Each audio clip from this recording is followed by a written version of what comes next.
Chapter 1. March, present day.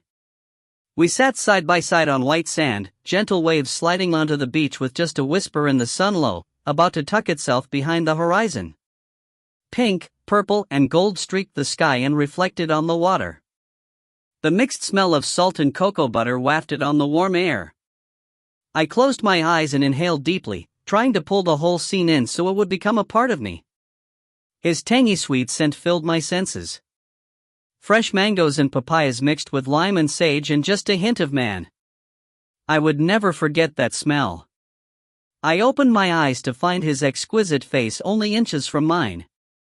My heart skipped a beat, or 3 or 4.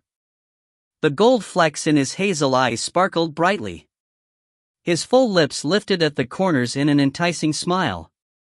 He lifted his hand to stroke my cheek. His fingers lingered, his palm gently cupping my face. He leaned forward, still holding my eyes. He hesitated. My heart stopped beating. My breathing ceased, too. And the rest of the world melted away as his lips met mine and he kissed me for the first time. In a heartbeat, we rode his motorcycle along the causeway to Gasparilla Island. The engine rumbled underneath me, the sound loud but comforting. I wrapped my arms tightly around his waist and pressed myself into his powerful body. We stopped at our favorite place on the beach and just sat on the bike, watching the dolphins. I closed my eyes and leaned my head against his. His lovely voice murmured, "I love you, Malakita." When I opened my eyes again, we were at our beach house in the Florida Keys, the one he built for my wedding present. The white leather bodice of my dress fell to the floor. Then he lifted me to the bed. And we made love for the first time. Then we were in the shower. Then the motel shower in North Carolina. It was our last time. Ever. I closed my eyes, wanting to hold on to him because I knew what came next. When I opened them again, we were at the safe house and I begged him not to leave. Then he led Stefan, Owen, and Solomon out the front door and into the battle. Scenes flashed quickly, shooting lights, mangled body parts, spurting blood. They were suddenly somewhere else, another field, the safe house nowhere in sight. Demoni attacked the powerful warrior, once theirs. He fought, but there were too many. Dozens of dog-like creatures. Hundreds of them. Their fangs sank into his flesh. The scene changed again, now to a foreign place. A desert valley or some kind of cavern, stone mountains or walls reaching to the sky. He could no longer fight back, but writhed on the ground, his beautiful face contorted in agony. And then he went still. "No!" I screamed. My eyes flew open and I gasped for air. I looked around wildly as my eyes adjusted to the abrupt change. Darkness surrounded me. My fists clamped the bedsheet to my chest. The duvet hung off the edge of the bed, kicked to the side. I forced myself to pull in a long, controlled breath, and then let the air out just as slowly. My breaths eventually became even and my heart finally settled. I looked at the clock, already knowing it was around 3:45 a.m. The blue lights glowed 3:51. Every night was the same as the one before. Regardless of what time I would finally fall asleep, around 3:45 I would awake screaming and gasping for breath.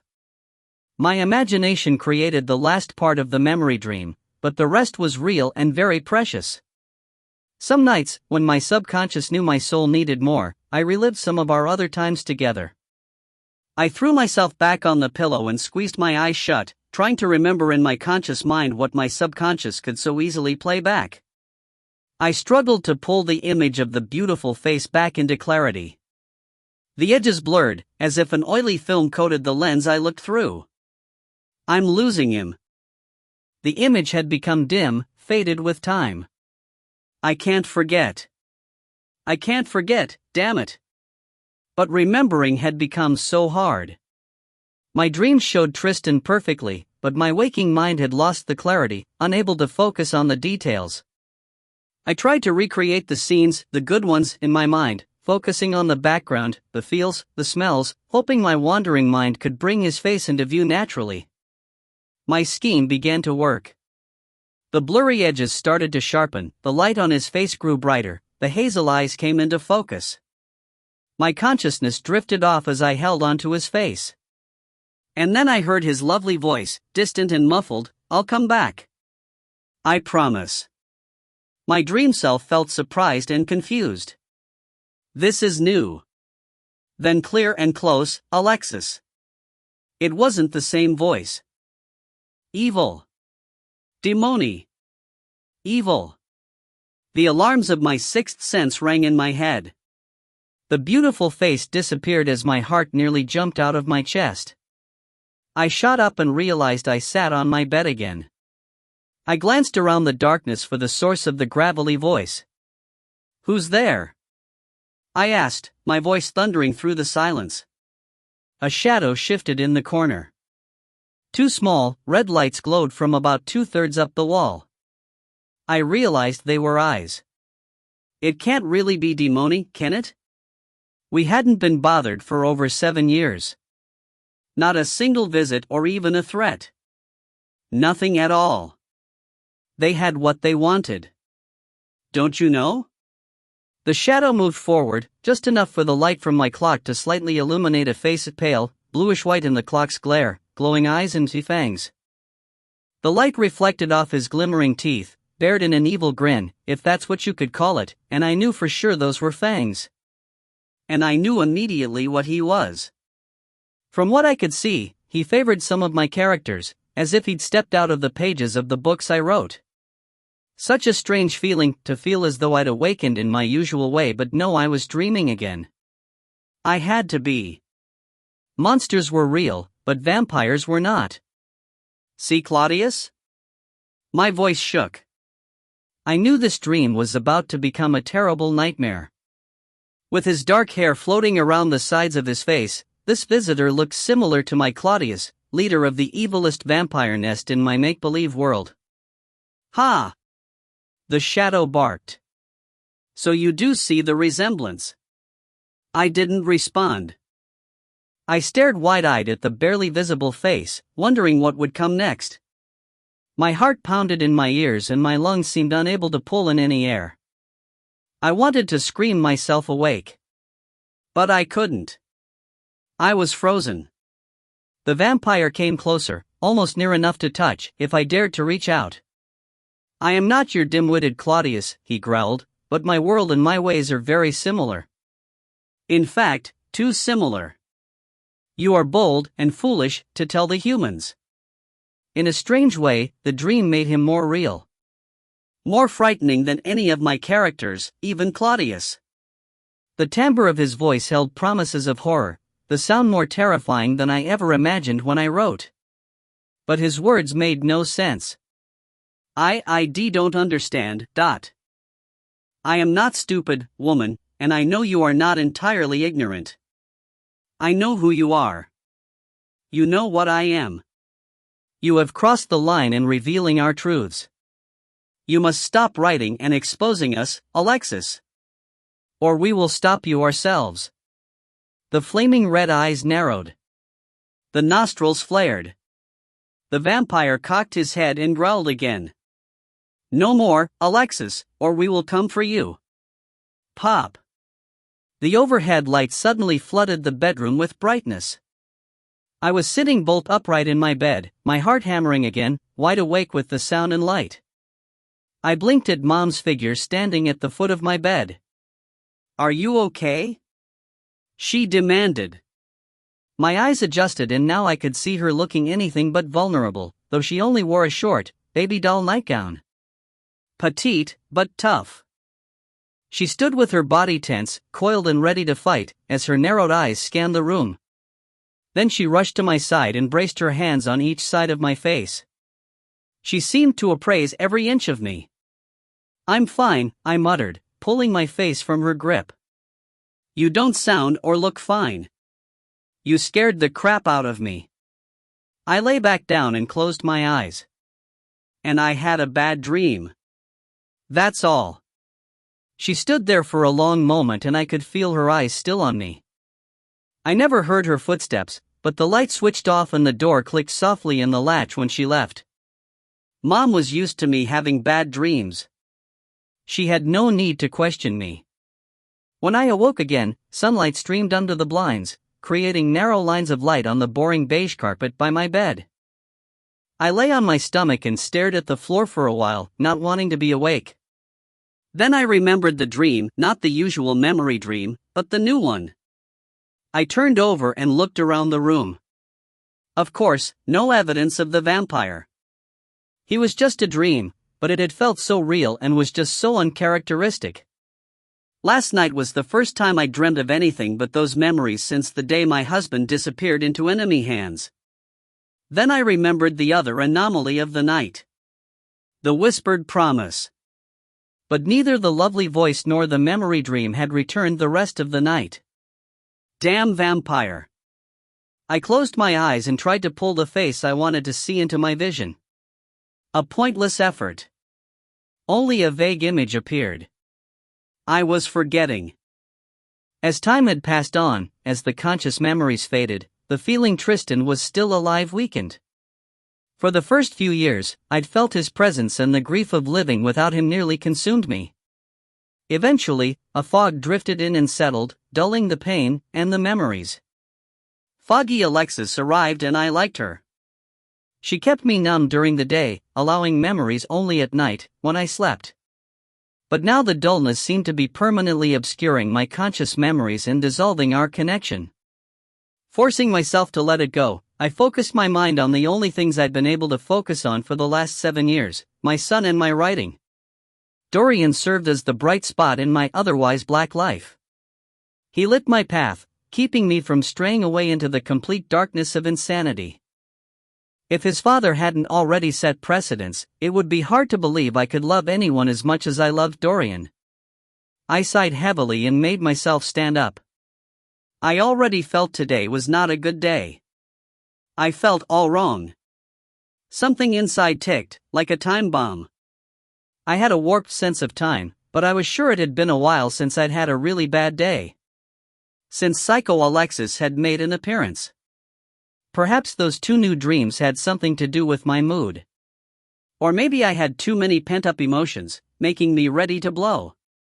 Suck it up for now. Need to say goodbye. It was after 8 and Mom was probably getting Dorian ready for school. I wanted to say goodbye to him. Then I could lose myself in my writing. Hi, Mom. Dorian greeted as I trudged into the kitchen. His face lit up, his mouth stretched into that all-too-familiar, beautiful smile, and his eyes sparkled. He pulled his jacket on, getting ready to leave. I almost missed him. If I had, Psycho probably would have taken over immediately. But since he was still here, brightening my morning, I could enjoy a few minutes of being almost Alexis. Hey, little man. I ruffled his hair. The snow-white color had been unexpected, but I had a feeling a similar-looking towhead had been running around a couple 100 years ago, and gave him a big smile, too. Only Dorian could elicit a real smile from me. You ready for school? He shrugged. I guess. Just today and tomorrow and then it's spring break. And Uncle Owen's coming. No fighting at school, okay? I warned. I'll try. He gave me the same promise every day, and rarely followed through on it. He had control of his anger about as much as I did. Usually, he fought kids who teased him about me, his crazy mother. You said the same thing yesterday, Mom reminded him. That stupid Joey. I hate him, Mimi. He said my dad's a no-good shithead who didn't want me. Honey, that's a bad word. You are too young to be using such language, Mom said. I didn't say it. Joey did. The anger at the memory flashed in his eyes, tiny sparks in the gold flecks around his pupils. Anger boiled in my own chest. Once I became America's favorite young author, the media quickly discovered I'd been pregnant at the tender age of 19 and the father was nowhere to be found. People made up their own stories from there. So when Dorian didn't feel a need to protect me, he defended his so-called deadbeat dad. because he knew better. Good for you, I said, giving Dorian a squeeze. I would have done the same thing, punched the kid in the face. In fact, the lunatic in me wanted to hunt down the little brat right now. The not-so-crazy part of me at least wanted to find his parents. Mom shook her head disapprovingly. I ignored her. Don't you ever let anyone talk about your daddy that way, I said. He's a wonderful man and he loves you very much. It's not his fault he's not here. You know that, right? He nodded, his cupid bow lips quivering with sadness. I held my arms out and he gave me a bear hug, as big of a hug as a 6-year-old can. He knocked me to the floor and I gave an exaggerated cry. He laughed and showed me his guns, flexing his biceps. I oohed and awed over them. They were actually impressive. He had his dad's strength. Then he crossed his arms over his chest and looked at Mom and then me, his eyes lit up with mischief. I'll stop fighting if you get me a dog. Then I'll have a friend and I'll ignore everyone else. I bit my lip, not knowing whether I would laugh or cry. I knew how Dorian felt to want a friend so badly. I also knew he would promise anything to have a dog, which he'd been begging us for since his last birthday. We had a hard time believing, though, that he would stop fighting. It was just part of his nature. I turned 7 in 28 days, he said when we didn't respond. And then I did chuckle. We'll see, I finally said. How about no fighting between now and your birthday and then we'll discuss it? Mom suggested. I looked at her with surprise. She was the one usually against adopting a pet. A dog would be another responsibility to worry about if we ever had to go on the run again. Then I realized she must have figured Dorian wouldn't be able to hold up his end of the bargain. Deal, he said, and I cringed. I agreed with Mom on this one. I gave Dorian another hug, then Mom took him to school. As soon as I was alone, I poured a cup of coffee, went out the back door and snuck around the side of the house for a cigarette. When I heard Mom's car return nearly an hour later, I snuffed out my third one and drained my third cup of coffee, then hurried inside. I munched on chocolate chip cookies when she came through the door and dumped an armful of grocery bags on the counter. She eyed me, her mahogany eyes filled with disdain. Those are healthy, she said as she placed the bags on the counter. Breakfast of champions. Alexis. I felt a lecture coming on and there were plenty of areas she could pick on. The ticking in my head grew louder. Some kind of switch flipped. I couldn't control the need. I wanted to lash out. Psycho Alexis reared her ugly head. I don't want to hear it, Mom, I snapped, marching out of the kitchen. I fucked up by not having a girl, but I gave it my best shot. I'm writing the damn books. At least back off everything else, okay? I'm trying as hard as I fucking can. Alexis, she admonished, following me into my office. She hated my language, which was exactly why I used it. I just wanted to remind you Owen will be here later. You might want to clean yourself up. I looked down at myself. I wore the same raggedy t-shirt and sweatpants I had slept in. Pretty much my normal attire. What the hell do I care what Owen thinks? I didn't. Mom seemed to, though. In fact, she seemed to care a lot about what Owen thought lately. I'm fine, I snarled. I grabbed my laptop and headed outside. The mid-March morning in Atlanta, Georgia, had been a little crisp earlier, but the air quickly warmed. It would be a nice day to write outside and I hoped the fresh air would help my mood. I set up the laptop on the patio table, opened the document and then stared at the screen. For a long time. I just couldn't focus on stringing words into meaningful sentences. Giving up, I gazed absent-mindedly across the yard, thinking about last night. I considered writing out the evil vampire Claudius, after that rendition of him interrupted my dreams last night. Maybe the time had come to kill him off. Of course, he was one of my primary villains in this last book of the series, so he was necessary until the end. But I was pissed at him now. How dare the asshole harass me at night? I eventually dismissed him for the time being after deciding he would die, a final death, by the end of the book. Tired of thinking so much about the stupid vamp, I closed my eyes and tilted my face toward the sun, focusing on the heat of the rays on my skin, giving me paradoxical goosebumps. I felt the burn of someone watching me, but I ignored the feeling. It had to be Mom, and I didn't want to deal with her yet. With the warm sun washing over me, I actually felt, well, not good, of course, but at least no longer psycho. Then a slight breeze came up, light against my skin and just a little cool. And with it, a familiar scent. Mangoes and papayas, lime and sage. My eyes flew open and I sat straight up, nearly knocking my computer off the table. Relax, it's just me, Mom said. She placed a tray of food on the table. Seared tuna on greens with a lime vinaigrette dressing and fruit. I thought you'd be ready for lunch. I eyed the tray and realized the food must have given off that mix of aromas. How could I even think it's anything else? I slumped back into my chair, feeling the emotional wound pulling open again as if a physical gash had been carved into my chest. My body quickly healed cuts, burns and bruises, but not this most painful kind of mutilation. I moved the laptop out of the way and took a plate from Mom. She joined me across the table. When I looked up at her, I noticed for the first time that someone stood behind her. Quite a ways behind her, at least 75 yards, on the other side of the pool, by the fence lining the back of my 5-acre property. I froze at his sudden appearance, sure he hadn't been there just a minute ago.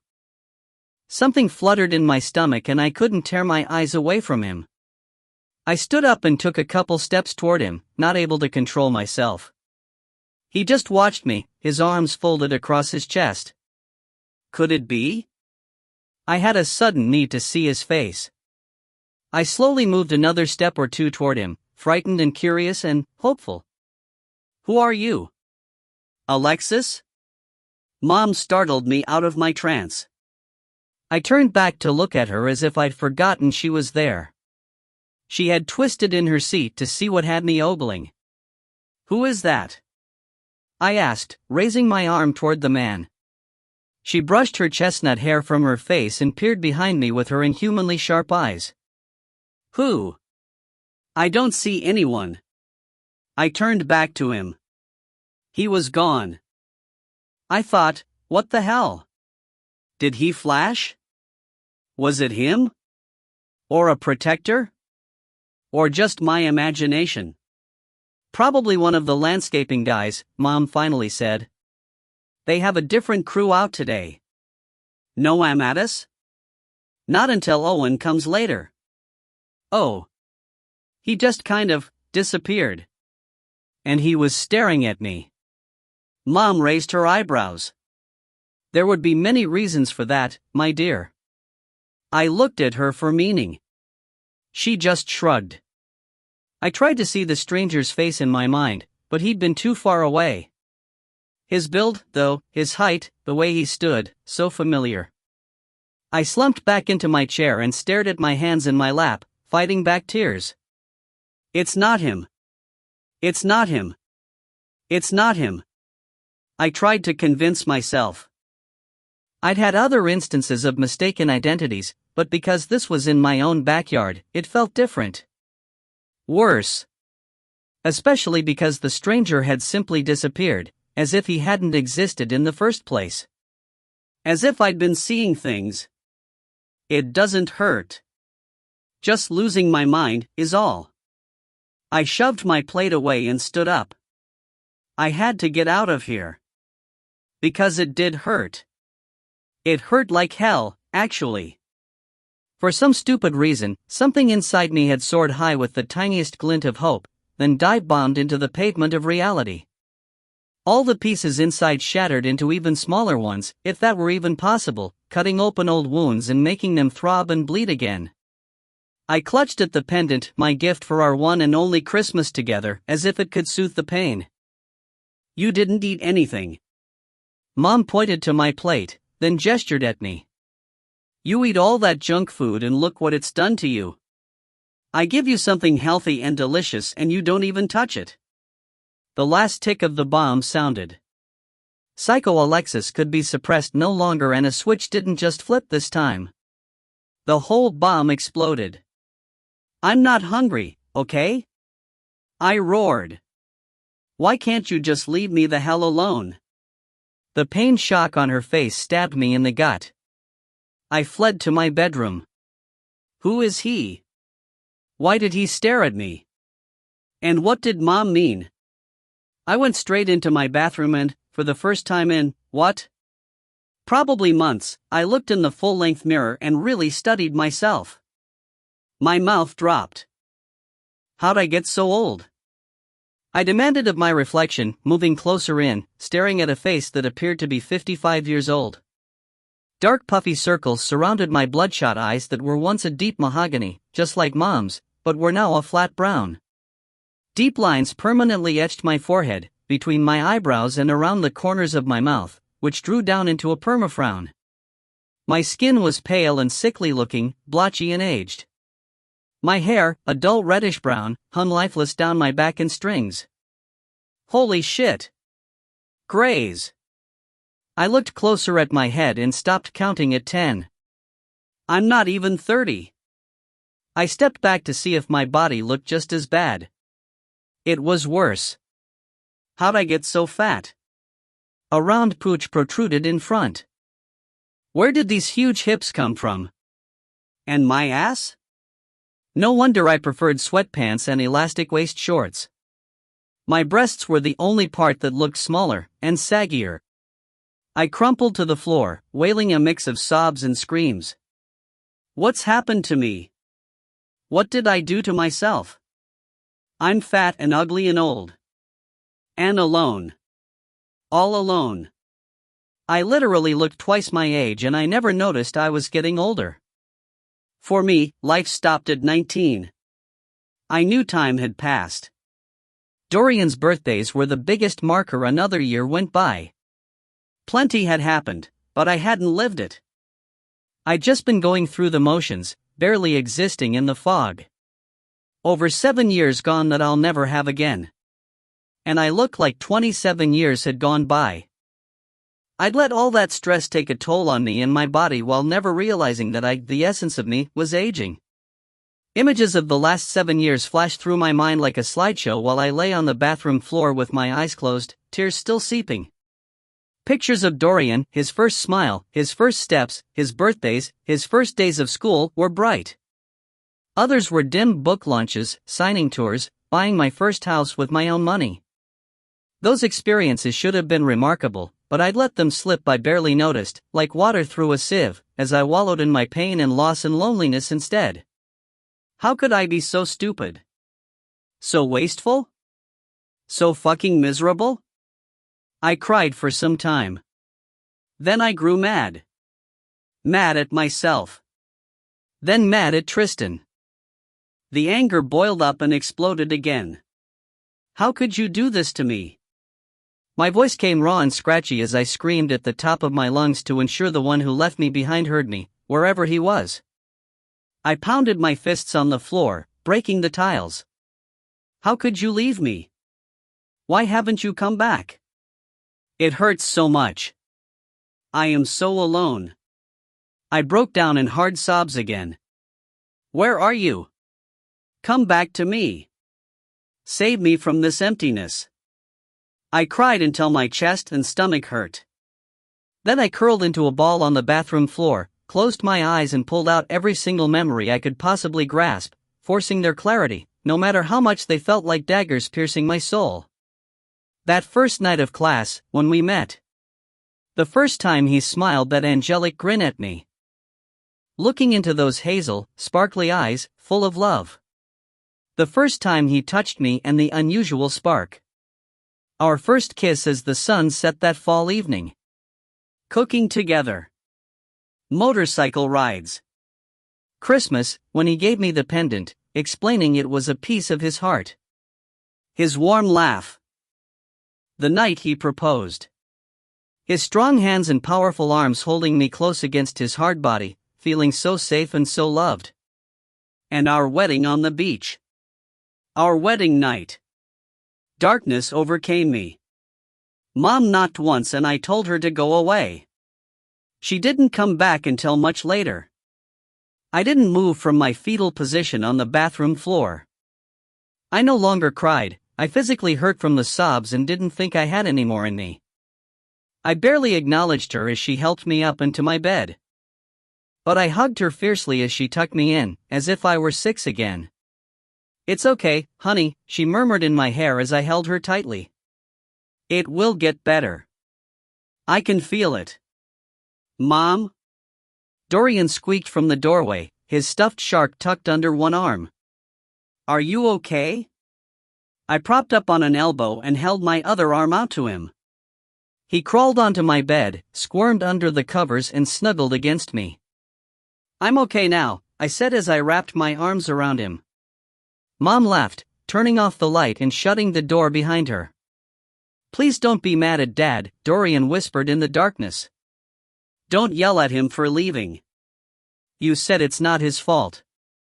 And he can't even hear you anyway." I sighed sadly. I hated that he'd heard my bursts of anger. "I love your father very much, Dorian. Don't ever think I don't. I just get mad sometimes and say things out of anger, but only because I miss him so much. Understand?" "Yeah. I miss him, too." I squeezed him tighter. "But we have each other right now. I love you, little man. Very much. I love you, too, Mom." Within minutes, his breathing settled into a quiet snore. I fell asleep shortly after, welcoming unconsciousness, waiting for the memory dream to start. But it never came. After more than 7 years of the same thing every night, my dreams were finally different. I found myself in a world where everything was a shade of what I could only call steel blue-gray. I sat on the top of a mountain, at the apex of the arced range with several peaks pointing to the steel blue sky in each direction. Far below, at the base of the mountains, looked to be a meadow and a lake, but they seemed small and vague from this perspective. A multitude of images hung in the air, as if projected on unseen screens. The images changed, like the slideshow of my waking memories while lying on the bathroom floor. Dorian, the beach, vampires, writing, college classes, Mom's old bookstore, werewolves, my mom, motorcycle rides, me on the bathroom floor and the figure in the yard, a lot of him. In fact, I later realized, I didn't even remember seeing Tristan's face, not clearly anyway. Anytime his face would start to come into focus, the image would shift to the stranger standing in the yard watching me. I'd always feared losing the memory dream. Because I knew I'd lose forever the clear image of his face, and my sanity along with it. Chapter 2. I awoke slowly, not my usual gasping, upright bolt. I opened my eyes, but didn't find the expected darkness. I lay on my stomach again, my head nearly hanging off the edge of the bed. From the dim light on the floor, it looked like the sun had just started to rise. I glanced up at the clock. 6:05, not 3:45. Not 8 o'clock. And I felt wide awake. I rolled over to find Dorian still sleeping peacefully, spread eagle on the other side of the king-sized bed. He was a strange phenomenon, just like his mother. Before me, no Amadis daughter had ever given birth to a male without a twin sister. Mom and Rena had been sure I was pregnant with twins. I'd never had an ultrasound, never even went to the doctor for prenatal care. Mom acted as my midwife and her and Rena's feelings were supposed to be enough. I had developed my own theory. Mom and Rena had sensed a boy and were so sure I'd follow everyone else's precedents, they simply assumed a girl accompanied him in the womb. Stupid assumption. I was always abnormal, even for us. Of course, I would be the one to screw everything up. They hadn't given me a good reason why Dorian couldn't lead the Amadis when the time came. Instead, they clung to the hope that, because I was different in so many other ways, I might still be able to have a daughter. Mom and Rena felt this could happen, although no Amadis daughter had ever given birth more than once. There was one obvious problem with this new plan: it required a father. And my only love was gone. Disappeared. Not seen since that tragic battle 7.5 years ago, less than 3 weeks after our wedding. As I watched Dorian sleep, his face looking so much younger than his nearly 7 years, the thought of him hearing my temper tantrum last night tortured me. No kid should have to witness such loss of control by his own mother. He had his own pain to deal with, he didn't need to hear mine, too. I was supposed to be strong for him. It was time for a change. Time to live, instead of barely existing.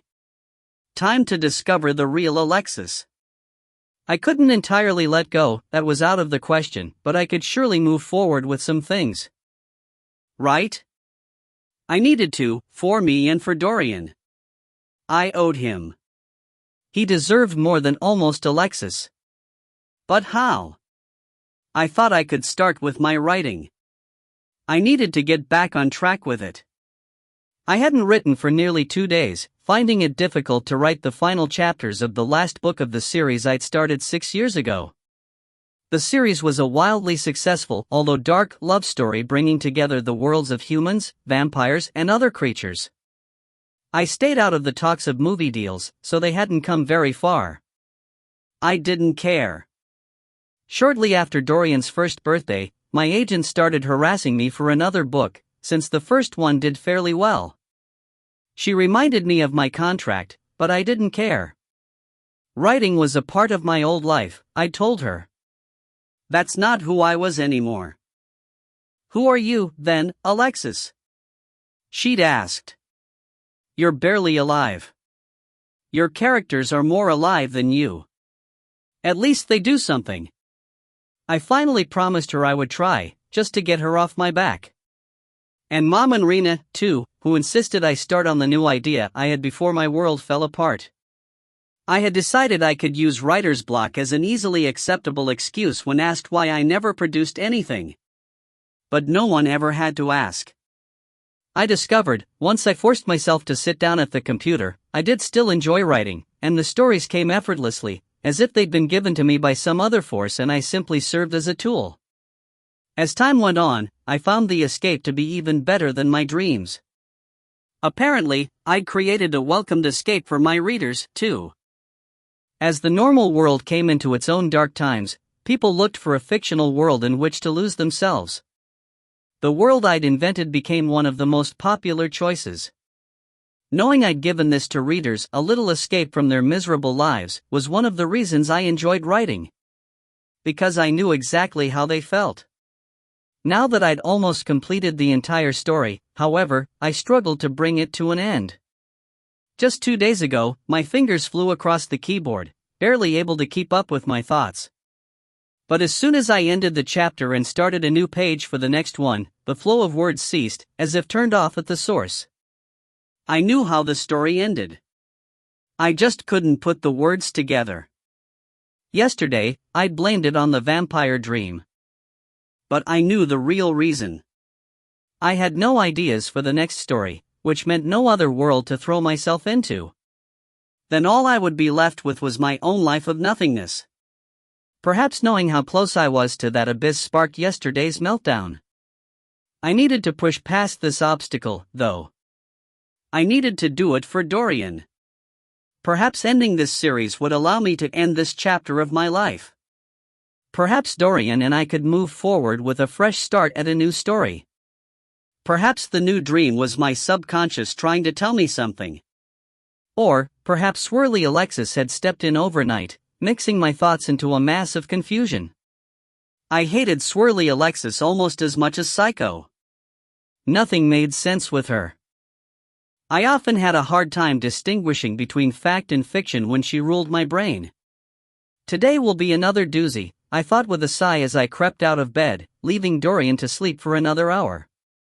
I stopped in the doorway of the breakfast nook, which led to the kitchen. Always an early riser, Mom sat by herself at the wooden table with a cup of coffee held between her hands in front of her. Surely she sensed my presence. Even normal humans could feel when someone has entered a room, but she didn't acknowledge it. Her back faced me as she seemed to be staring out the window, watching the backyard brighten with the morning's first light. The bluish gray of dawn still colored the sky, and the birds and squirrels were already active, hopping around the lawn and fluttering among the tree branches. The windows should have muted their chatter and calls, but they seemed unusually loud today. I moved my attention from the yard back to Mom. As I watched her, sitting so still and looking so peaceful, a wave of remorse washed over me. I had treated her cruelly, and she didn't deserve it. I lashed out at her all the time because, well, she was here, and also because she stood next in line to lead the Amadis, but she couldn't give me even the smallest bit of information.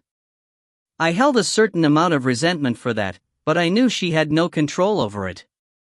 Until she became matriarch, she had to follow orders. And, in the meantime, she never complained as she took care of Dorian and me as if we were both her small children. I wrapped my arms around her shoulders. "I'm sorry I'm such an ass," I whispered against her cheek. I cringed, knowing I'd just offended her again. "Sorry." She patted my hand. "I'm sorry you're still suffering so much." I pulled away to pour a cup of coffee, then sat down at the table with her. I played absent-mindedly with my necklace, sliding the pendant and key back and forth on the chain, rubbing my thumb over the smooth face of the triangular ruby. Usually Foggy could numb the pain, but I hadn't been fooling anyone that she made it completely disappear, especially not Mom. And not even myself. I knew the pain always lingered, under the fog, and, deep down, a part of me wanted to feel it, needed to feel it. I would really like to stop hurting, Mom, but then it feels like I'm giving up.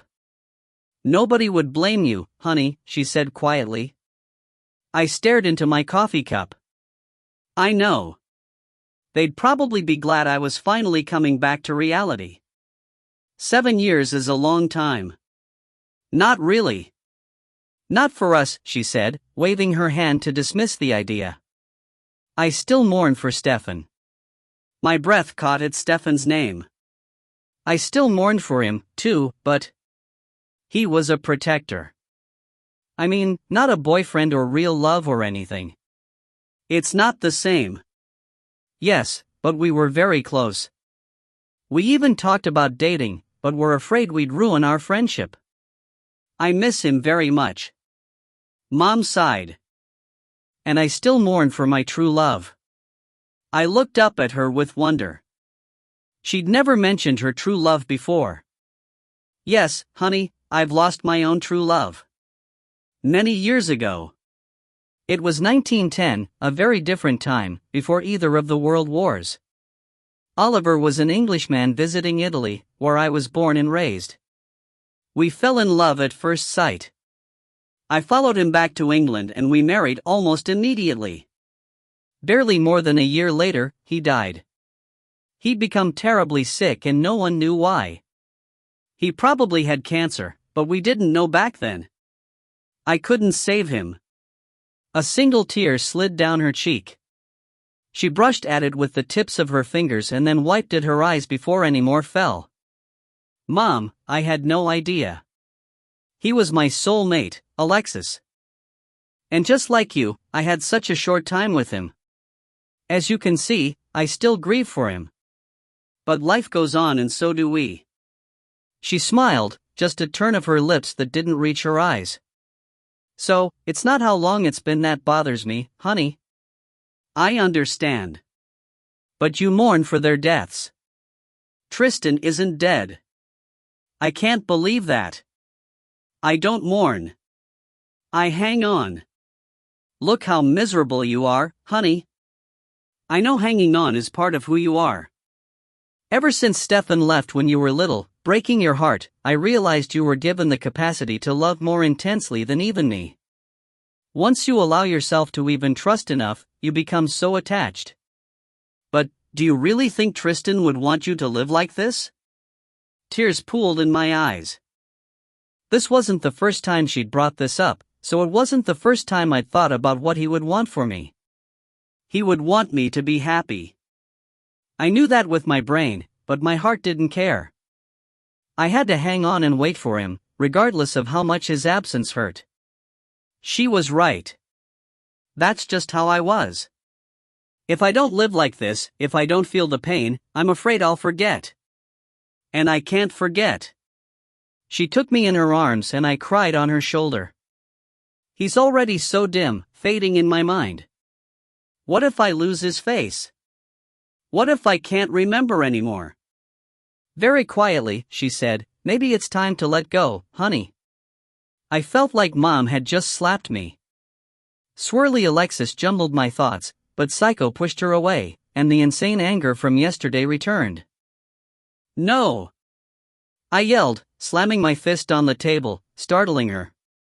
I jumped up, staring at her as if she were the crazy one. I will never let go.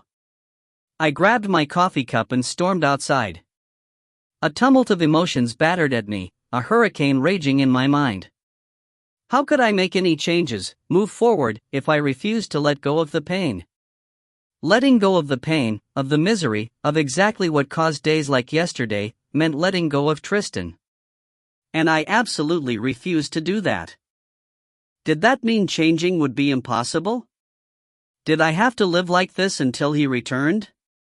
Or until the Andorra, which would change me, make me strong and give me powers so I could find and rescue him? Or did I hold on to something that didn't really exist? Was holding on to the thread of hope that he still lived completely futile? Ugh! I hate you, Swirly. Stop messing with my mind. She responded with more irrationality. An unexplainable and overwhelming need to move overcame me. I went around the corner and pulled out my stash of cigarettes from under the air conditioning unit, needing to take the edge off. As soon as I lit one, I gagged and choked. Gross. When did I start doing this? I smashed the butt out and crushed the pack in my fist. I took a swig of coffee. What I normally called the nectar of heaven now tasted bitter. The warmth felt thick in my mouth and coated the back of my throat. I tossed the rest out. I didn't need the caffeine anyway. I already felt wired. What is wrong with me now? I knew I wouldn't be able to write. My publisher would be expecting those final chapters any day now. It had been too long since I'd submitted anything. I didn't care about their deadlines as much as I did about Dorian. But despite my revelation this morning, I just couldn't bring myself to sit down and finish the story. My mind wouldn't focus and my body couldn't physically sit still. While Mom took Dorian to school, I paced anxiously through the sprawling house, first through Dorian's and my bedrooms, as well as my office, which all sat on the east side of the house. I picked up toys in Dorian's room and straightened the bed, though it was unnecessary, he hadn't even slept in his bed last night. I moved to the kitchen and scrubbed the counters and then the floor. Again unnecessary, Mom kept the house immaculate, but I needed to do something. I even ventured into the west wing that housed Mom's suite and the guest room, which we called Owen's room. Besides Rena's visits every year or two, he was the only one who used it. Wondering why the door was closed, I cracked it open. A pillow flew at me and I jerked the door shut. Crap! I'd forgotten Owen had arrived yesterday. I wondered how much of my tantrum he experienced. Not that it was new to Owen. He'd seen the worst of me. He must have had a difficult time at first. He mostly stayed away then. Being the one to return that ill-fated day and deliver the crushing news, he'd obviously felt survivor's guilt and it was hard for him to be around me. I probably didn't do or say what I should have to make him feel any better. I didn't blame him for what happened. But I did, every now and then, wonder why and how he, Solomon and the other soldier came back and not any of the rest. I never asked him, though. I didn't want details that might tell me something I really didn't want to know. Owen never brought the subject up himself, either. I didn't know if he didn't like talking about it at all, or just not with me. Although we didn't need extra protection, not even a shield, he started coming around more. Especially recently. Dorian loved his Uncle Owen. He was the closest thing Dorian had to a father figure, although I ensured everyone remembered he was not his father and he would never replace him. Mom enjoyed his company, too, and I didn't mind it. I let him sleep, returning to the midsection of the house. I circled the table in the formal dining room and meandered through the living room that we only used for holidays, moving around knickknacks and putting them back the way they were. I did the same in the family room at the back of the house and eventually swept all the books onto the floor and started reshelving them by the color of their covers. I suppose Swirly made this organizational system seem rational when I started. Halfway through, though, I realized the idiocy of it. Too impatient to put them back in alphabetical order, I just piled them haphazardly onto the built-in shelves. At some point, Mom returned and watched me as I paced and rearranged and cleaned, trying to work off this insane energy. I tried to ignore her. Once Owen woke up, they both seemed to contemplate my behavior and exchanged worried glances. I couldn't ignore that. "What?" I demanded. They just shook their heads. "Nothing," Owen muttered. "For you to worry about," Mom added cryptically. By noon, my muscles twitched and ached with the need to move. Cleaning and pacing weren't enough. Energy synapses shot through my nerves and muscles and the sudden urge to run came over me. Run? What the hell? I didn't understand the insane impulse, but I rushed to my room to find running clothes and shoes anyway. I only found old shorts, sweats, holey and stained t-shirts and flip-flops. I didn't even own a pair of tennis shoes. Of course, that made sense. I hadn't run for the heck of it since high school gym class. Oh. Mom runs. I found her in her room, folding laundry. "Mom, can I borrow your running shoes?" She gave me a funny look. "I just feel like I need to go for a run." I couldn't explain the compulsion. She would think me deranged if I told her Swirly decided I needed to fix my fat self, the only explanation I could conceive. I hopped from foot to foot with overwhelming energy. She narrowed her eyes for a moment and then a strange expression flickered across her face, like a realization she quickly dismissed. "Yes, of course. They're in the closet." I sat at the kitchen table, tying the shoes, when Owen walked in. "Where you going?" he asked. "For a run." "Cool. Mind if I tag along?" I looked at him with an eyebrow raised. He shrugged. "I was going anyway." "I'm sure you actually run," I said. "This will probably be more like a jog, or for you, a walk. If I get bored, I'll leave you alone to your trot." He grinned, his sapphire blue eyes shining. "Whatever, dot." We started with a jog down my long driveway. As my muscles loosened, jogging wasn't enough. My body wanted more, so I picked up the pace to a slow run.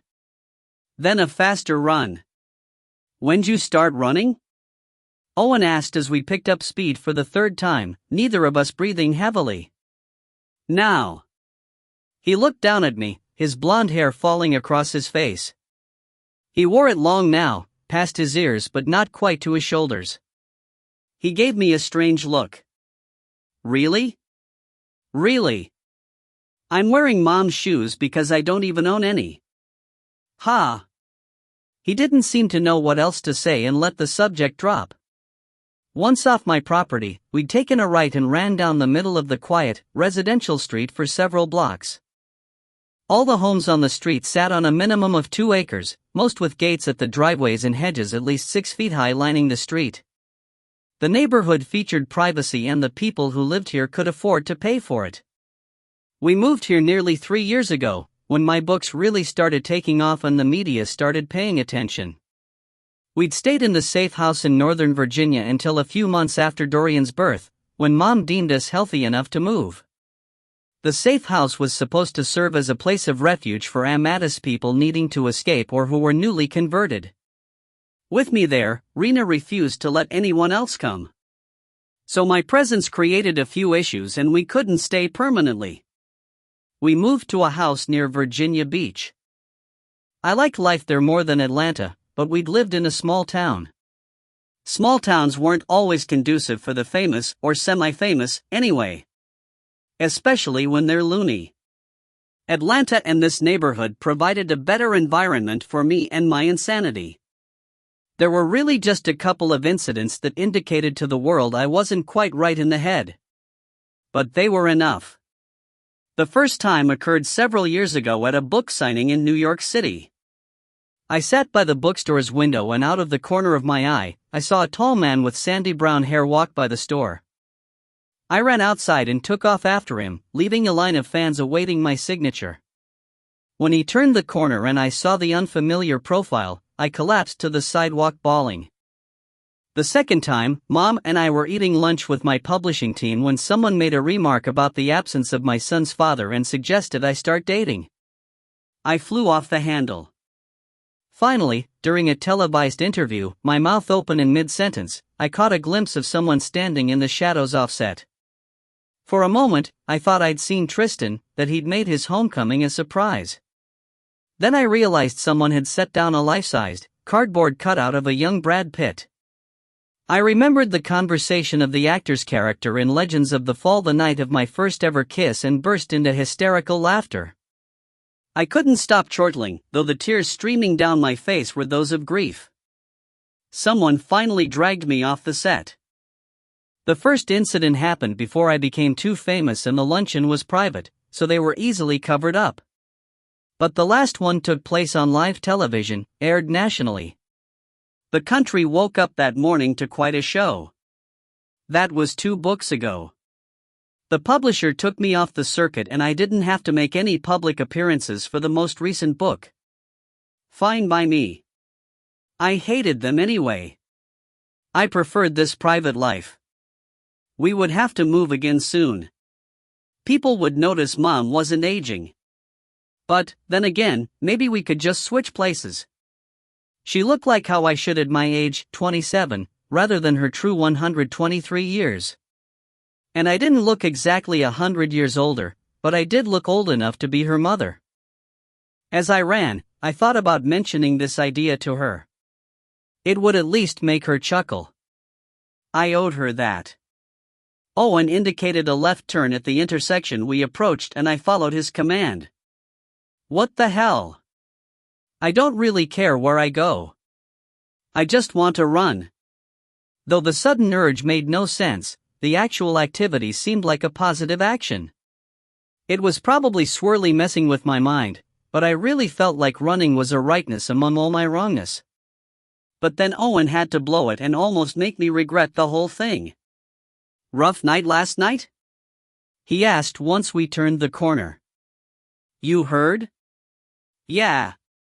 Sorry. I sighed. Not your fault I'm messed up in the head. It's just hard to see you like this. I remember when you... Damn it, Owen. I interrupted him. Let's not go there. Please? Yeah, sure. We ran in silence again for about half a block. Then Owen had an idea. See if you can keep up with me. He lengthened his stride and I kept pace with him. Then he increased his speed again. I could start to feel the push this time, but I could do it. He went even faster and got away from me. You're pretty fast, he said after jogging back to me. You're sure you didn't run before today? Don't you think I'd know that? Okay, maybe not. I do have a few screws loose. Just look at me, Owen. Do I look like a runner? He chuckled and, obviously a smart man, avoided answering. If you want to go, go, I said. Don't hang back here on my account. I'm fine. We ran through and around a park about a half-mile from my house. Georgia pines, surrounded by brush, lined parts of the paths, giving the feeling we ran in the wilderness, and other parts took us past soccer and baseball fields. As we approached the playground, I decided I should probably turn back for home. I didn't feel out of breath even though I'd been smoking for who knew how long. I seriously didn't know. I had a vague memory of someone handing me a cigarette when I felt especially stressed during a book signing, and my muscles weren't sore. But I knew I would pay for this asinine impulse later and I saw no need to make it worse by continuing. Owen was about to head on for a longer run when I suddenly stopped as if I'd run into a wall. There he is. He stood across the playground, about 60 or 70 yards away, and I immediately knew he was the same person who stood in my backyard yesterday. I could feel his eyes on me again. He stood a little closer now, but I still couldn't see his face. His brown hair hung way past the shoulders and it whipped around in the March breeze. The shade of the large oak he stood under also concealed his face. Something, maybe the long hair, told me he was young. Just a boy. But his body looked more developed than a boy's. Much more. No, a man. Too young for me, but definitely a man. Just like the day before, he felt familiar. I started toward him again. Alexis? You okay? Owen asked, after I took only a few steps. I turned and looked at him. Huh? I asked distractedly. Are you okay? You look odd. I looked back at the stranger. He had disappeared again. Damn it. I'm, fine. Go on. I'll see you at home. I started jogging again, which seemed to be enough for Owen. He took off in the other direction. I wanted to search for the stranger. I had to know he was at least real. But I had no clue in which direction he'd gone. Or if he really was just a figment of my imagination. Or wishful thinking. I walked home, mentally and emotionally feeling like crap again. Physically, however, I felt great. Owen ran up behind me just as I walked up to the beige and brick, ranch-style house. He said he'd run another 3 miles to add to the nearly 2 miles we did together. 2 miles? Oh, this is going to hurt. I wanted to do it again, though, and went to the store to buy my own running wear.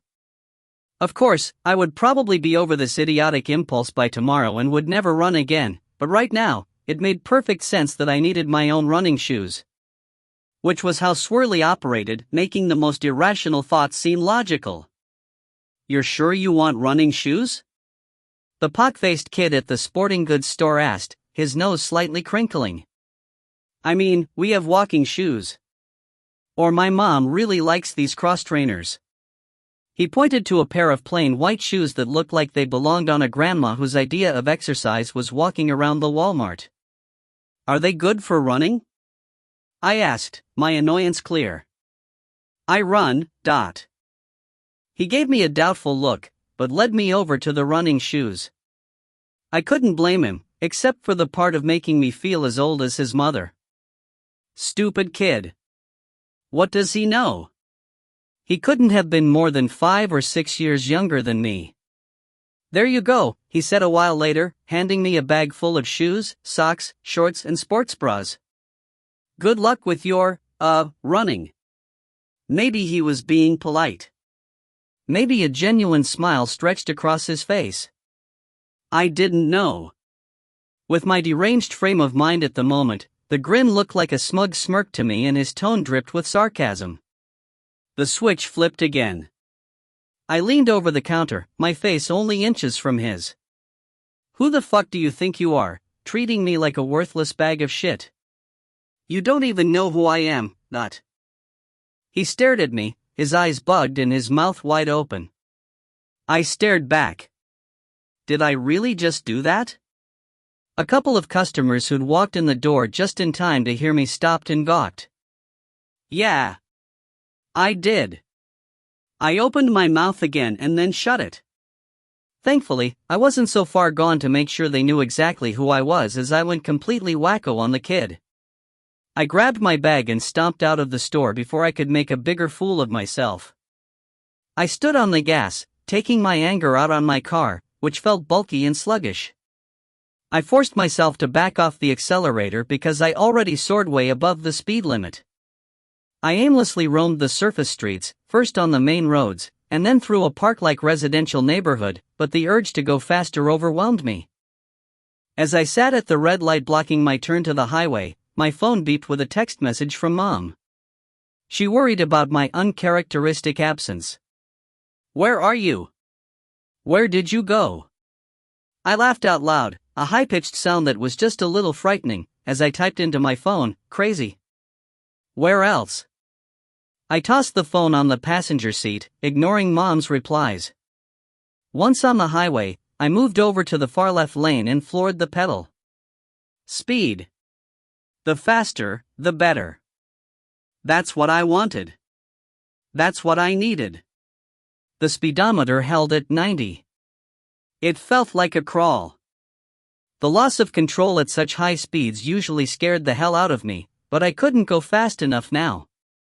My Volvo sedan was designed and built for safety, not speed, which is why I had bought it. It was practical. Now I hated it. The car couldn't give me the release I needed, so I headed home. By then, a level of rationality had returned and I appreciated Rena for insisting I use a pen name. Although the Amadis Council originally wanted me to publish under Alexis Ames, they finally decided to use the pseudonym A.K. Emerson. I didn't know why that particular name and, honestly, didn't care much. No one but a small handful of people knew my real name, protecting my privacy, especially against incidents like today's. The clerk might recognize the name A.K. Emerson or Cat Emerson, which I'd used back when I'd made public appearances, but he wouldn't be able to match it to the name on the credit card. Otherwise, I'd be in deep trouble with my publicist and I really didn't have the mind to deal with her at the moment. Chapter 3. Dorian, home from school by the time I pulled into the driveway, distracted me from my anxiety. I spent the rest of the afternoon and evening with him, Mom and Owen. We went to the park for a while and we all played with him on the equipment, like kids again. My eyes regularly scanned the area for the young stranger I'd seen earlier. I thought I saw him once, but he was gone too fast to know for sure. Tell me a story, Dorian said later as he jumped onto his bed while I closed his window blinds. About what? I teased, already knowing. Dad, of course. How about the boat trip? Ah. Your favorite. I sat on his bed, took a deep breath to settle my insides, and started the story with his dad's thrill of fighting sharks. At one time, telling these stories had been the hardest job of being Dorian's mom, but it had become a little easier after a few years. They still tore at the pieces of my heart, but not as much as stirring up memories when I was alone. The stories provided a way to remember Tristan and the precious time we had together without completely breaking down. Perhaps this was my answer, hanging onto him by sharing memories with Dorian, while letting go in other ways. Letting go, my breath hitched at the thought. I'm going to fight sharks one day, too, Dorian promised me, not noticing the choking sound in my throat. I swallowed the lump as he wrestled his stuffed shark and put it into a headlock. Yes, I believe you will, I said. Now, do you want me to continue? Yep. He tossed the stuffed shark to the side and I told him about the leather-faced man who tried to rob us during our honeymoon in the Keys. Knowing the story by heart, Dorian moved his hands as if he fought the guy and shoved him off the boat. Okay, it's time to settle down and say goodnight, I said after finishing the story. I picked up the framed picture on Dorian's nightstand. It was the only picture I had, the one Owen had taken with his cell phone at our wedding. Camera phones were cutting edge then, but the technology seemed old by today's standards, and the enlarged picture was grainy and unclear. But Mom's cottage and the bookstore had been torched shortly after we left that fateful August and all we had were the few belongings we'd taken with us. The picture was mounted in an expensive silver frame.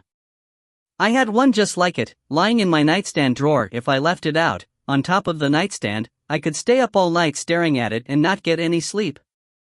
I trailed my fingers over our beaming faces and then kissed the glass over Tristan's. Dorian kissed it, too, then embraced the frame in a hug. Good night, Dad, he said softly. I love you. I inhaled a jagged breath, my lungs feeling heavy and thick, as if liquid grief filled them.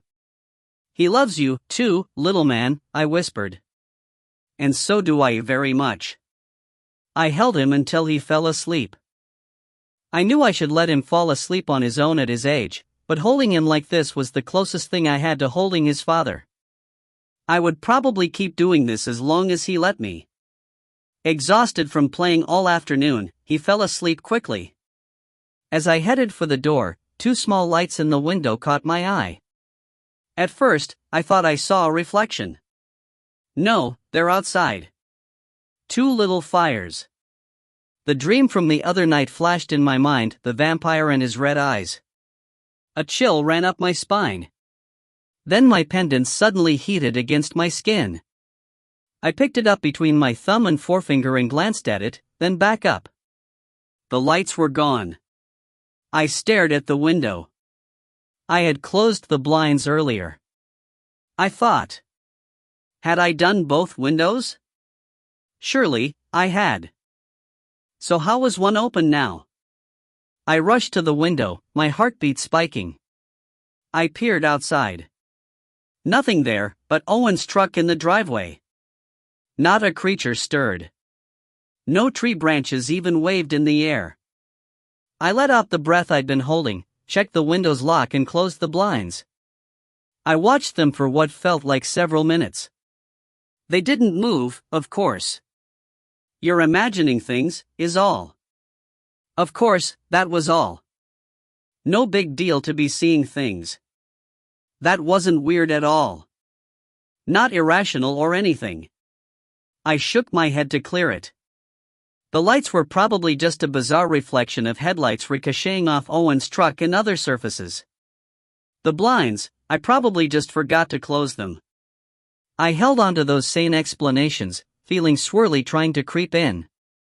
You shouldn't tell him those things, Mom said as I stepped into the hallway, making me jump. What? I asked, confused. The story's about fighting. It only encourages him. Oh, I breathed as I shut Dorian's door. Well, he needs to know about his dad. It's not like I have tons of stories to tell. I turned for my room, but Mom stopped me with a hand on my shoulder. Owen and I need to talk to you. Can you come sit with us for a minute? I could hear a slight strain in her voice and I didn't think it had anything to do with Dorian's fighting. Something else bothered her. Probably my recent behavior. I sighed. Mom, I know I've been acting crazy. Crazier than usual, I mean. I don't know what's wrong with me, but I am really trying. She took my hand and tugged me down the hall toward the family room. I know, honey, which is why we need to talk. It's more important than you realize. Owen stood at the bank of windows in the family room, staring out at the darkness of the backyard. He seemed to be deep in thought, and not good thoughts. The corners of his mouth turned down and his brows pushed together, creating 3 vertical lines over his nose. When he looked at me, the frown disappeared, but the smile replacing it looked more like a grimace. Mom led me to one end of the sectional sofa and pulled me down to sit next to her. Owen sat on the ottoman in front of us as Mom took my hands into hers and studied my face. Her own expression looked concerned as she seemed to struggle with what she had to say. This was so unlike her. Just say it, whatever it is, I finally said. She took a deep breath and blew it out. Honey, the council is growing concerned. I nodded. Because I'm acting like a lunatic. It wasn't a question.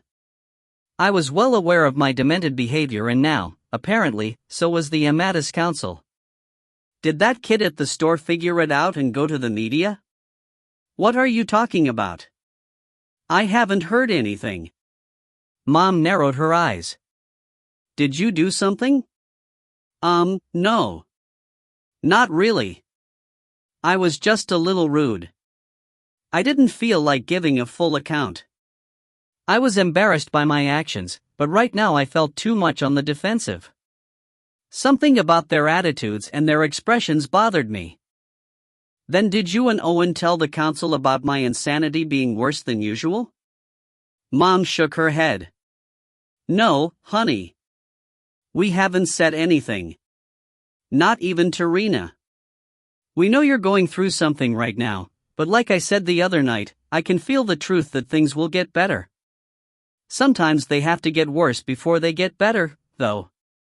I studied her face and knew then the expression she held. Owen had the same look. It wasn't the usual concern or empathy. They pitied me. The poor woman who couldn't get on with her life. What did I expect? I'd been wallowing in self-pity for years. I tore my eyes from hers and stared at the black windows. What is it then? I asked, crossing my arms over my chest. What has them so concerned? Neither of them answered at first. I finally looked back at them. Owen leaned forward, his elbows on his thighs. They've been asking about you, he said. How you're doing, if there have been any improvements. They're actually kind of freaking out, really. Why? What did you tell them? Anger and a hint of hysteria edged my tone. I didn't know much about the council, nothing, really, but knew they had no problem making decisions for us. Only Rena had the power to overrule them. Only the matriarch wasn't controlled by them. Nothing. Nothing new, anyway, Owen said quickly. But... He looked at Mom and so did I. She closed her eyes and pinched the bridge of her nose, while taking a deep breath. She opened her eyes and looked into mine. Honey, it's about the next daughter. They're getting anxious, Daughter. I asked, the word sounding strangely foreign because it wasn't at all what I expected to hear. Yes. Your daughter. What daughter? We don't even know if I can have one. Rena believes you will. I feel it, too. The council wants you to start trying. What? Now. I couldn't believe what I heard. But how? A daughter requires a father. Surely they know it takes two. Of course they do, honey. They're hoping. Owen cleared his throat, seeming to have a hard time spitting out what they hoped. They're, hoping that you're ready to move on. There came that phrase again, like a punch in the stomach. Move on. Which meant, let go. I flew to my feet and strode around the room. It was one thing to think about moving on myself. It was another to hear Mom voice the idea aloud. But hearing Owen say it, knowing the council had been discussing it, this was totally different. Who were they to decide when I needed to move on? Why the rush? I demanded. Why now? We celebrated your 27th birthday last month, Mom said. I grunted. Celebrate wasn't exactly the word I'd use. More like commiserated another year gone by. Alone. The young Dora may only be 15 or so years away, Mom continued. If you're like me, though, it could be even sooner. In fact. She trailed off. I whirled on her. In fact, what? She shook her head. Nothing. Never mind. You just need to know that there really is a biological clock ticking and the council is getting anxious. Remember how even Solomon had been demanding about a daughter? And that was 8 years ago.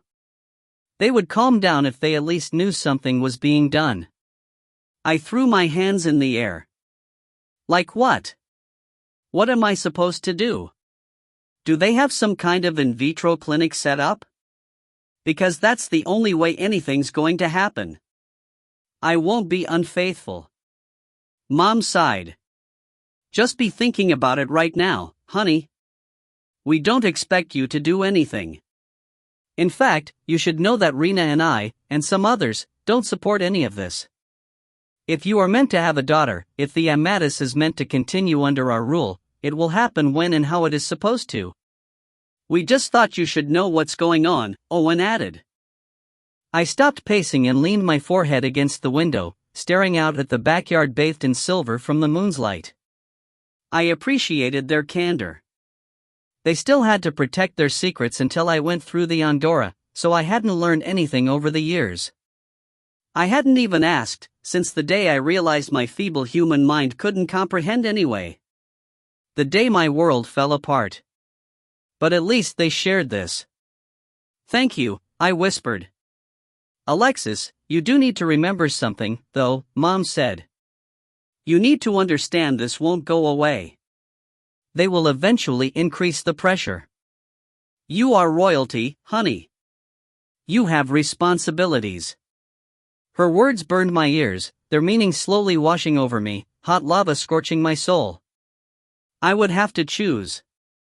Stay true to my love, to my soulmate, remain Tristan's faithful wife no matter how long it took, even if doing so meant no daughter.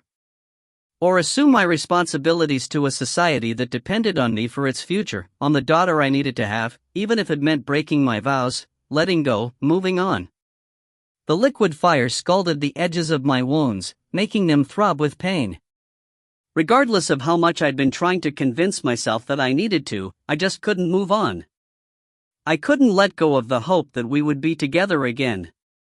Just thinking about doing so in such real terms felt like sharp claws ripping at my inner core, tearing at my soul. It would die with that choice, and so would Tristan's. After all, if our souls were bound as tightly as Rena said they were, the death of one meant the death of the other. I could not do that to him. I owed him so much more. I turned slowly. Mom and Owen looked at me expectantly. We're all relying on you, Alexis, Mom murmured. Well, then, I said, I guess we're all fucked. I slammed my bedroom door shut and threw myself on the bed. I knew that was the wrong thing to say. Once again, I'd snapped because of my emotions. Emotions that were tearing me apart, ripping me in two. Right and wrong no longer mattered anyway. I couldn't do anything without devastating consequences. To me. To Tristan. To Dorian. To our whole damn society. I had actually stated the truth. That's right. You are fucked. I startled at the thought. It didn't sound like my voice, the way I heard my own thoughts in my head. Though I just said the same thing to Mom and Owen, this was not me. Was it? Who the hell else would it be? Again, the voice sounded different, strange. But it was definitely in my head. It could only be my thoughts. Of course it is. This is the real you. The one you've finally been letting out recently. The one who knows the truth and isn't afraid to say it. I didn't understand myself. What the hell did that mean? Think about it, Alexis. Who are you really? Some miserable wench who can't get over herself? Too afraid to do anything? Come on, you know what you really want to do. Why hold back? Again, I didn't understand. Because I really didn't know what to do. Yes, you do. You know you can put an end to all of this. No more suffering. No more choices. No more counsel or Amadis at all, for that matter. And you won't have to deal with any of it. You'll be gone. What? I covered my ears with my hands, as if they could shut out the internal voice. The thoughts sounded too much like suicide. I had never been suicidal. I couldn't do that to Dorian, to my mother, to the Amadis, to Tristan. Even if it were just a thin thread, I really did have hope. Oh, give it up. There's no hope. No hope for anything. Like we just agreed, you are fucked. All of you. I would never kill myself. Then don't. You have other options, you know. You do have other family, remember? I nearly screamed. Holy shit. What the hell was happening to me? This was a bigger mind game than Swirly had ever played. Hell. That's what's happening to you. It could be your home. We hold your desires right here. You can have it all with us. With them, nothing. With us, everything. Your soulmate. Your son. You don't have to worry about having a daughter with us. We'll love you and worship you anyway. You can be our queen. Your king is already here, waiting. Stop it. I gasped aloud. You know this is what you want. No. I said, louder this time. But the voice wouldn't shut up. It kept taunting. The evil blood, that of my sperm donor, Lucas, the demoni's most powerful warrior, coursed like an icy stream through my veins. I could feel it trying to take over. I curled into a ball, my hands still over my ears, my eyes squeezed shut, my body shaking uncontrollably. No. No, no, no. Yes. This is not what I want. An electric charge filled the air. The hairs on my arms stood on end and I heard a crackling sound around me. Again, the pendant heated against my skin. You know it is. Let go, Alexis. Let it all go. Find comfort with us. No. Please, God, help me.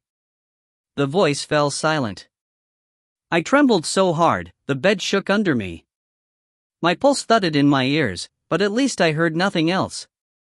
I opened my eyes and remained in a ball, staring at nothing and praying for the voice to stay away.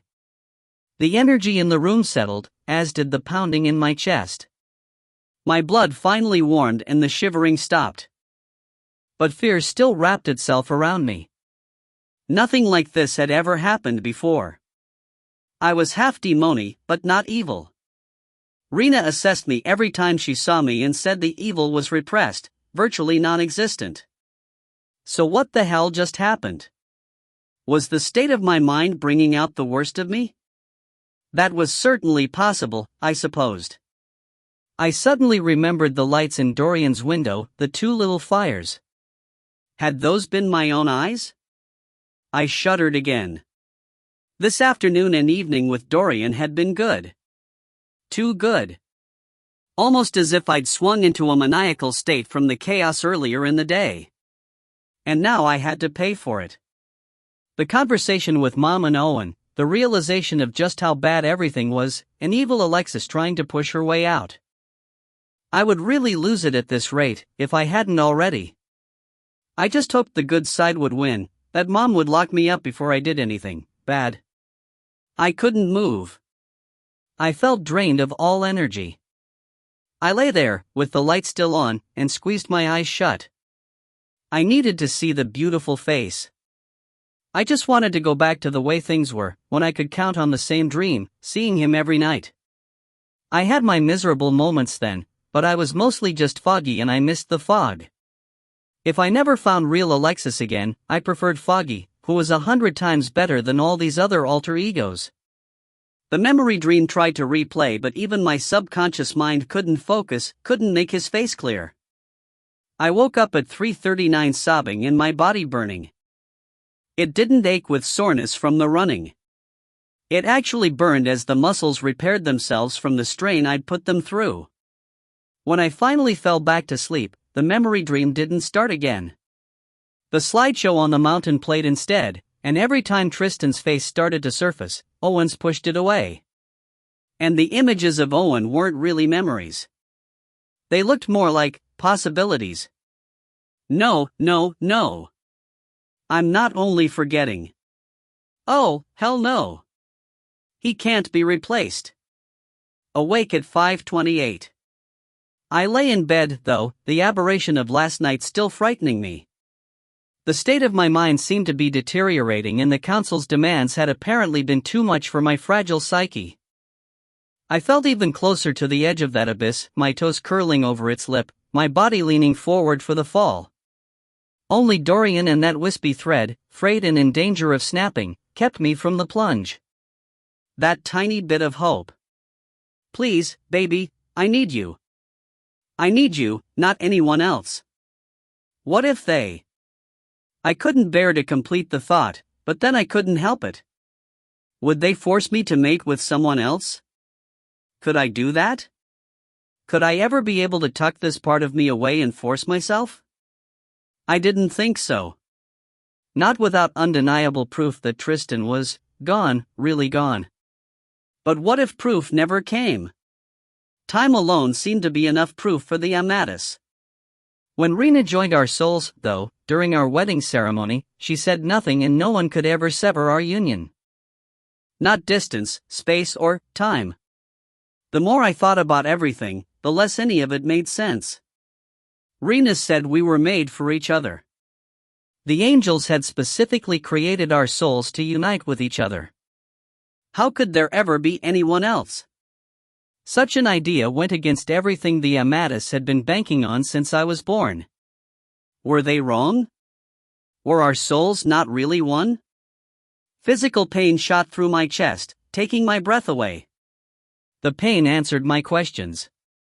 Of course we were meant for each other. Of course our souls were united. There could never be anyone else. So, what on earth went wrong? Why was I here, alone with no daughter and a son who supposedly shouldn't exist? Why did I feel like I was losing our connection, my love's memory? Why was all of this happening? Nothing made sense and I would drive myself even more insane trying to figure it all out, so I stopped trying. At least for now. I literally rolled out of bed, nearly falling to the floor. I glanced at the bag containing my new running clothes and shoes, untouched since I bought them. They held no interest for me now. What a waste of money. I knew that urge to run was a fluke. Yesterday's strange burst of energy had dissipated, but my mind felt wide awake. So I trudged into my office, turned my laptop on and plopped into my chair to wait for it to boot up. As soon as it did, my email opened. I didn't want to even look at my inbox. No one emailed me but my agent and my editor at the publishing company, and right now, their emails would only be complaints or demands for new chapters. Chapters 1 still didn't have. I moved the mouse to click the X and close the email program, when something caught my eye. A new message from Rena. Very strange. I couldn't remember ever receiving an email from Rena. She wasn't exactly the technological type. I knew she used email out of necessity with Mom, but only rarely. So this must be important. I double-clicked the message. Alexis, I understand it is difficult for you to try to move on, and I truly wish your situation was different. I wish I could make it better for you, but, unfortunately, there is nothing I can do. I do hope I can help you get past this, though, because it is in the best interests of the Amadis and humankind. I believe the attached video may help you let go of your past and accept your future. I stared at the message for several minutes, trying to understand it. The words didn't sound like Rena's and I just couldn't believe she would actually deliver such a message in an email. This was all out of character. It must be really bad. A lump grew in my throat with this realization. Whatever the video showed, it was something she couldn't tell me on the phone or even deliver through Mom. So bad, neither of them could even voice it. I instantly knew I didn't want to watch the video. Yet, acting on its own accord, my trembling hand moved the mouse to the file and double-clicked. Ian, the ugly Irish ogre who'd dropped the bomb on me about the Amadis plan for my marriage, appeared on the screen. He stood in a darkened room, a spotlight trained on him, wearing black leather pants, a black trench coat and no shirt. His red hair provided the only real color to the scene. His lips pulled back, exposing his crooked teeth, whether in a grin or a snarl, I couldn't tell. "We know you want to go to the media," he said in his Irish accent, "to protect your lil lassie's reputation. But you might want to think twice about that. If you do, if you acknowledge Seth's existence in any way, heads will roll." He cackled his disgusting laugh as the recording cut to another scene. This one had all the appearances of a group of terrorists with a hostage, just like those seen in the early years of the wars in Afghanistan and Iraq. Several men dressed in Middle Eastern tunics, sabers hanging from their leather belts, stood in a circle around someone unseen.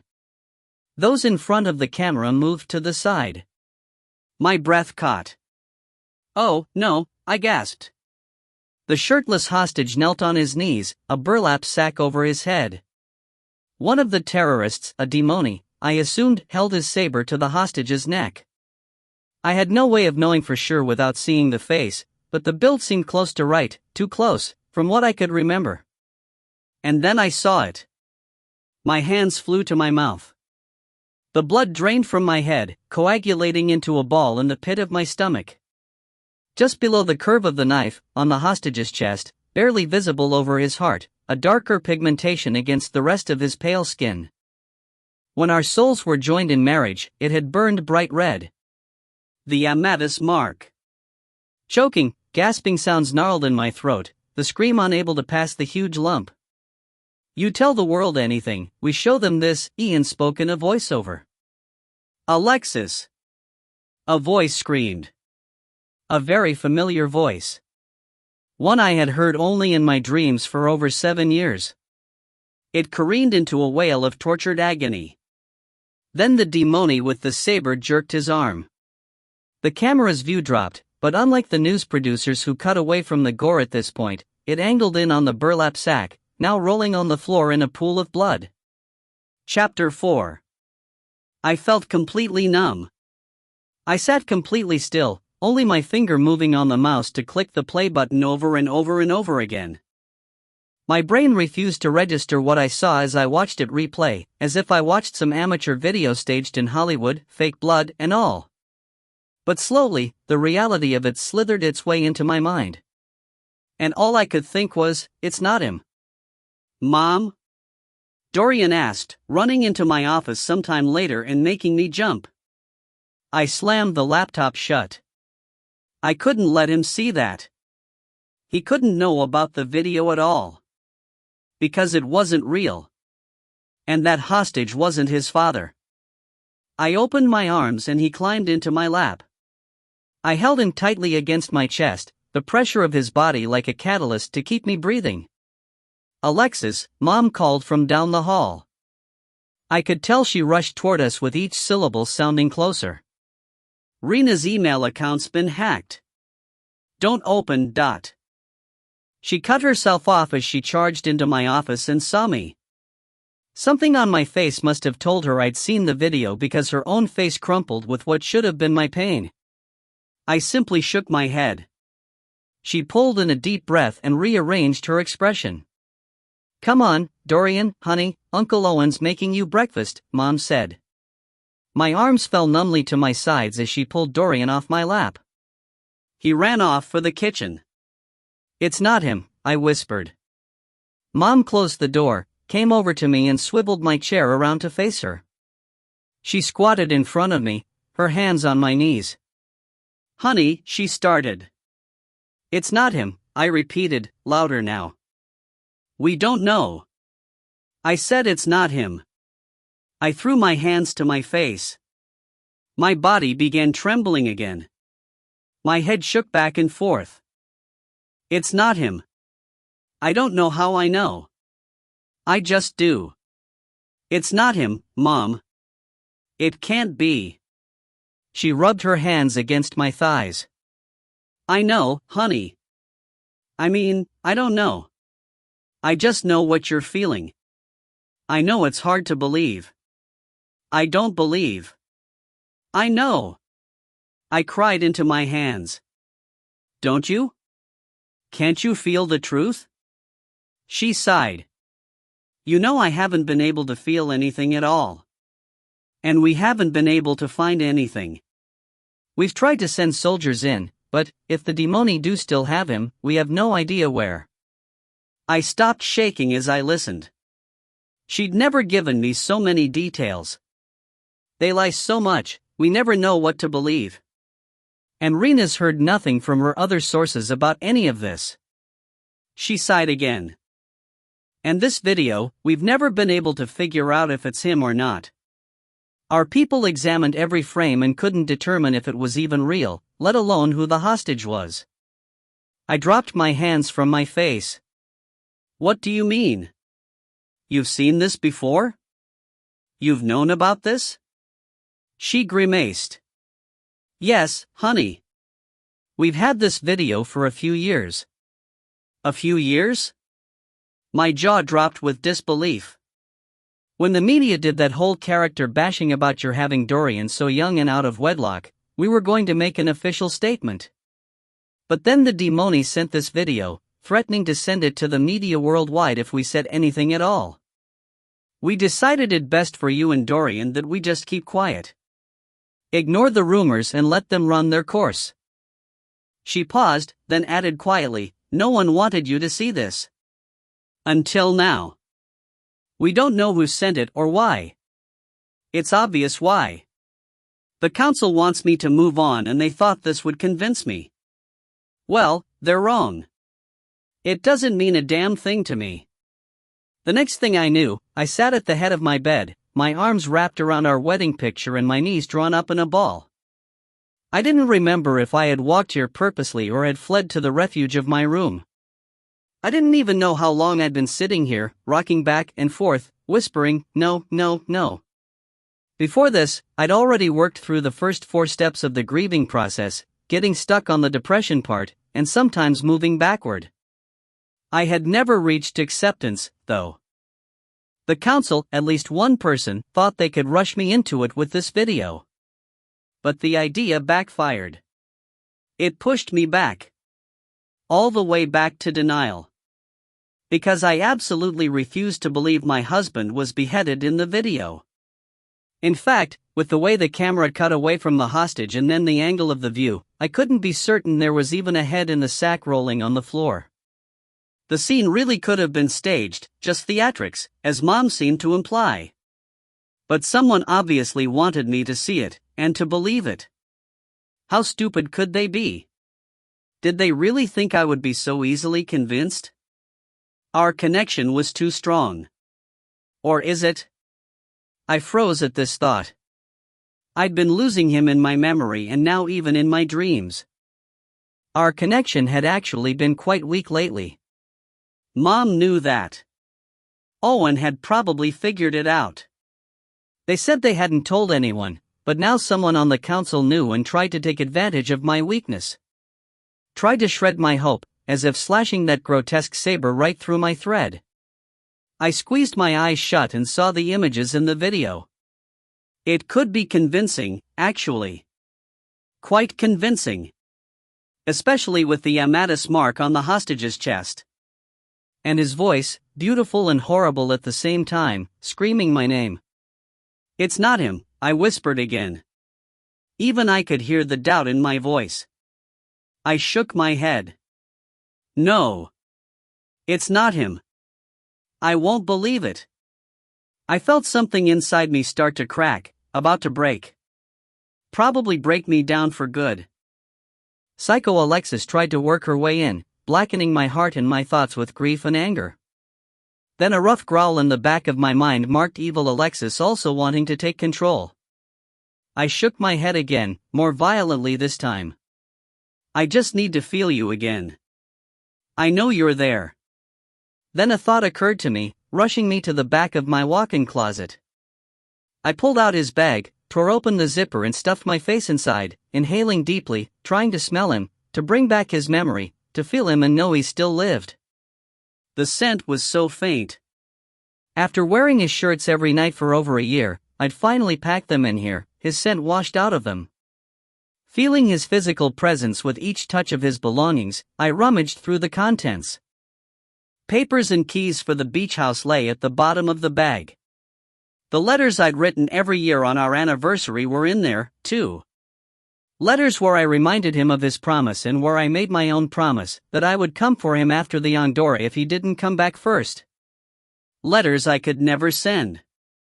I read them twice in my chest, where my heart should have been, throbbed with pain. Then I came across the envelope he'd given me at the safe house. I had never bothered to open it. I ripped through the envelope. It contained some important-looking documents I couldn't focus on and a car title, the title to his Ferrari Spider, signed over to me, as if he'd known he wouldn't make it back. His Ferrari. Since we'd had it in the Keys with us on our honeymoon, it hadn't exploded with the rest of his belongings when the demoni blew up his house. We had used it as our escape car to the safe house. He had flashed away when he left the final time, leaving it behind. I knew the Ferrari sat in the extra garage.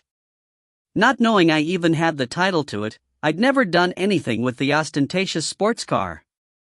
I could never bring myself, through all these years, to even look at it. I knew Owen, along with Dorian. He loved his daddy's car, took it for a spin every now and then and kept it maintained.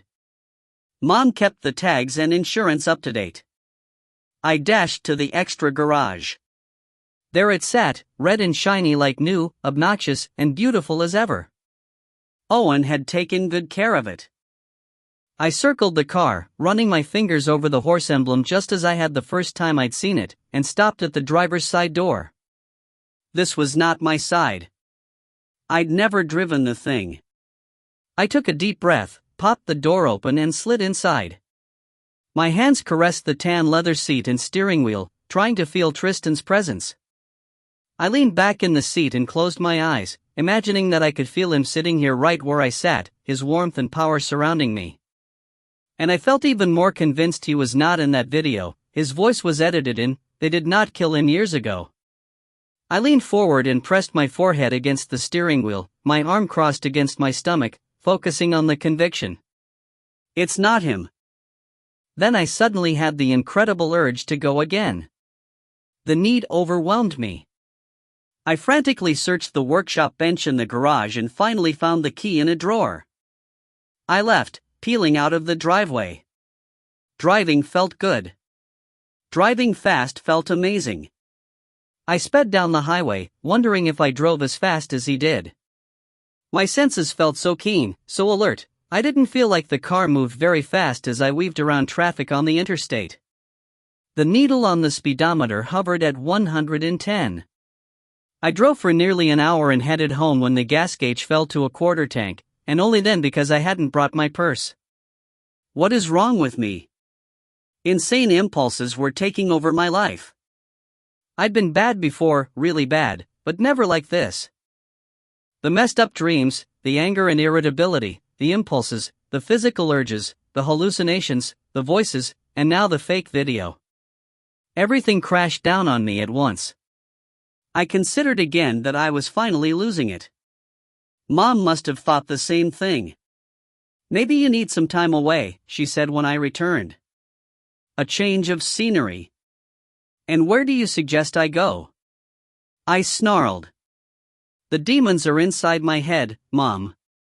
I can't get away from them. She cringed. The words had come out of my mouth before I even knew what I said. Actually, that's what concerns me, she said, shocking me. Then I realized the truth of her meaning. I instantly became irate, with an overwhelming urge to throw it all in her face, letting her know exactly what she'd produced with her little romp in the sack with the evil sperm donor.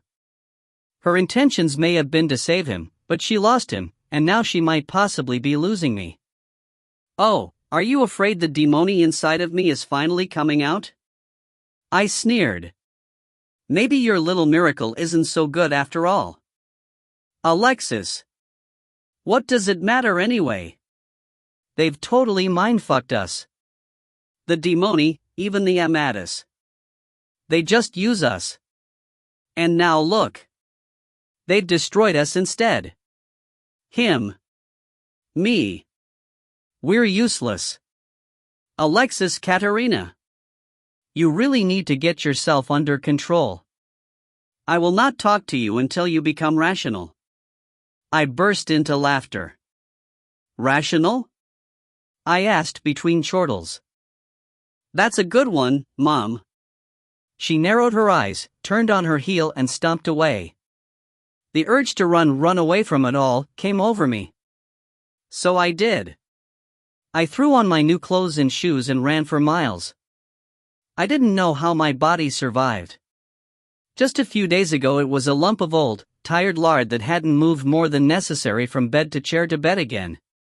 Now, on such little sleep and no food, I couldn't remember the last time I'd eaten. It felt strong and wired with energy. But I couldn't run far enough. I couldn't run far enough away from my shitty life. I couldn't run far enough to get to Tristan, to know for sure. As I ran, I decided Mom was right. I just needed to get away for a while. Really be by myself and try to straighten my head out. Like so many irrational ideas, this one made perfect sense right now. I ran home, showered and packed. What are you doing? Mom asked from my bedroom doorway. Packing. I'm going away, like you said. That's not exactly what I meant. Well, that's what I'm doing. I do need time away. She came in and sat on my bed, watching me as I purposefully moved between closet, bathroom and bed, where my suitcase lay open. Where are you going? She finally asked. I don't know. I'll call you when I get there. I dumped an armful of clothes into the suitcase. Alexis. I stopped and looked at her. Just take care of Dorian for me, please. Of course. But I really don't think you should be alone right now, especially after seeing. That's exactly why I cut myself off. I realized the video caused this pull to leave, creating a more intense need than ever to feel his physical presence. But she wouldn't understand, or, if she did, she'd never let me go. Not that I'd really be alone anyway. She'd never allow it. I took a different direction with her. I think being alone is exactly what I need. I haven't been alone forever. I've felt alone. But there's always been someone nearby, keeping me from completely letting it all out. Maybe being alone and facing these demons by myself, getting it all out once and for all, is what I need. I don't know. I just know I need to go. I didn't wait for her response. Nothing she said would stop me. Well, nothing would stop Swirly, anyway. She was obviously in charge right now. I went into my office and packed my laptop and chargers and anything else I would need. Then I went to say goodbye to Dorian. Are you going with Dad? Dorian asked. What? I stared at him in shock. His car is outside, he explained with his 6-year-old logic. He glanced out his bedroom window at the Ferrari parked in the driveway. Oh, no, honey, I said, hugging him. I'm just driving his car. Daddy is still not home. Oh. His chin quivered. I gave him another squeeze. I'll call you later. Be good for Mimi, okay? I love you. I love you, too, Mom. His eyes shone with tears. I had to get out of here.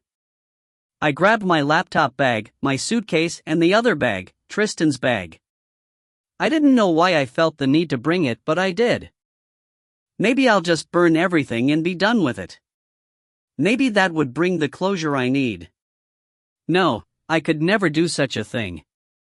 I didn't want closure. I just wanted that physical connection. This is a bad idea, Mom said, following me outside. I threw the bags into the Ferrari's passenger seat. No, it's a good idea. Or, at least it is an idea. The first real idea I've had, one with purpose, anyway.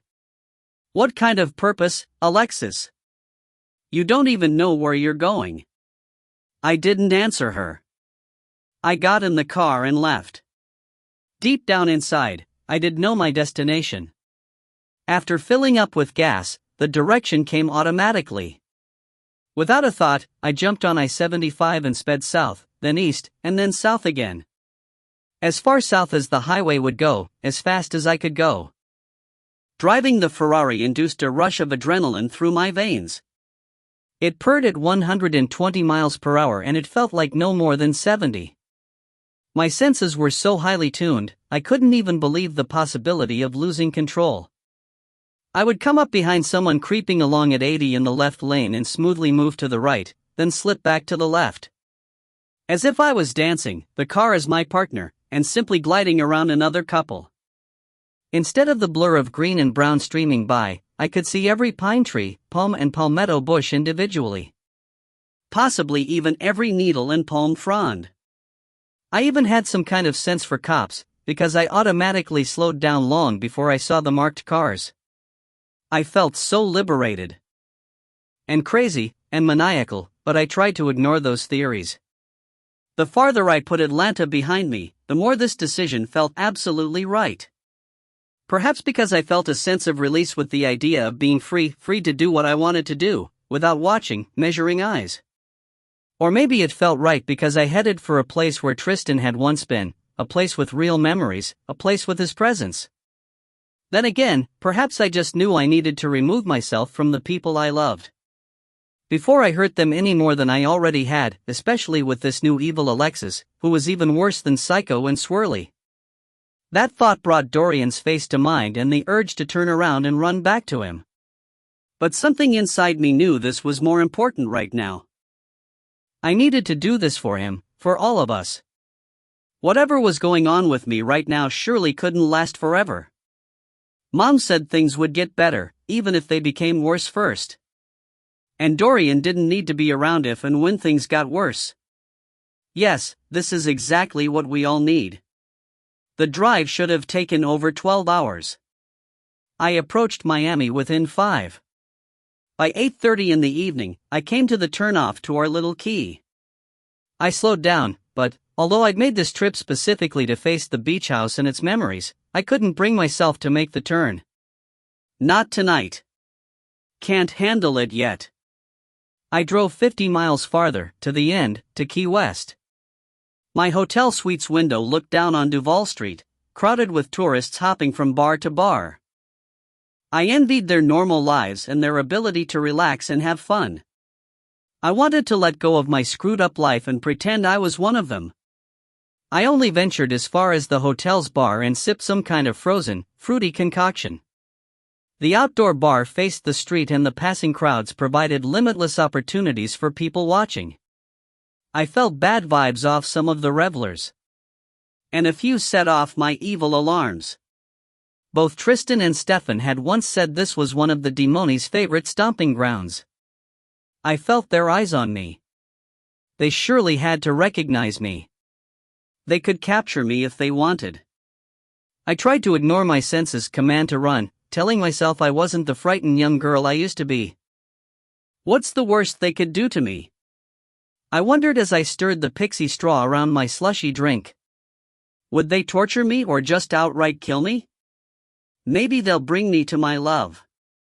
Would they take me to him and let us at least be together? Or did they even have him? Apparently, enough doubt about the video lingered.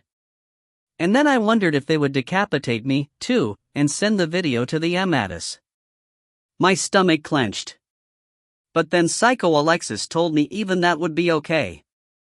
Being together, whether within their captivity or both of us dead, had to be better than what I'd lived through so far. I had a brief impulse to walk right up to one and let them have me. And then I saw Owen across the bar, keeping an eye on me. Protecting me. Probably just as much from myself as from the demoni. I'd given him a job again. Actually, I realized he was not alone. I felt the presence of several Amadis, all on guard for me. Just in case. I had been right, Mom would never let me be completely alone. Realizing this suppressed Psycho Alexis. I wondered how these innate enemies seemed to coexist. I'd seen the carnage both sides could produce during that bloody battle nearly 8 years ago. Rena had said the Amadis only fight when necessary. But why wouldn't the demoni be instigating something with them? Were even they able to control themselves when so immersed in the human world? Or did they have no reason to fight? No orders to attack. Why should we attack when you are so close to coming to us on your own? You'll soon realize exactly where you belong. I stiffened in the bar stool. That voice again. The internal voice that was mine, but not mine. The voice of evil Alexis that scared the shit out of me. I ordered another drink. Then another one. I hoped to drown the voice away, along with all my other thoughts. I'd never been truly drunk before. I'd been buzzed, but never falling down, blacking out drunk. Why not now? I had protectors to ensure nothing bad happened, so why not allow myself that numbness? After 3 drinks, which should have inebriated me, I felt little effect. Probably overpriced, watered-down drinks the bartender served. In fact, Owen had probably slipped him a larger than necessary tip to make my drinks weak. I gave up and headed back to my room, feeling a little defeated because I could never truly run away. At least Owen and the others didn't bother me, for which I felt grateful. The front room of the suite contained a sitting area with a couch, chair, and walnut armoire, which housed a flat-screen television. A desk sat by one of the windows, with a view of a small courtyard 2 stories below. A tall, walnut sleighbed and another armoire with a second flat screen furnished the bedroom, the bed made with luxurious linens and a fluffy duvet. The marble-on-walnut bathroom contained boutique-brand toiletries. The hotel was the epitome of luxury. It should have been, for the rate I paid. This would have been a nice place for a vacation, like a honeymoon. But not better than where mine had been. The place I would have to face tomorrow. As comfortable as the bed looked, I knew the threat of nightmares, more replays of that video, wouldn't allow me to sleep. So I sat down to write for the first time in days, pounding on the keyboard for hours, and eventually fell asleep at the desk. The nightmare came and I awoke with a start, his scream still echoing in my head. No! I won't believe it. I longed for the memory dream, or even the slideshow, terrified that even my subconscious had completely lost him, except for his agonizing cry. I wished I had gone straight to the beach house now. I needed to feel him, to remember him, to keep hold of that thread. Then I thought of his bag, with his few pieces of clothes still in there, his things I could touch and feel and hold close. I started to stand up. Demoni. Evil. Run. Do not move, Alexis. The deep, gravelly voice of the vampire again. My heart jumped against my chest. Settle yourself down. You don't want to excite me. I took some deep breaths, trying to calm myself down, but not because the detestable voice told me to. I needed to be able to focus and figure this one out. Because I was pretty sure I was awake, sitting at the desk, thinking about my husband. But maybe not. Maybe one nightmare had slipped into another. Good girl. Nice and slow. Yeah, whatever. I found it difficult to control my heart and my breathing because now I just wanted to scream and wake myself up. But I couldn't bring myself to do either. You did not listen to me, Alexis. You are still writing. I swallowed, not answering. Real fear crept in, poking black fingers into the edge of my mind. The vampire stood only 5 feet away, his red, glowing eyes glaring fiercely at me. His arms were crossed against his chest, his marble-white skin contrasting starkly with the black silk shirt, tucked into tailored, black slacks. This was the first time he'd appeared in the light and he looked very similar to the descriptions in my books. Except, not exactly. His lips were wrong. I had always pictured my worst villain with full, dark red lips, as if permanently stained with blood. This creature had white, hard lips that looked chiseled into a stone face. And he appeared much thinner, lankier, even weaker looking than the image in my head. Finally, he wasn't exactly good looking. Most authors of vampire lore, including myself, always described the extreme attractiveness of the vampire's face as part of their lure. This creature could possibly be appealing, if he weren't so downright frightening. I am not here to attract you as my prey, he said, as if reading my mind. His lips pulled back from his razor-sharp teeth and fangs. You apparently are not taking me seriously enough, so my goal is to scare you. Am I doing a good job? Yes, very much so. I stared at him wide-eyed, frozen in place. The demoni alarms still rang in my head. Are you demoni? I finally managed to ask. He smiled, it looked stunning and wretched at the same time. Ah, so you are not so stupid after all. If I answer yes, will you take me more seriously? I ignored his question, needing an answer to my own. Even if this was just a dream. Do you have my husband? Is he still alive? Do you know where he is? He glowered at me, the red eyes burning brightly, and then hissed. You have no husband. Your baby's father left you. I cringed at the words, although they weren't new. He'd given the public story. Anyone could have said that. You're not real. You're just a dream, I muttered. Stupid, stupid woman. He growled, suddenly right in front of me, leaning over me. His eyes changed with the burst of anger, to the deepest, darkest black of death. Just the edges of the iris still glowed red. I could see my horrified expression in those deep black eyes. This nightmare felt even more real than my memory dreams. I could hear his ragged breathing, feel it on my face, smell the unexpectedly pleasant, sweet scent, strawberries covered in sugar and cream. Is this really a dream? My heart raced even faster. I thought my ribs would break from the pressure and my heart would just fly out, right into his hands. Stop it! He hissed, stiffening, and with a blur of movement too fast to even see, he stood on the other side of the room. Down to business, Alexis. You are almost done with your book, and I need to stop you from finishing. You have exposed enough of our truths. How would he know? Why you have to be a dream? Only a few people know how this last book is going and that it's almost done. Think about it, foolish one. There are some of us who can fool humans, immerse ourselves into their world.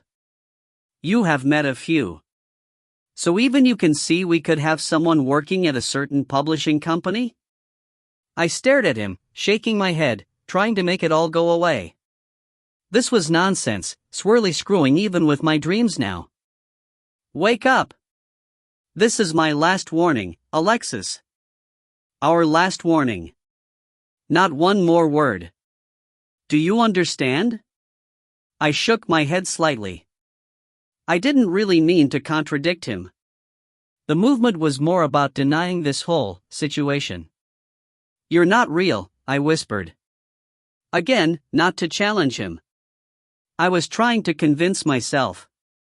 With barely a sound, I added, go away, but. Of course, he didn't obey. Instead, he let out a dreadful, harsh bark, a humorless laugh. Go away? Yes, you would want that. I would, too, you know. I would much rather be spending my time on something I could have. But, for now, anyway, I can only play. You must know there are many ways, my friends, and I can torture you, ways to hurt you without ever providing the relief of death. You are, after all, telling the entire human race about us. But I'm off limits, I blurted nonsensically, my dream self confusing vampires with the real monsters of my life. Demoni were prohibited from killing Amadis royalty unless provoked, as an official provocation. And you are supposed to be so intelligent. He narrowed his eyes and glared at me in silence for a moment. When he spoke again, his voice was low and his words came slowly and deliberately, as if I were too stupid to understand basic concepts. It is simple, Alexis. Exposing us makes anything justifiable. One more page, one more paragraph, one more word in that damn book of yours and playtime will be over. Do you understand now? I couldn't answer. Again, I wanted to scream to wake myself up. But this nightmare had become one of those where you can't move, speak, or even breathe. I wondered if a lack of air would finally force my body awake. Do you understand? He stood right in front of me again, the cold breath raging against my face, blowing my hair back. I still couldn't move, not even for a breath. His voice lowered with the next question, nearly a whisper, but more frightening to me than anything else. You really do not want us coming after your family, now do you, Alexis? Then he stiffened and his head twitched. His narrow nostrils flared. He turned his head to his left, his eyes shifting over his shoulder toward the door. He let out a soft growl from deep in his chest. And then he was gone. I didn't know how long I sat there, how much time had passed since I'd taken a breath. It felt like hours. I didn't know where he disappeared to and I didn't know if he would come back. I still hadn't woken up, so the nightmare wasn't over. But I'd surely wake up and not let myself suffocate. Right? Wake up, Dot.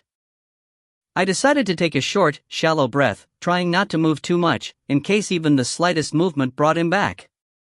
The brief flow of air felt like new life to my burning lungs. I couldn't help but take another, longer draw. It was ragged, but satisfying. I focused on counting my breaths, trying to keep them slow and steady. 1, 2, 3. Bang! Bang! Bang! I nearly fell out of my chair. My breath caught again and my heart returned to its flurried pace. Someone was at the door. Is it real or part of the dream? It was one of those sounds where you're just not sure. If it was real, it didn't wake me up. My subconscious incorporated the noise. The vampire had sensed something. He knew someone was coming. Was it my knight in shining armor? If my hero banged on the door, there was only one person I'd want it to be. I was glad I hadn't woken up yet. The door flew open and hit the wall with another bang. Alexis. Such a beautiful voice. Alexis. Are you all right? Chapter 5. As the voice came into the room, I realized it wasn't the one I wanted to hear. It sounded familiar. Nice. But it didn't belong to who I wanted. Is this some kind of cruel joke? Is my subconscious trying to replace him? Tears welled in my eyes. I'm not ready to replace him. This is my dream. Why can't it be the way I want it? Instead, Owen's voice rang into the room. Are you okay? I shook my head, biting my lower lip to keep it from trembling. I couldn't feel the pain from the bite, though. I wished I could, it would wake me up. I sensed Owen kneel down in front of me, trying to get a good look at my face. I squeezed my eyes tightly. Stupid dream. Why can't I just wake up? Alexis, are you okay? He asked again. I sensed demony. I am fine, I finally answered, my voice tiny. You don't look fine. It was just, oh, what does it matter? This stupid dream wasn't going anywhere now because the wrong hero came. It was nothing. Well, if you're okay in here, I'll go check everything out. I felt him move away, heard his steps as he crossed the room. Is he really coming back? Can he just turn into the one I really want? That happens in dreams. People change into other people. Please? I didn't know who I begged. I guessed my deranged subconscious, which liked to torture me and knew exactly how to do it. Bizarrely, like a dream within a dream, I heard my mother's voice from many years ago, as we drove from some city to another. She'd just broken up with yet another man. Don't ever let them know your buttons. If they know your buttons, they'll push them every time. My subconscious seemed to know exactly which buttons to push. Of course, it's not like I could hide my buttons from myself. I just had to deal with the torture. Everything looks fine, Owen said, returning to me. Yep, still had to deal with it. Do you think you'll be okay? I nodded and said quietly, I'm so tired. I just want real sleep. I lay my head on the desk. Would I simply continue sleeping here? Couldn't I wake up long enough to get to the bed? Or was I already in bed? I tried to stand up. I nearly fell back down, my legs wobbly and weak. Whoa, Owen said, catching me. I refused to look at him as he picked me up. His arms were hard and strong. I kept my eyes closed and tried to pretend he was the one I wanted. It's just a dream anyway, so it should be easy, right? The illusion came easier than I'd expected. A slight electrical current prickled where his arms touched my shoulders and the backs of my knees. As he carried me into the bedroom, I could even imagine the scent of mangoes and papayas, lime and sage and a hint of man. I wanted to bury my face into his chest. But I worried my subconscious would turn everything around and I'd end up dreaming I fell into bed with. Nope. Not going there. I'll stay here for a while, make sure you're okay, Owen said. He leaned over and I felt the soft bed under me. No, you don't. It wasn't a question. I'll keep watch. You just get some rest. I felt his lips press briefly against the top of my head. I kept my eyes tightly shut, afraid my subconscious might see that button, the bright one that flashed between possibility and nearly as good. But I felt the movement as he stood back up and then heard his soft steps on the thick carpet as he headed toward the door. Part of me didn't want him to leave. But I was afraid of what might happen, of the possibilities. Not replacing him. Then the memory dream finally returned, my real hero as the star, feeling so close to me. I lay in bed at 5:15 the next morning, holding onto those memories, onto Tristan's face. The image had finally been clear enough for me to see him. And now that I was awake, back in my own miserable world, I had to face reality that he wasn't with me. As soon as the sky lightened enough to run, I dashed out the door, grateful I'd decided to pack my new running gear. I ran along the unfamiliar streets, heading south, where I knew I would eventually hit water. When I did, I paused to gaze over it. The only sounds filling the air were the waves hitting against the concrete seawall below and seagulls cawing at each other overhead. The scene might have been peaceful if my body wasn't screaming to move. As I turned to head back down the street, someone caught my eye. He was still too far away and too hidden in shadows to see his face. Somehow, though, I knew he was the stranger. The same stranger who'd been in my yard and at the park all the way back in Atlanta. And I knew now he was a hallucination. I'd been imagining him all along. He took several steps toward me this time. The gait was painfully familiar. He's not real. Not real. Panicked by the realization, I ran the other way, as fast and as hard as I could, not paying attention to where. I wanted to get away from that delusion because it meant I really had lost my mind. I'd been trying so hard to see him, my imagination created false images, like someone lost in the desert searching for water for days and stumbling toward an oasis that's really just a mirage. I slowed, tears blurring my vision. And I heard footsteps behind me. I glanced over my shoulder and saw another runner following my path. He gained on me quickly. I sped up, but he ran much faster. Demoni. Evil. Run.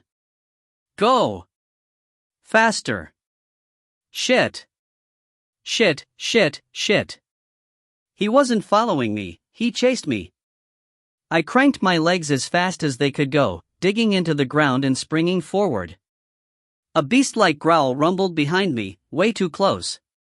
My heart pounded and my breathing came hard, the first time I'd had any difficulty running. But exertion didn't tax my energy. This was all-out fear. This is real. Just a few more seconds. At least I'll be with my love. I impulsively stopped at the thought and waited. Waited to be caught and captured and possibly killed. Just take me. But the footsteps fell silent. I whirled around. The runner was gone. No trace he'd even been there. I stared down the street in bewilderment and turned in circles. No sign of anyone. Another delusion? I swore he was real, but maybe not. And if not, then I really was falling over the edge, into complete madness. In fact, that was the only explanation because I'd just been willing to give myself up, leaving my son as an orphan. How could I? An evil snicker sounded in the back of my head. I inhaled deeply, trying to calm my heart and clear my head at the same time. And an invisible, yet crushing weight fell on top of me. Mangoes and papayas, lime and sage. What are you doing here? Get to a safe place. My heart and my breathing both stopped. That scent, that voice. That lovely, smooth, silky voice. Tristan's voice. And not twisted in pain, screaming my name. I'd never allowed myself to hear his voice in my mind, knowing it would be too painful. I couldn't control scents, they wafted in on their own from innocent sources. But his voice, I would purposely have to recall it.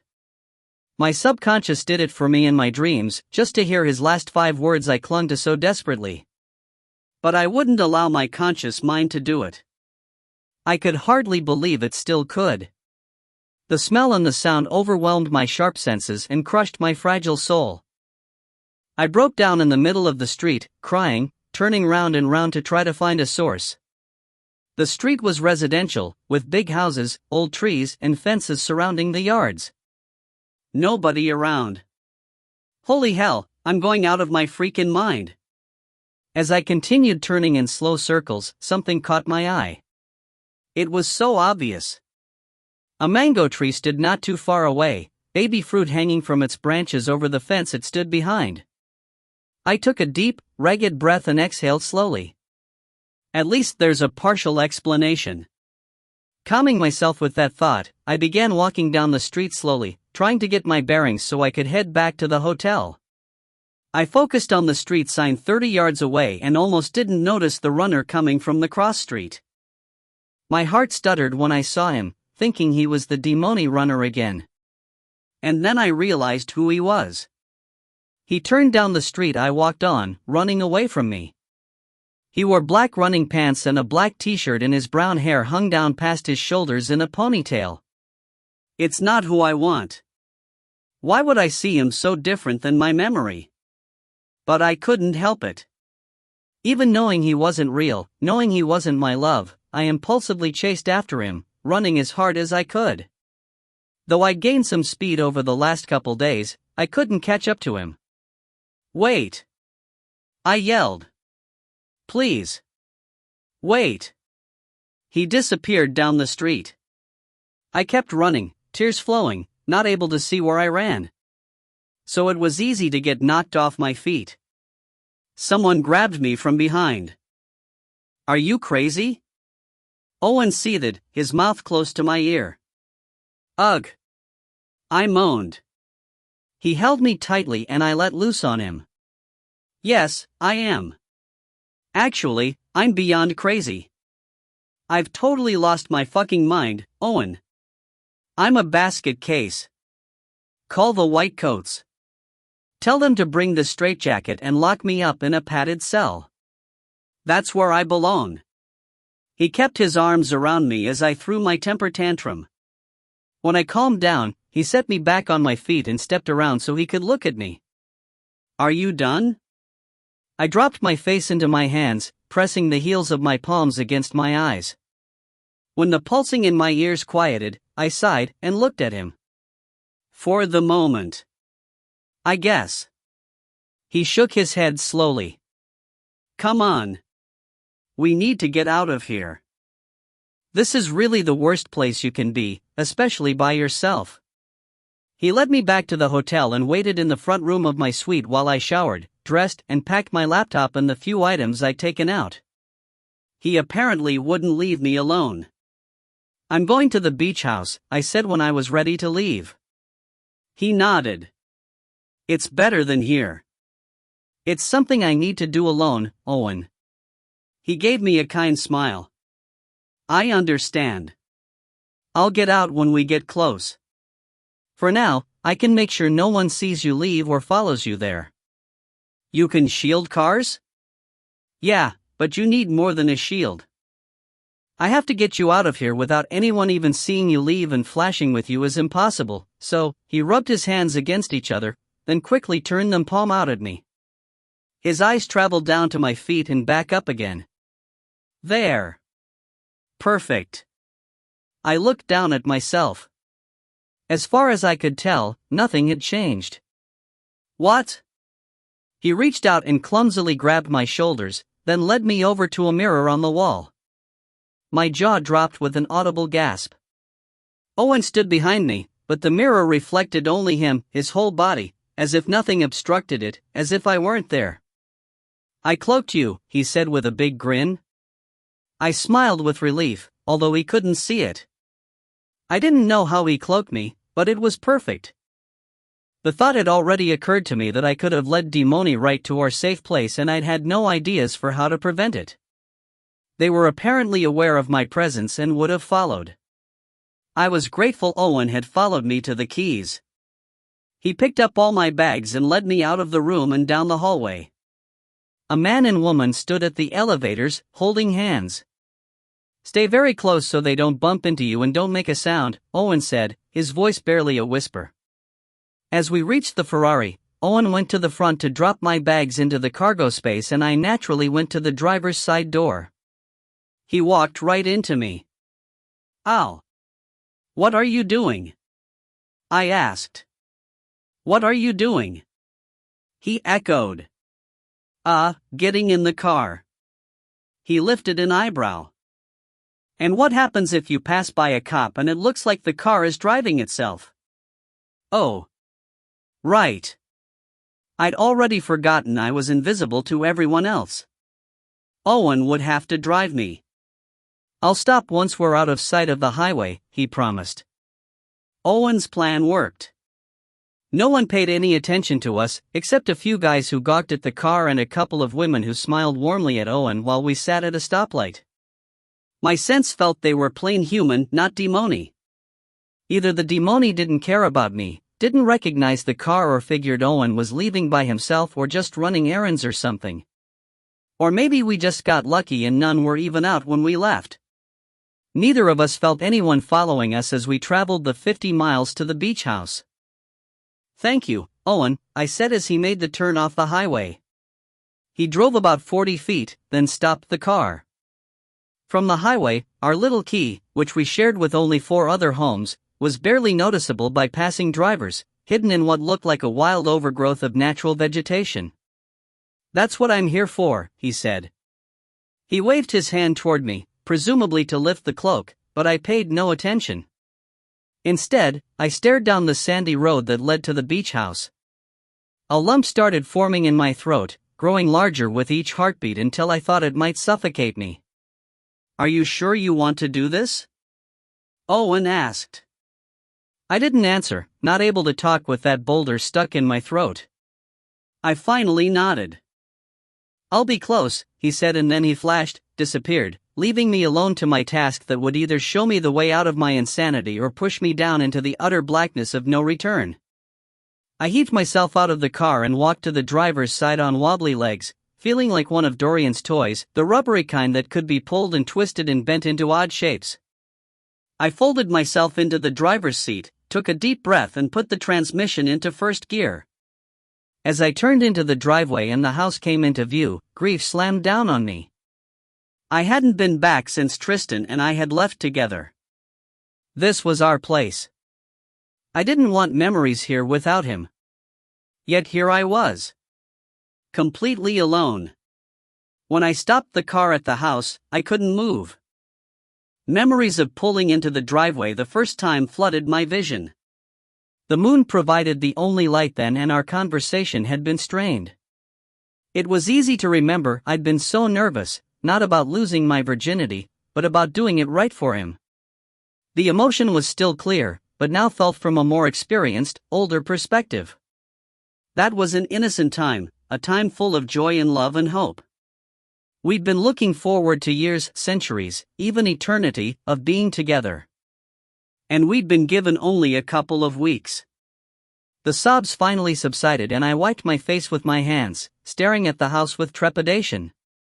It still looked the same, as if frozen in time with the memories it held. The light gray, metal roof reflected the bright sun and the blue-gray stucco siding looked like new. The wooden stairs and deck seemed to have a fresh coat of white paint, they gleamed in the sun, too. The house hadn't changed at all. But it was different now. Instead of promises of love and hope, the house now held guarantees of misery and loneliness. Part of me wanted to leave. A very big part. I inhaled deeply, telling myself I could do this. I gathered the luggage and forced myself up the stairs. I rummaged in his bag for the keys, taking time to feel each of his belongings my hand came across, trying so hard to remember his face, to feel his presence. Once I stepped inside, I didn't have to try. I could barely punch in the security code for the alarm, my hands trembling and tears blurring my vision. The memories of our unplanned honeymoon, so long ago now, flooded over me as soon as I entered the kitchen. We'd cooked so many meals here together, listening to U2, Nirvana and Smashing Pumpkins, the only 3 CDs that had been in the Ferrari at the time. Sometimes he'd taken me in his arms and spun me around for a short dance as we waited for the sauce to thicken or water to boil. I remembered him chasing me around the island with lobsters in his hands before he dropped them in the big pot of steaming water. My eyes traced over the crack he'd left in the granite countertop the day we had to leave and tears streamed down my cheeks. I dropped the bags and stumbled through the unchanged family room into the master bedroom. It looked exactly the same, with a colossal bed and dresser in the main part of the room and a chaise lounge and little table in front of the sliding glass doors, which led out to the screened-in balcony. Everything was white, with splashes of jewel-tone colors in the fabrics and decorations, making it feel like a tropical island. He'd named it the Caribbean Room. My breath caught as I remembered our first night here. He was so happy I loved the place as much as he did. And so loving and gentle as he took me for the first time. I threw myself on the bed and sobbed. When the racks of pain subsided, he swam into my vision. I saw clearly his beautiful face with the sparkling eyes, smelled his delicious, tangy sweet scent, felt the electric pulse as he touched me, heard his lovely voice say, "I love you, Malikita," as if he lay right next to me. He felt close again. So close. And just like that first night at the safe house, I felt his presence in the world. Really felt it, like a nearly tangible energy reaching into my chest, surrounding my heart and filling my body. I knew again, really knew he was still alive. Any doubt had been erased. He lived, somewhere. I pulled the bedding into me and sobbed harder, clinging to it as though it were him, wishing like hell he would just come back to me.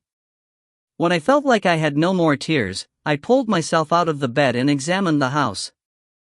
Mom had hired a management company to care for it and everything seemed to be in working order. I figured Mom had called to let them know of my pending arrival once she realized I'd headed to the Keys. With a push of a button, the hurricane shutters lifted and I went out to the balcony. I curled up in the chair Tristan always sat in, pretending I sat on his lap again, snuggling against his chest instead of the cushion. And I bawled. It was a horrible, heart-wrenching day and night. But definitely not the worst of my life. In fact, I relished the agony because it made me remember. And remembering made me feel so close to him. I let the wounds open widely. I welcomed the pain when I saw the cracked headboard, a consequence of our heated passion. I embraced the burning throb as I stood at the shower door, reliving some of my favorite memories. "Baby, I feel so close to you now. Please come to me." I moaned myself to sleep, curled in a ball on our bed, my hand clutching the pendant as a lifeline. My old memory dream played throughout the night and I savored every moment, knowing how important it was to hang on, even in my dreams. The next day came slightly easier and I knew this was the right decision, coming here. After ignoring this place for so long, it gave me what I'd needed all along: real memories, a place he had been, where I could physically feel him and his love for me. The longer I stayed in our bed, the less the memories felt like an assault shattering my heart and more like a cozy blanket surrounding me with warmth. The reassuring sensation continued everywhere in the house and on the 3-acre property as I worked my way around to each special place.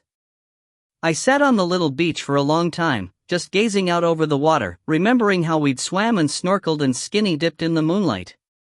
Later, Owen and I left for groceries and when we came back, I didn't have to sob in the driveway. I had to admit it helped to have Owen here. His presence gave a sense of comfort, providing a link between the past and the present. "Where do you go?" I asked him when we pulled in front of the house. When I wanted to leave, I just called his name outside and he was suddenly walking up the driveway. "I mean, when you're not right here. You're obviously somewhere nearby." He chuckled. "I'm around, Dot." "That's not an answer." He shrugged. "It's true. I just hang around, keeping an eye on the place." "Where do you sleep?" Where I feel like it, last night I slept on your balcony. I wanted to be close. Really? I didn't know. Well, yeah, you're not supposed to. I'm here at your beck and call. Otherwise, I'm supposed to keep my distance and just protect.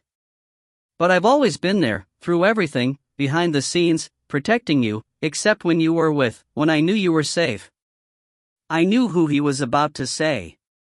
He hadn't needed to protect me when I was with the one person who could protect me better than anyone, my husband. Because he himself was the most dangerous creature on earth. You can stay in one of the bedrooms, I offered. His lips formed a small smile. His eyes mixed with kindness and empathy. I don't think that's a good idea. You came here to be alone, right? Yeah, but... Don't worry about me, okay? This is my job.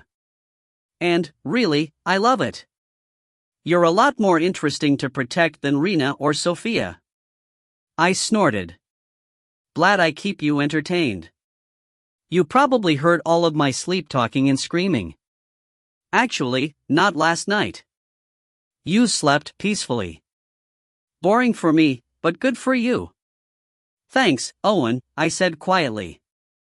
For protecting me. And for being a friend. If you need anything, like to use the shower or anything. Yeah, I did. He chuckled again. I stared at him, my eyebrows raised. While you slept. Gotta clean up somewhere, don't I? But it's nice to have permission now. And you have fair warning, in case you wake up. I imagined finding him unexpectedly in our shower.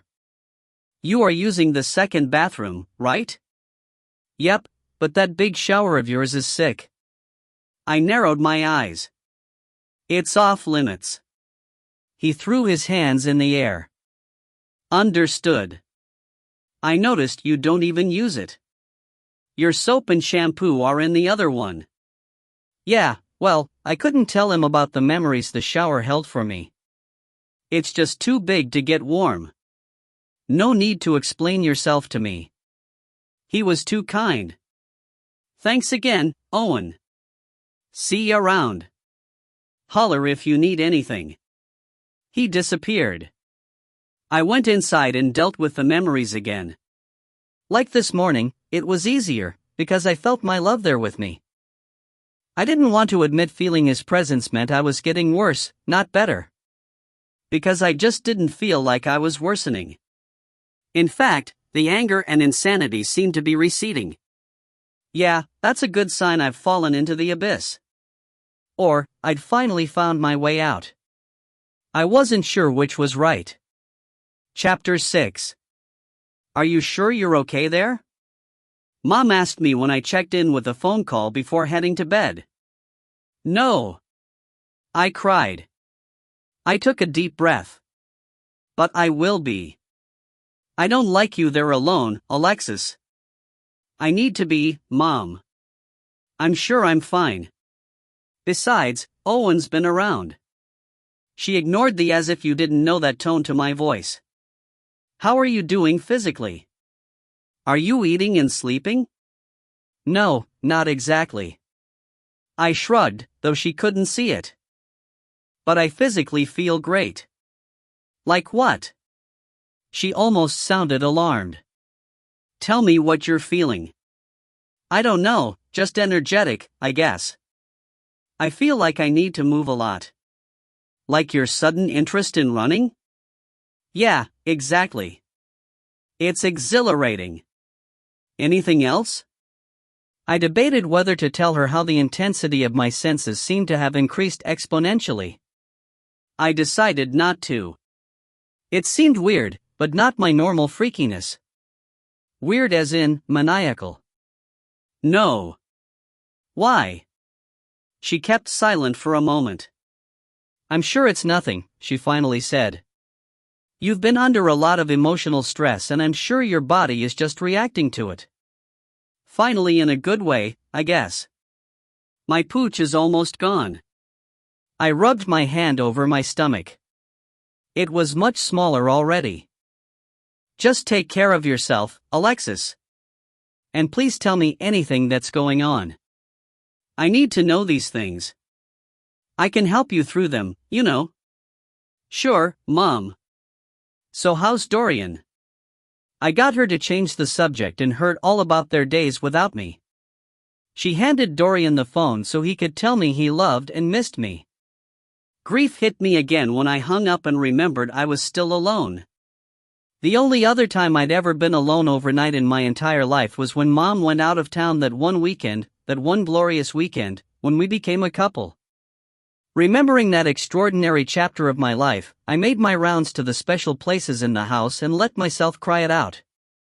I saw his face clearly as I dozed off. Burning pain surged through my muscles and nerves, waking me up. I rolled and thrashed in the bed, not able to get comfortable, my muscles and joints tight and throbbing. I got up twice to take a pain reliever, but it didn't help at all. When I finally fell asleep again, I awoke gasping from the intensity of the burn. I felt the consequences of those runs when I'd been so out of shape, physically paying for those stupid impulses. I finally fell into a more comfortable sleep just long enough to enjoy the memory dream. When I woke up at 5, I felt completely refreshed. In fact, I felt unusually strong, both physically and mentally. The burning in the night was a distant memory. I ran around the property several times since I had nowhere else to safely run, then I went for a long swim, pushing myself harder on each lap I made parallel to our private beach. I felt good. It's like my body is becoming more powerful by the minute, like it's changing. That thought rushed me out of the water and back inside. I stared at myself in the mirror for what seemed like hours, twisting and turning my body to study it from as many angles as I could. The woman staring back at me no longer looked 50-something. My reflection looked completely different than it had just a week earlier. A spark of life shone in my eyes. Color brightened my skin again. Although wet, my hair felt thicker and the grays had disappeared. Even with less sleep and intense emotional strain, the dark circles under my eyes were hardly noticeable. The wrinkles were shallow, almost invisible. And my body. I didn't understand, but the running and exercise and forgetting to eat had dramatically reversed the damage I'd done. The pooch had shrunken into just a shadow of its former self. My hips and butt were noticeably smaller. No wonder I had to keep hitching up my shorts. Even my breasts looked almost back to normal. And perkier. They were almost pre-baby. Should I call Mom? I debated the question for quite a while. In the end, I decided not to. After all, I'd been through hell this week.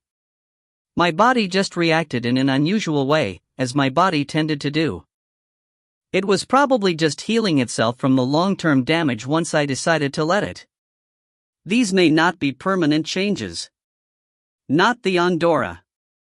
I had little knowledge of what the Andorra would be like, but I knew I was too young and I wasn't going to let my hopes rise, yet. There was one definite difference about me. I started to feel alive again. Really alive. By the next day, comforted with both sleeping and waking memories and the feeling he was close, if only in spirit, I felt real hope. Psycho and Swirly hadn't made any appearances since I'd arrived. Foggy seemed to be dissipating and I actually felt like almost Alexis, even without Dorian. And for some reason, this made me feel like I could finally finish my book. As I set up the laptop on the screened-in balcony, Owen bounded up the outside stairs 3 at a time and flew through the screen door. "It's Sophia," he said, sounding a little anxious. My cell phone rang. I looked at him and he raised his eyebrows. "Alexis, are you okay?" Mom asked. She sounded more than just a little anxious. "I'm fine." "Why?" "Listen, honey, we have some serious problems." "What?" Panic immediately set in at the tone of her voice. "Is Dorian okay?" "Yes." "He'll be fine." "Then what's going on, Mom? Are you almost done with that book?" "What? Why is the book so important?" "Actually, I was just getting ready to write. I think I can finish it soon. Why? She took a deep breath. The demoni are in an uproar and some of them are out of control. We don't know the full reasoning, but part of it has to do with your last book. What? What does my book have anything to do? My voice trailed off as the vampire dreams flashed through my mind.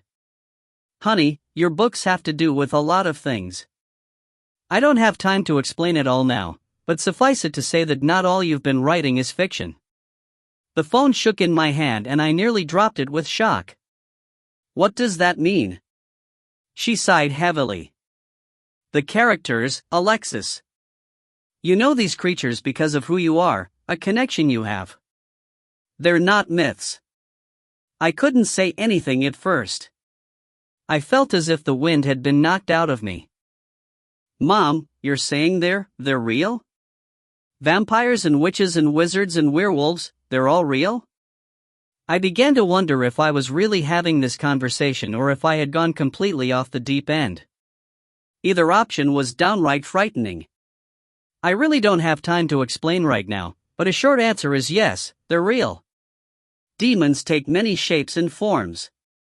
I sat there with my mouth open, trying to process and comprehend. But what, why, how?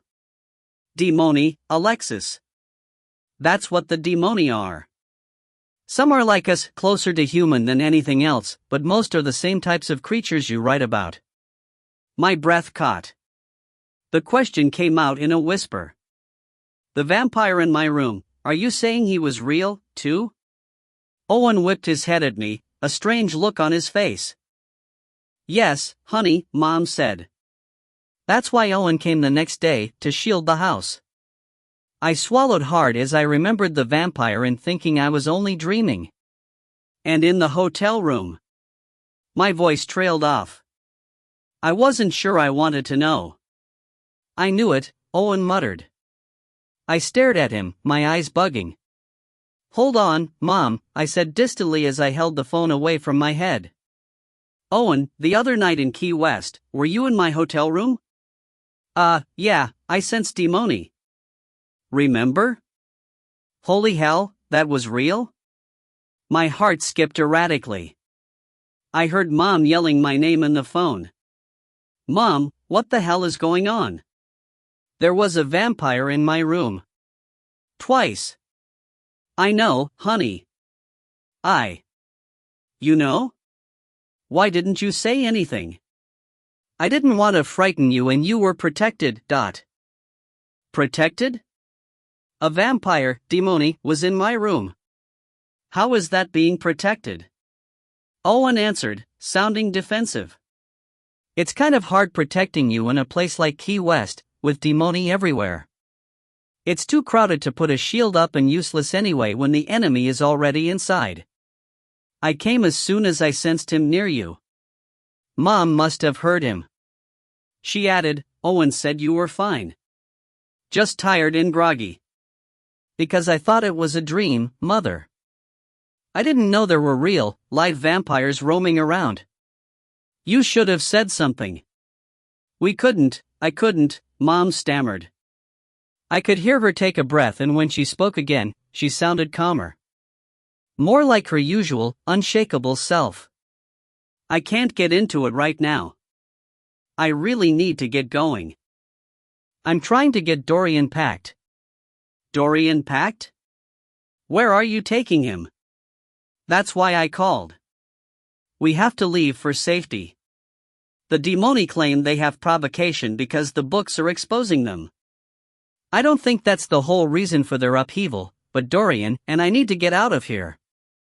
They've given permission for attacks on all of us. Oh, no. Not my baby. He was our youngest generation now. I didn't know if that meant the same thing as it did for a daughter, but I couldn't imagine why the demoni wouldn't target him. I paced the balcony. I felt so far away from him. And so helpless. How could I leave him? What had I been thinking? He'll be okay, Alexis. Just take care of yourself. Owen will stay with you and I'll be there as soon as I can. Please, Mom, please don't let anything happen to Dorian. I couldn't, the thought of losing him, too, was too much. My shattered heart just wouldn't be able to take it. I can take care of this, Alexis, but I really need to go. I'll see you in a few days. Stay safe until then, okay? Promise me? You promised to take care of my baby. I promise, Alexis. He'll be well protected. Just hurry up and get that book done. What? You still want me to finish it? That's exactly what the problem is. Her voice remained steady, yet hurried. You have to, honey. It's very important that you do. Just trust me. This has been the plan all along. Mom. I can't explain right now. I need to go. The safety of my son outweighed my need for answers, for now. I let her go, setting the phone down in disbelief. I took a deep breath to calm myself from hysteria to mere panic before whirling on Owen. Explain, I demanded. He grimaced. I can't. I don't have the authority. Owen. You can't do this to me. All I can say is the council planned all of this. I don't think they expected this kind of reaction from the demoni, but we're sure there's more to their anger than the books. They let me write, encouraged me to write, when they knew my stories exposed secrets? The benefits outweighed the risks. But really, Alexis, I can't say any more than that. He looked me in the eye. Just know you can trust the Amadis. We always win. I stared at him with wide eyes, my mouth open. What the? Who did he? How? I could barely form coherent thoughts. When I finally could, I made my words slow, my voice low. We always win? You're telling me we always win? He looked away from me, not answering. His jaw muscle twitched.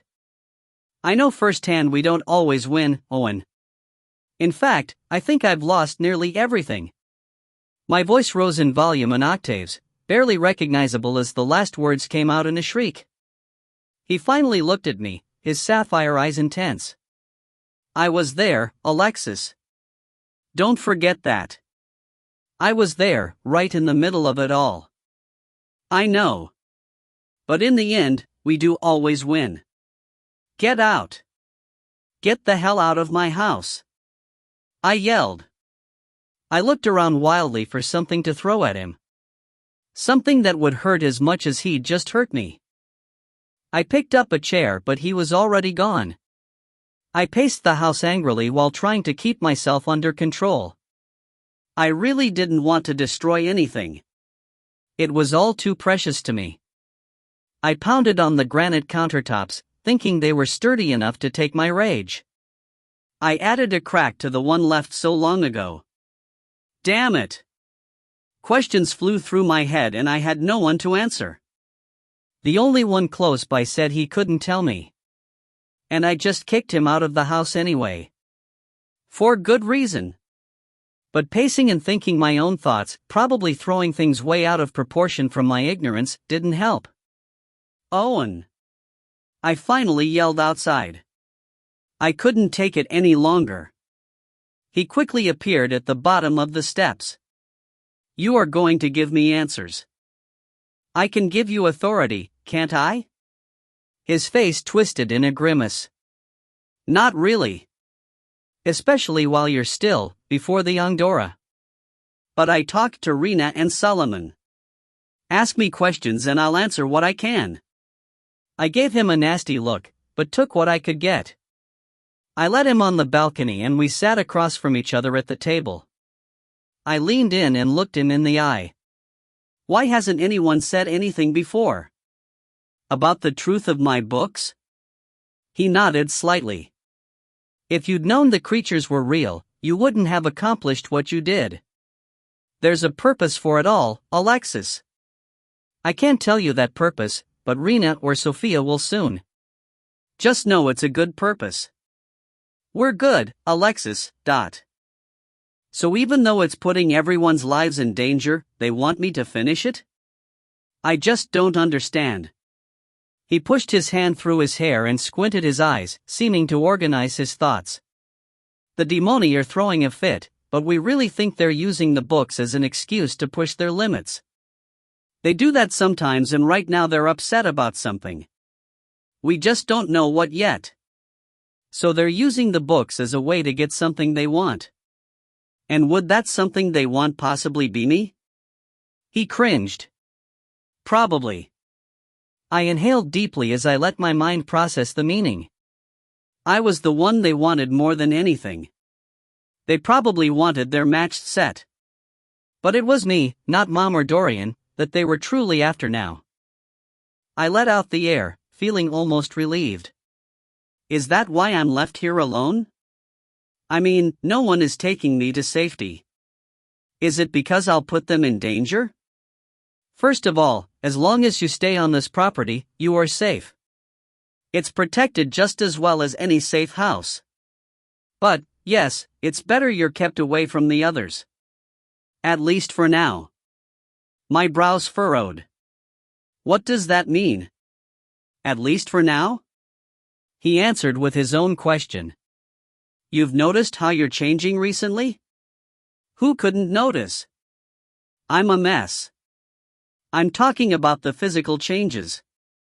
The running and swimming, how your body's changing, you're looking younger. I mean, you looked terrible a week ago. I threw him a hateful look. Just keeping it real. Sorry. You're right. Are the changes really that noticeable to you, too? He nodded. Part of it, maybe a lot of it, is because you are changing. Actually changing over. The Angora. I stared at him. I'd been right? It is the Angora? I dared to hope it explained everything I'd been going through this past week, that I hadn't really been as mentally unstable as I'd feared, but that the changes caused the havoc. That's what Sophia thinks, anyway, Owen added quickly. Everyone says it's too early, but Sophia and I have seen you. And if it is the Angora, well, there are some uncertainties. I nodded with understanding. They weren't quite positive the Amadis power could conquer my demoni blood. I could be just as much a danger to them as any of the predators out there looking for their opportunity to attack. The sense of relief that there was a reason for the heightened insanity was quickly overshadowed by the memory of evil Alexis, that internal voice, like I'd never heard it until recently. I see, I said quietly, falling back into the chair. So you're not just here to protect me.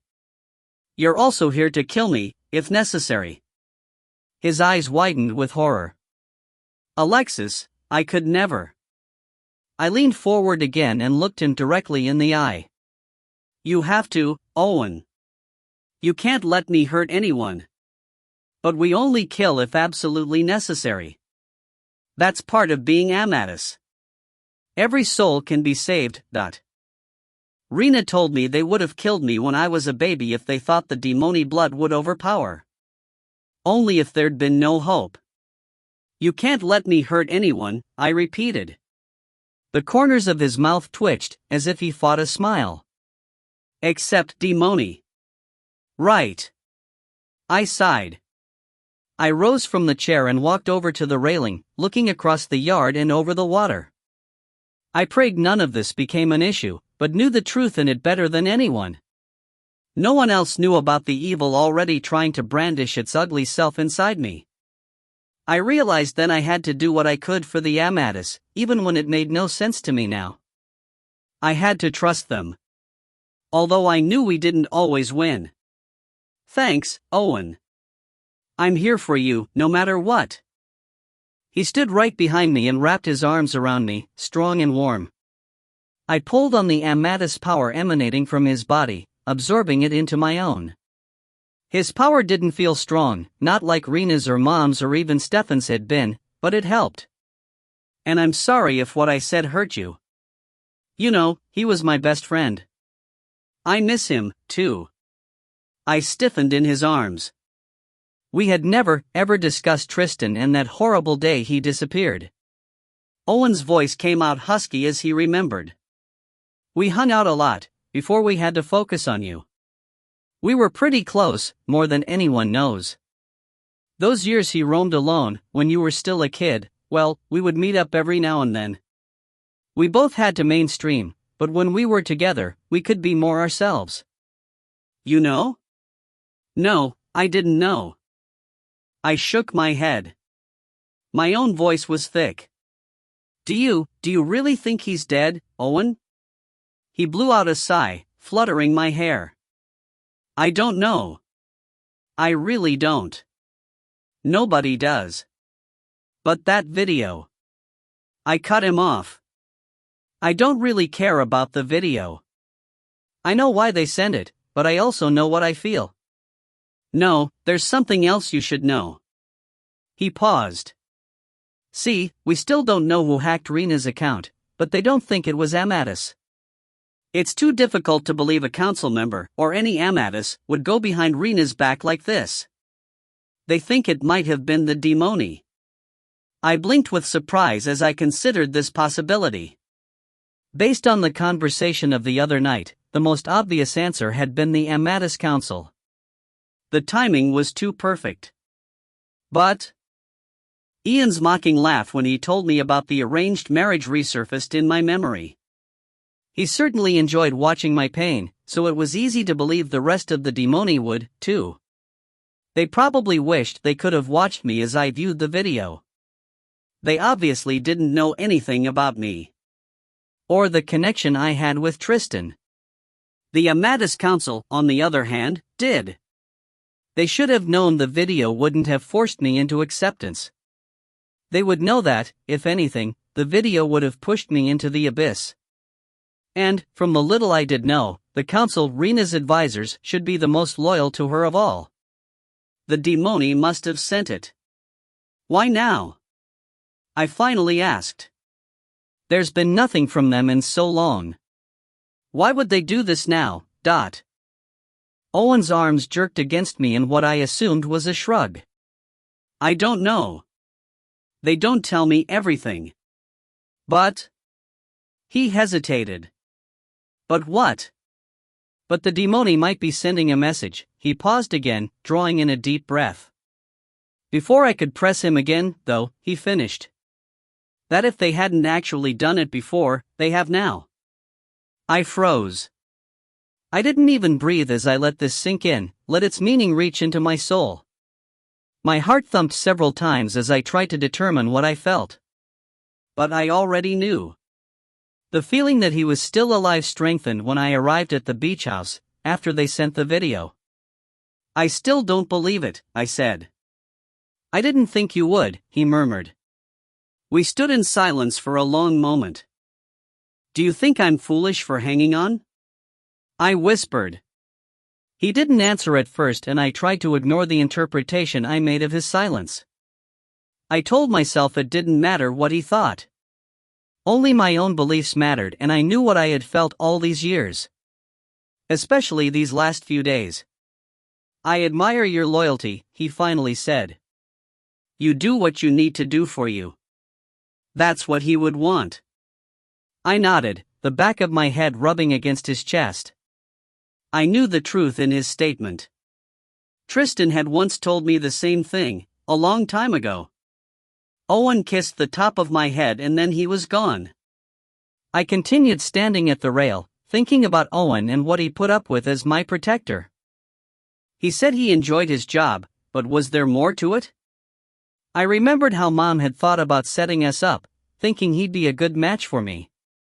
The thought of being more than just friends had only flitted through my mind a couple times. If the Amadis was right about the video, if my true love really was gone, for good. Well, with Owen, life could possibly be a little more normal as it could be for an Amadis daughter, who, apparently, was enemies with creatures like vampires and werewolves. There probably wouldn't be such a strong desire to keep us separated, or brought over to their side. I knew Mom would approve and Dorian loved him. The council would probably be ecstatic, seeing me move on. The possibilities. But it was impossible to think of Owen as anything different than a friend or a brother. I sighed. It doesn't matter anyway. Any future with Owen, or with the Amadis at all, would never happen. I knew what I needed to do for the Amadis and for my family. And, if I was lucky, for myself. I sat at my computer and started writing. Now that I knew what came next, that I wouldn't need another world to escape to, the words came easily. I wrote until 2 in the morning. I was wide awake again at 5, ran around the property a few times, then went back to the book. Just before 3 in the afternoon, I finished the book. The series. 6 years of writing the story. Done. Finito. I stared at the last line for several moments and finally typed the end. My chest tightened with grief. Besides Mom, my characters had been my best friends, pulling me through my darkest hours, and now we had to say goodbye, never to visit each other again. Their adventure was over, and so was that whole part of my life, or it would be shortly. I emailed the entire book to Mom. I didn't know whether the vampire had been telling the truth about having demoni planted at my publisher, so I didn't send anything to my editor. Mom could do whatever the Amadis Council dictated when the time came. I then wrote 2 letters, one to Mom and one to Dorian, explaining how I did this for them, to keep them safe. I wanted to call Dorian, to hear his voice one more time, but I feared what he and Mom would hear in my own voice. Mom would know something was up. So I wrote my goodbyes, tears streaming. I knew I couldn't email them, she would get them too soon, and I had no way to print them at the beach house. So my fingers trembled with my sobs as I saved the 2 letter files on the computer's desktop, where Mom would easily find them. I took a deep breath and focused on the rest of the plan. I hadn't figured out yet how to do it. Owen had regularly checked on me, reminding me he stayed close by. I'd tested him once, pretending I needed to go to the store. He appeared suddenly and stopped me as I sat in the car, asked what I needed, and was back with a box of tampons in 4 minutes. I felt bad for putting him through that, and since he made the trip without so much as a complaint, he clearly wouldn't let me go anywhere. However it happened, I needed to be ready to act on a moment's notice. I showered and studied myself in the mirror, trying to see what I could do to make myself as attractive as possible. It was surprisingly difficult to do any more than what my body had already done on its own. My skin looked and felt smooth, no wrinkles or lines of any kind, no dark and puffy circles under my eyes, the light olive tone tanned. My hair, now full and vibrant, waved down to the middle of my back, and my body was small but strong. I actually looked like my age. I eyed the sundresses Tristan had bought me on our honeymoon, and I'd forgotten to pack in our hurried departure. The property management company apparently had the dresses cleaned, they hung in plastic bags in the closet. I'd seen them my first day at the beach house. Mom must have had the wedding dress shipped because it wasn't there, and I knew I hadn't packed it when we left in such a rush. I was glad it was gone.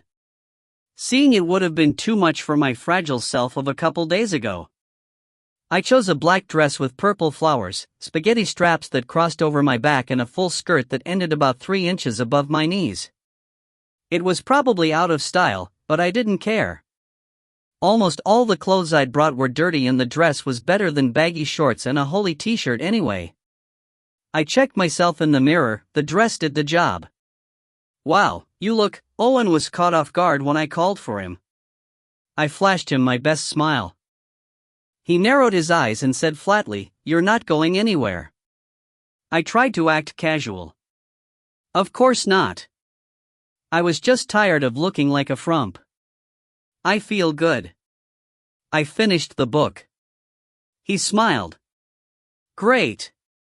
Now we wait for it to be published and let it do its thing.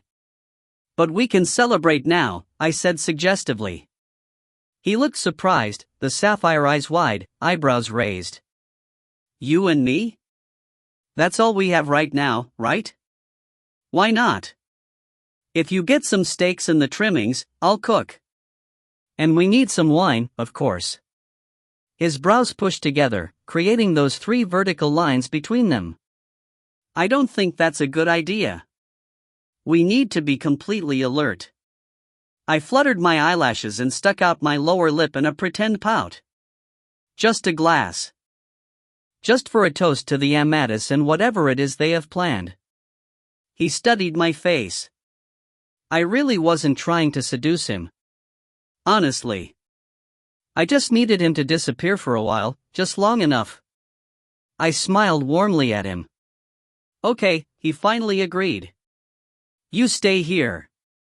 I'll be back in 10 or 15 minutes.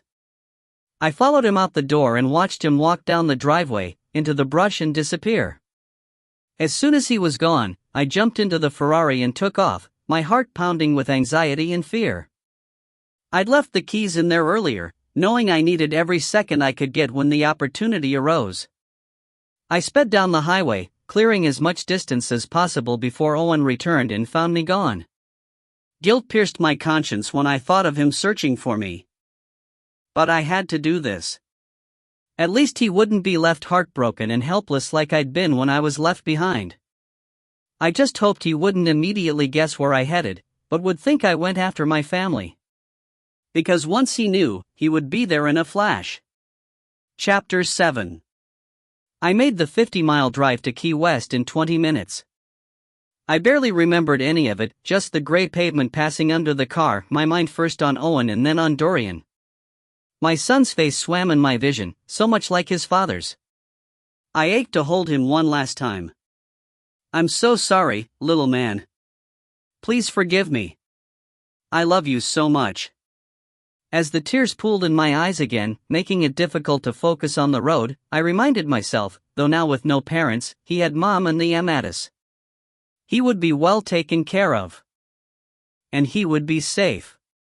Then I forced myself to think about what lay ahead, rather than what I left behind.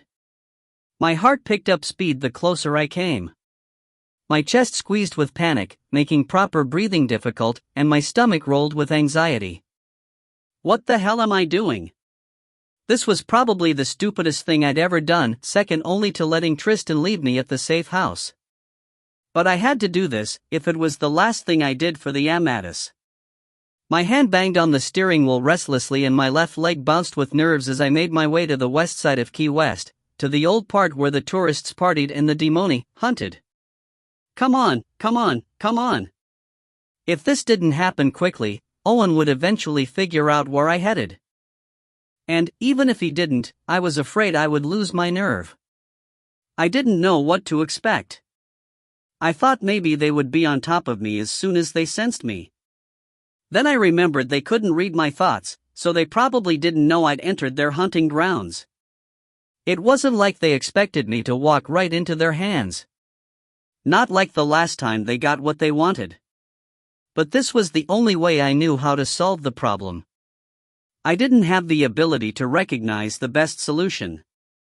Tristan did, but not me. I worked with all I knew, my heart and my soul telling me what was best for everyone. I'd promised him I would come for him. Although he never knew that promise, I would do my best to keep it. I hadn't quite changed over, my body was still preparing for the Andorra, but I'd run out of time. My family needed the protection. They needed to be left alone. I hoped to give that to them. The funny thing was, I realized, I did this as me. Real Alexis. At least, the closest I would know of real Alexis, since I'd probably never make it all the way through the Andorra. But this wasn't Psycho acting out in anger or swirly confusing me with a mix of fact and fiction. Foggy disappeared a couple days ago. I embraced this newfound purpose as me, clear-minded, though a little frightened. Okay, more than a little. But definitely all me. Definitely real Alexis. As the sun began to set and darkness came from the east, I drove up and down the side streets of Old Key West, lined with ivy-covered hotels and inns and stately trees hung with moss. Avoiding the overcrowded Duval Street, I tried to decide the best way to attract the demoni. I hoped to find one or two on their own, separated from the crowds. And I hoped to set the scene up so I could pull them even farther away. I saw no need to involve innocent people. It took nearly an hour to find what I searched for.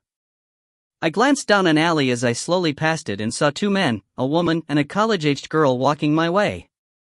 I slowed the car. My sharp eyes recognized the dangerous situation immediately. The girl wasn't exactly walking. The others pushed and pulled her along. The demoni alarms sounded in my head. The group stopped about 50 yards from me, from the end of the alley, and the men started harassing the girl. I assumed they planned to rape her, or worse. I took a deep breath. Here we go. I kicked off my flip-flops and left the keys in the ignition, and the car door opened behind me. I walked down the dark alley. Several dumpsters and back doors lined the brick walls on each side. Security lights over the doors provided pools of light between pits of darkness. The demoni surrounded the girl in a dark area between two dumpsters. They pushed her around and tore at her thin, red blouse and white, satiny shorts, laughing wretchedly. Even the woman. The girl hunched over, trying in vain to protect herself. She looked taller than average and thin, but her arm and leg muscles were quite defined for a female. She looked as though she could hold her own against most normal humans. But these weren't normal humans. In fact, they weren't even human. "Leave her alone," I said when I came close enough for them to hear me without having to yell. "You ought to mind your own business, missy," the tall white blonde said without looking at me. He held the girl by her long, dark hair. She trembled so fiercely, the edges of her shape seemed to blur. "You are my business," I replied, stepping closer. They finally looked at me and they all froze. Even the girl, her face plastered in a grimace of pain as the first demoni still held her by the hair. She looked at me with pleading, fear-filled eyes, realizing she'd put herself in a bad situation.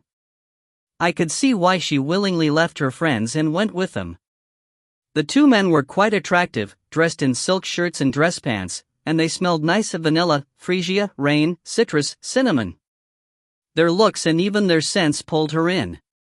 They were vampires.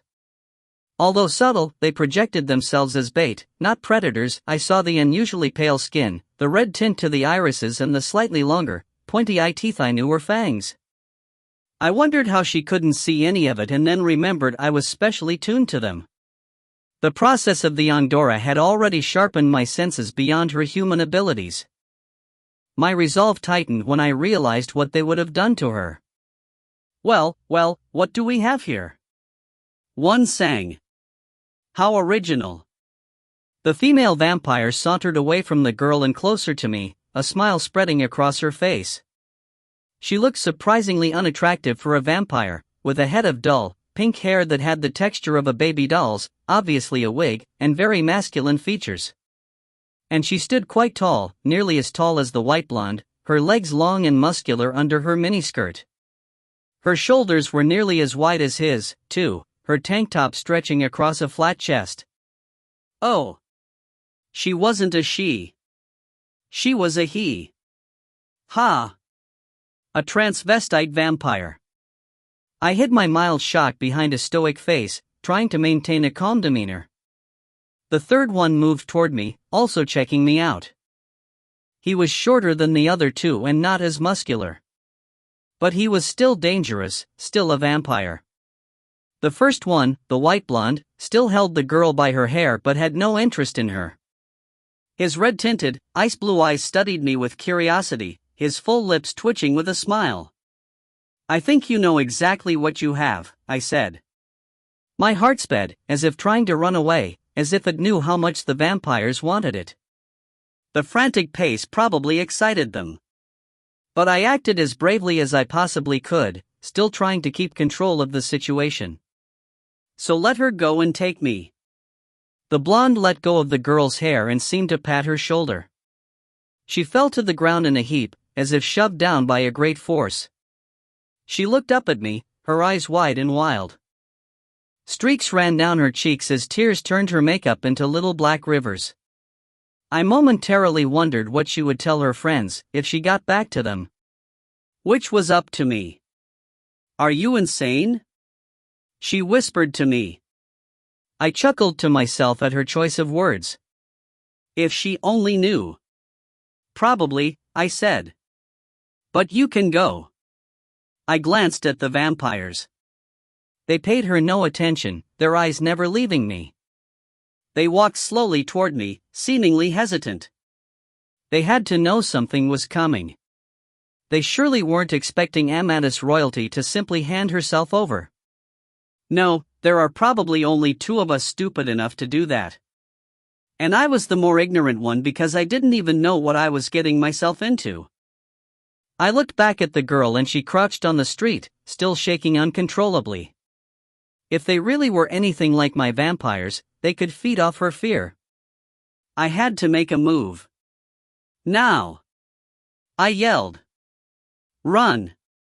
The girl moved awkwardly to her feet and stumbled away.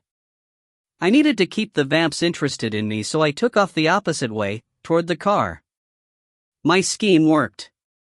They took no notice of her escape, all three chasing me. I could barely feel the ground under my feet. I ran pretty damn fast now, nearly flying. I just didn't know if I would be fast enough. I sprang into the driver's seat. They hit the car just as I slammed the door. Their fingers clawed at the convertible top.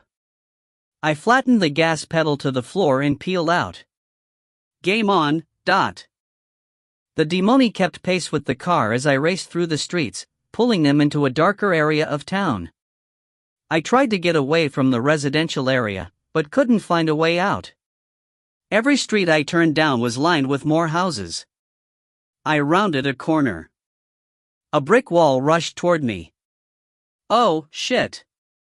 I slammed on the brake and cranked the wheel, spinning the car around in a 180, tires squealing. The smell of burning rubber filled the air. The three vampires rushed at me.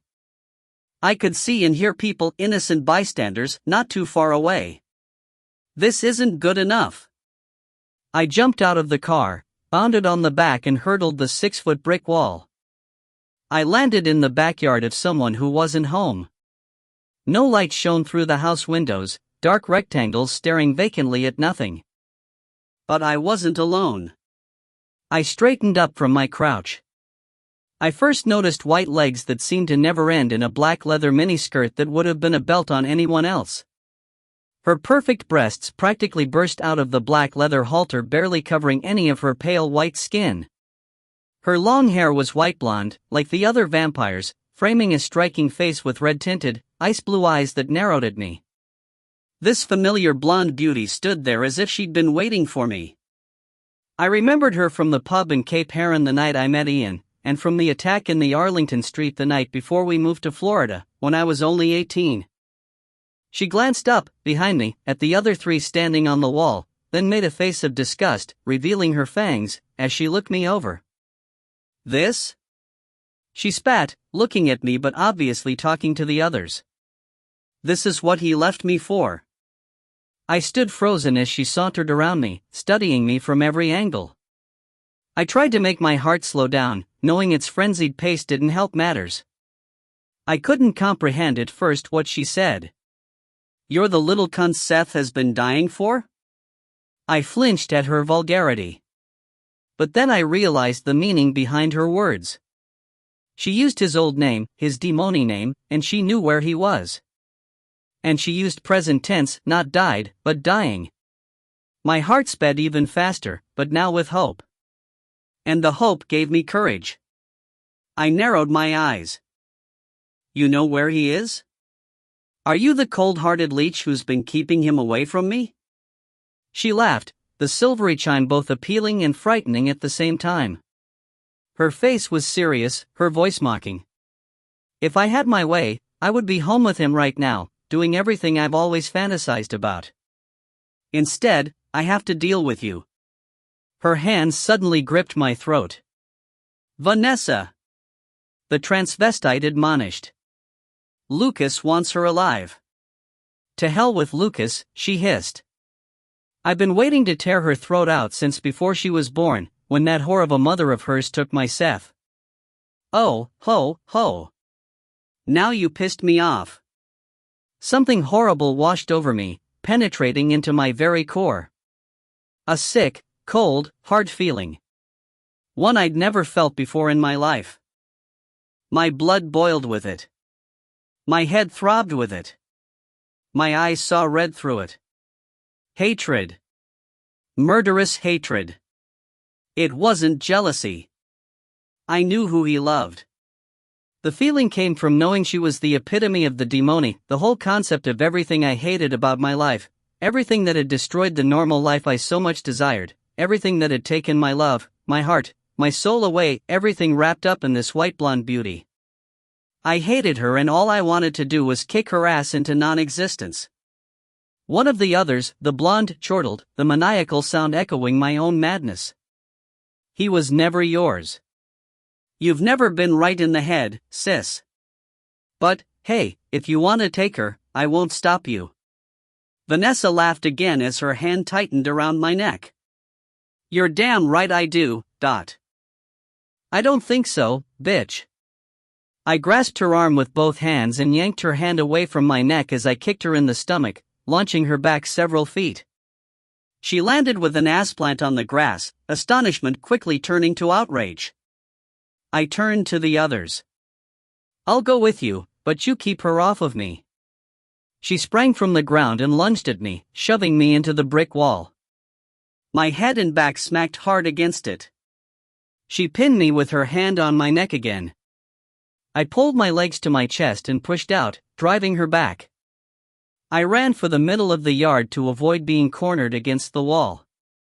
She lunged at me again. I ducked and she flew over me, her nails grazing my back, cutting one of the dress straps loose. Then I did something I didn't know I had in me. Something I would never be able to duplicate if I tried. Bent over at the waist, I twisted my hips and threw my legs upward as if attempting a new kind of cartwheel. My feet thudded against her hard body in quick succession as she soared overhead. My torso followed the spin of my lower body, bringing me around upright, and I landed on my feet. So did she. Her eyes blazed, her stunning face screwed into hideousness with fury. She looked like the monster she was. I wondered what the hell I thought I was doing, fighting a vampire. But only for a moment. That's all she gave me before she charged at me again. I wasn't quick enough. I wasn't a vampire. We soared across the yard and crashed through a glass patio table. Oh, shit. Not glass. She landed on top of me and yanked me over onto my back. Her left hand tightly gripped my throat, pinning me down. The glass shards under me stabbed through my skin. I gasped for air. Pain shot through my torso and pierced my lungs. Something's broken. But that wasn't the worst problem. The worst was the blood. I smelled the acrid iron of it first. Then I felt the wet warmth spreading on my face. The taste of salty rust filled my mouth. Blood is so not good. The other three suddenly hovered over us, their tongues swiping across their lips, pulled into maniacal grins. Their four faces looked down at me hungrily, their eyes glowing red. Hissing snarling sounds rumbled in their throats. Vanessa peeled her lips back into a detestable grin, exposing razor-sharp teeth and pointed fangs. She's mine. She growled at the others. And I knew then, for sure, she was the woman in the street in Virginia. She'd said then I was always hers. And now she finally had me. The others pulled slightly back but started crowding over us again, drawn to the blood. Low growls rolled in their chests. With her right hand, Vanessa shoved my left shoulder down against the glass and cement. She moved her left hand to my right shoulder. Her knee pressed sharply into my thigh. I couldn't move. But I could breathe again. I took a choking gasp. Pain seared through my chest. My vision blurred and dimmed as her face came down to mine. She smelled like lavender, vanilla, and cigarettes. I knew this was it. She was too strong for me. Fear and pain replaced my anger, eradicating any inhuman power I possessed just a few minutes ago. She hovered over my cheek. Her cool breath slid against my hot, wet skin. She inhaled deeply and a satisfactory smile overcame her face. "Ah, at least you'll be delicious." She ran her tongue over my cheek, lapping the fresh blood. Tasty.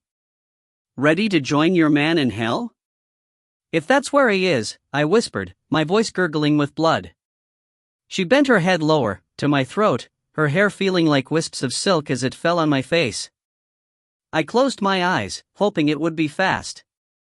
I felt the teeth and fangs cut through my skin, like a knife slicing into a tomato, slight resistance at first, then an easy slide through the soft flesh. Then she sucked. My blood seemed to gush through my body, rushing through my veins, looking for that outlet into her mouth, as if it wanted to be drained. "Goodbye, Dorian. You'll be safe now. Mommy loves you." Just as everything went nearly black, I no longer felt her weight on my shoulders and thigh. "What happened? Owen?" I couldn't move, could barely see, but I could hear the fighting sounds clearly. Hisses and growls and thuds and screechy, scraping sounds, like metal against stone. It had to be Owen. And others. Too much action went on for Owen to be alone. I wanted to yell at them to stop, to let the demoni have me, to not sacrifice their lives to save mine.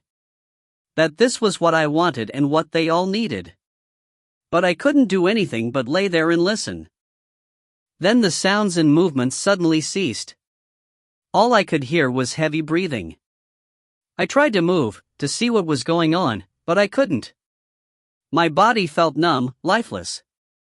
"You're really doing this?" Vanessa shrieked. "You're still choosing her?" She heaved the last word. "You're damn right. Until death." The silky, smooth voice still lovely, even in anger. "If you think I won't kill you, you're wrong," Vanessa screeched.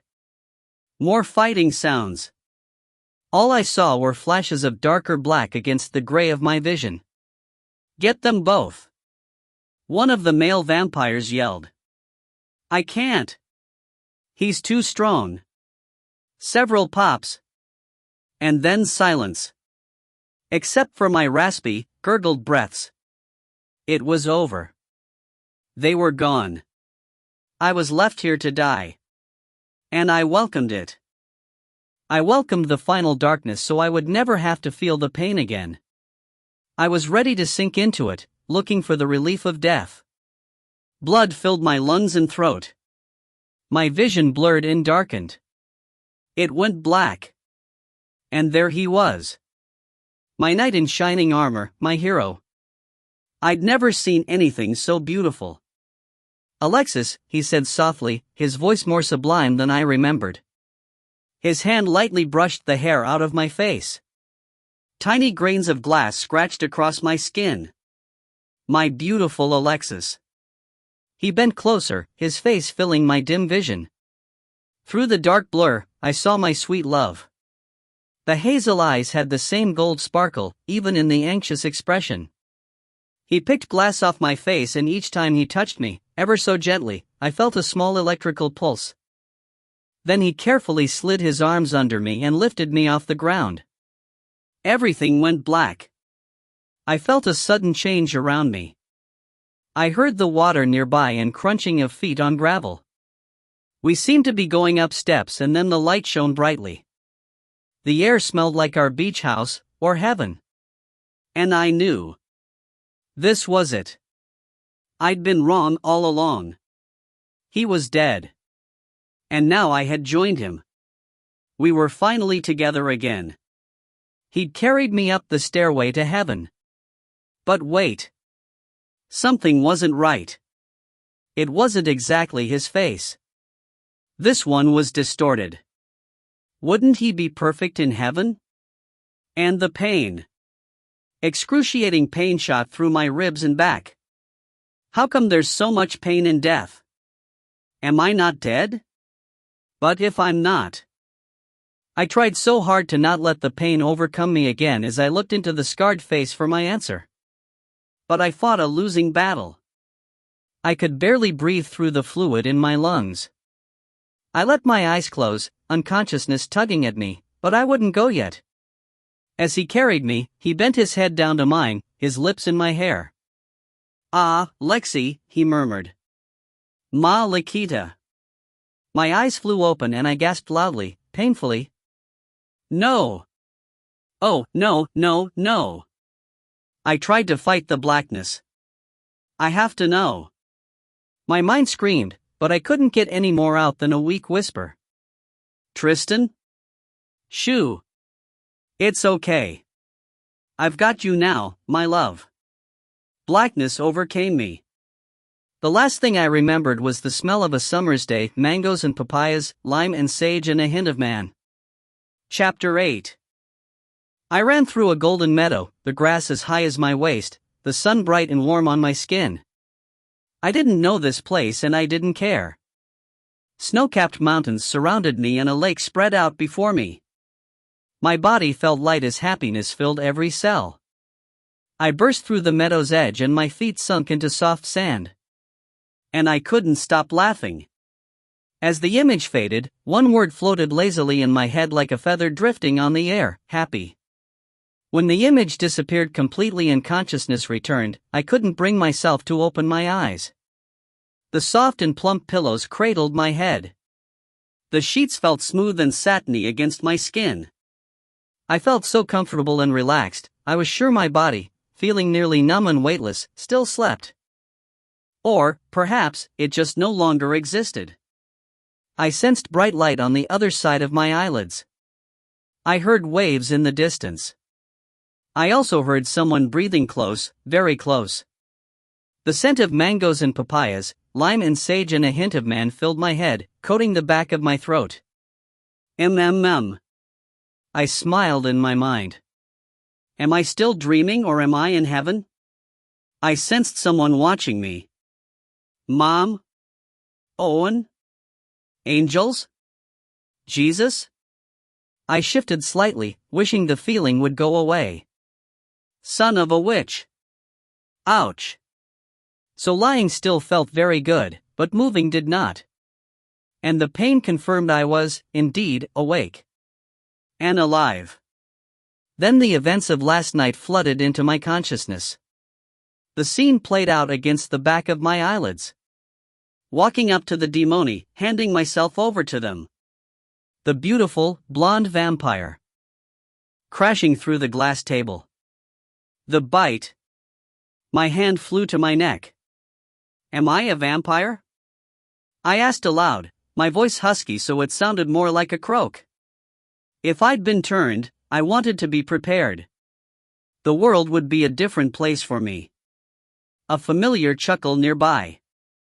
Oh, how I love that sound. No. Definitely not. Ah. That silky, smooth, lovely voice, like honey mixed with butter. And I remembered the rest, including what he called me. My eyes sprang open.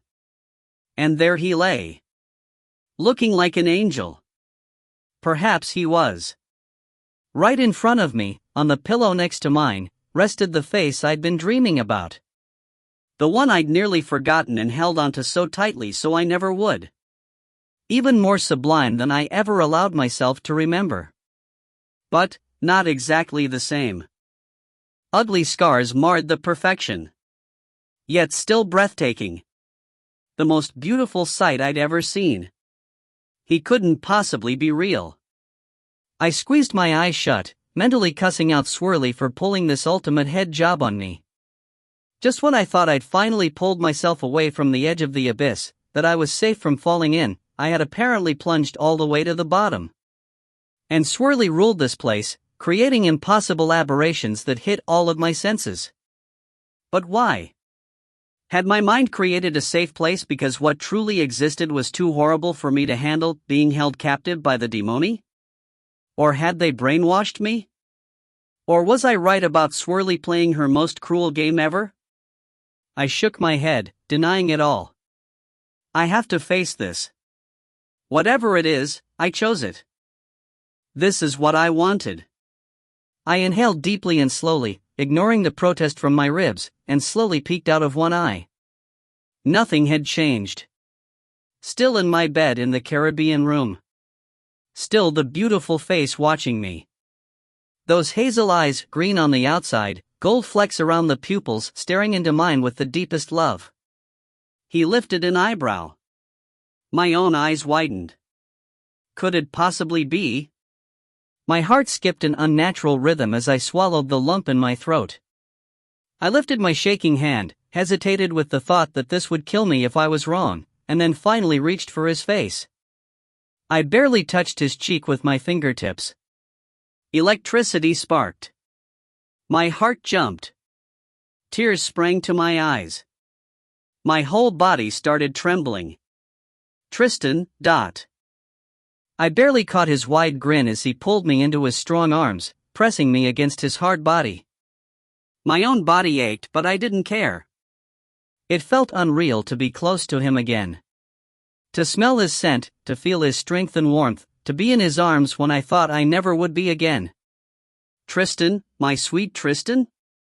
I cried, wanting to believe but still afraid to. Afraid demonic magic made me believe in this moment so they could rip him away again, a part of their torture for me. Or, worse, afraid I would wake up, completely alone, nothing changed, just another foggy morning. Yes, my love, I'm here now. His lips found mine in a deep, loving kiss, and they were so full and so soft. So gentle and lovely. So real. He wiped the tears from my face, but they kept coming. I'm here, Malakita. Nothing had ever sounded so good to my ears. And I dared to allow myself to believe. I cried as I tried to kiss him all over while holding onto him as tightly as I could. He returned every one of my kisses, covering every inch of my face. The pieces of my heart fused back together with every kiss, and it swelled so large, I felt sure my chest couldn't contain it anymore. The emotions overwhelmed me and I sobbed in his arms as he held me. I can't believe, it's really you, I'm not hallucinating, I'm not dead? I sputtered between tears and kisses. We're together, my love. It's real. A million questions raced through my mind, but I didn't want to talk or think yet. I just wanted to hold him closely and savor the feeling of finally being together. I actually held him in my arms once again. I couldn't let go of him, still afraid if I did, he would disappear. I finally pulled back just enough to look into his face. It's really you? He nodded. His beautiful, full lips pulled into a stunning grin. Oh, that exquisite smile I would have died to see again. His eyes held mine for several minutes, the gold sparkling brightly, the green like bright, shiny emeralds. I could see the love and happiness in their depths. Has he always been this damn gorgeous? I felt sure he had been. I remembered how he took my breath away, but he seemed just so unreal now. He looked like an angel, except for those scars. My brows pushed together as I studied the scars, sadness overwhelming me. I traced each one with my fingertips, one curved down from his right temple to below his eye, another stretched across his left cheek, and a third cut across his chin. There were several smaller ones, too. Tears filled my eyes. What happened to you? I whispered. Where have you been? I've been so. I couldn't say the words. So what? So desolate. So lost. So alone. So freaking insane. His face darkened a shade. He put his finger to my lips. Shoo, not now. He closed his eyes and tightened his arms around me. I just want to hold you now that I can. Feel your heart beat against me. Know you're here and you're okay. It feels so amazing. It feels like heaven, I whispered, laying my head against his chest. This has been my vision of heaven for a long time, he said. We lay in silence, staring at each other. I couldn't keep my hands away from him, over his face, across his chest, along his hair to the ponytail behind his head, needing to physically touch him. It really felt like heaven on earth. The depression, the anger, the insanity already felt like a distant memory now that I lay in his arms again. I hadn't even realized how small and cold my heart had been until now. It swelled with love and warmed with happiness with every beat we lay there. He was my warmth and my light, chasing away psycho and foggy and possibly even swirly. "How do you feel?" he finally asked. I don't know. Tremendously happy doesn't do it justice. I can't even think of the right words. It's too big." He chuckled and kissed my forehead. "I completely understand. But I meant, how do you feel physically?" "Oh. I did a quick physical assessment. Sore if I move. And thirsty." He reached over me for a glass of water on the nightstand. I consumed every last drop of the refreshing liquid, the cool wetness feeling like a salve on my raw throat. "I don't feel too bad, considering. I think I had some broken ribs. And probably a punctured lung. But you're healing unusually fast." He looked at me with a strange expression. He narrowed his eyes as he searched my face. "What?" I asked, feeling self-conscious. He'd probably been watching me sleep for some time, but I felt awkward as he looked at me like that. It had been so long to even have his eyes on me. Just thinking, he seemed to change thought processes as his expression returned to nothing but love. "How beautiful you are and how much I love you." He kissed me on the lips, the electricity charging between us. I returned the kiss with a deep hunger, not able to get enough of him. "I've missed you so much," I breathed, as more tears fell. "I just can't believe it." I pulled myself into him, pressing as tightly as I could, kissing the scars on his cheeks and his chin and down his neck, burying my face in the crook between his neck and shoulder and inhaling deeply. He stiffened and a low, quiet growl escaped from his throat. I looked up into his face. Flames burned in his eyes. I pulled back slowly, not wanting to do anything rash, not knowing what this meant. At one time, such a sound meant danger that the monster within him fought for control, fighting to kill me. Our union supposedly squashed the monster, but my heartbeat picked up pace. I thought he was my Tristan, but he'd also become somewhat of a stranger to me now. "Tristan," I whispered hesitantly. He blinked and focused on me, the fire controlled, and then closed his eyes and leaned back. He let out a heavy sigh. "I'm so sorry," he finally whispered. "I don't know what they've done to me."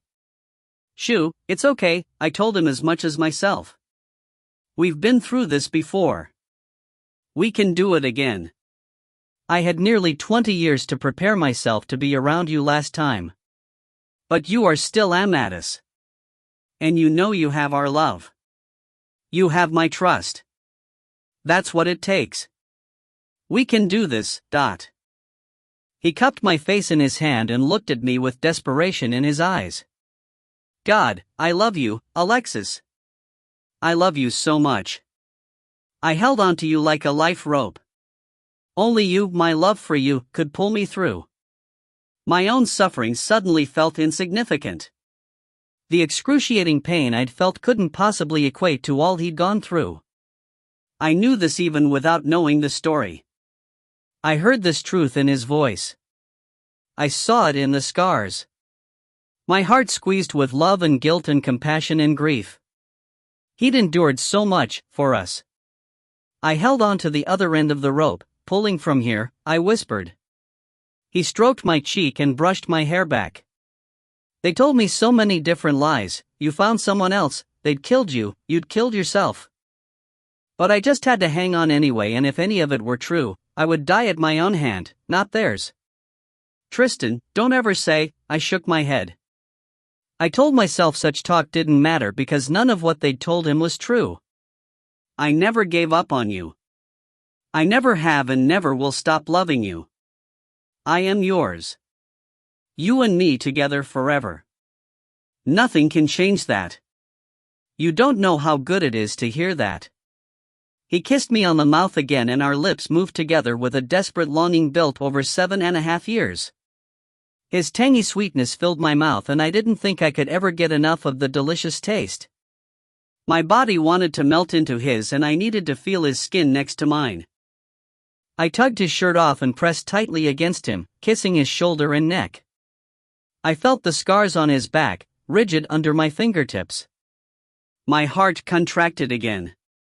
He pulled away and rolled onto his back, sighing heavily. I turned onto my stomach so I could see his face, being careful, but the condition of my ribs had already improved. His eyes were closed and he breathed deeply for control. I studied his face, every inch, from the perfectly angled eyebrows and the long, dark lashes lying against his high cheekbones to the straight nose, full lips, and square chin. Even with the scars, no creature on earth was as beautiful as him. And then I saw the mangled Amadis mark. Tristan! What did they do? Thick, nasty scars covered the whole left side of his chest, curving and twisting, as if snakes bored entangled under his skin. I gingerly slid my fingertips along the gnarled ridges. Something about them made my stomach clench with the sick feeling of hatred and malevolence. He clasped his hand down on mine and held my palm against his chest. What did they not do? He muttered, staring at the ceiling. First, they tried torture, trying to force me to change my loyalty back to them. Physical torture, emotional, mental, they did all kinds of unimaginable things. But I refused. Nothing, no amount of pain or misery, could pull me away from you. Then they tried to bribe me with power and control over everything, over the world. When I still rejected them, they tried to kill me, using every technique possible. But they couldn't do it. I refused to die at their hands. They finally decided cutting my heart out would be the only way to kill me. I gasped as my own heart nearly broke again and my stomach rolled with nausea. He continued staring at the ceiling, his hand still clamped on mine, over his heart, and the electric current flowed between us. I felt so helpless, wanting to do something for him. They couldn't even take my heart, though, he continued. Regardless of what kind of instrument or weapon covered with a variety of poisons and spells they tried to use, the skin immediately healed up right behind it. Their dark magic left scars, but they couldn't get any deeper than the skin. He finally looked at me, his eyes moist and filled with a mixture of pain, appreciation, and love. See, you already had my heart. My free hand flew to my mouth as the breath caught in my throat. I stared at him wide-eyed, more tears falling. He closed his eyes again and pressed my hand harder against his chest. I can feel your power. It feels good. I collapsed against him and cried into his chest. How could I have been so angry and selfish? I'm so sorry, I wailed between sobs. Sorry? You saved me, Alexis. You protected me. He tried to pull me closer but I resisted, shifting so I could look him in the eye. I behaved horribly. Really, really horribly, I admitted. I felt such anger toward you for leaving me, never really thinking about what you may have been going through. I only knew my own pain and it was nothing compared to. I choked on the thought of what he'd endured and buried my face back into his chest, wishing I could crawl into some dark hole and never have to show my face again. Or to be pummeled with stones or tarred and feathered or lashed with a vine whip. I deserved to be tortured by all means possible and still everything combined wouldn't compare to what he'd gone through. I honestly hope it wasn't nothing. I hoped you missed me at least half as much as I missed you. I hung on to that hope. He kissed the top of my head as I continued crying into his chest. I'm just sorry I couldn't get back to you sooner. I know 7 years is a long time for you. You had every right to hurt and feel angry. I did miss you so much. And it was so long, I blubbered. I even thought I started to forget your face, my memory fading, and with everything else going on, I thought I was losing my mind. I tried so hard to hang on to you, I started hallucinating that I saw you and heard you. He shifted under me. You mean recently? I stopped crying. Yeah. Why? You weren't hallucinating, my love. I inhaled sharply as my head snapped up. My eyes narrowed. That was you? In the backyard, at the park, in Key West? He nodded. I didn't know whether to be grateful that I hadn't been quite as crazy as I'd thought or angry that he'd been back for over a week, letting my insanity get the best of me. If I hadn't been so happy to be in his arms again, anger would have definitely won. Why would you do that to me? I breathed, pushing away from him. How could you be here for so long and not come to me? Why would you let me go through all that? Please don't be angry. He pulled me back into his arms. I let him, wanting to release the bitterness and animosity for good. Trust me, it wasn't easy. I wanted to go straight to you and finally hold you. But I had to test myself all over again. I'm still not sure what their magic may have done to my subconscious. 7 years doesn't feel as long to me, so I could wait a few more days. Ensuring I had control was worth the delay. Unbearable but necessary. He sighed. I shouldn't have let you see me, but sometimes I just couldn't bring myself to flash. I wanted you to run to me, into my arms. And then you gave me a real scare the other morning in Key West. They watched too closely, or I would have just taken you then. That demoni who chased me, I whispered. I distracted him away from you. He was weak and my presence was enough to scare him away. He may have known Owen approached, too. As soon as I sensed Owen coming and knew you'd be okay, I took off, still not sure if I was ready yet. So, do you want to kill me? I whispered. I don't. But, I don't know what's inside, what they've done. We'll need to be careful again. The corners of his lips tugged in a sad smile and my shoulders sank with disappointment. We'd fought and won this battle so many years ago, but it had taken much time and patience. Do you want to kill me? He asked. I looked up at him in surprise. What? Why would I want to do that? I can feel the power building in you. He placed my hand back over his heart. I would never want to kill you. Amadis love. We save, not kill. You don't know what that power will make you want to do. And we won't know until you change over and have received the full force. He studied my face and lifted my hair away from my shoulder, twirling a lock around his finger. And I know you're changing, Lex. I can see it. You look completely different than you did a week ago. I groaned. I can't believe you saw me like that. You'd been through a lot, my love. And you were incredibly beautiful to me. He smiled and winked. I'd forgotten the brain fog that blanketed my mind when he winked and I welcomed it, gazing at him stupidly. He laughed. I missed that look. I raised my eyebrows. You like it when I look like an idiot? He laughed again. I loved the sound. You don't look like an idiot. You get this look like you adore me, like I'm the only person in your world. And I love that. Really? Well, I do adore you. I kissed him. And I couldn't control myself. I wanted him so badly. Needed him. And I needed to show him how much I missed him. How much I loved him and wanted him. How happy I felt to have him back. Kissing just wasn't enough to communicate all of my emotions. I needed to feel him, every inch of him, inside and out. My hands locked against his face as my body ground against his. Slow and careful, he murmured, pulling my hands from his face and gently pushing me back.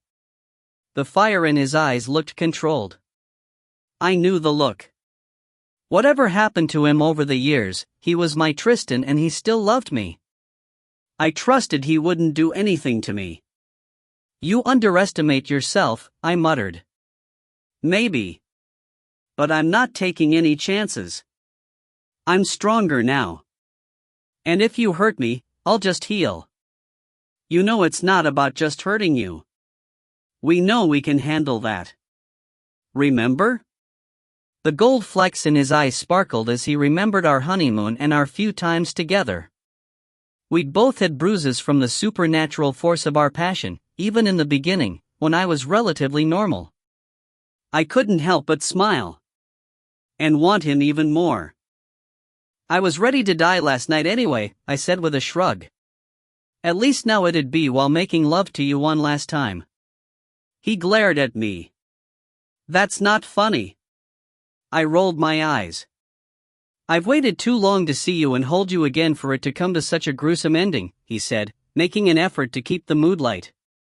He took my hand and kissed the tips of each of my fingers, then my engagement ring. He lifted the pendant off my chest and noticed the key still hanging there. You really waited, he murmured. Of course. Lucas said they'd convinced you I was dead. I shuddered at the thought, then shook my head.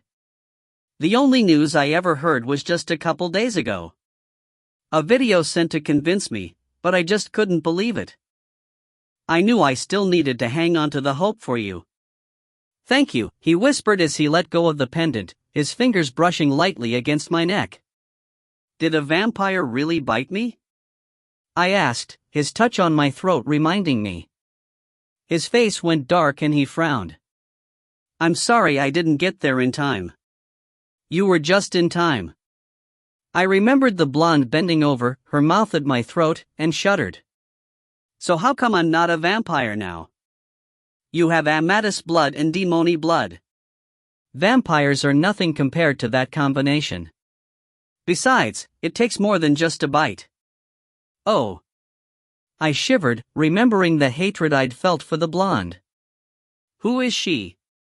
Tristan grunted. Do we really have to talk about her? You don't want to tell me. It wasn't a question.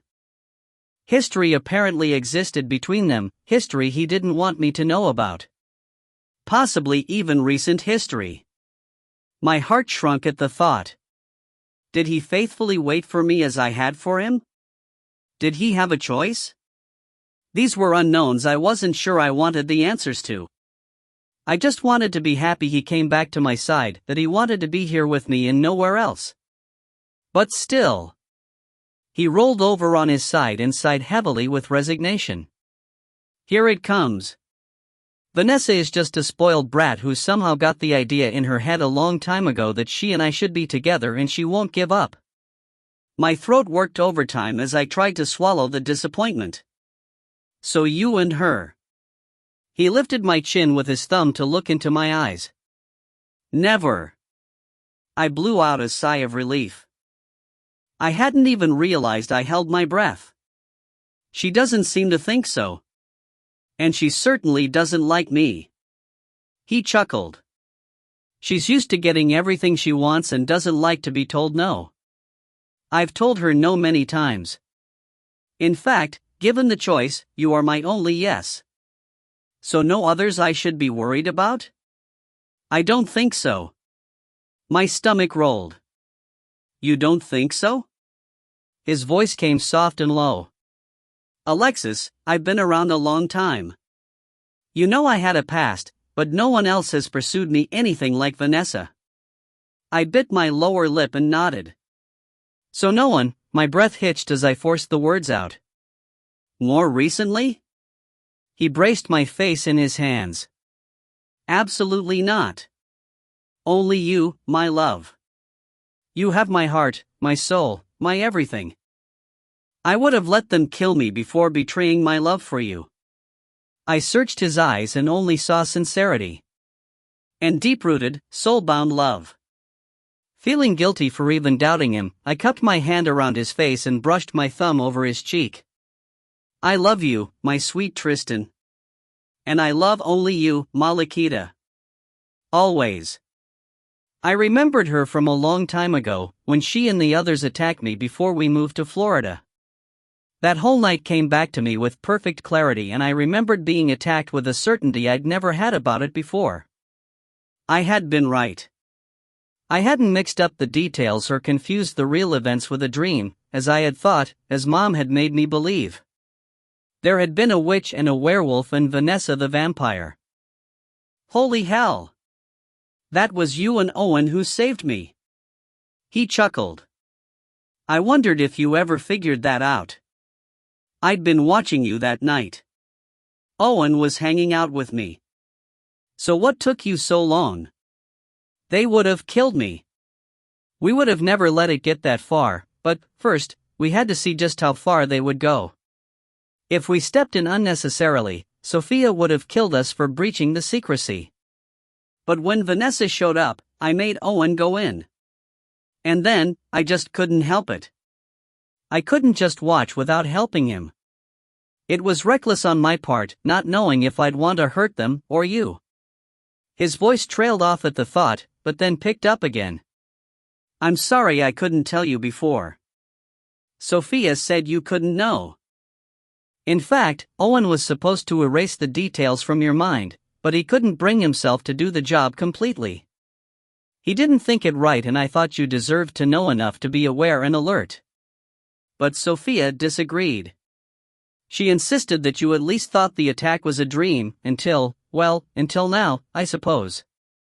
Do you know I dreamed of you every night after that? Of course, I didn't know who you were then.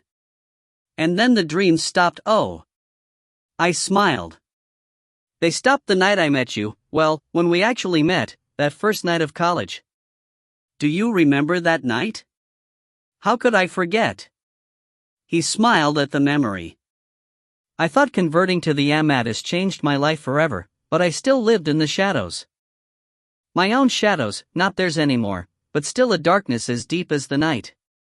When I met you, it was like someone finally turned the light on. Or the sun came out.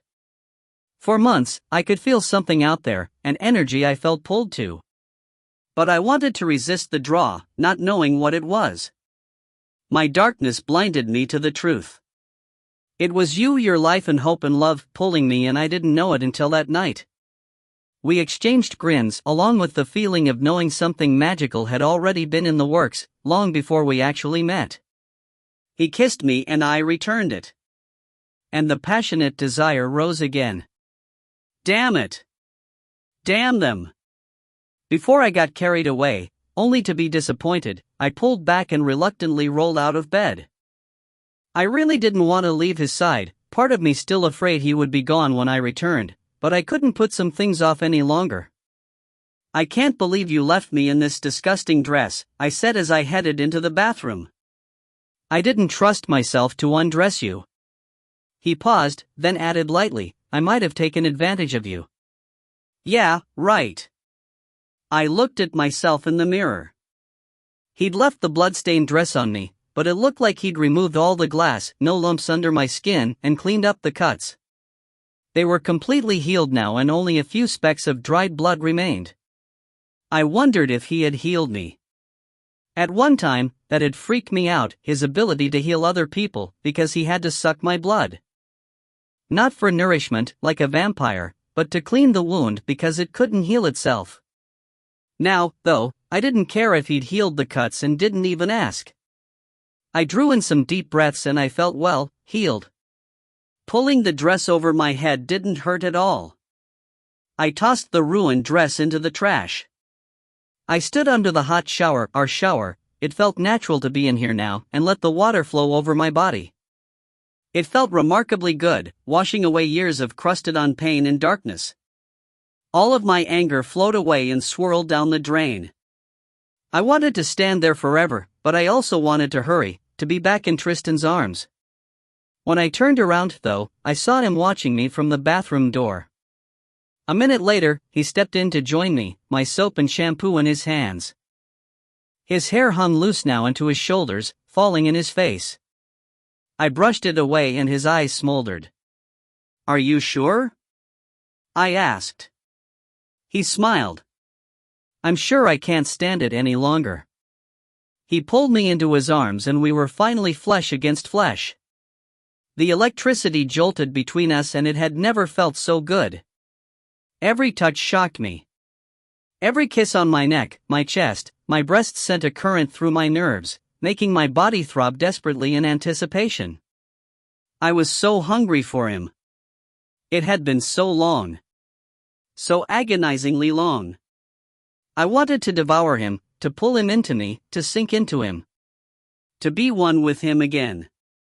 He finally lifted me to him and I wrapped my legs around his waist. My back arched and I moaned as he slid inside me. And he growled, a deep, guttural resonance. If I hadn't heard it before, the baritone sound might have been funny. But I knew that sound, from long ago. My heart raced faster as I looked into his flaming eyes. I tried not to panic. "I love you, Tristan," I whispered. The flames died down as he held me still against him, one hand between my shoulder blades and his other at the small of my back. His breathing slowed a bit. He focused on me, only sparks left in his eyes. I love you, too, Malikita." We were cautious and reckless at the same time.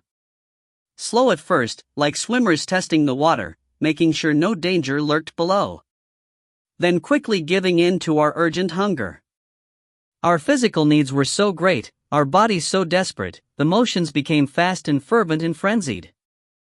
And the whole thing was over in an instant with an explosive force that racked our bodies and made us both cry out.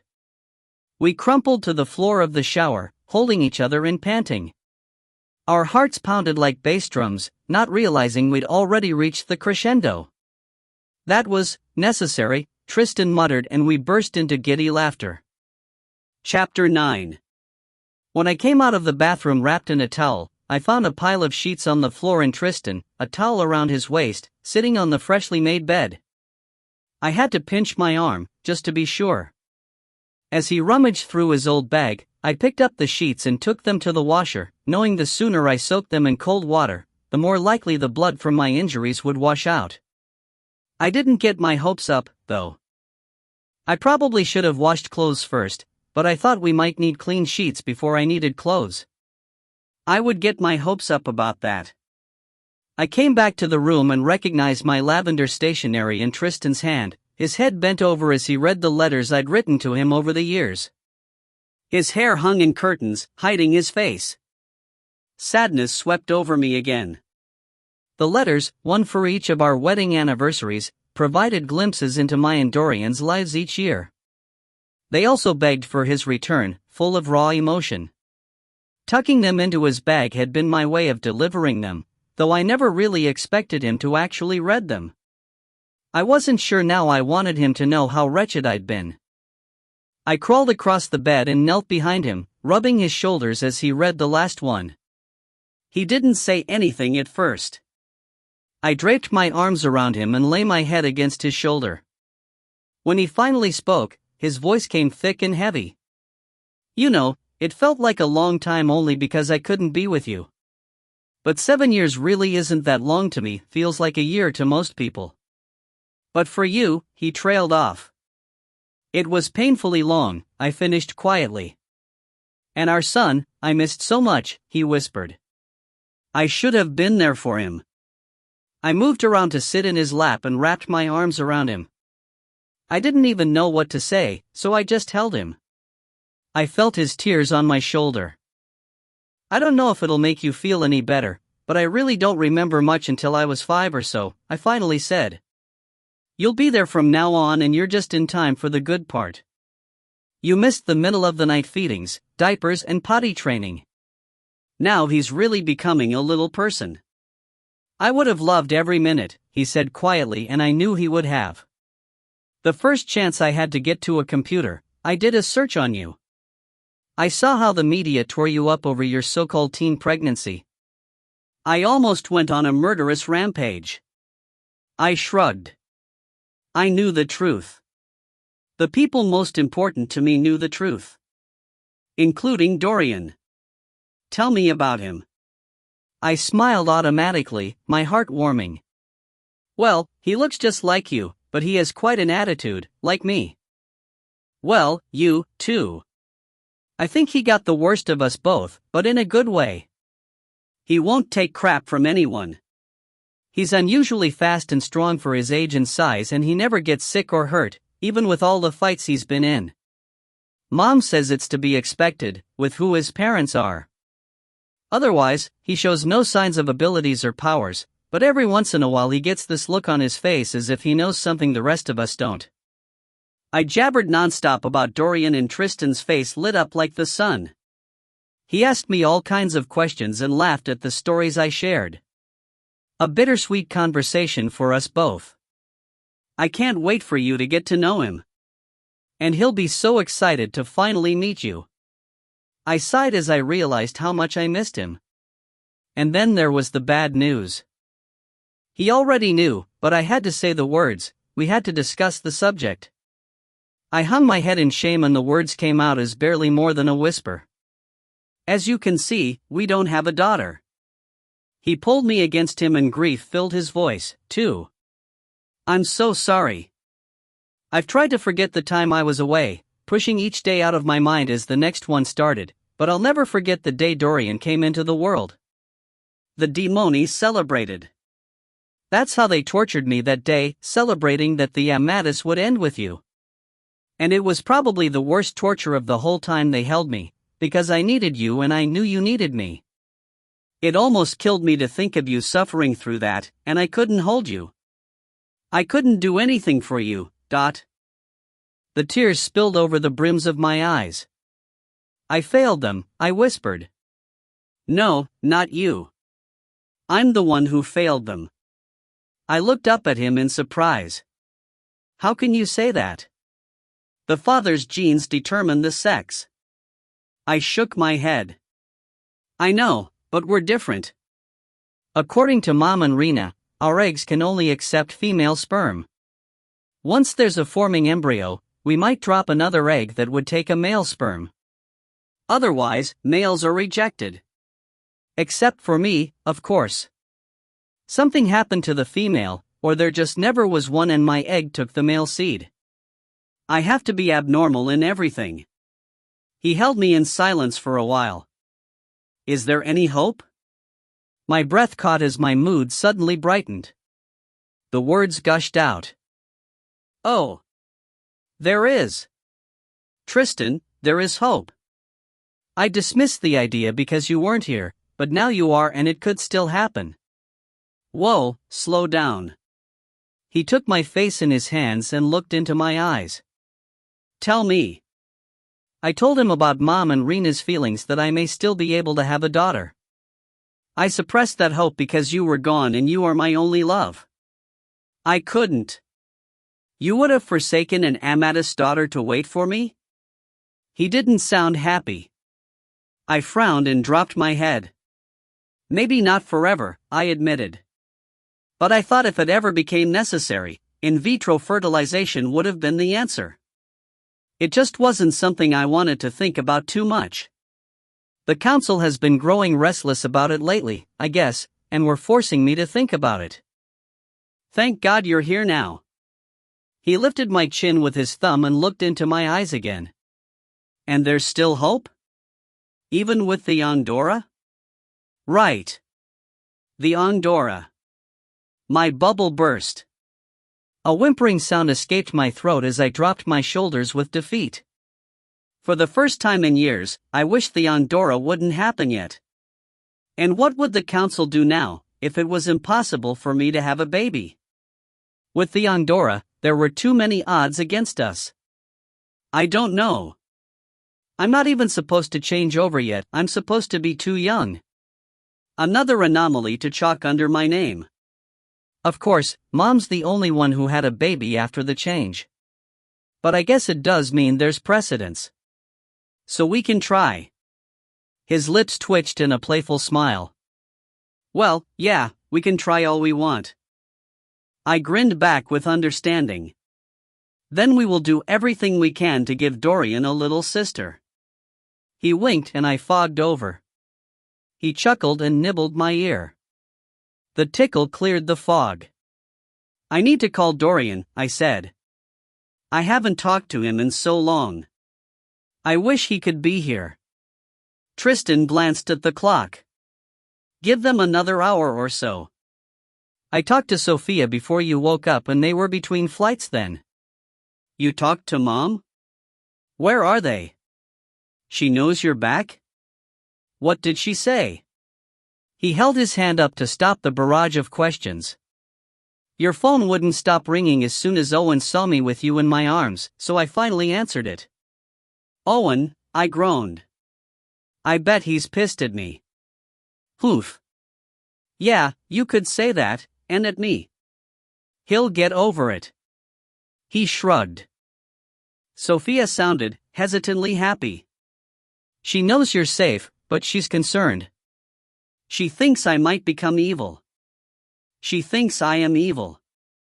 I don't think she trusts me entirely again. She knows the demoni too well.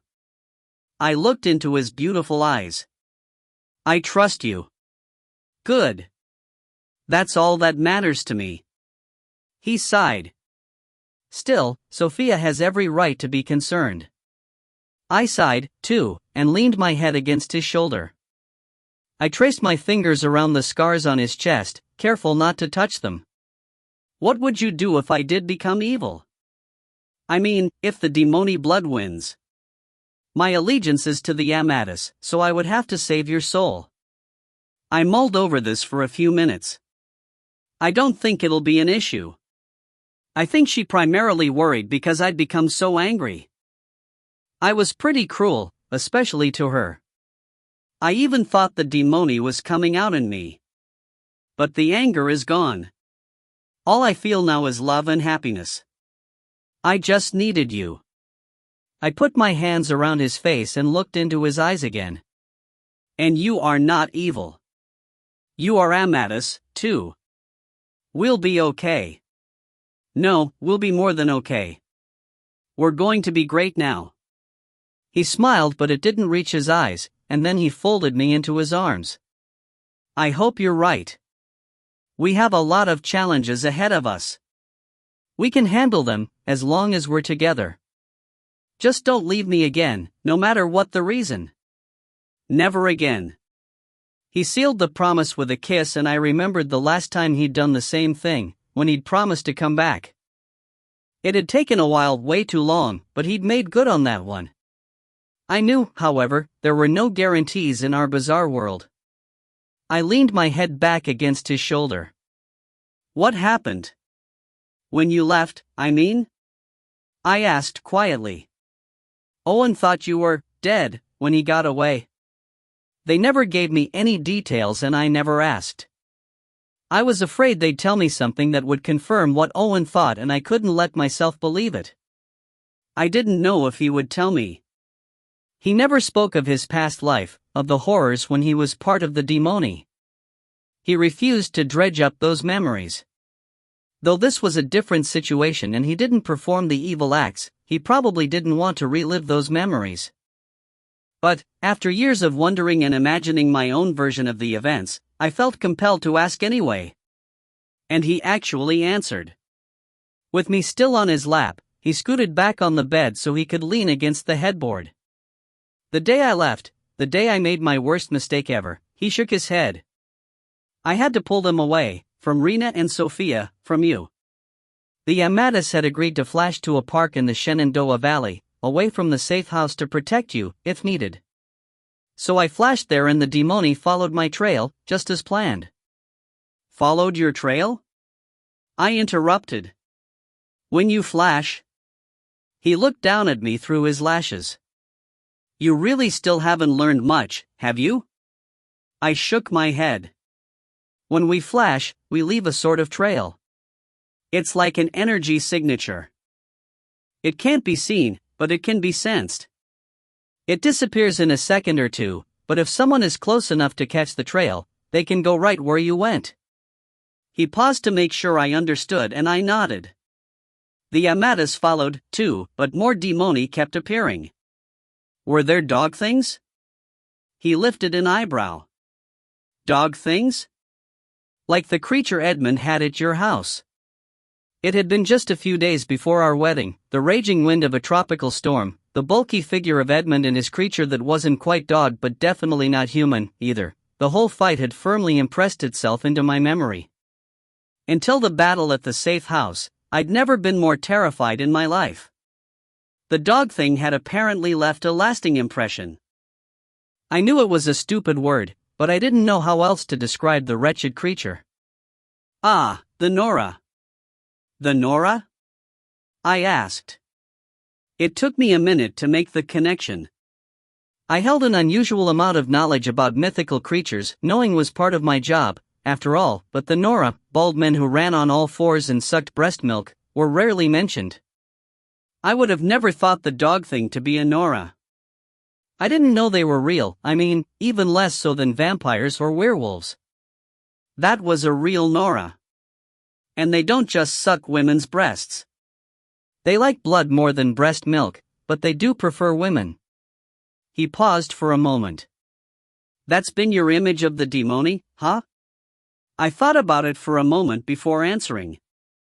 Until recently, my experiences with the demoni had been limited to Ian, an Irish idiot who'd once been Amadis and now got his kicks out of watching the destruction of others' lives, and Edmund and his Nora.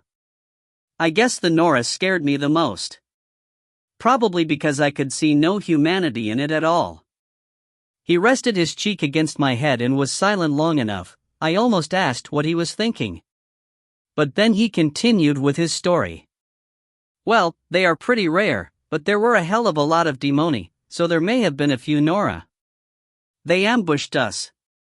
I wasn't surprised. I knew it would be the only way they could take me. I just didn't think it would be so bad.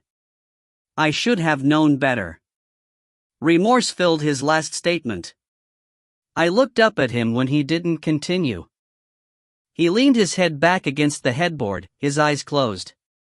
As soon as I realized their numbers, I went ahead, hoping to keep as many off of the others as I could.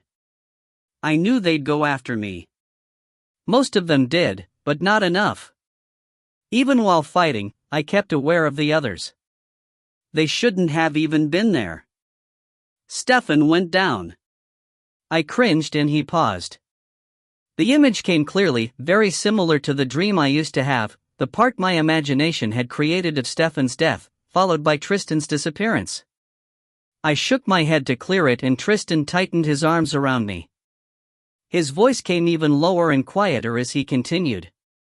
Owen, Solomon and Micah, another soldier, were the only Amadis left standing. I had to pull the demoni away from them, before we lost them, too.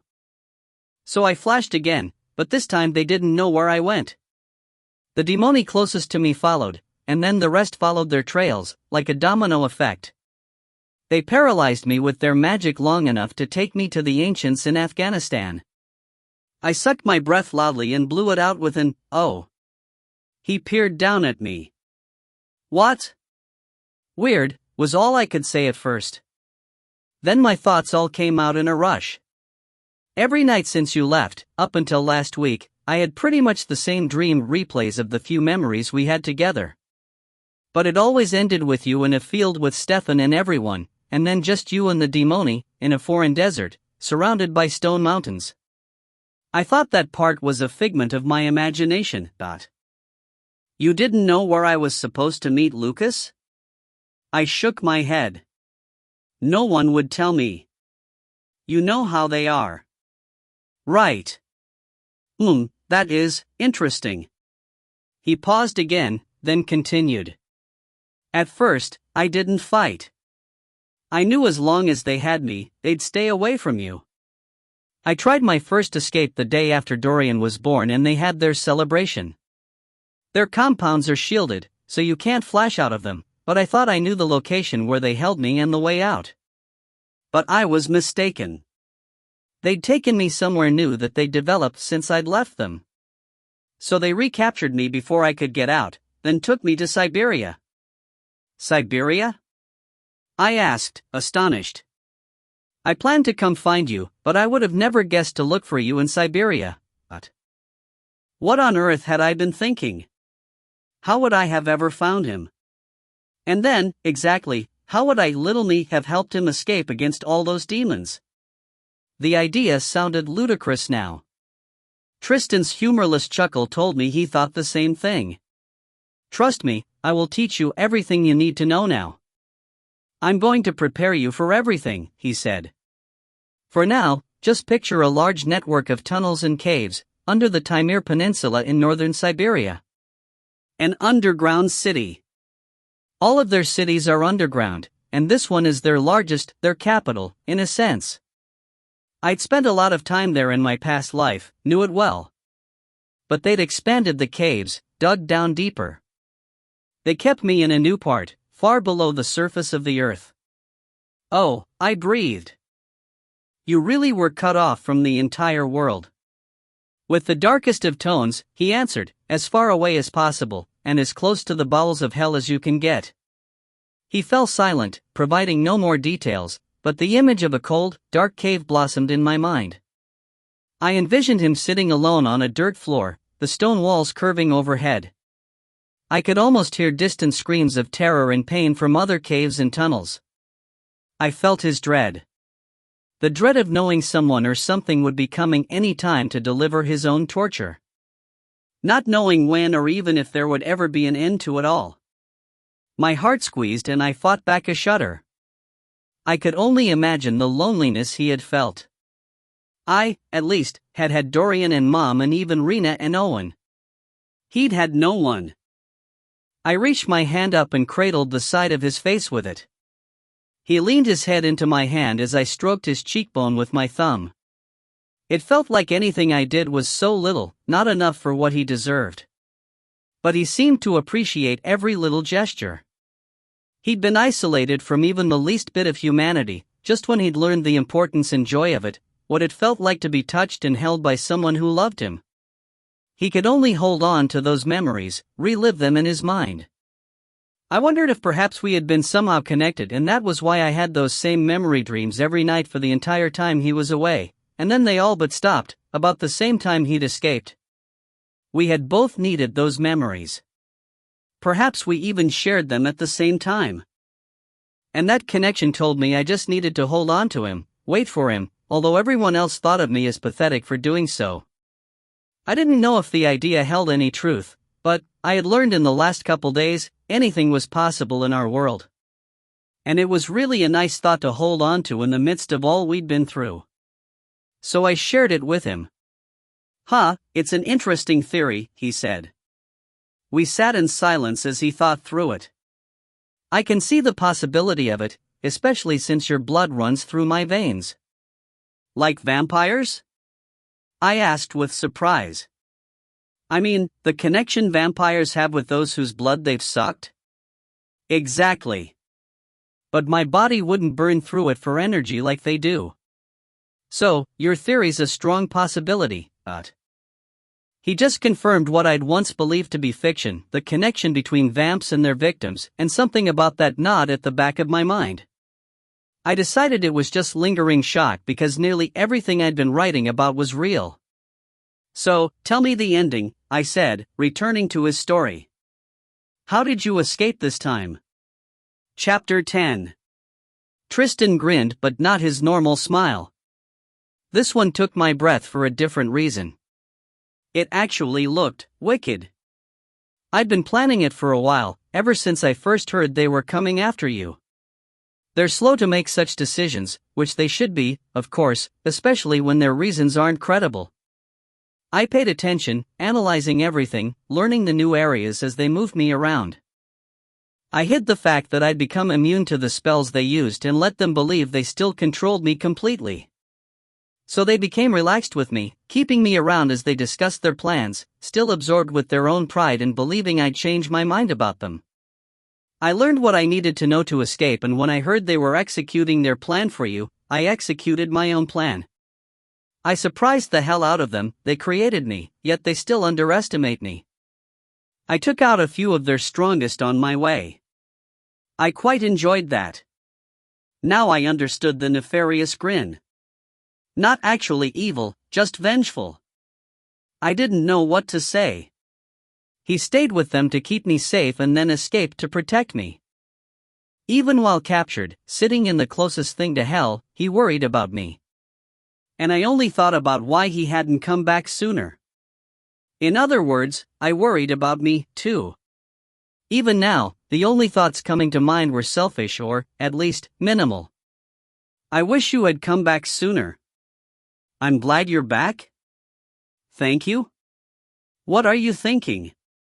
He finally asked after a few minutes of silence. About how much I love you and how minuscule that sounds compared to what I actually feel. He nuzzled his face in my hair and murmured, hearing you say you love me will never be minuscule to me. It's the best thing these ears could ever hear. And I've been waiting a very long time to hear it again. I turned to him and brushed my lips across his. I love you, my sweet Tristan. It still didn't sound like enough to me, but a glorious grin spread across his face as he closed his eyes. That's what I'm talking about.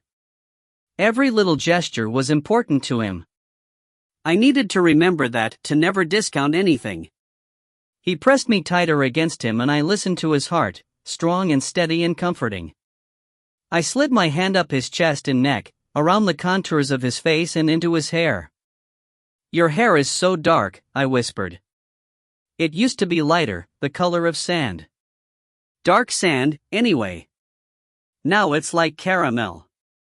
It hadn't seen sun in many years. I blinked back the tears at the reminder as I let the silky strands fall through my fingers. And it's so long. Do you like it? I don't know. I continued running my fingers through it. It is sexy. His eyebrows jumped and a smile played on his lips. Maybe I should have left it longer. It was longer?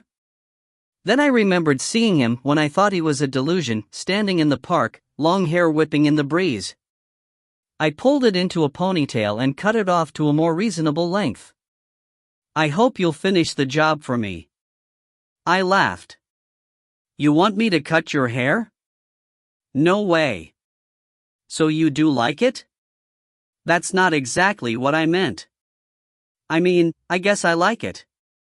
You kind of look like the Tristan in Legends of the Fall. He raised an eyebrow. Him again? I smiled, also remembering the conversation many years ago. Yeah, but... He studied my face. But what? But you also look like you belong on the front of a romance novel or something. He laughed. Okay, it's definitely coming off then. Well, I'm not doing it. I have no idea how to cut hair and I'm not ruining it. But I did have an idea. You want to feel something incredible? I have you in my arms. What could feel more incredible than this? You're right. It can wait. I leaned my head against his chest. You have me curious now. With a grin, I rolled out of his arms and retrieved my brush. I knelt behind him on the bed and brushed his hair, slowly and gently, the way I liked mine to be brushed. Mom had brushed it a lot for me over the years, because sometimes I hadn't cared enough to do it myself and it had helped to relax me. You're right. It's almost as good as foreplay, Tristan said with a shudder. I chuckled. I never thought about it like that. Of course, I guess if you were doing it, well, any touch from you is like foreplay. Really? You're that easy, huh? He trailed his fingertips up and down my calf, the electric current giving me goosebumps. I squirmed from the tickle. Only for you, I said softly, kissing his ear. I ran my fingers through his hair again and it felt soft and silky, like Dorian's. I smoothed the strands down and pulled them all into a ponytail, then yanked on it to pull him back against me. I draped my arms around his broad shoulders and he clasped my hand over his heart again. Thank you for coming back, I murmured. Like earlier, it didn't sound like enough, but I felt the need to tell him anyway. I'm sorry I ever left, he replied quietly. I wondered if he had felt a similar need to tell me that. The apology was good to hear, to be honest. Because there had been times I'd wondered over the years, when I dwelled in my darker hours, if he'd known exactly how bad it would be and went anyway. And, in my darkest of dark hours, if he had purposely left, his assignment with me finished. Me, too, I whispered. A tear slid down my face and dropped onto his bare shoulder. Don't cry, my love. We're together now. I wiped my wet cheek against his hair. Forever this time? Forever. I promise. I rested my chin on his shoulder, our cheeks pressed together, and closed my eyes. I breathed in his delicious scent and was reminded of motorcycle rides to Gasparilla Island when we first got together. I felt like I could sit here with him forever, never having to let go again. But then that strange, burning sensation started coursing through my veins and muscles. The energy began to build again and I tried to fight it. My body wanted to move, but my heart didn't. Tristan finally broke the silence and made the first move to get up. I don't know about you, but I'm starving. I shrugged. Not really. I actually feel like going for a run or something. You need to eat. And then I will give you a workout, he said with a smile. Oh, yeah? You planning to teach me Aikido? I guess I could. But, he bent his head down to mine and ran his mouth over my jaw and neck. I was thinking of a different kind of workout. Ah, even better. We went out to the kitchen to find something to eat. Guilt stabbed my heart when I saw the package of steaks on a plate in the refrigerator. I should cook those for you and Owen tonight, I said. I owe him. Were you two planning a special dinner? Tristan asked, raising an eyebrow. I frowned and made myself busy, pulling meat, cheese and mustard out of the refrigerator to avoid his eyes. The pretense was a celebration for finishing the last book, but I really just wanted him to go to the store and away from here long enough so I could leave last night. I felt him eyeing me. What were you thinking anyway? About you, I said honestly as I started making sandwiches. I wanted to find you. And I needed to save my family. When you went to them, they left us alone until now. I thought if I went to them, they would leave the others alone. And we could be together again. If my family would be safe, then I'd rather be in their hell with you than in my own hell alone. He sighed heavily. I'm sorry I made you so miserable. I finally looked up at him, holding the mustard-covered knife in the air and jabbing it with emphasis. You didn't make me miserable. Your absence did. He stepped behind me and wrapped his arms around my waist. I know what you mean, my love. Life is nothing without you. Exactly. I finished the sandwiches and handed him one and half of mine. I really didn't feel hungry, my stomach felt too knotted to eat. The phone rang as we finished and I ran into the bedroom to grab it. Hi, Mom. I answered, falling backwards onto the bed. You sound good, she said. You don't. You sound tired. 14 hours of air travel and another 2 on land and sea with a 6-year-old is exhausting. Sheesh, where are you? I thought you were just going to a safe house. No, we came to Rena's. We just arrived. I wanted to see how you were before I hit the hay. I'm great. I really couldn't be any better. How are you feeling? Tristan said you were hurt pretty badly. I'm fine. Everything's healed up perfectly. How's Tristan? Beautiful. Sweet. Here. Does he seem okay? Worry filled the question. I could hear her concern clearly across the thousands of miles separating us. Yeah, he's fine, Mom. Actually, more than fine. He's absolutely divine. Even through the phone, Mom's chuckle sounded hollow, empty of humor. Why? I don't know. I'm just concerned about him, and you. We don't know what they've done to him. I'm sure they've left something behind. Well, there are some residual effects. But it's not anything we can't work through. He loves us, Mom. He loves me. We'll be okay. She sighed and apparently accepted my assessment because she changed the subject back to me. How are you doing? Anything going on with you? If you're referring to any changes, I don't think so. Of course, I've been a little preoccupied. I'll be there in a couple days. I guess, in the meantime, just be careful. If something happens, Owen's there to help. I thought about that and smiled to myself. It seemed, just like many years ago, I only had to worry about Tristan during sex and I felt pretty sure I wouldn't want Owen's assistance then. Owen, help! I don't know if that was a moan of pleasure or a real growl. Nope, wasn't happening. But I simply said to Mom, yeah, I know. We need to get to bed, but Rena wants to make sure you tell Tristan to begin working on the plan. He'll know what she means.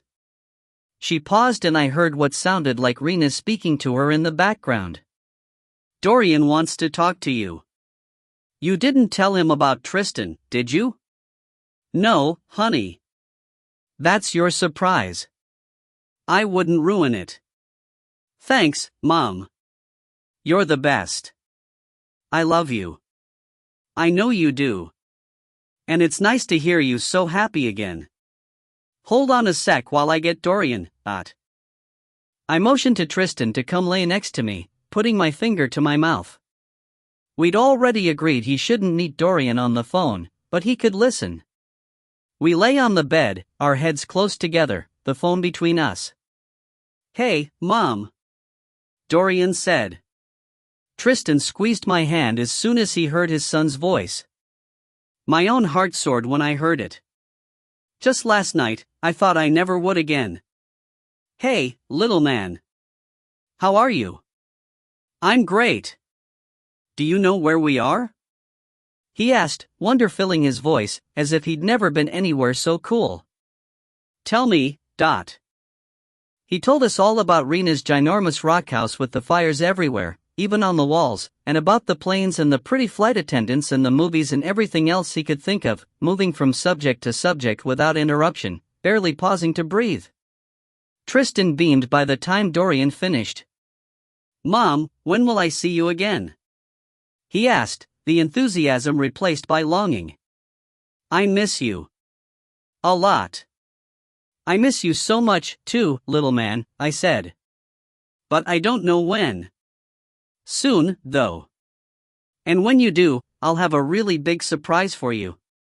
I waited for him to gush about getting a dog for his upcoming birthday, not ever expecting the bigger and better surprise we had in store for him.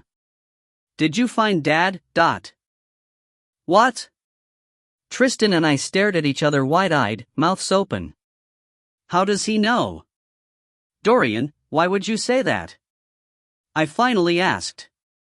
Because you left in his car and you've been gone a long time and now you're really happy. I couldn't answer him.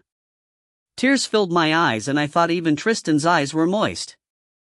Nini says I have to go now, Mom. I love you. I love you, too, little man. I snapped the phone shut and we laughed and cried in amazement. I told you he's smart, I said, but that blew me away. He's unbelievable, even better than I ever imagined, Tristan said wistfully. Then his lips spread into the really fabulous smile, the one that always made my heart melt and the rest of my insides turn to mush. I think we need to try for that little girl, He rolled over and pinned me on the bed, kissing my neck and my chest and lower. Good thing we hadn't dressed, our clothes would have been shredded in renewed desperation. When his eyes blazed and he seemed to be losing control, I just had to tell him I loved him to bring him out of it. Our love served as the antidote to whatever lurked beneath his surface, whatever they'd planted in his subconscious. We lasted slightly longer this time, long enough to break the bed in the middle, creating a bowl I had to climb out of. I liked that bed, I said regretfully. It was comforting. There are 2 more just like it in this house. I didn't expect him to understand. While I lay on that bed, a bawling lunatic savoring our memories, I finally started climbing out of my dark pit. It was almost symbolic, having to climb out of the pit of the broken bed. We're staying in this room, at least. Well, help me move the beds. Or I can ask Owen. He grinned. My eyes widened. Oh, no. I'll do it. That'd be too embarrassing. He laughed. Not for me. Men, I thought with a shake of my head. Then I thought about Vanessa seeing this and knew I would feel the same way. Tristan didn't really need help moving the beds. Although he probably could have lifted them with one hand, he didn't even bother. He simply used his power, making me wonder if I would ever be able to do that. He said telekinesis was a basic power and even the weakest of our kind could move a bed. Then he said I would be so powerful, I would probably be able to move skyscrapers if I wanted. I laughed at the absurdity. Maybe we need to get a rock house like Rena's, I said, rubbing my hand over all the dents in the wall above the new headboard. I laughed. You think that's why she has a rock house? From what I've heard about Rena, I wouldn't be surprised. I hear you come by it naturally. The gold sparkled in his eyes. Oh, I see. Now I know the real reason you came looking for me all those years ago, I teased. Nah, it's just a nice little bonus. He wiggled his eyebrows. But I don't think Rena's house is what you're picturing. She lives in the ancient Amadis mansion, made of marble and limestone. I envision Rena in her fancy dresses, gliding around an impressively large, resplendent house of marble. Ah, that fits better. I do like Dorian's description, though. He flopped down on the new bed. It moaned in protest. Even if we have a rock house, it won't help the furniture. No, it won't. We'll have to figure something out or the kids will be wondering why we need a new bed all the time. And can you imagine when they're older? They'll be mortified. They'll probably hate us for having such a great sex life, he said, and we both laughed. He pulled me onto the bed and we lay in each other's arms. Just one day earlier I would have never guessed I could be so happy again. And here he was, my son, pushing the darkness away and lighting up my life once again. Discussing the future with him, including a daughter, was priceless. Chapter 11. What the hell were you thinking? Owen fumed as soon as he walked in the door that evening. I backed away from him, until my back pressed against the counter. I'm sorry. Sorry? Alexis, do you have any idea how I felt when I came back and you were gone? Do you know what Rena and the council would have done to me if he couldn't finish? And Sophia, she would have killed me. I'm sorry, I repeated with deepest sincerity. I know I took advantage of you. And I understand if you never trust me again. I thought I was doing what was best. And exactly what did you think was best? Surrender to the demoni so they would leave everyone else alone. Both Owen and Tristan groaned. They want me. Not Mom. Not Rena. And not Dorian. And I knew you'd never just let me go. Of course not. That was incredibly stupid. And if Tristan hadn't been there, you'd be in the demoni's hands, or dead, and he'd be here. How do you think all of us would feel about that? I couldn't answer, knowing how horrible the consequences would have been for them. I just stared at the floor, which swam through the tears I blinked back. So he turned on Tristan. And if you could have just let her know you were okay, she wouldn't have gone in the first place. I know. I take full responsibility for it, Tristan replied gruffly. But you shouldn't have left her. What were you thinking? Owen raised his eyebrows at Tristan's accusing tone and went on such a rampage, I never would have thought him capable of it. He threw his hands in the air as he advanced on Tristan. What was I thinking? I was thinking she could stay put for 10 minutes and keep herself safe.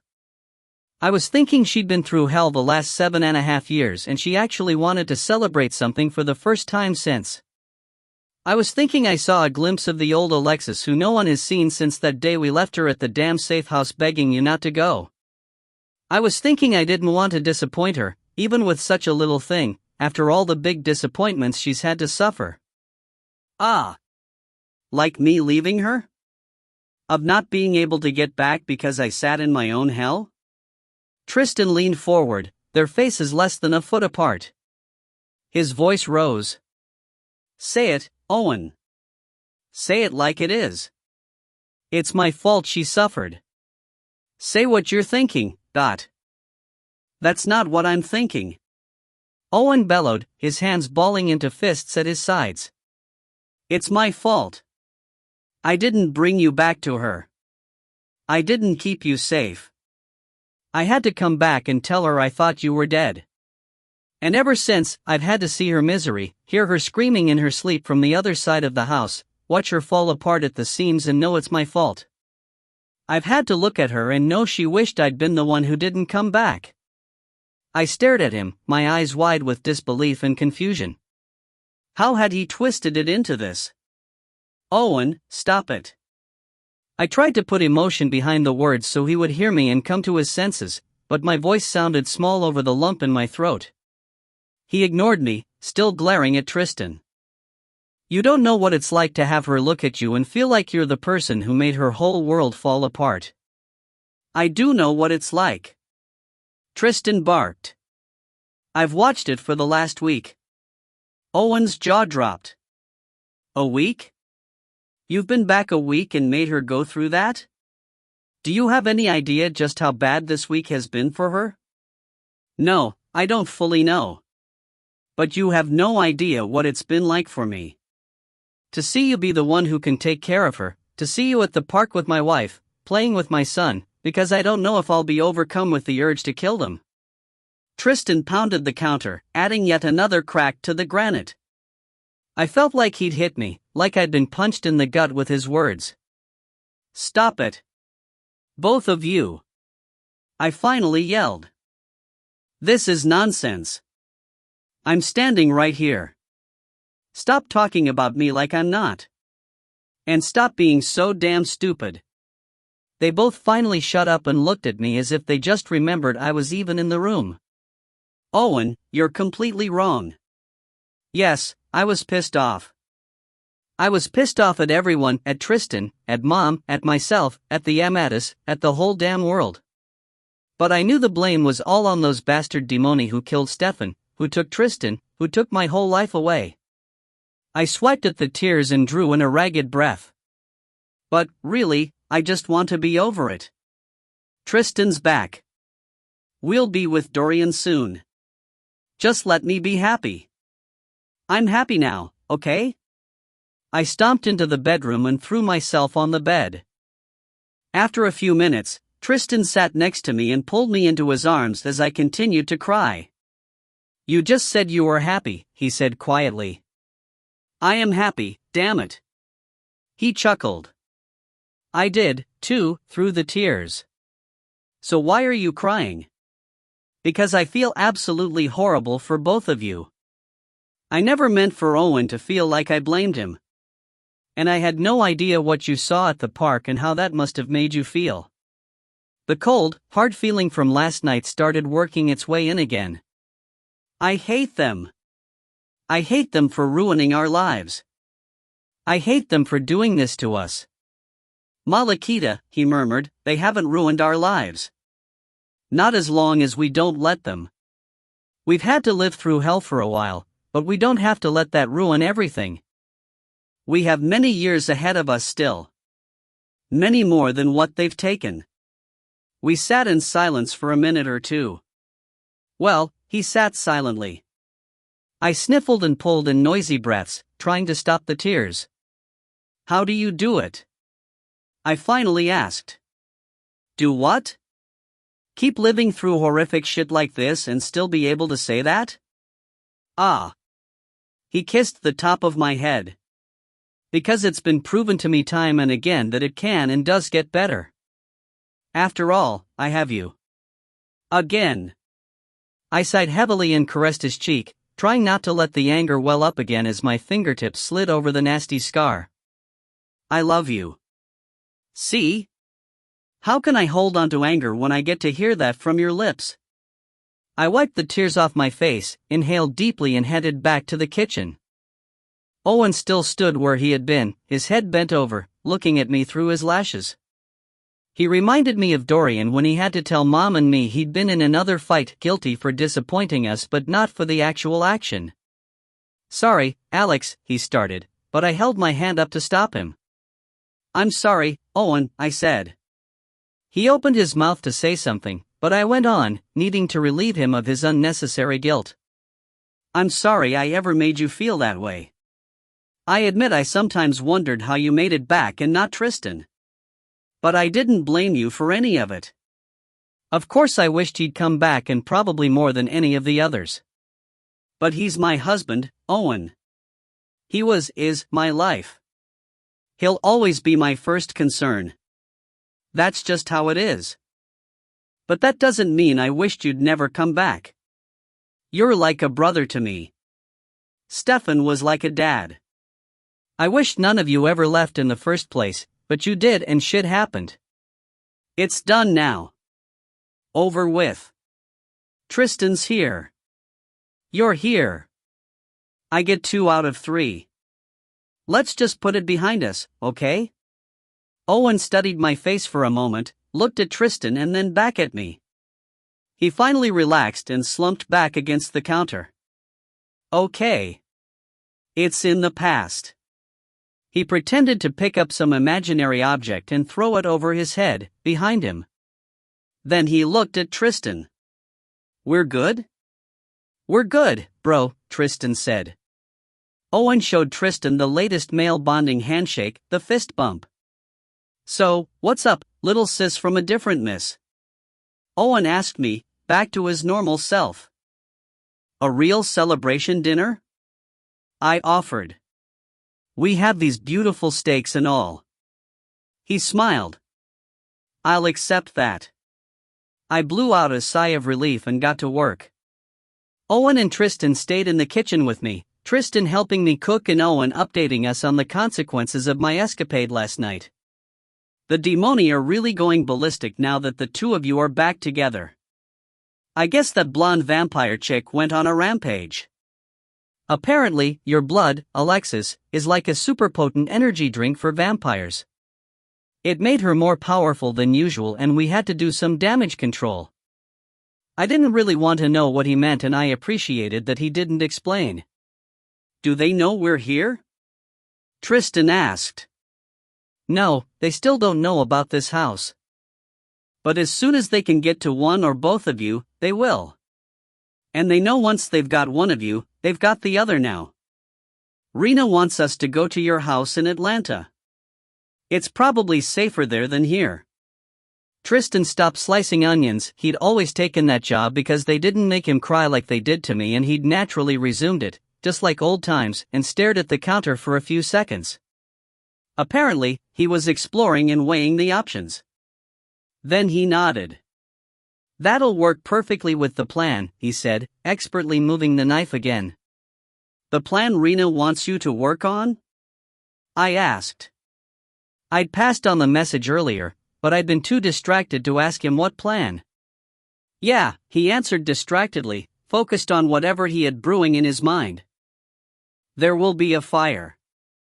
We'll have to make sure it's complete, so when they find no bodies, they still could think they were burned to ashes. Maybe an explosion. I stopped in my tracks, holding the plate of steaks in front of me. What? You're going to blow up my house? After the Andorra, A.K. Emerson can no longer exist, he said simply, as if this fact were obvious. He took the steaks from me and headed outside to the grill. I just stared after him. It should have been obvious that I could no longer be the author. Not with the changes I would go through. But I really hadn't thought about everything that far. It bothered me how he said it so easily. Of course, he probably would never understand how much I had needed to be A.K. Emerson, how important that part of me was. He hadn't been around for any of her existence. I shook off the troubled feeling. Logic told me we would have to kill her, fake my death. Tristan would know the best solution because that was one of his abilities. And I'd been ready to give her up last night. With the last book complete, I could let go. Apparently, I would have to let go. Besides, I enjoyed the writing, not actually being a famous author. With no bodies, we leave the possibility open of a disappearance, just in case anyone recognizes you in the future, Tristan said when he came back into the kitchen. However, we will have her reunited with the father of her son and married first. I felt my face light up and opened my mouth, but Owen shook his head before I could say anything. Too dangerous, he said. Just moving you two to Atlanta will be bad enough. Just some pictures and a slip to the media right before we have to disappear, Tristan said. He looked at me and grinned. We'll make those assholes eat their words. I smiled back, but then sighed. But she'll never get to be Mrs. Tristan Knight. Why not? Tristan asked. Because then we can't use that name later, right?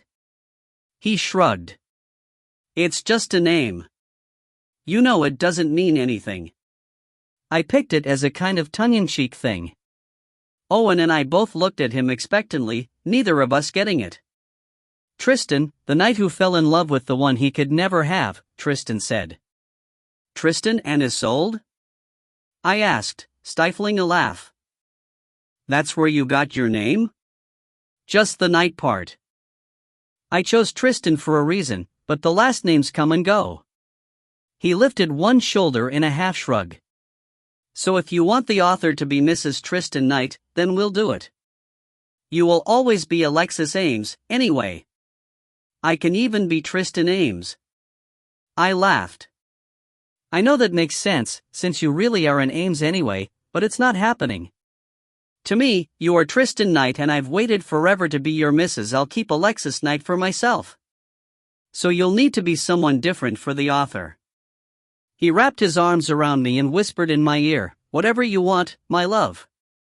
To me, you'll always be Malakita. So, pictures, Owen said, obviously as a reminder of his presence. We'll take care of those tomorrow, before heading to Atlanta. I'll need to get a camera. We'll need to go to Miami, too, Tristan said. Dude. Did you not hear me? Getting you two to Atlanta is bad enough. That's all. Rena's orders. Didn't she tell you? Owen exhaled a frustrated sigh. She just said to make sure you got your affairs in order. I didn't know it meant a stop in Miami. That's where a lot of my affairs are, Tristan said. It won't take long. We'll go tomorrow. You can take pictures of the author and her beau while we're there. Then we'll head to Atlanta the next morning. This will be fun, Owen muttered, the sarcasm heavy. He shook his head slowly. Sophia and Rena will meet us in Atlanta. I think they're leaving in the morning and we'll get in late tomorrow night. That's ludicrous. Tristan growled. They should stay at the island.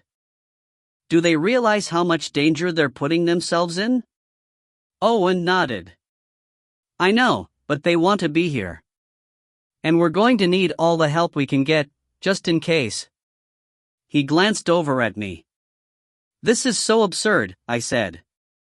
They shouldn't be coming if they're putting their lives at risk, from me or anyone else. I thought the whole point of me being here is to keep me away from them. Sophia was coming no matter what. She never meant for you to be alone for long, but she wanted to make sure Dorian was safe first, Owen said. And I guess Rena's decided she needs to be here, too. So we just lay low in Atlanta for another couple weeks? I asked, remembering Mom saying the Andorra takes several weeks to complete. What about Dorian? Dorian's in the safest place he could be, Owen answered. And Rena's not sure about it taking that long. From what I've told them, they think you're going faster than usual. That's why they're coming so soon. Once they settled on a plan, they both started talking enthusiastically about my abilities and the Andorra.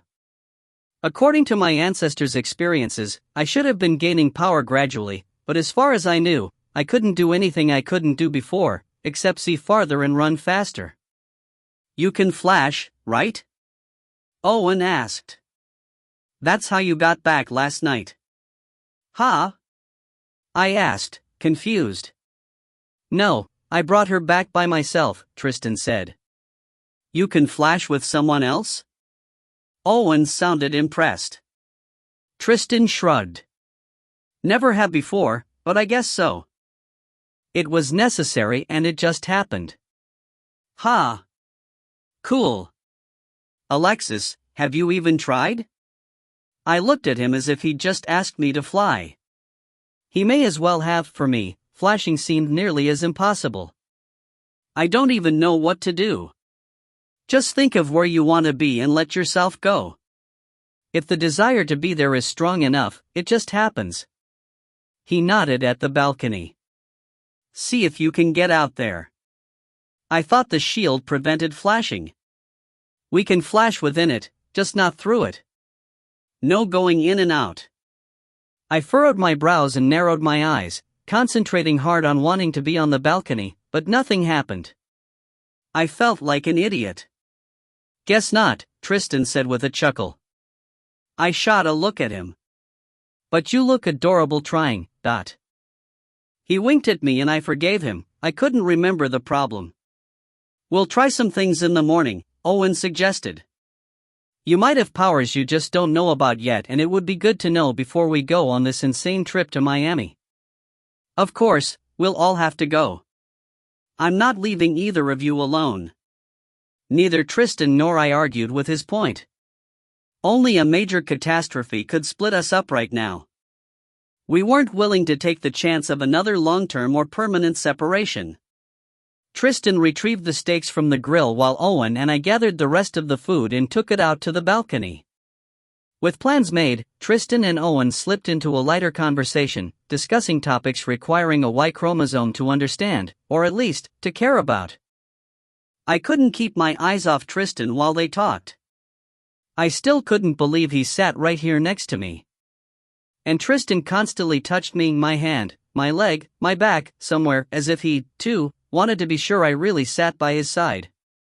Owen caught Tristan up on all the things that had gone on in the human world, well, mostly the sports world. Then they talked about the newest cars.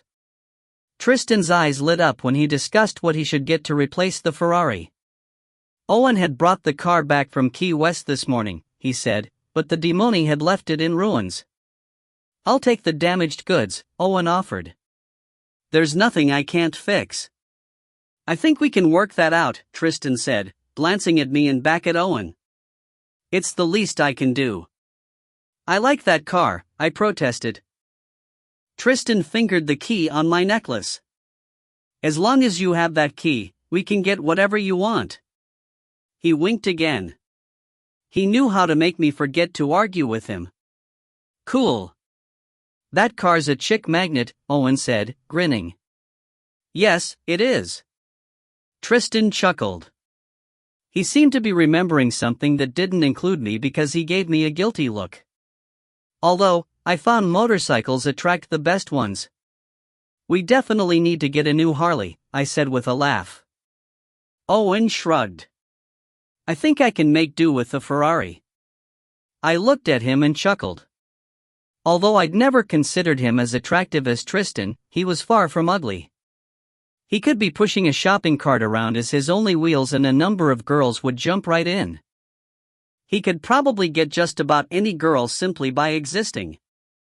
Not only because he was good looking, but because he was just so good. Owen, you can't seriously have any problems attracting girls. Attracting isn't really the issue. He sighed. I just haven't found the right one. Never? That's kind of sad. And you're how old? I could be that way with Owen. He was like a brother, the older brother I'd always wanted, someone to stand up to the kids who teased me because I wouldn't do it myself. I'm only 68. Really? I thought you were ancient like everyone else. Oops. I threw my hand to my mouth and looked guiltily at Tristan. He just chuckled. You don't look 68, of course, but you do look a tad older than when I met you. By a couple years, anyway, but. Yeah, well, unlike you guys, I still age. Just very slowly. You just don't seem like you're almost 70, though. Mom doesn't seem like her real age, but she feels older than she looks. So does Rena. You know what I mean? But you don't. He pondered my question for a moment. I look at it this way: if I get to look young, why not enjoy it and act like it, too? I have the looks, the body, and the expectation to live carefree like a 25-year-old bachelor. I'll eventually have to act older and mature to match my looks, and I'll be old and decrepit one of these days, so why not make the most of it now? That's what I'm talking about.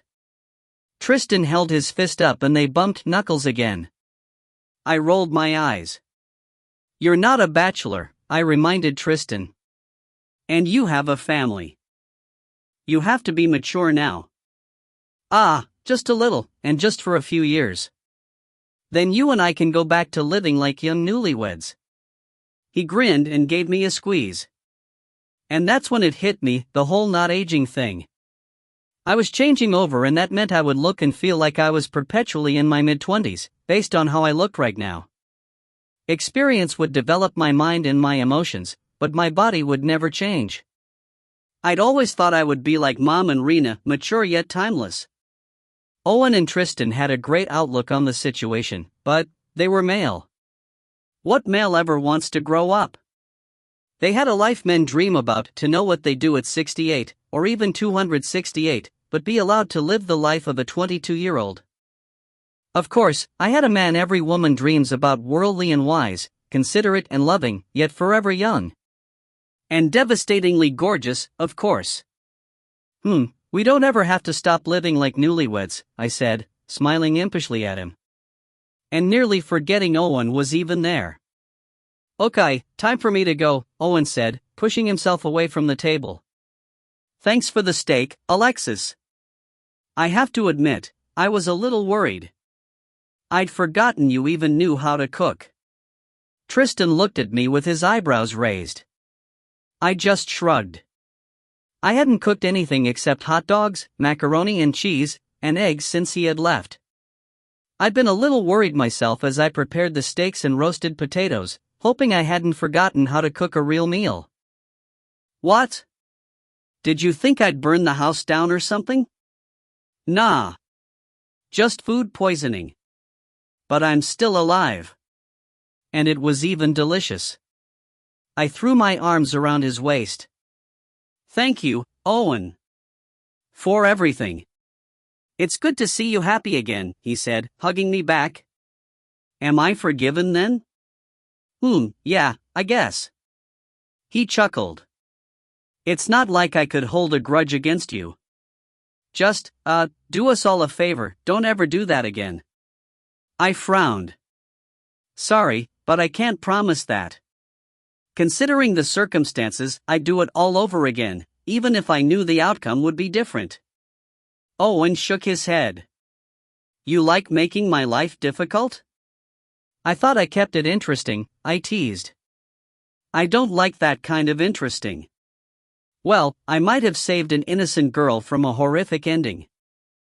They both looked at me expectantly, so I quickly gave them the whole story. I shivered at the thought of what would have happened to her if I hadn't been driving by that particular alley when I did. Then I realized those vampires had probably had their meal anyway, maybe not with her but with someone. My stomach rolled with that thought. If it's the girl I think it was, she's not so innocent, Owen said. What do you mean?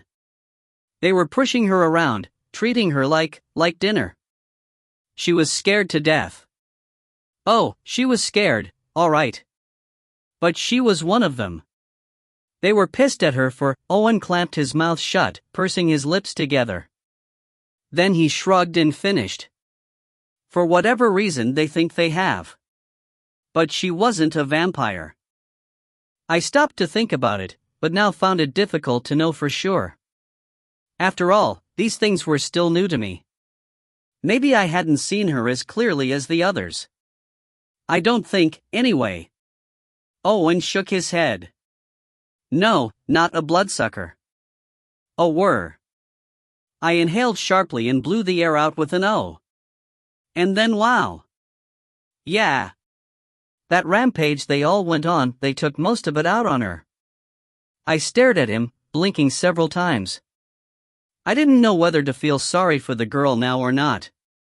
I couldn't believe the demoni would turn on their own kind, but then again, they were evil. How could I ever understand them or explain their actions? Just wait until you've changed before you try to be a hero again, Owen said, his hand on the latch of the screen door. For my sake, Dot. I can promise you that. But I sure wish I'd known if I had any powers, like you think. I really would have loved flattening that bitch against the wall after what she said about my mother." Owen still laughed as he walked out to the brush and disappeared. Chapter 12. After Owen left, Tristan and I sat on the balcony while I caught him up on my life. I told him about being bedridden for several months while pregnant, and he asked about the delivery. I explained as best as I could. Dorian had been a preemie, arriving after a long, painful labor and birth. I passed out for part of it, followed by the heavy disappointment of no baby girl. Tristan pulled me into his lap and held me while I cried about it again. I cried a lot today for someone who was supposed to be so happy now. My emotions ran wild, almost like Swirly still messed with me from a distance. But I had a feeling that either the situation or the Andorra itself really caused the havoc. Once the tears dried, we talked about my books. He said he'd read them all in the week he'd been back in the real world, and all the events that went along with them. I couldn't tell him a whole lot, but he asked questions to jog my memory. "Your fans love you and the books. There are tons of sites on the internet," he pointed out. "Yeah, I guess. I haven't paid much attention to them in a long time. Sometimes they were rude and insensitive and I couldn't take it. There was this one girl, though, her name is Sonia, if I remember right, and she was my biggest fan." I wiggled my fingers in the air to mark the quotations. "She followed us to every signing, release party and interview. I never had any particular bad vibes from her, but she worried my agent and publicist, so they took out a restraining order against her.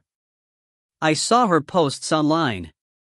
She doesn't hold it against you. She's still very fond of you." "Really? Well, that's a relief. I always felt kind of bad about the whole thing." "Don't feel too badly. She is a little fanatic. Her posts greatly outnumber everyone else's, which is why I remember her. And she's determined your characters are real. She's more fascinated with the lore than you are."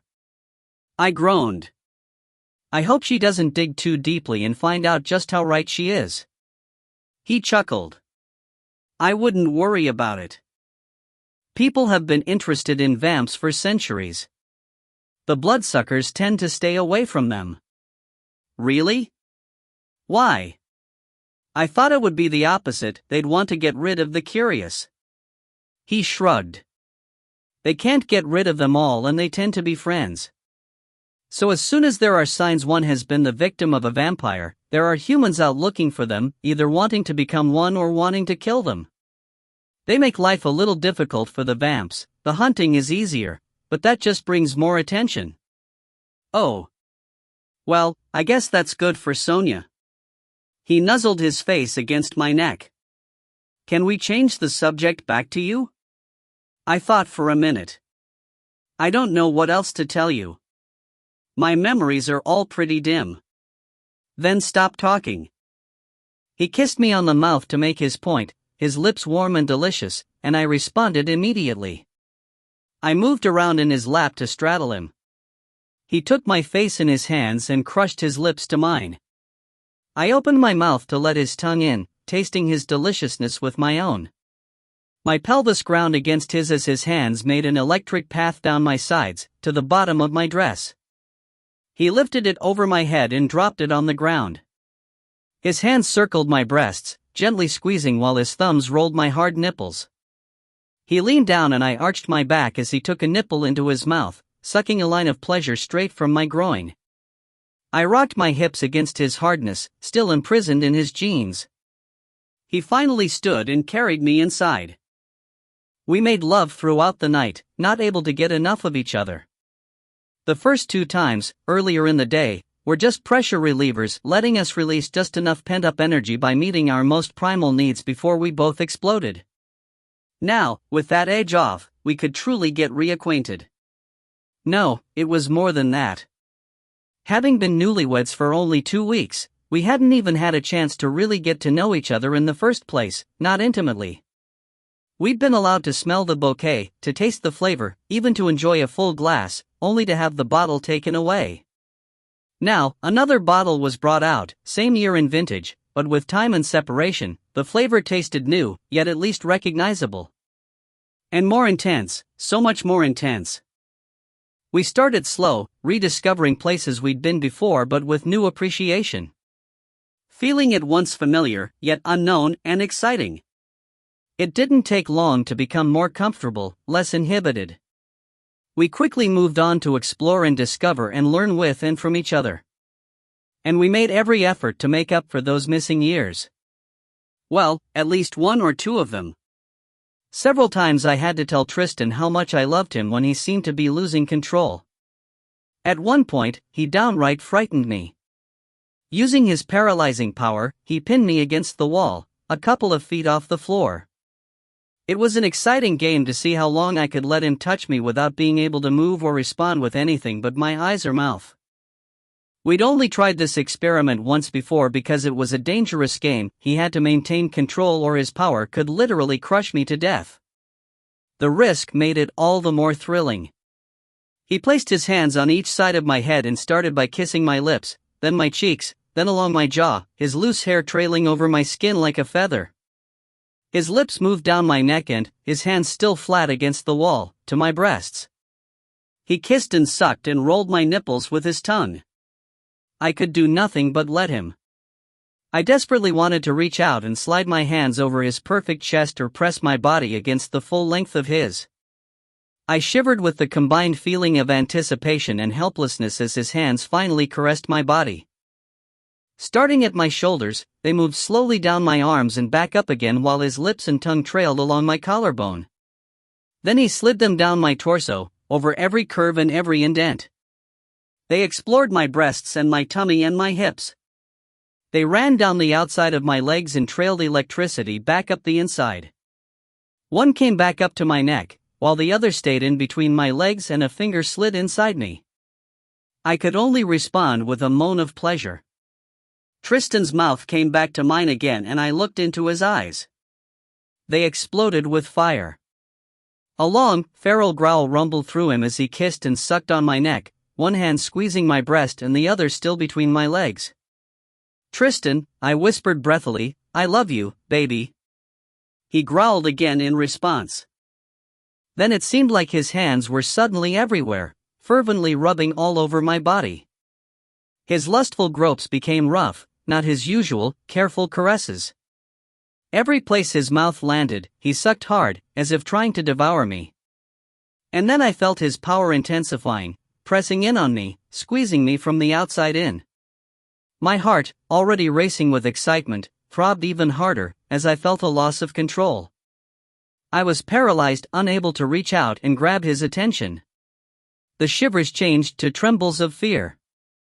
"Tristan, please," I pleaded. "Look at me." He ignored me.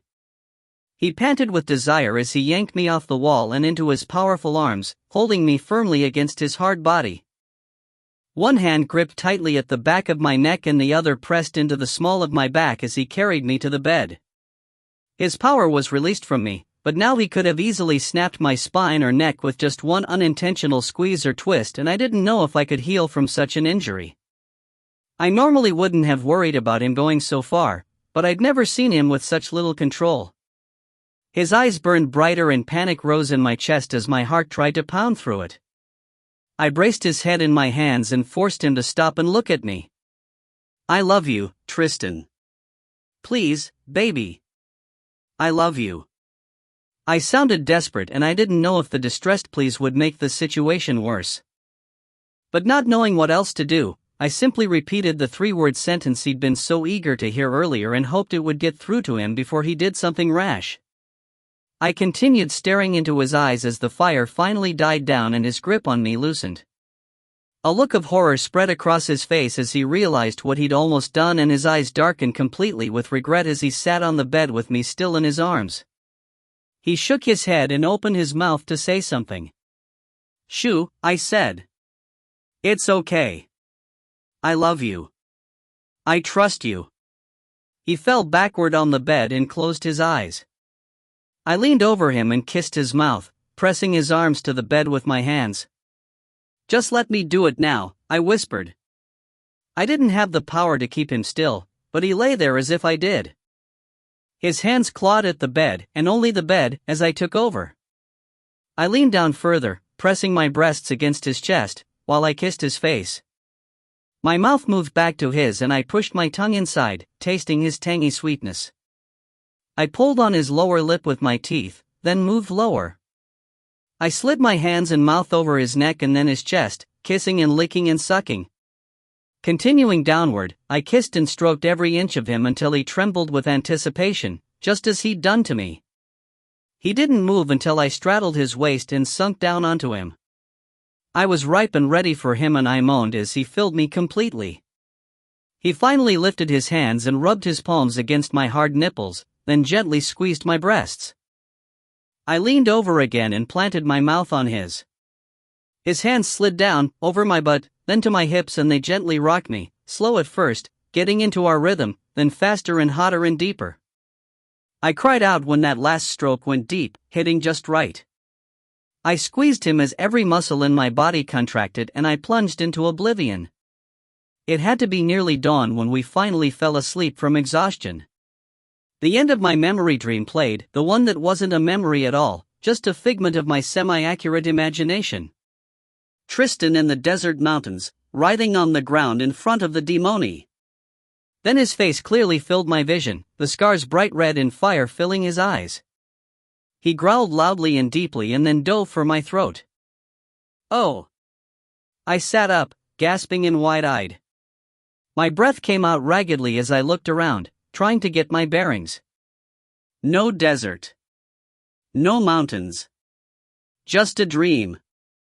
I sat on the floor of the Caribbean room, wrapped in a sheet, the room completely destroyed. Tristan lay on the floor next to me, his hand tugging my arm, pulling me to him. You okay? He mumbled, squinting at me in the bright morning light. Yeah, I breathed, collapsing into his arms. Nightmare. He nuzzled my neck. Want to tell me about it? The visions tried to come back into my mind. I shoved them out. No. It was nothing. I relaxed into him and we lay there lazily for a while. How come you don't have nightmares? I finally asked, rolling over to look at him. I think if I were you, I'd be afraid to even sleep. He frowned. It's a practiced art, but I've learned to cut off that part of my mind. Your subconscious? You can cut it off? I asked with disbelief. Cut it off, close it down. It took 100 years or so to learn how, but if I hadn't, you're right. I would have never made it this long. So, you don't dream at all? I lifted an eyebrow. Only if I want to allow it, and when I do, I take the risk of reliving some horrors I've tried to forget. But while I was gone, I allowed it, hoping to dream of you. And I did, every night. My heart squeezed. What did you dream about? He smiled. Mostly our memories, the good times we had. But, sometimes, I got really lucky. What do you mean? His grin grew. I dreamt of times like last night. You dreamt of dinner with Owen. He laughed, then nuzzled my neck again. I think you know what I mean. Wow, you did get lucky. I never had dreams like that. Well, actually, I did dream of our wedding night. Yes, that would be one of them, he murmured against my ear. Goosebumps rose on my arms. One of my favorites.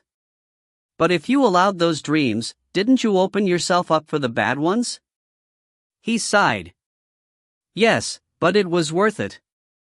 I sighed, too, remembering how I relished the memory dreams, even the bad parts. I know what you mean. His eyes changed quickly, from dark to sparkly, and he smiled. But now I get to wake up to you by my side every morning. Yeah, to all the beauty of my ratty hair and morning breath. He chuckled. I love it. I know you do. For now, anyway. After 100 years or so, I'm sure you'll get tired of it. His brows furrowed, as if he thought hard about this possibility, then he smiled again. Nope. Don't think so. He pulled me close to him and we lay in each other's arms again until I finally had to get up for the bathroom. My body burned and I assumed it was healing itself. My skin looked purplish green with partially healed bruises covering almost every inch. When I came out, Tristan just stood in the middle of the room with the white sheet wrapped around his waist, looking around with an amused expression.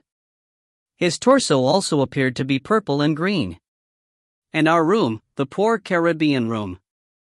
The white chaise lounge in the sitting area lay on its side, broken in two, cotton and spring intestines pushing through the torn upholstery, and its purple throw pillow now just a pile of feathers. Splintered pieces of the wooden table lay strewn across the floor. The window treatments over the sliding glass doors barely hung from one corner, the jewel-colored fabric torn in several places.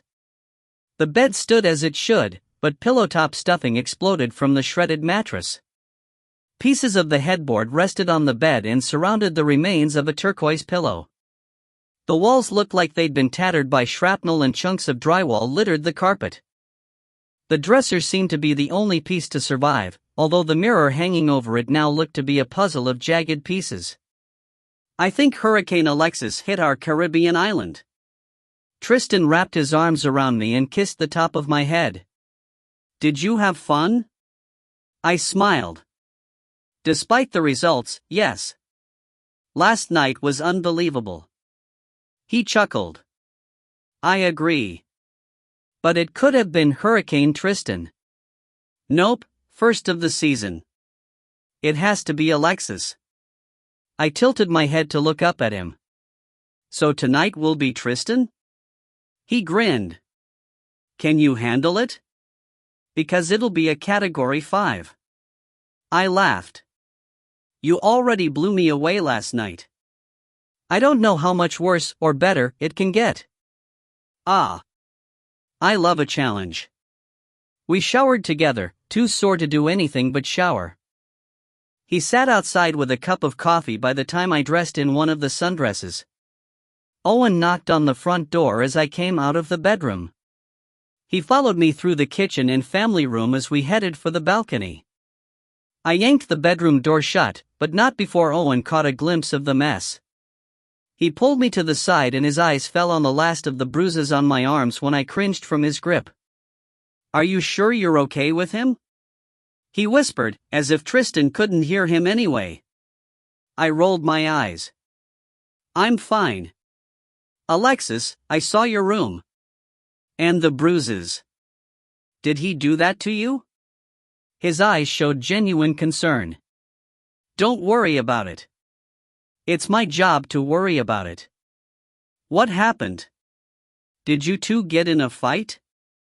No. It's really none of your business. Please don't push it, Owen. But he did. I'm supposed to protect you. If he's hurting you. Geez, Owen, if you really have to know, we were just making up for lost time. I gave him a significant look. The bewildered expression on his face told me he still didn't get it. I groaned with frustration. We went balls to the wall fucking the hell out of each other. Got it now? I clapped my hand over my mouth. Oh. Did I really just say that? Oh, Owen said flatly. Then realization finally overcame him. Oh. I heard something about Hurricane Alexis muttered from the balcony. I threw Tristan a look through the glass doors. He shook with laughter. Owen looked at Tristan, then at me and then at the bedroom door. He shook his head slowly. I need to get a motorcycle, he muttered. I didn't know if I'd ever heard Tristan laugh so hard. Chapter 13. As soon as we all sat out on the balcony, the guys hounded me about what I could do, briefly taking me back to my old school days when kids called me a freak for healing in front of their eyes. But, of course, to Tristan and Owen, what made me freaky was my lack of powers. In addition to what I could always do, I could only think of the heightened senses. So can you see that boat way out on the water? Owen asked. The only boat in our view appeared to be a small fishing vessel about a half-mile away. The one with the white hull and blue stripe? I asked. Nice. He sounded impressed. So something had changed over the last few days. Not even 2 nights ago could I see so far. Can you read the name or the numbers? Tristan asked. No. I can see that they're there, but I can't distinguish them, I answered. Can you? It's called the Trojan horse, he said. It's kind of an odd name for a boat, I said. Makes you wonder why they'd name it that. Maybe it's not really a fishing boat, Owen said, and then he quickly grew excited. They must be hiding something bad. Maybe they're pirates. Or maybe there's a bunch of Cubans or Haitians in there, escaping to the States.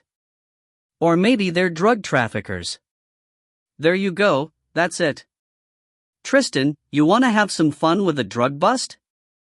Owen was obviously joking, but Tristan shook his head and answered anyway. I just got back from hell. I'm not really in the mood to deal with automatic weapons and lunatic drug dealers. Well, I can hear a guy talking, and his words don't make any sense, but I'm pretty sure he's talking about fishing anyway, I said. They both stared at me, their eyes wide and their mouths slightly open, apparently forgetting Owen's theories. You can't hear him? I asked. Owen shook his head. I can hear him moving around, Tristan said, but not any words. Ha! My brows furrowed as I tilted my head. I don't know who he's talking to. I can't hear anyone else. And he keeps interrupting himself with incoherent and irrelevant words.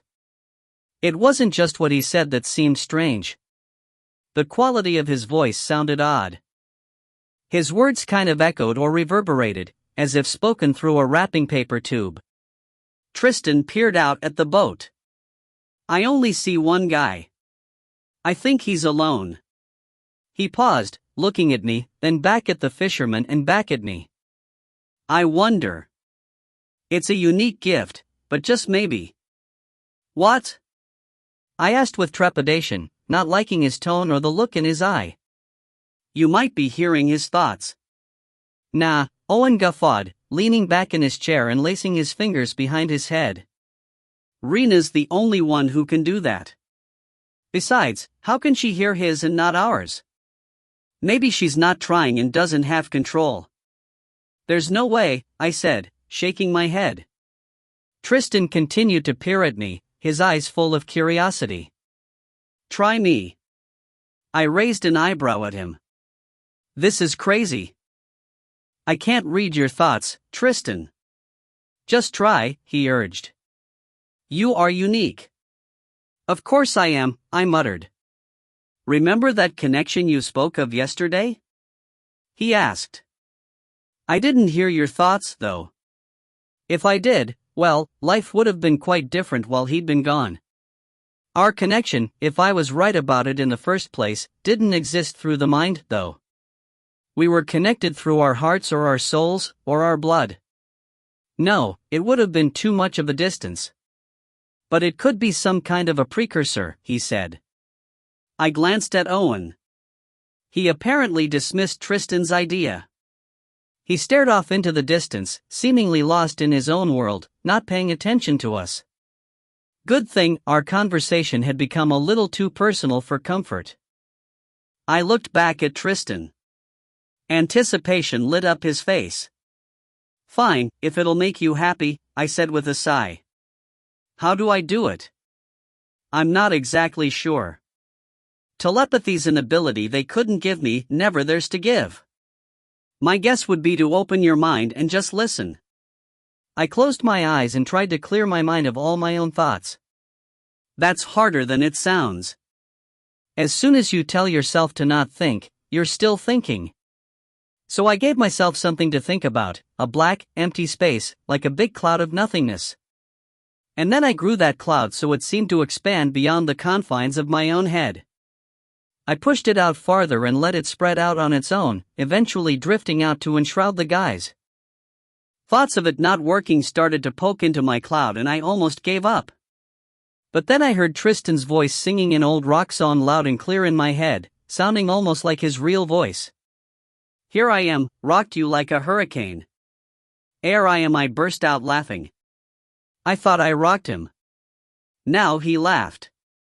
Oh. He heard me. He nodded. Then a vision appeared as if I imagined it myself. The destroyed Caribbean room wavered into view. And then images of a naked woman and man in the heat of passion, their arms and legs entwined. They weren't Tristan and me, though. They were Owen and... Owen. I gasped. I didn't even want to know the identity of the woman. It was bad enough to see him in the vision when I thought I'd been seeing Tristan's memory. Owen jumped with surprise. He squirmed in his chair with obvious discomfort. Sorry. I didn't really think you could, he said. I didn't even know you were trying. I wasn't trying. It was just there, I said, exasperated. Ugh. I need to learn control. Yeah, you do, he muttered. Trust me, I don't like it any more than you do. I don't want to go through life like this. I shook my head, trying to erase the image of Owen's fantasy as if my mind was an etch-a-sketch. That's really scary. Tristan's eyes bounced back and forth between us. He lifted his eyebrows. Hurricane Owen wants to visit our Caribbean island, I tried to tell him with my thoughts. He grinned. He apparently heard me. Rena controls it so she only hears thoughts when she wants to, Tristan said. She can teach you how to tune the rest out. I hope so, I muttered. Yeah, me, too, Tristan thought, and Owen's thoughts echoed his. I pressed my forehead against the table and put my arms over my head, trying to make the voices go away. I imagined sucking the cloud back in and making it disappear. Either both of their minds went blank or I was able to close my mind to them. I couldn't hear the guy out on the boat anymore either. I am never doing that again, I finally said. Yeah, let's try something different, Owen said, jumping at the chance to forget the whole thing. He looked around. We'll start with the easy stuff. See if you can make the chair move. How? He shrugged. I use magic, so I can't explain it for you. Magic, . Yeah, warlock, he said, flipping his hands toward himself, as if this title was as obvious as the blonde hair on his head and I was blind. Warlocks use magic. I felt my eyes bug out of my head. You're a warlock? He chuckled. You didn't know? Thought you would have figured that one out. I closed my gaping mouth and tried not to stare in disbelief. But holy crap! Owen, my Owen, who I've known for years now, is a freaking warlock. My mouth opened again, but I was too stunned to speak. I pulled in a deep breath and composed myself. Apparently, these were things I would have to get used to. That's, unexpected. So, you're not really Amadis? He threw me a dirty look. Sorry, I don't get it yet. I mean, were you converted? Third generation good, he said, proudly smacking his chest with his fist. Rena's mother converted my grandparents. All I've known is the Amadis way of life. Wow, a warlock. I shook my head, still amazed. I knew, of course, that Owen wasn't normal, that he could do things regular humans couldn't, but I'd assumed he was Amadis in the same way Mom, Tristan, and Rena were. I thought shielding was one of his quirks, like my sixth sense or Tristan's paralyzing power or Rena's telepathy. Never had I expected actual magic. That's really crazy, Owen. So that's why you didn't stop aging, you don't have Amadis blood like Tristan and me? Right. I'm warlock through and through. We get really old though, so I'll be around at least as long as you. Is that a threat? I teased. He smiled. Nope. It's a promise. So, do you have a wand or a staff or anything? I almost laughed at my own question. It sounded outrageous when I said the words out loud. Have you ever seen me with one? He asked with a snort. Those are for witches, wizards, and sorcerers. I just use my hands. Witches, wizards, and sorcerers? I stared at him in disbelief again. These creatures all existed in my books, but in real life? I wondered if a line between fiction and reality even existed. It seemed to all be blurring together now. Apparently, my fiction was reality. What's the real difference between you? Mages, he said. Right. Mages. You were pretty much right on target in your books, Owen said. Witches and wizards are your everyday magic people. Don't get me wrong, they can be very powerful. But sorcerers have the greatest magical power and they're able to boost it by pulling more energy from the world and the atmosphere. We don't have any sorcerers in the Amadis. They're loners, so no one has been able to get to them and they're probably too power hungry anyway. And then there are the warlocks. We have more power than witches and wizards and we're physically built to fight stronger, tougher, faster. Our most powerful magic comes out when we're fighting. So that makes you an ideal protector. He grinned. Yep. And you happen to get one of the best. One who caves into a pretty face and a steak dinner, Tristan muttered. Owen scowled. Please don't, I said. No, he's right, Owen said, his voice heavy and the lines appearing between his brows. I should have known better. And I do take full responsibility for it. It's in the past, remember? Can we get back to business? I suggested. My eyes darted between them until I felt the tension release. So, what do I use, if not magic? It's just power, Tristan answered. He held his hand out and drew a line in the air with his finger. With the scraping sound of metal against concrete, the empty chair slid across the balcony floor. Just concentrate your mind on what you want to do. If you have the power, you can do it. I imitated his hand movement and focused all my mental energy on making the chair move. It wobbled and I did a dance in my own chair, shrieking with excitement. Owen laughed and made the chair do a flip in the air. My enthusiasm deflated. Show off, I muttered. Yours will strengthen, Tristan said. So what's the difference between power and magic? I'd accepted that Tristan and I and Mom and Rena had powers years ago. What I didn't realize was the magic behind them. Our powers are basically based on the will of the mind and we're not supposed to be born with them, Tristan said. We come into them when it's time for us to receive them, like with your Dora. Of course, you and I both had some powers before then, but they were weak. Owen was born magic, but he has to learn how to use it. You've been given enough magic to do certain things, abilities, but the power of your mind is how you use it, Owen added. I have magical powers, but I have to learn how to use different spells and reagents to make the power useful. I tried to make sense of their explanations. So, Tristan and I, our magic is limited to the abilities we're given and we control them with our mind. But you, Owen, can do all kinds of magic if you know the spells or have the right tools or materials? Right. You got it. Owen grinned at me. And your abilities are more physical, you might have to use the mind, but the power affects physical objects. I can conjure magical things out of nothing, like the protective shield over this place. What about this ability to get into people's heads? I asked. People's minds and thoughts aren't physical objects. Which is why it's such a rare gift, Tristan said. Even in the Amadis. Of course, I'd be the one to get it, I mumbled. It was one gift I really didn't want. He smiled. It means your mind is strong enough to control such a unique power. It's a good thing. I thought about Owen's fantasy and grimaced. I don't know about that. Let's see what else you can do, Owen suggested, changing the subject as if he knew my thoughts. Perhaps he did. I wasn't positive I controlled my new gift very well. They flashed and I walked to the edge of the property, by the trees and brush. Tristan and Owen took turns showing their strength by pulling out bushes with one hand and knocking over trees. They seemed to be trying to one-up each other.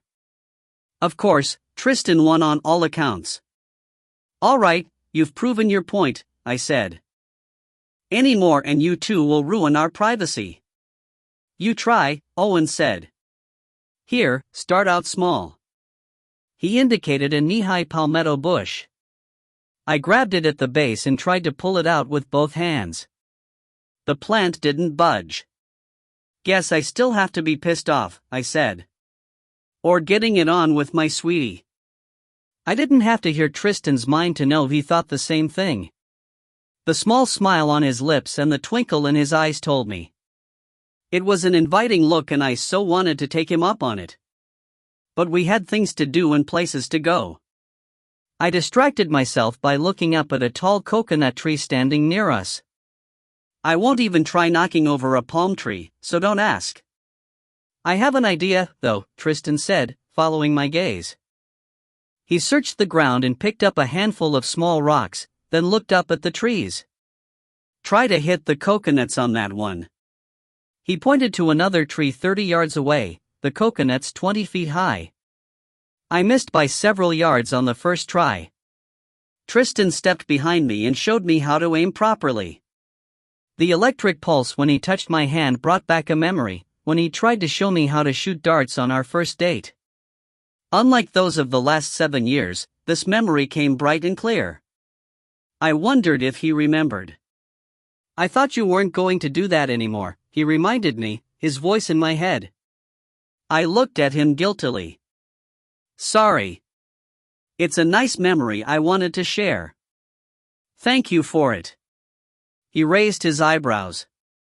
"Now please get out of my head, Dot." I grinned sheepishly and tried to close my mind by focusing on the tree. But suddenly all I could see was an image of many trees and brush stretching high over my head, as if I lay on the ground in the middle of a forest or overgrown vegetation. The vision disappeared as quickly as it came. I shook it off, dismissing it as nothing but a quick thought. I just didn't know if it belonged to me, Tristan or Owen. And that annoyed me. Owen and Tristan still watched me, both of their brows raised with expectation. I refocused on the tree and imagined a line the rock would follow between my hand and the coconut. I let the rock fly. Oh! I hit the seed dead on. And after doing so once, it came easily. I couldn't miss. "What else?" I asked excitedly, wanting to move on to the next thing. Now that I found something I could do, the tests were getting fun. "Do you think she has enough power to project?" Owen asked thoughtfully. "We'll only find out if we try," Tristan answered. He demonstrated by holding his left hand out toward a tree trunk about 15 feet away, twisting his wrist and spreading his fingers in a flicking motion. A fireball shot out of his palm, singeing a hole in the bark. I jumped in surprise. "Crap, Tristan, you never showed me that one." He chuckled. "I don't like to use it. I can aim the fire perfectly, but it's hard to control once it starts spreading. Besides, it's much more effective to paralyze the enemy or take them out completely with one shot." I stared at him, realizing I never completely understood just how powerful he was. He raised his eyebrows. "Your turn." I looked down at my hands, my normal, human hands. They had performed all kinds of tasks over the years, from typing to changing diapers, from cleaning to throwing things, from punching a dirtbag in the nose to caressing my baby's cheek. Normal, human hands, amazing all on their own. I certainly didn't expect them to ever shoot fire. "Come on already," Owen moaned, apparently growing bored.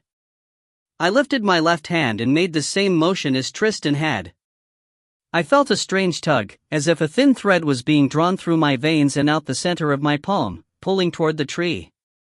As soon as something hit the tree, the feeling disappeared. A small wisp of smoke rose and a black dot marked the bark, but nothing singed. And, although I'd experienced a physical feeling, nothing visible projected out of my palm. "Let me see how strong it is," Tristan said. He walked about 10 feet out and stood in front of me. "Try me." What? I'm not doing that. He laughed. If that's all you can do to the tree, I can take what you have. He crossed his arms over his chest and stood in a stance that showed he wouldn't budge. I sighed and twisted my hand at him. Huh, that's interesting, he said. His lips pulled into a grin. I felt an electric current. A shock. Oh.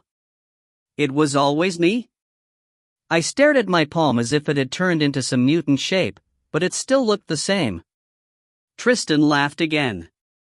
Guess so. I guess I pulled it out of you. Now try with your other hand. I did. I didn't feel anything.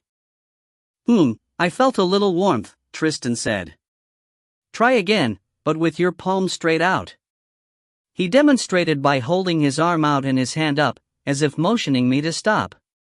I mimicked him and focused on pushing energy through it. I felt a ribbon of something, a warm and soft feeling, flow through my arm and out my hand. Yeah, warmth. Ah. He smiled. Amadis power. Really? I asked. I bounced on the balls of my feet with elation. Like Mom and Rena? Not quite. It's still pretty weak, but I can feel it. I looked at Owen and he nodded approvingly. My inside squirmed with excitement. Chapter 14. Owen fixed cheesy eggs for brunch that he and Tristan inhaled while I picked at mine. I wasn't hungry at all, my stomach feeling as if I'd already eaten a plate of worms. Anxiety for the afternoon ahead of us writhed inside me. As soon as he finished eating, Owen disappeared. Why are we doing it this way? I asked Tristan as we left the house. I mean, why don't we just flash all the way to the bank? Because we need to be cloaked the whole time and Owen can't keep us cloaked when we're flashing. If we appear in the wrong place at the wrong time, there are demoni looking for us everywhere. So, this is probably another stupid question, but why can't we just flash into the vault where the safety deposit boxes are and flash back here when we're done? Because we need the bank's key that matches our key to open the box. I was about to point out that he could easily open it himself if he wanted to, but he caught on to my thought. It's against the rules to use magic or powers to gain access to a bank vault. My brows furrowed together. Whose rules? The Amadis. No using powers or magic for personal gain. Oh. I remembered many years ago, when we'd run into Ian, who had left the Amadis for the demoni. He'd complained about all the rules and control the Amadis had over him, and now his dissatisfaction made a little more sense. But this isn't exactly personal gain. They're your belongings, right?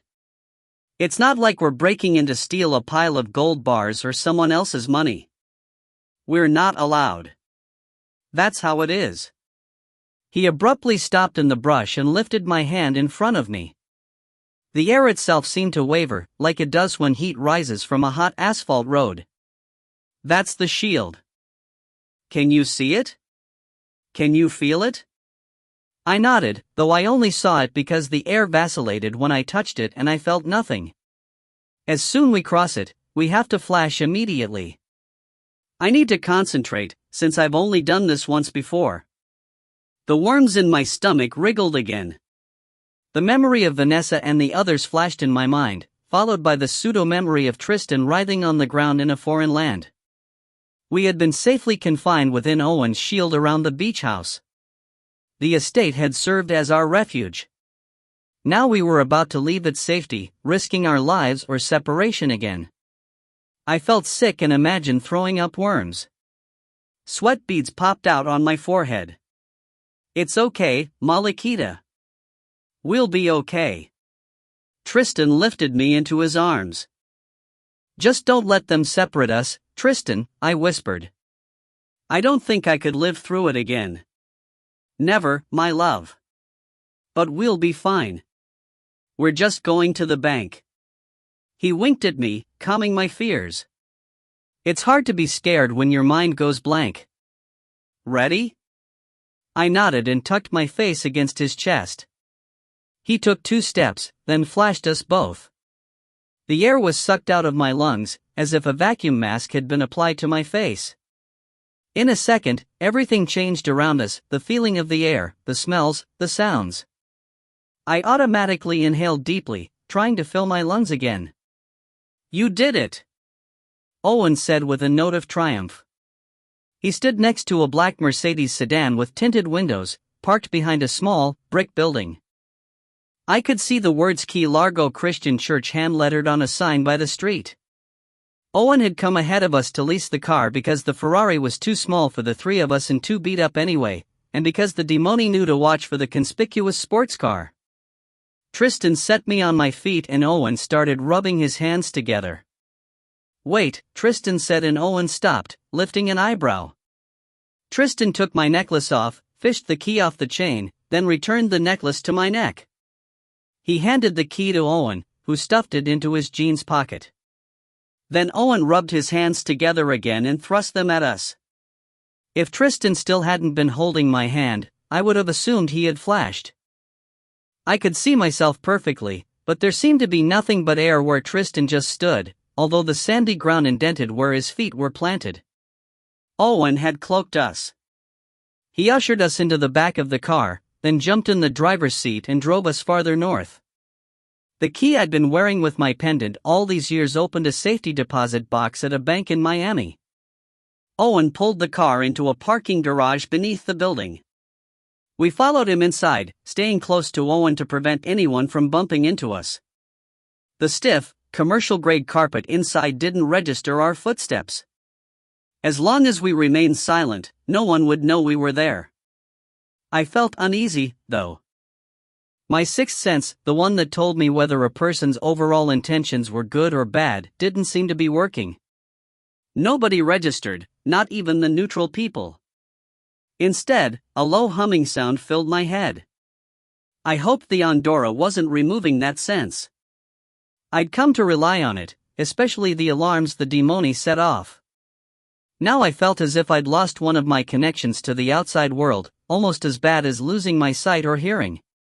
The feeling of vulnerability slid over my shoulders and down my arms, as if an actual cloak were falling to the floor and exposing us in the midst of the enemy. The feeling was irrational, of course. So was my fear. After all, one of the best warlocks and the most dangerous creature on earth protected me. Nobody could even see us anyway and, like Tristan said, we were just making a trip to the bank. Demoni wouldn't attack now, not with all these people around. I hoped. Nonetheless, the worms wriggled in my stomach again while Owen showed the banker the key and gave her the safety deposit box number. The hum in my head intensified, becoming more like a buzz now. Tristan squeezed my hand, as if he could sense my distress. The woman led us down a narrow hallway to the vault, where she stopped and pressed her hand against a pad attached to the wall to the right of the door. A little light over the pad flashed green, then yellow. She motioned to Owen. Owen held his hand up toward the pad and I felt Tristan shift slightly. The light turned solid green. I assumed Tristan had slipped his hand under Owen's to provide the correct biometric reading. The banker didn't even notice how Owen hadn't pressed his palm flat against the pad. Just a few days ago, I probably wouldn't have noticed either. Realizing there were so many things we could do with these magical powers made me also realize the demoni could do the same. In that moment, I gained a new perspective of how criminals got away with their crime sprees undetected. They didn't work alone. Or they weren't quite human. With a hiss and a swish, the vault door slid open automatically, opening into a room about the size of a standard hotel room. Rows and rows of safety deposit boxes lined the walls, from floor to ceiling, corner to corner, making the room feel as if it was covered in stainless steel. A chest-high, stainless steel table stood in the center of the room. The woman led Owen, and us, inside the vault, selected a box and slid it out of its designated space, placing it on the table with a thunk.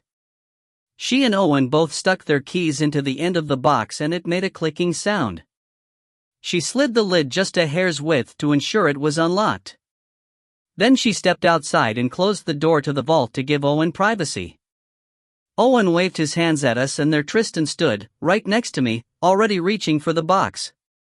I held my hand out in front of me, flexed it, and opened it again. I did a quick visual check of Tristan's whole body, hoping my own looked just as real and there as his did. We'd been cloaked much longer than I'd been the other day, when Owen drove me out of Key West. I hadn't felt any different while cloaked then or now, but I supposed some part of me worried both of our bodies might have disappeared forever. Tristan lifted the lid of the box to reveal several stacks of $100 bills, a pile of white envelopes, some documents laying flat and a host of keys littering the bottom. He placed the envelopes and documents on the table and started picking through the keys.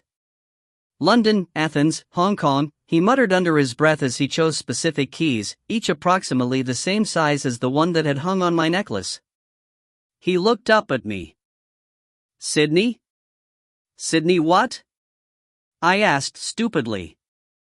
"Do you think we might go to Sydney? Australia?" "Oh, yes. Definitely. But not to live. I want to live here, in Florida, if possible. It might be a while before we can come back, but we will." He selected a few more keys and stashed them into his jeans pocket. He also stuffed several bundles of cash into his pockets, and then mine and Owen's, too.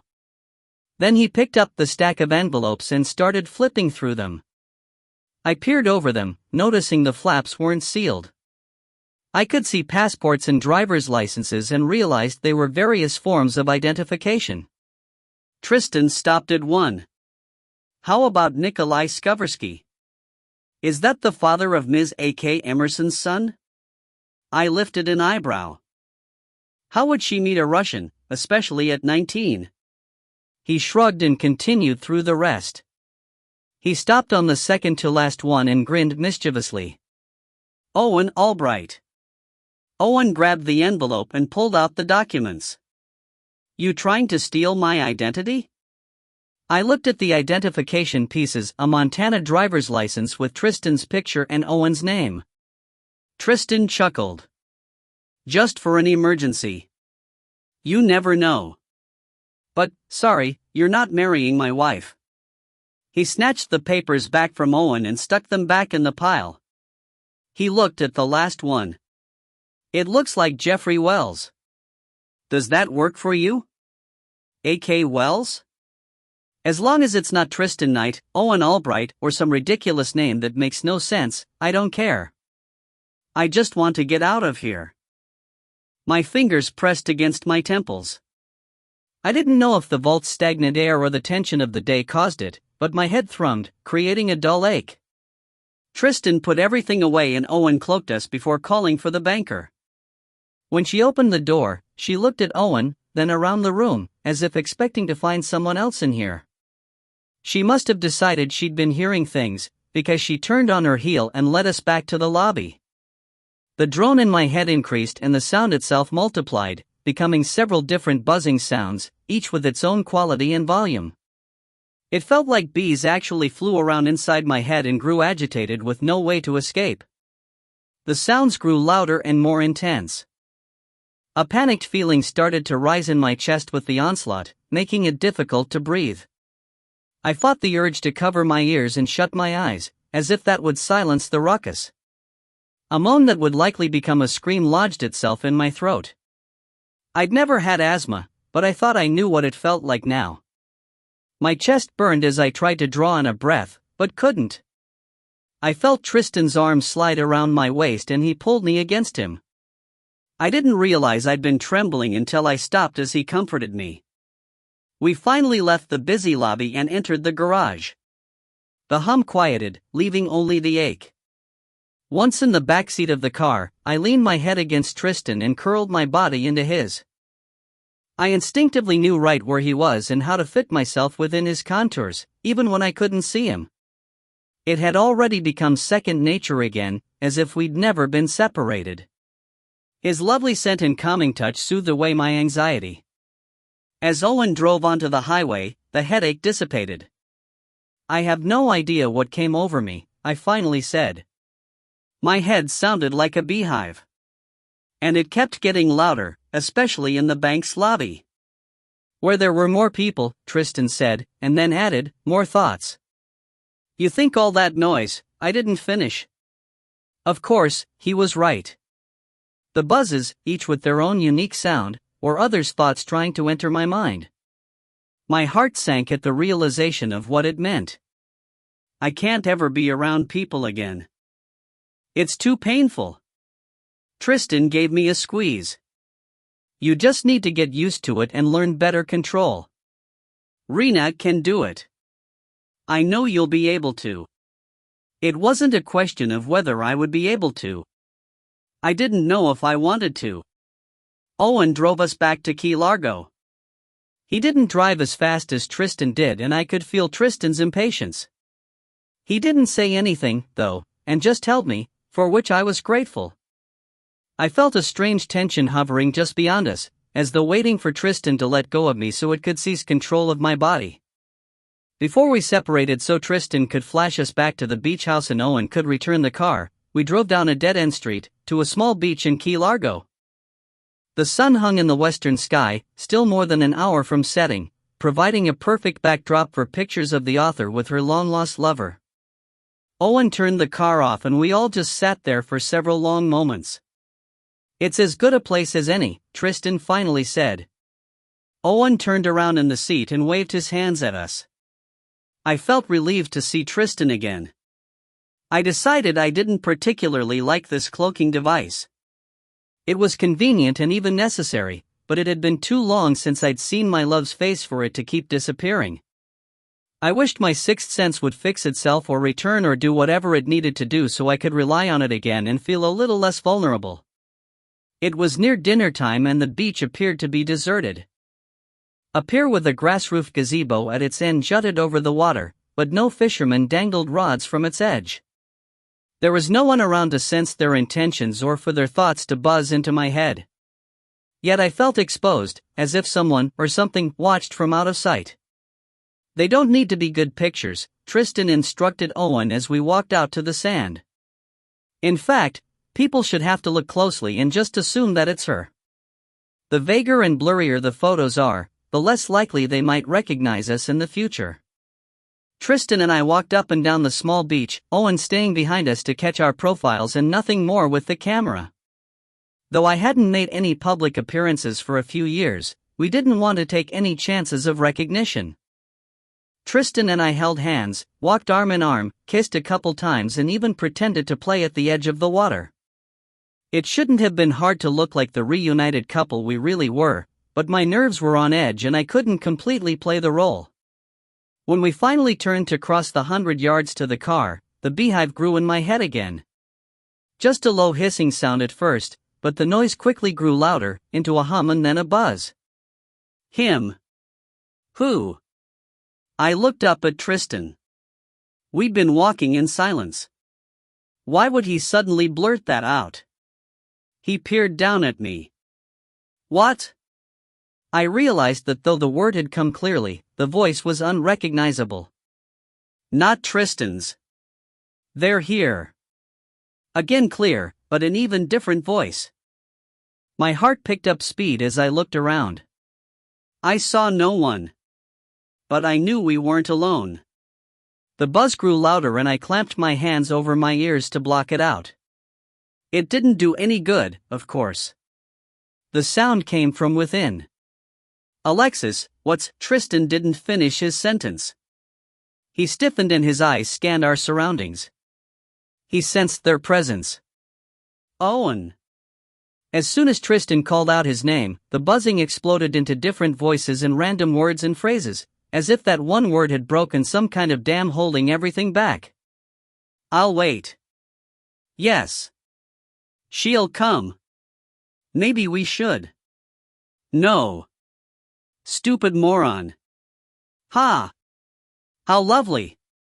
Even drenched in sarcasm, the words sounded like a breeze caressing silver chimes. A musical voice. A voice I'd already come to know too well. Vanessa, I whispered. She's here. On the other side of the car, under the shade of a clump of mangrove trees, a white figure emerged.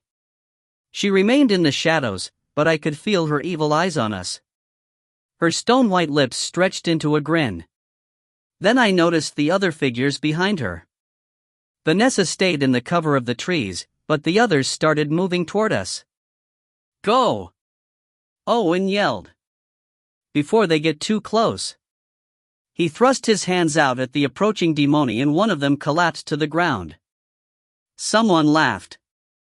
Then a blur of a figure shot toward us. The next thing I knew, Tristan had me scooped into his arms. Then I felt that pull on the air in my lungs, and a fraction of a second later, I sucked in a chestful of air. Before I could take another deep breath, Tristan leapt several yards. Then he set me on my feet and pulled on my hand. I stumbled over wild ferns and other brush, scraping my arm against a palmetto's fronds. Our beach house stood 30 yards away. We were within the safety of the shield. They're back. But not Owen. I don't smell him. Where is he? I need him. Panting, I leaned over, my hands on my knees and my elbows locked to support me, as I tried to figure out what was going on. The words made no sense.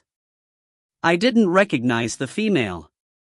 Nobody should even be here. Was I confused? Was the adrenaline shooting through my veins messing with my head?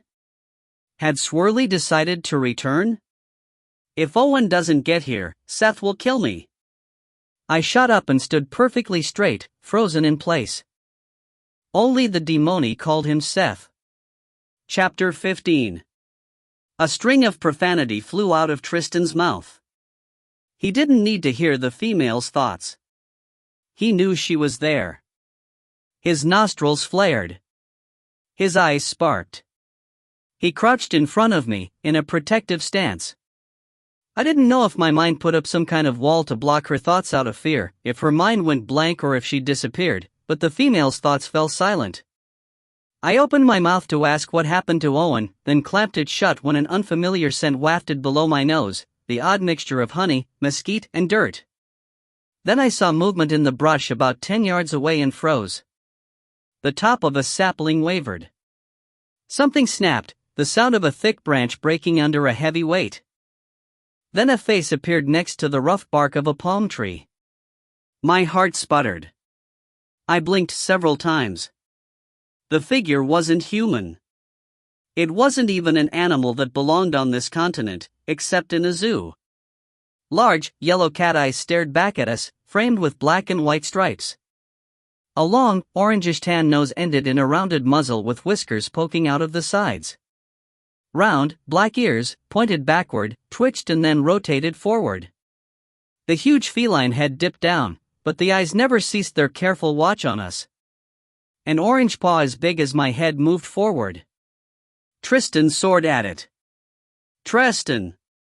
That's a freaking tiger! I shrieked. He landed on the big beast's back and his arms wrapped around it. They rolled twice and stopped with Tristan on top. His muscles bulged as he squeezed the barrel chest. The cat struggled under him. Long claws dug into the dirt. Its tail whipped side to side. Lips pulled back, revealing curved fangs as long and nearly as thick as my index finger. But the tiger never growled or lashed out at Tristan. Tristan, wait! Owen yelled from right behind me and I spun on him in surprise.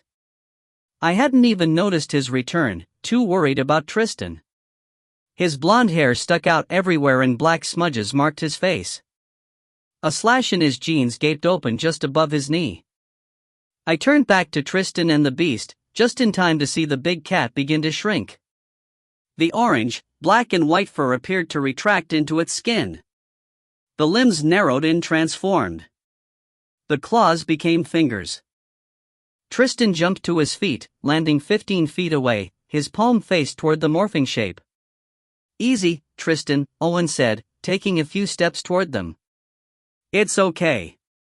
She's with me. The figure became a naked woman, long and lean, thin but with well-defined muscles. She lay on her stomach, her long, dark hair shrouding her face. Bruises covered her body, some new, probably from Tristan, but others a greenish gray. She didn't move and for a moment I thought she was dead. But it was Tristan holding her still with his paralyzing power. Tristan kept his hand toward her, even as Owen rushed to her side. He pulled his shirt off, knelt beside her and lay his shirt over her, trying to tuck it in under her. "What do you mean, she's with you?" Tristan growled.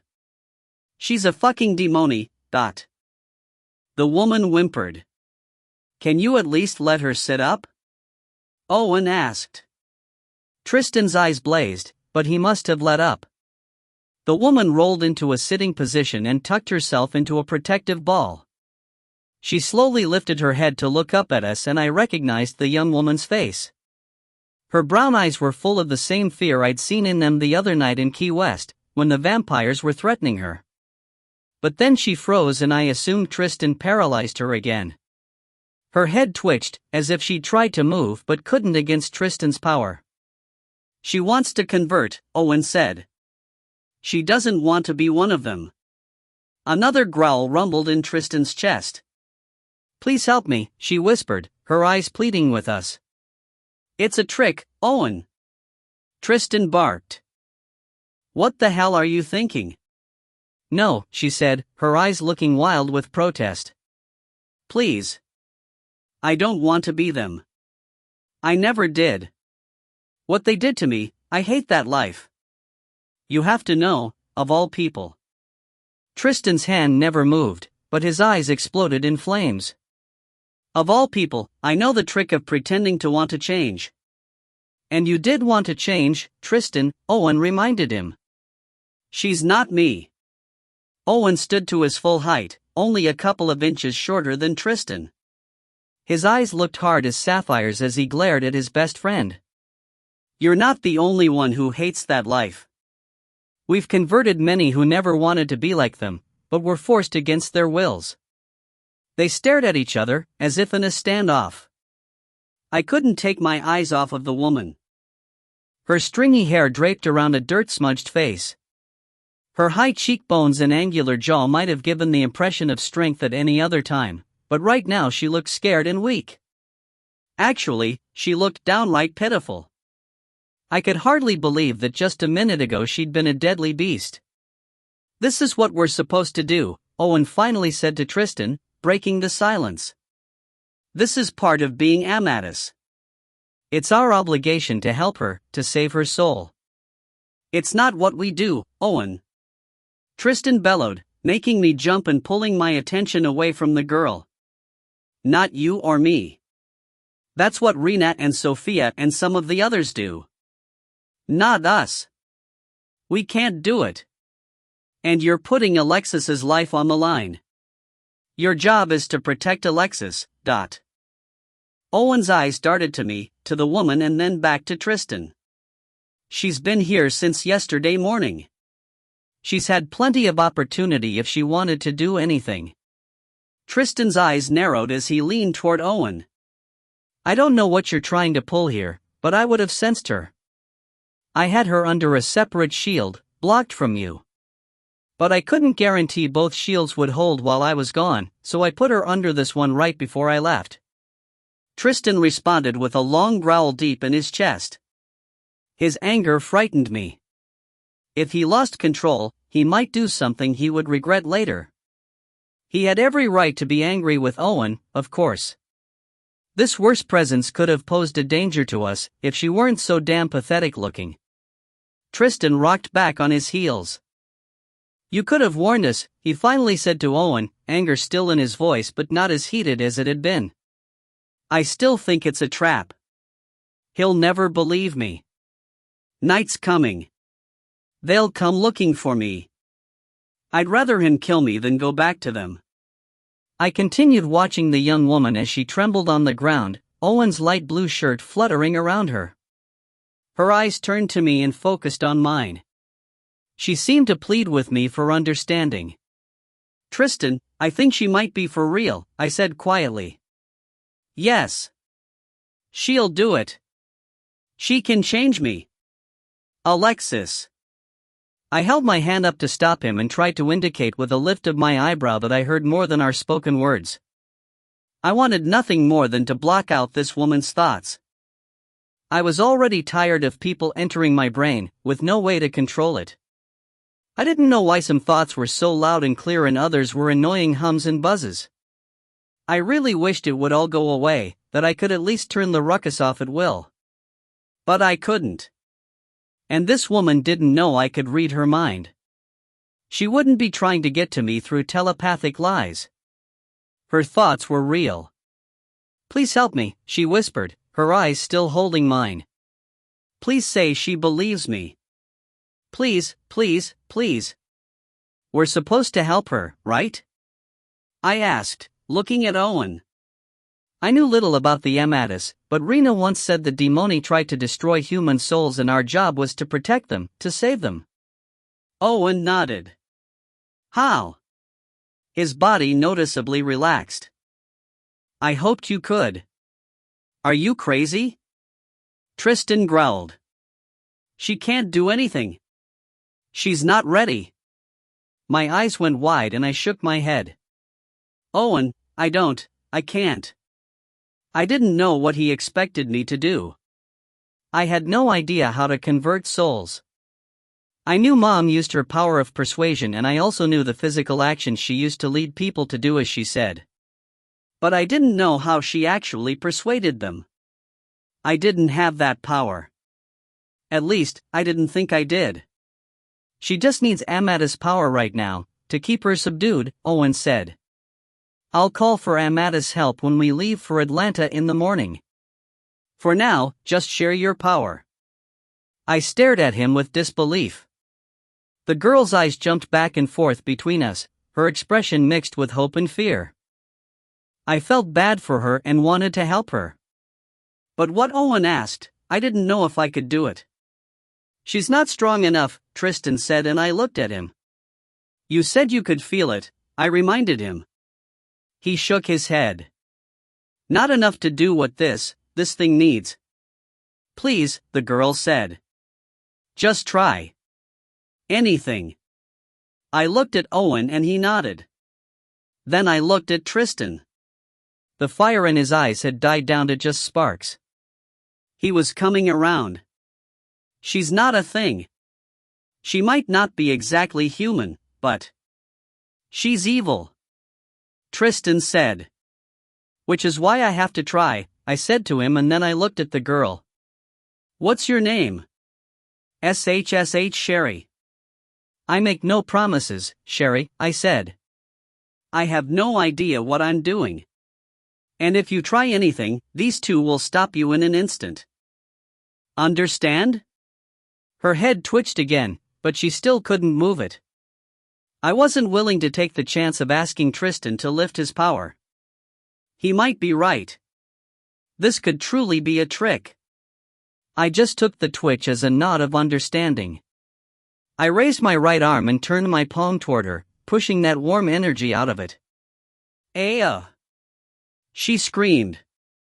Her body convulsed as if in agonizing pain, even against Tristan's power. I jumped back, jerking my hand to my chest. "No! Don't stop!" She begged through panted breaths. "It hurts, but it's working. I can feel it." I tried again, but even I could tell the energy came weakly. I barely felt the pull through my arm and out my palm. Sherry trembled, her face twisted in pain, but the quivering quickly slowed. Tears fell down her cheeks. I strained, pushing harder, but nothing more came. I, too, began to shake, all of my muscles feeling like jelly. "That's all I have," I said weakly. "I'm sorry." "That's all you can project," Owen said. "It's harder from a distance. Maybe if you touched her, held her hand, like Rena does." "No!" Tristan roared. His free hand twitched and I soared into the circle of his arm. He held me tightly against him. "You're not going anywhere near her. She could kill you, Alexis. Hell, for all we know, you could kill her." "I don't care," Sherry said, her voice rough and pleading. "They're going to kill me anyway, after this. I'd rather die trying than die, evil, damned to hell." Her words struck me like a mallet hitting a gong, reverberating throughout my body and into my soul. If she died right now, would she be damned to hell? I didn't know the answer, but that wasn't a risk we could take. We had to help her. Her soul lay on the line. You can handle her easily if anything happens, I said to Tristan. You have no idea what the process is like, he said through clenched teeth. It's draining. It sucks your energy dry. Both of yours. And you're already unstable as it is. But between the three of us, we can at least help her fight it, I said. You can help me. Tristan looked at Owen. Why don't you just call for someone right now? Someone who can handle this better? The Amadis are all fighting. There are attacks everywhere, remember? The closest ones are finishing the battle I just left to make sure you two were okay. Tristan swore under his breath. He looked down at me and I raised my eyebrows in a silent plea. He gave in with a groan. Let's get out of the damn trees, at least. Owen, take the word to the balcony. And Owen, Tristan paused until he knew he had Owen's full attention. I swear, if anything happens to Alexis, you will live a long life full of painful regret. I personally guarantee it. Owen inclined his head in acknowledgement, then helped Sherry to her feet. Her knees knocked together and I was surprised she could hold herself up. She looked so weak. She pulled the shirt tightly together in the front, but she was so tall, Owen's button-down shirt barely reached far enough to cover the important lower parts. Tristan strode off toward the house, his hand wrapped around mine, tugging me along with him. He slammed the door as soon as we were inside. I can't believe this, he growled. This is insane. It's not for long. We'll get help, I said. Right? I just don't get it. This is not like Owen. He wouldn't jeopardize your life like this. What is he thinking? I gently pushed on Tristan's chest, backing him against the kitchen counter. He slumped down and pulled me into his arms. I placed my hands on each side of his face. He's thinking like an Amadis, I said. No. He's thinking with his dick. Tristan. There's no other way to explain it. He put his own hands on the sides of my face and pulled it up toward his. His lips pressed down on mine, but he broke off too soon. I think we're too much for him. I wasn't done kissing you. I'd felt something besides normal desire when he kissed me, so I crushed my lips on his. The longer we kissed, the stronger I felt. His love boosted my Amadis power. I finally pulled back, though, before I passed out from lack of oxygen. I forced myself to remember how to breathe. That's how we're going to do this. She needs to feel love again. Then let Owen give it to her. We're busy. His lips left an electric trail down my chin, around my jaw and down my neck. His hands slid over my back, one traveling lower, squeezing my cheek. My hands glided along his head to the ponytail and pulled him back.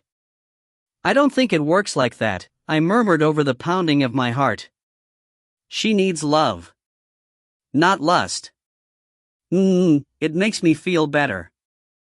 A small smile tugged at his delicious lips and, to be honest, I wanted to let him take me right there on the kitchen counter. Apparently, he wanted the same thing because his thought of lifting me up and yanking off my panties floated in my mind.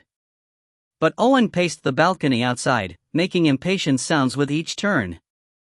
Tristan sighed and gave a sideways glance out the sliding glass doors. At least he put some clothes on her. I peeked out the window. Sherry sat on the balcony floor, her knees pulled to her chest in a ball. Seeing her human form in a different setting made it even harder to believe she shifted into a killer cat. She still wore Owen's shirt, the sleeves rolled up to just above her wrists, and she now wore a pair of red and blue plaid boxer shorts, as well. I couldn't have provided any better. Not only were nearly all of my clothes dirty, but she was tall and thin.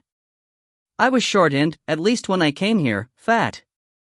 My own shorts only fit me by rolling the waist several times or with a pin. They would fall right down to her ankles. Is that what started this? Her being naked? I asked. He chuckled.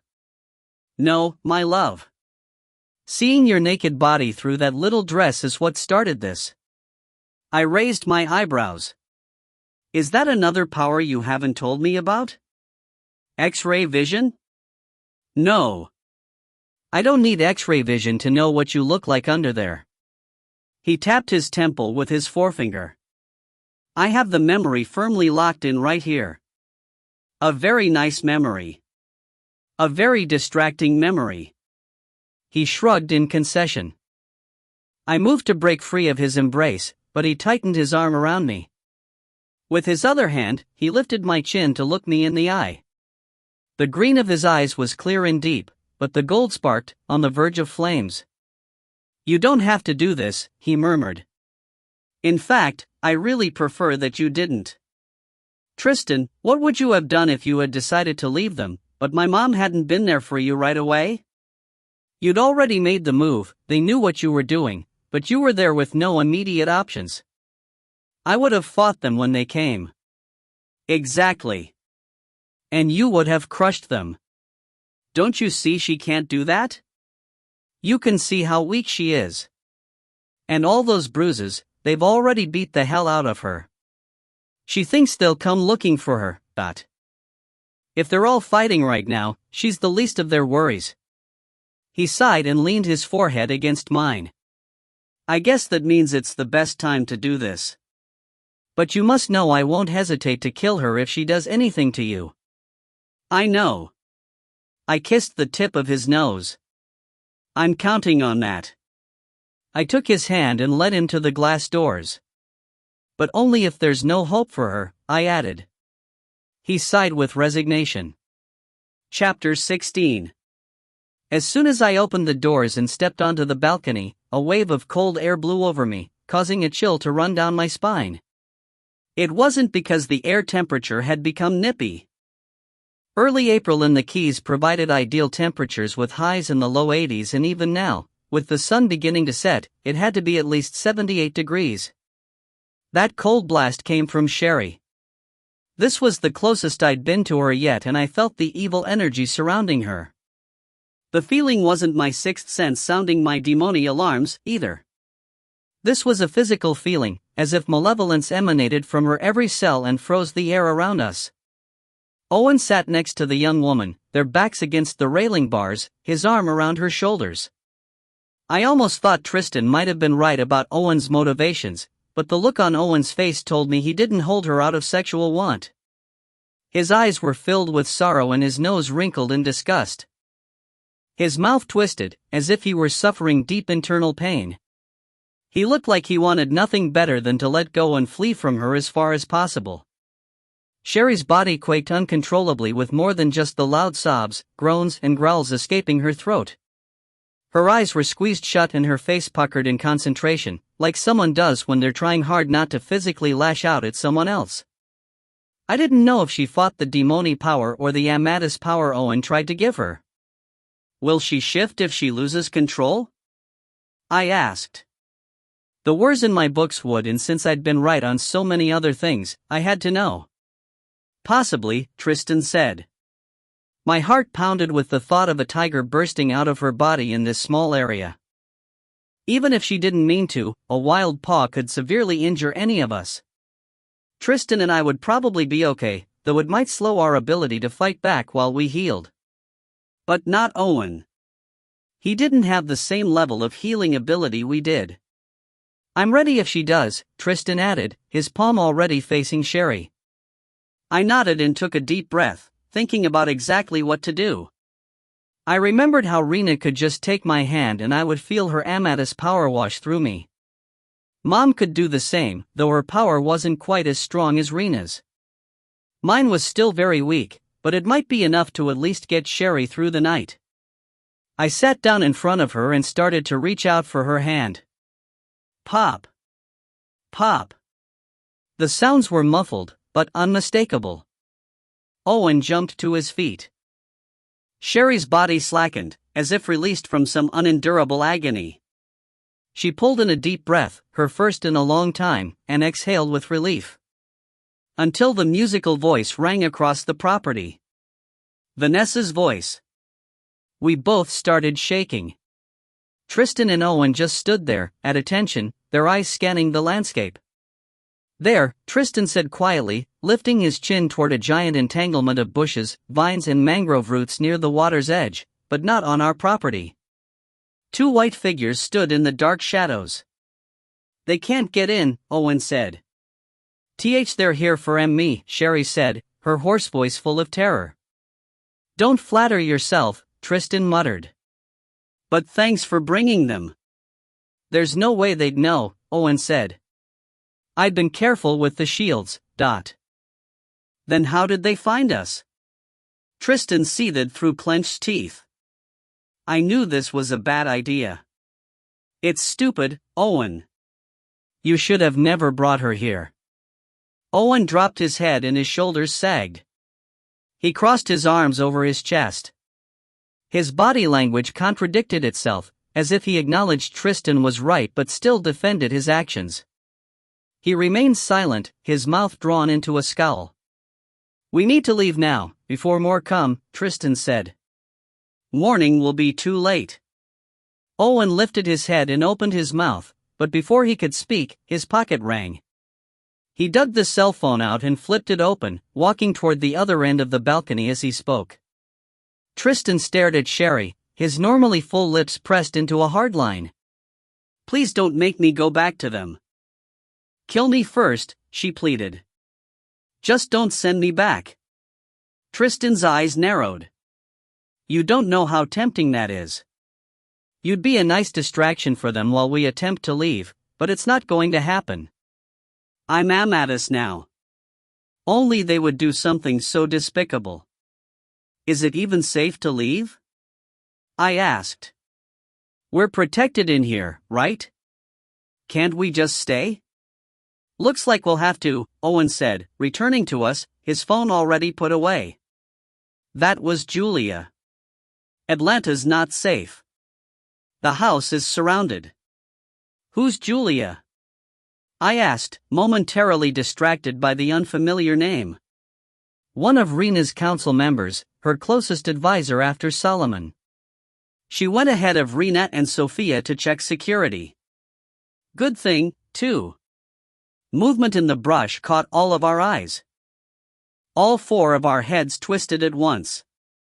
We watched Vanessa and her brother walk the perimeter of the shield, testing it every now and then. Eventually realizing they couldn't get through anywhere, they sunk into the shadows. Call Rena and Sophia and make sure they know, Tristan said. And try to get some soldiers here immediately. He jerked his head toward Vanessa and her brother. They won't leave without a fight. Owen pulled his phone back out and headed to the other end of the balcony as he dialed. Tristan paced our part of the balcony, his eyes constantly moving from Sherry to me to the darkness outside. He mumbled under his breath, wondering how Vanessa had found us. Again. Owen finally came back. I couldn't reach Sophia or Rena, but I did talk to Solomon. Rena and Sophia boarded the plane from London to New York hours ago. I'm sure they'll call as soon as they land. Solomon's sending soldiers, along with Julia. But there's no one close by to help Sherry.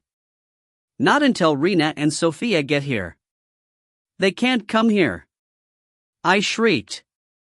It's too dangerous. Especially now that they know they're coming. I flipped my hand toward the last place we saw Vanessa and her brother. Someone can slip them in or I'll go out to cloak them myself. And Owen nodded toward the same place, can't hear us, so they don't know anything. The shield silences us. We can hear them, but they can't hear us. None of his explanations calmed me. I didn't know if I could rely so completely on magic, something I hadn't believed truly existed until just this morning. Though he'd proven himself repeatedly, for some reason, Owen's powers felt different to me now, less him and more something else I didn't fully understand. My own sixth sense had been a part of me for as long as I could remember, something I could rely on more than any of my other senses because it had never been wrong. Thinking Owen's shield was similar must have allowed me to trust it so much, but knowing now that magic lay behind it all, that we trusted our lives with something out of fairy tales, it was just a lot to try to accept in one day. I could almost feel Vanessa's eyes boring into us, whether she could actually see us or not. I didn't see how Mom and Rena would ever get past her. I didn't know why they would even want to try. They weren't reckless by nature, which meant they did trust Owen's magical capabilities. And if they could, I needed to. I really had no choice right now anyway. I took a few calming breaths, trying to blow the anxiety out of my body. At least, the anxiety about Mom and Rena. I still had this task in front of me. Literally sitting in front of me, her eyes wide and her lower lip trembling. "Let's just focus on this," I said. I looked into Sherry's terror-filled eyes. "We already know it's going to hurt. Tell us if you can't handle it. If you wait until it's too much and you do something harmful to me or anyone else, including yourself, I don't know what these guys will do to you, but I'm sure it won't be good. Understand?" She nodded and her voice came out in a rough whisper. "Just help me or kill me. That's all I ask." I inhaled deeply and exhaled slowly. Then I lifted both hands toward her. Just as I was in reach, an electric current shot out of my left hand. I hopped backward on my butt. Sherry had nowhere to go, her back already pressed against the railing, but she shrank away as far as possible. "Sorry," I muttered, scooting back toward her.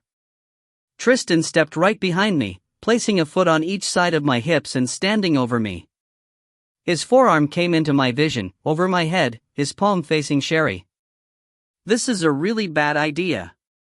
"You already said that," I said. "And I still think it is." The words came out as a snarl. "There are better solutions, like waiting." I twisted my head to look up at him. "Haven't we learned that the best solution is not always the right solution?" He tugged his eyes from Sherry to look at me. The green bands were dark and the gold sparkles dim as his eyes held mine, filled with concern. He exhaled a surrendering sigh and nodded just slightly. Then he looked back to Sherry, his body coiling, ready for action. I raised just my right hand this time, reaching out toward Sherry. She hesitated. Then she lifted her own hand and clasped her fingers around mine. Piercing needles of pain shot through my hand. A toe-curling scream wailed from both of our mouths. Her hand was glacial and it felt as if my own froze in her grasp. My blood went cold, ice traveling through my arm, up to my shoulder, into the bones. But we held on tightly to each other. Owen dropped to his knees next to Sherry, his hands moving around her but not on her, as if afraid to touch her. Tristan stood over me, his palm still facing Sherry. He was prepared to shoot her if and when necessary. I almost begged him for the warmth a fiery ball would provide as the icy sensation continued rushing through my blood. The bitter hatred from the other night started overcoming me again, turning my vision red. My throat felt like I swallowed sandpaper and I realized I still screamed. I clamped my jaw shut, forcing myself to stop. Various images popped into my head, like the slideshow of my dreams before Tristan's return. But these weren't familiar visions. They were Sherry's memories. I felt her painful transition into a tiger the first time she'd shifted and saw the full, white moon in a clear sky. She had no idea what happened to her and terror overwhelmed her. Then appeared an unfamiliar face talking to her, his mouth moving, but I couldn't hear the words. Then she was traveling and I knew we were seeing through tiger eyes. The perspective seemed lower than it would be from her height, but taller than if she crawled, just a little taller than me. We stalked through the woods, the stranger beside us. Tall pines reached for the night sky. A lake in front of us reflected a full moon. A couple sat by the water's edge. Our stomach growled with an emptiness as if we hadn't eaten for days. The man slid a collar off our neck and hissed. The sound incited something within us. We ran for the couple, letting out a roar just as we attacked. I screamed out loud. Sherry let out a mournful sob. An image of frozen terrain flashed, and then we were in caves. My heart settled its frantic pace. This image I knew. I just envisioned it yesterday, when Tristan told me about his imprisonment and escape. How had I pictured this place so perfectly? Because it's home. Your other home, a voice inside my head whispered. Your real home. The voice didn't belong to Sherry. Not to Owen or to Tristan. It belonged to me. It was the cold, evil one I'd heard before Tristan's return. The one I thought had disappeared when my own sanity returned. Evil Alexis. No. I silently protested, shutting that voice down. I know it from Tristan. Then I realized that was exactly why the image had been so accurate. I hadn't imagined the caves when Tristan told me about them. I'd actually seen what he saw in his mind's eye as he told me. I just hadn't known I could read minds then. Just yesterday. And now here I was, seeing Sherry's visual memories. As she remembered, she unintentionally shared with me the dark caves where she was free to roam inside, but could never leave. We went to Tristan's space. Various images of him in there over time, sometimes sitting, sometimes standing, sometimes pacing and sometimes curled into a ball, flashed across my vision. She'd been watching him. The scene abruptly changed to Key West and I saw myself walking down the alley, from her perspective. The image changed again. The time must have been later. Vanessa, her brother, and their friends were back, kicking Sherry in her human form, then throwing her around, as if they played a game of hot potato. I saw the wall coming toward us. I heard her thought, I'm not going to shift. I won't be like them, just before slamming against the wall. Then blackness. Then Owen's face. The cold voice inside me hissed. A new vision popped into my head. I saw through Sherry's tiger eyes again. But this wasn't a memory. This image had a different quality, a different texture to it.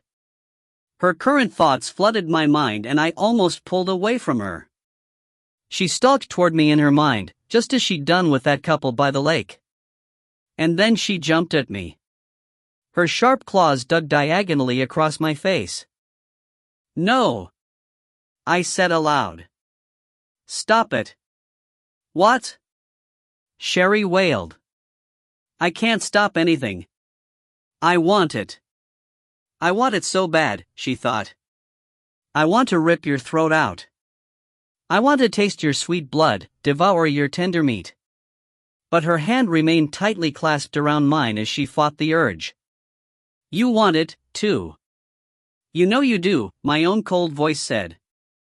You want to fight her. You want to kill her. No. I cried. No, no, no. My whole body suddenly went frigid. I started trembling all over. Yes, yes, yes. Fight her. Kill her. Watch the life force drain from her eyes. I could no longer tell the difference between Sherry's inner voice and my own. They both taunted for a killing match. Find out what it's like. You want to. Admit it. Just do it, . Sherry's body vibrated, her edges becoming a blur. Don't do it, Owen warned with a low, firm voice breaking into the internal argument. He wrapped his arm around her shoulder. His face contorted with his own pain. But Sherry calmed down. She gained control over the shift. Evil energy coursed through my body, as if it had been pent up there forever and was now finally free. Free to take control. I squeezed my eyes shut, but the images filled my mind. My own visions of lashing out, hurting, killing these very people around me. No. I won't. This isn't me. Don't let it take me. But that other part of me gained more control. The slideshow played again, but now it was my own, yet not the one I dreamed. These were all the horrible images. Tristan leaving the safe house and twitching his hand to shut the door behind him, closing me in. The battle on the mansion's lawn. Tristan disappearing. His body writhing in agony on the cavern floor. Figures, some human, some not so much, beating him. And suddenly my fists pounded on him. Then I gripped something in my hands over my head. I slammed it down toward him. A sword pierced through his heart. No! I screamed. Tristan! No! Tristan! Shoo, shoo, Tristan whispered against my ear, bringing me back to the balcony, back to reality. I hadn't noticed him sit down behind me, his legs on each side of mine, his arms around me. My throat felt raw and I realized I'd been screaming his name aloud until he quieted me. The cold began to subside as I allowed his love to rush in. It's okay, Malikita. I'm right here. He doesn't really love you. It's all a hoax. He wants to kill you. He hates you. I ignored that other voice, knowing it lied. Deception. The enemy's most powerful weapon. Instead, I pulled on Tristan's love harder and felt it boosting my Amadis power again. My body quaked with the change in energy, shaking the hell out of Tristan and me, and I knew we would both have bruises everywhere our limbs collided. Sherry's arm jerked like a whip as I pushed the positive energy into her. She groaned and flopped onto the ground, her body going into convulsions. She kept a firm hold on me as if I were her lifeline, not just on my hand, but on my energy. On my soul. She pulled on what little love and goodness I still had within me, draining me of all of it, leaving only evil for both of us. This has to stop. Tristan said. You're killing her. A growl rumbled in my chest, underscoring his revelation. I didn't know if he meant I was killing Sherry or she was killing me. It didn't matter. He was right. If we continued, we would end up killing each other. Tristan pried Sherry's fingers back from mine, forcing her to loosen her grip.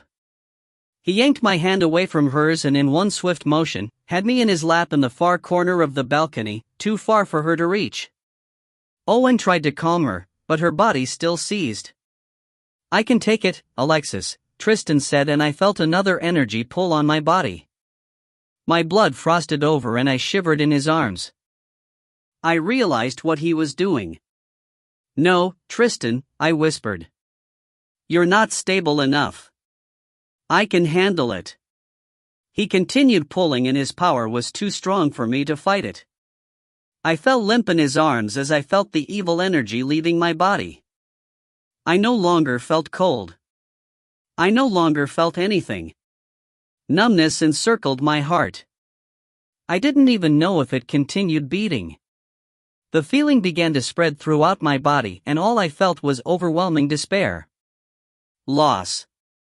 Hopelessness. This is almost as good, the evil voice hissed. My mind clouded over and the balcony disappeared.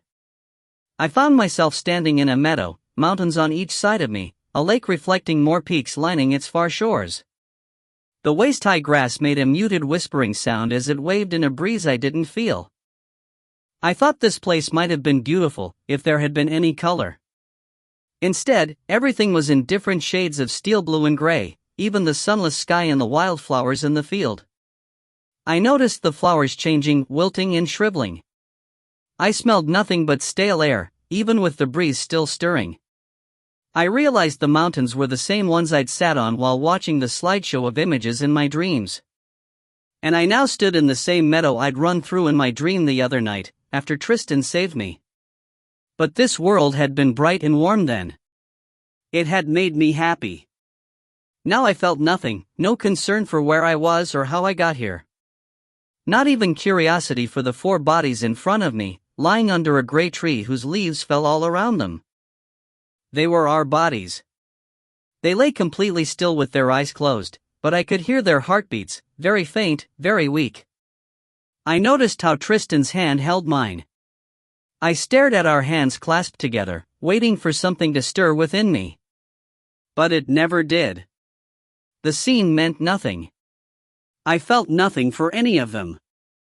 I just watched them, for lack of anything better to do. I couldn't tell if any time passed. The light didn't change. Nothing at all changed. The clouds in the gray sky didn't transform or even move, though the breeze continued.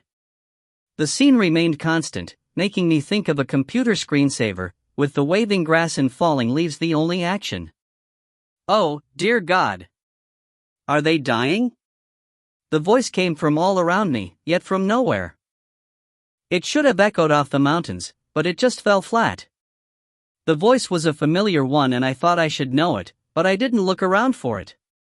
I didn't feel a need or a desire to. Dying? It seemed as though that word should mean something to me. But still I felt nothing.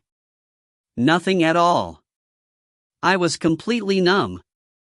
No, not dying, but they are not well, said another familiar voice with a heavy accent. They need us, Sophia. Quick! Sophia, another word that seemed like it should mean something. I still couldn't grasp at what. I stared at the bodies in front of me, the tree's leaves still falling, though it appeared to be losing none. I didn't know what this all meant. And I realized I didn't care if it meant anything at all. I didn't care.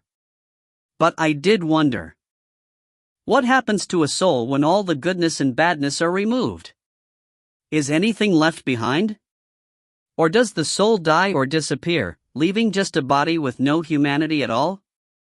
No emotions. No feeling.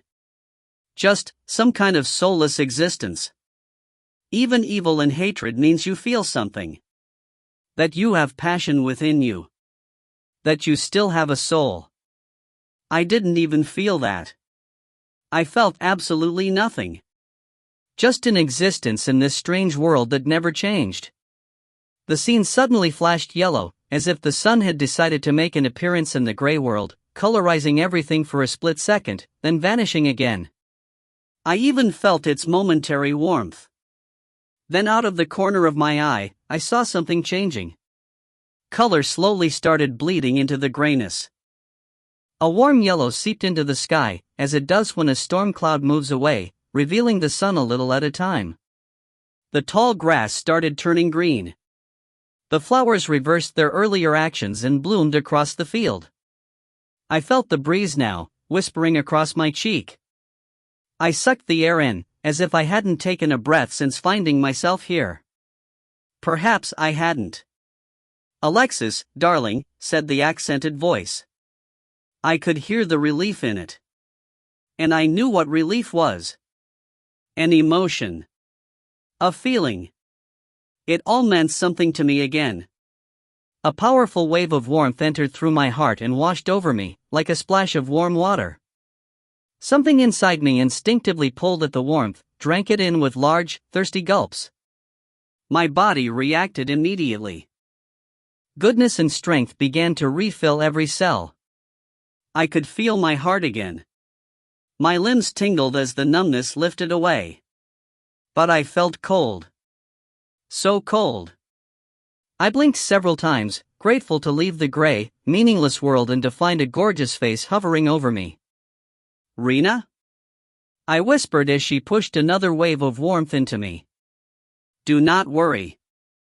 You are okay now. Did I? I swallowed what felt like a dagger wedged in my throat, its edges slicing all the way down with the thought. Did I kill her? No. She is very weak, but I think she will survive. Tristan? Her eyes flitted behind me, then back to my face. The corners of her mouth turned down as her eyebrows pushed together and lifted. I am afraid he is not doing well, but... Oh, no! I twisted around and his arms fell off me, to the balcony floor. His head lolled against his shoulder. Rena kept one hand on his arm, pushing more Amadis power into him, but we saw no signs of it doing him any good. I threw my arms around his chest. Another onslaught of images filled my mind. Landing a blow to a stranger's head with a powerful fist, looking and feeling as if it were mine.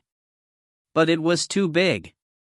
Then an 18th century village blazed with fire, people running amok, screaming with terror, and a hand held palm out in front of me. I knew then Tristan's memories swarmed through my head like another slideshow. Our blood-covered hands and a body slumped on the ground below us. Then faces, their hair or hats or bonnets indicating various eras and cultures, from traditional Japanese and Chinese to American hippies. Face after face after face. All of them twisted in agony or horror. And the screams. The blood-curdling screams of men, women and even children as they lost their lives to us. My stomach rolled with nausea and my heart squeezed with sorrow. Tristan, stop it. I was surprised at how forceful the command came out because I just wanted to curl into a ball and hide from the depravity and suffering. A low growl rumbled in his chest as the images kept coming. So I fought them with my own. I remembered our early days, trying to push each of my own images into his head without knowing for sure if I even did it right or if I could do it at all. Or if it would do any good.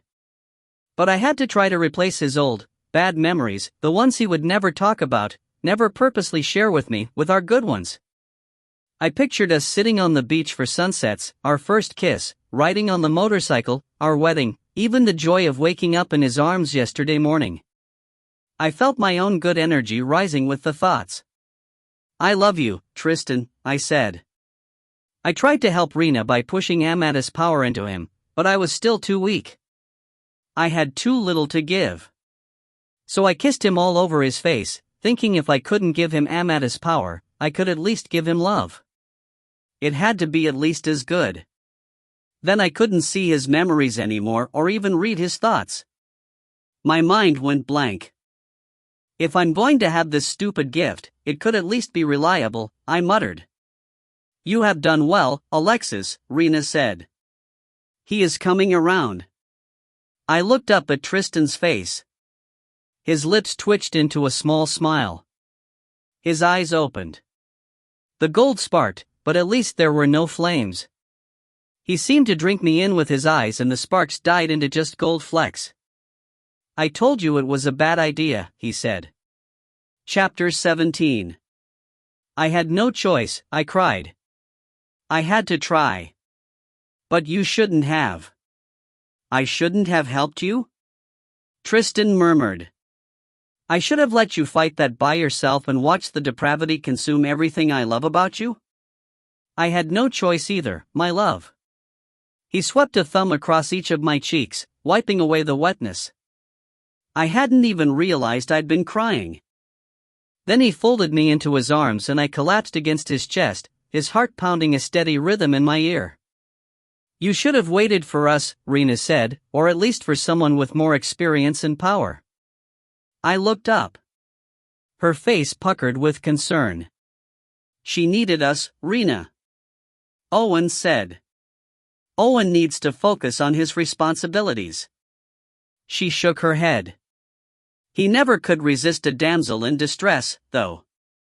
A quiet noise rumbled in Tristan's chest, so quiet, probably only I heard the I told you so tone to it. He just has a big heart, I protested. Yes, he does, Rena agreed, but he also has big curiosity. He has a desire to test the boundaries, to see how far they can be pushed. He is often just a little late when you have needed him, no? He has always wanted to know how much you could withstand on your own. What any of us can withstand. He enjoys testing our abilities. He would never purposely put you in grave danger, but sometimes he overestimates our powers, or underestimates the enemy. She shook her head slowly and let out a soft sigh. I will need to speak with him if he is going to continue as your protector. Our world is changing and he cannot be so reckless. He must be more judicious or he will put you in serious danger. The weight of her tone quelled any more protest from me. We sat in silence as Rena gave another dose of power to Tristan and me, and then she rose to join Mom at the other end of the balcony. Mom hovered over Sherry and Owen, probably pushing her own power into them. Sherry lay on the concrete balcony floor, her body convulsing in a seizure. A mix of sobs and groans sounded like they escaped from her every pore. Mom and Rena held their hands tightly against her writhing body. Rena's face took on that expression it does when she assesses me, her eyes still bright and alert to her surroundings, but her mouth pursed in concentration. She suffers greatly. She needs us, Rena finally said to Mom. Oh, and get them inside, Mom said, tossing her head toward Tristan and me without removing her hands from Sherry. Owen stood, strong and sturdy on his own legs, his full strength already restored. He helped Tristan and me up as if we were one body and ushered us inside. Tristan sat with me on the couch. I still trembled against his side. We are going to help you. You want to convert, no? Rena's voice sounded in my head, but I knew she spoke to Sherry. I closed my eyes, needing a moment of quiet, really wanting to sleep. But trying to block out Rena seemed to take more energy than I had right now. The image of Sherry on the balcony, as seen through Rena's eyes, just simply appeared, without my trying. Sherry had stopped convulsing. She stared at Rena and Mom, her eyes like a wild animal's. Her answer to Rena's silent question came in a weak nod. You have to voice it, Mom said in a hushed tone. I want to convert, Sherry whispered. Why? Mom asked. You must convince us. I don't want be like them, Sherry whispered. I hate them. They're horrible. Evil. They did this to me. Made me a monster. You do not have to be a monster. We can show you how to live with what you are but without harming people. Is this what you want? Rena asked. Sherry nodded emphatically. Yes, oh, yes. That or to die. We won't let you die, Mom said. But this will not be easy. What is your name? Sherry. How did this happen to you, Sherry? The young woman gulped and her face screwed up as she forced herself to remember. I went to Africa for a mission trip. We built a school and taught some of the orphans in this little village. On the last night we were there, I snuck out for a walk. It was stupid, being out by myself in the dark, but I couldn't sleep. I felt bad leaving those kids, you know? They had no one to love them and take care of them, and here I was, going back to my comfy life. With a real bed, hot food, a shower. All those things that are just there for us, but not for them. You know what I mean? She sighed softly and then shook her head. I'm not sure what happened. I remember hearing a growl, kinda like a cat but different. Lower, like it was bigger than just any OL Mauser. Then there was this awful pain down my back, like my skin was ripping apart. I passed out, and when I woke up, it was morning and time to go. I had scratches all over me, but they weren't deep, so I didn't worry about them. By the time we got back home, they were almost gone. I thought I'd been jumped by one of the smaller cats out there. There are all kinds they warned us about. I blew it off as just a stupid mistake. And it seemed like no big deal, once I was home and getting back to my normal life. Until the first full moon. Sherry continued with her story of a demoni watching her transform the first time, seizing the opportunity to loop a collar around her neck while terror and confusion immobilized her. He told her he knew what was happening to her and he could make her better. He filled her with other broken promises and lies of hope. Then he took her away. She hadn't seen her family since. They kept her captive in the same place in Siberia where they'd held Tristan. They told her they would release her when she accepted what she had become. After that first time, killing the couple by the lake. Her senses returned and she vowed to never do that again.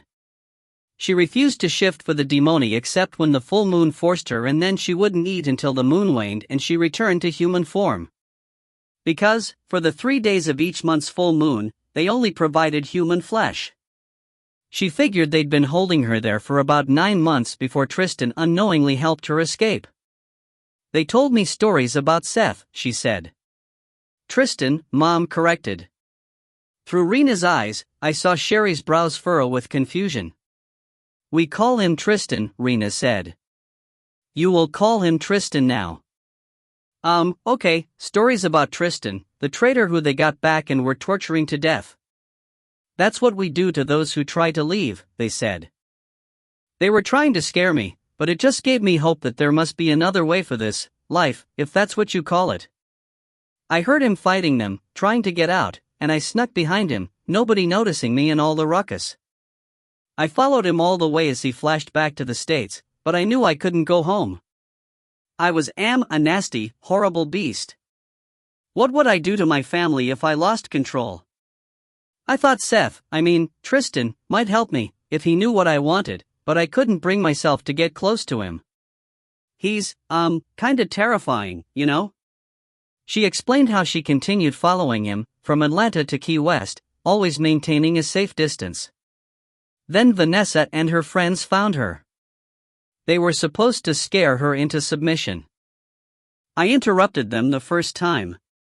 Owen found her next to the Ferrari the second time, after they'd beaten her to near death. She described the pain and fear they inflicted on her, her words seeming to hang in the thick air, followed by a long silence. You are very new to this. Do you still remember what love is? Mom finally asked. An image of the African orphans flashed in Rena's in my minds. Wide, white smiles against dark-skinned faces, emaciated with hunger. Their heads looked too large for their skin and bone frames. But they grinned at us nonetheless. And then other images of an older couple who must have been her parents and faces who were no doubt her siblings, the resemblance showed clear in her memory. She remembers, Rena said. Good, Mom said. Remember that love, Sherry. Hold on to the memory tightly. Remember how love feels in your heart, warm, big, all-consuming. Sherry stiffened as Mom and Rena pushed stronger Amadis power into her. At least she didn't seize this time. You can love again, Mom said, nodding her head and stroking Sherry's arm with one hand while holding her other hand around the worse wrist. Remember how it feels to hold them next to you, to comfort them, to provide for them in need, Rena added silently. You can do this, Mom encouraged. She and Rena continued a sort of mantra, reminding Sherry of what love felt like. Eventually Sherry's body relaxed and she seemed to succumb to their power. I pulled my focus from them and back inside and looked up at Tristan. His head leaned back, on the top of the couch cushions, his eyes closed. He opened them slightly, apparently feeling me looking at him. He frowned. My own brows knitted together and my bottom lip pushed out. What? I asked, uncomfortable with his expression. His eyes opened wider as he examined my face for a long moment. Then he sighed and closed his eyes again. You saw my thoughts, my memories, didn't you? He finally asked, his voice quiet as a whisper. But I could still hear the pain and the shame in his question. I dropped my head and leaned closer against him. I took his hand in both of mine. Yes, I whispered with my own shame. I'm sorry. He chuckled, but the sound fell flat with the lack of humor in it. You're sorry? You can't help it. Especially with how intense everything was. Then why do you sound angry? I'm not angry at you. I'm frustrated with myself. I should have been able to handle the power, to control it. He sighed again and his voice became even quieter. I could hear his disgust increase with each word, disgust with himself. I never wanted you to know those things about me. My heart squeezed with his pain and self-reproach. I swallowed the lump in my throat as I tried to think of the right words to comfort him. I didn't know what they were, though. I know you didn't, I finally said. But you didn't honestly think I had no clue, did you? After watching that battle, when you left, I saw some pretty horrible stuff then, Tristan. By both sides. I had an idea of what you were like and I've had years to imagine all kinds of things. But it couldn't have been as bad as reality. This time I chuckled with no humor. I'm a writer. My imagination is pretty twisted. He didn't reply. After a while, though, I felt him watching me. And you still love me? I looked up at him with surprise. Of course I do. What I saw doesn't change who you are now. It changes what you know about me. That must change what you think of me. I rolled onto my knees and his arms fell away from me. A cold shudder consumed me as soon as his warmth was released. But I had to look him in the eye so he would know what I said was not made up to make him feel better, but was the full, heartfelt truth. I placed both of my hands on the sides of his face and held it firmly. You know what else I saw tonight? She doesn't know it, but through Sherry, I saw you in those caves. I saw your pain, your agony at being there. Your desperation of wanting to escape, to get away from them. I saw you fight them. You came back to me, Tristan. You came back to us, the Amadis. You yourself said earlier tonight that you're Amadis now. Your memories, that's your past life, remember? He closed his eyes, breaking their hold from mine. He opened his mouth to protest. I held my hand over it. Nothing can change the way I feel about you, I continued. I know there was a time when you were, I couldn't say evil, not about him, one of them. But that's in the past. You are Tristan Knight now. You are my sweet Tristan and nothing will change that. I love you forever. No matter what.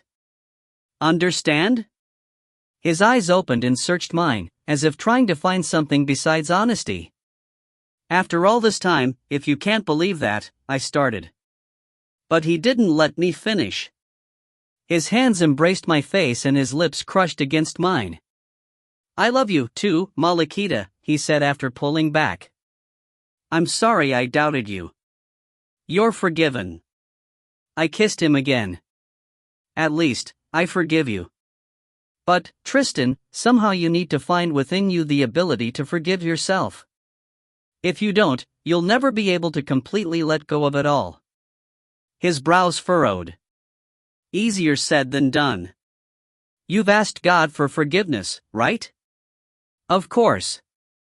It's part of converting to Amadis, but he's more merciful than I am. He obviously had enough talk about his past, because he pressed his forehead against mine and changed the subject to one of his favorites, my well-being. How do you feel?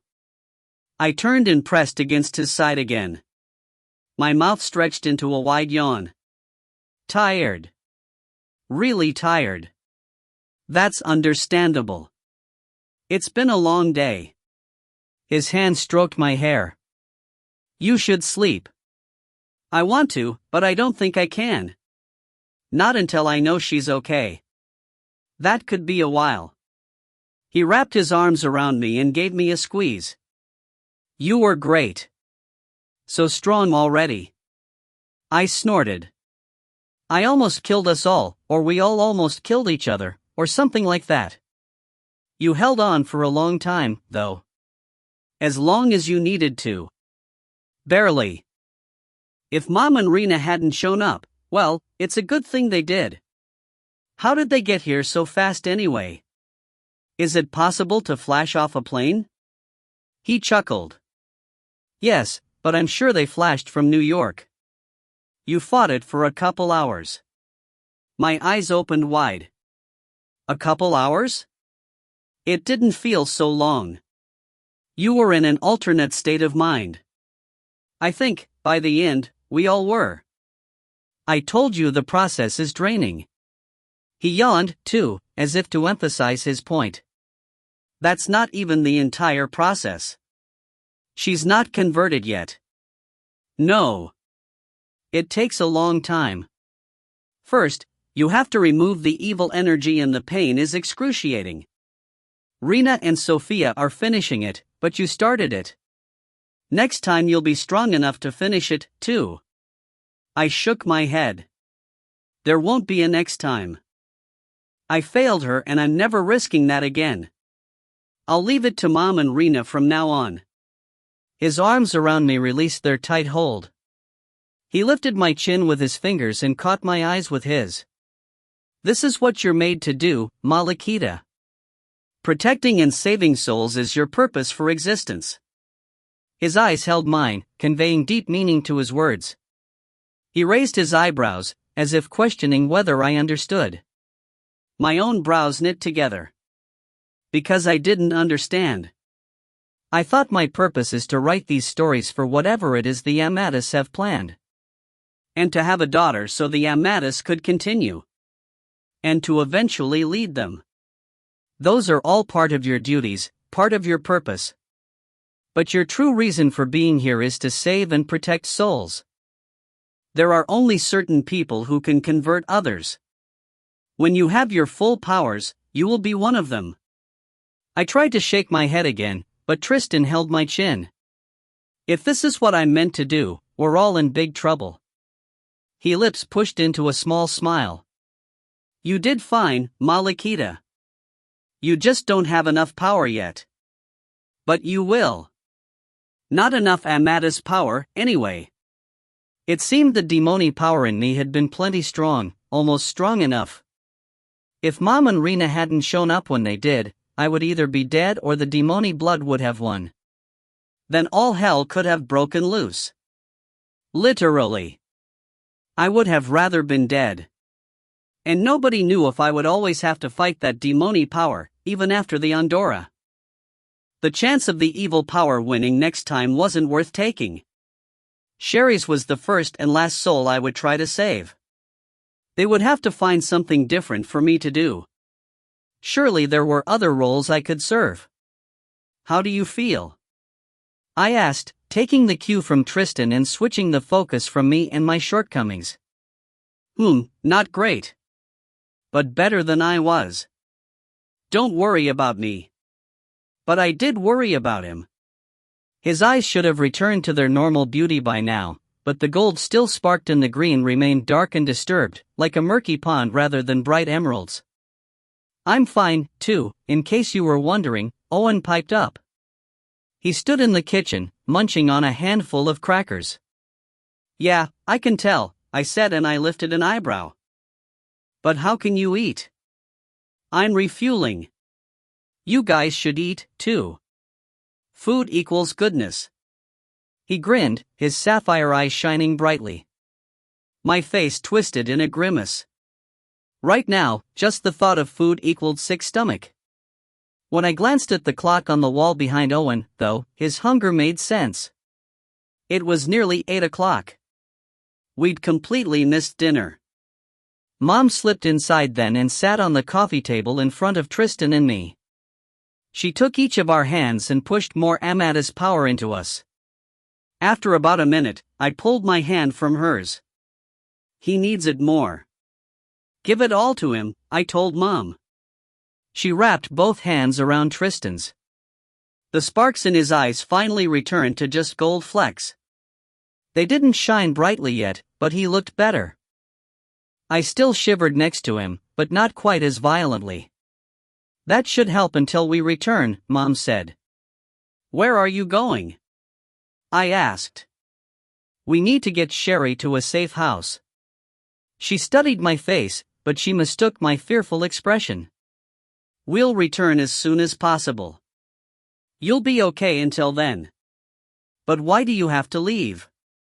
They're out there, waiting for you. For any of us, I said, my voice rising an octave with panic. No one's out there right now, honey. They apparently left when our first soldiers showed up. I hadn't even realized we had fighters out there, I was so consumed with everything else. So we're protected? Of course. She patted my hand, then stood and stepped back to the sliding glass doors to return to Rena and Sherry. Mom? She turned to look at me. Dorian's okay, right? She smiled. Yes, honey. He's in the safest place he could possibly be. I nodded, then slumped back against Tristan. We'll be back soon. I promise. I cringed. The promise sounded too much like the one Tristan had left me with. Things hadn't turned out so well that time. They'll be okay. They're well protected. I found it difficult to convince myself, though.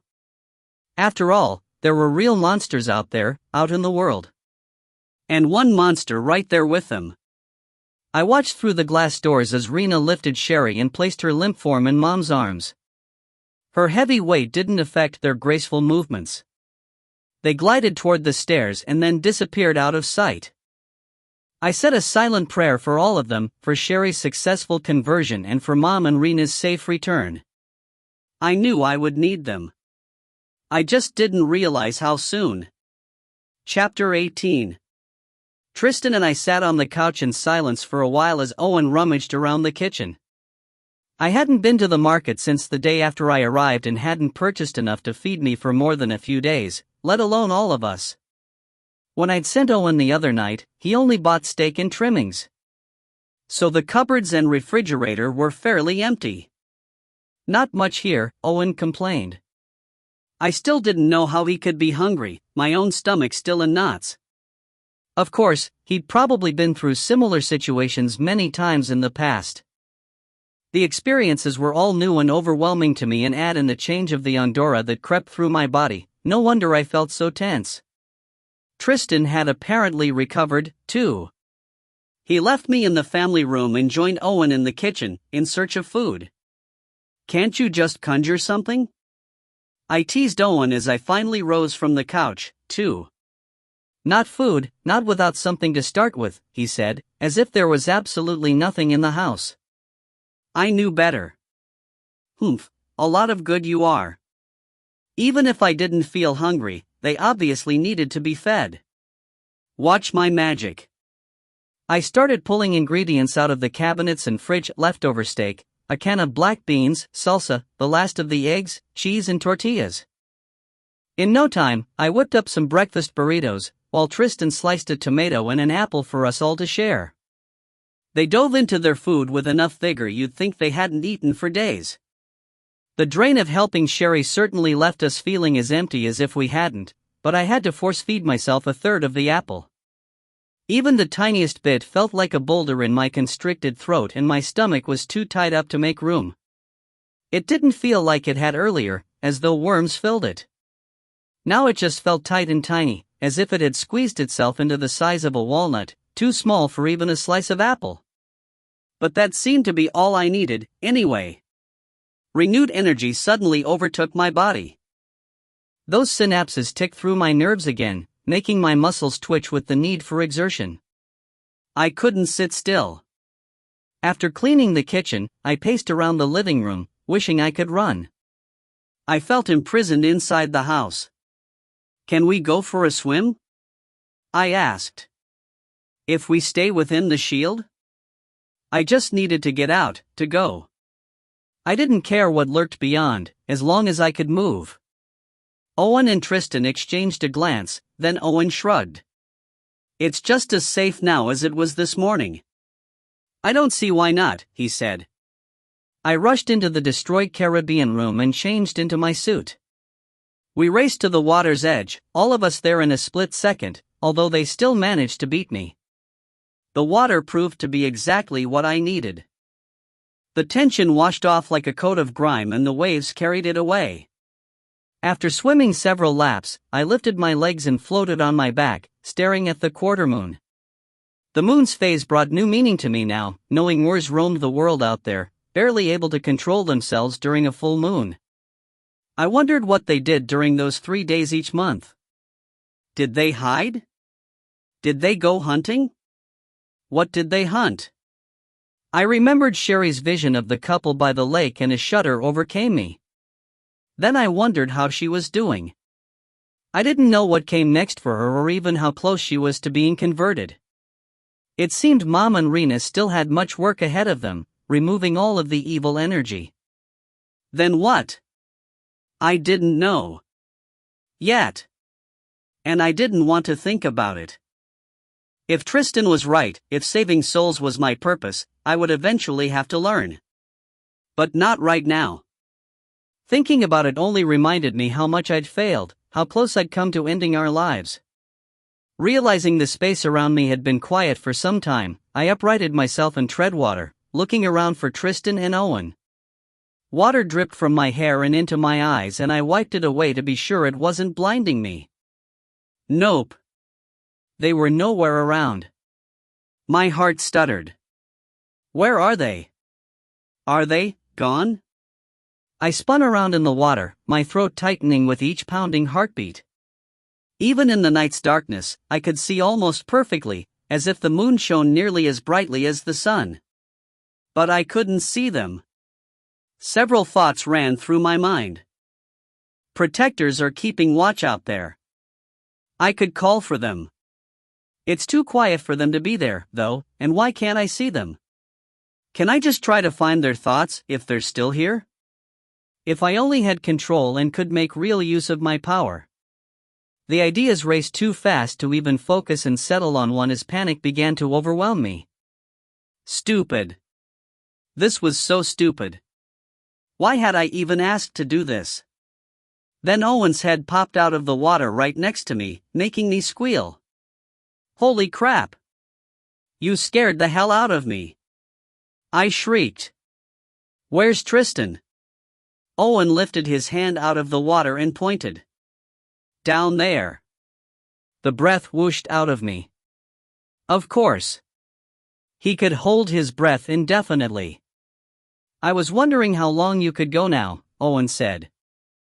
Probably longer than a normal human. Maybe even as long as Tristan. I raised an eyebrow.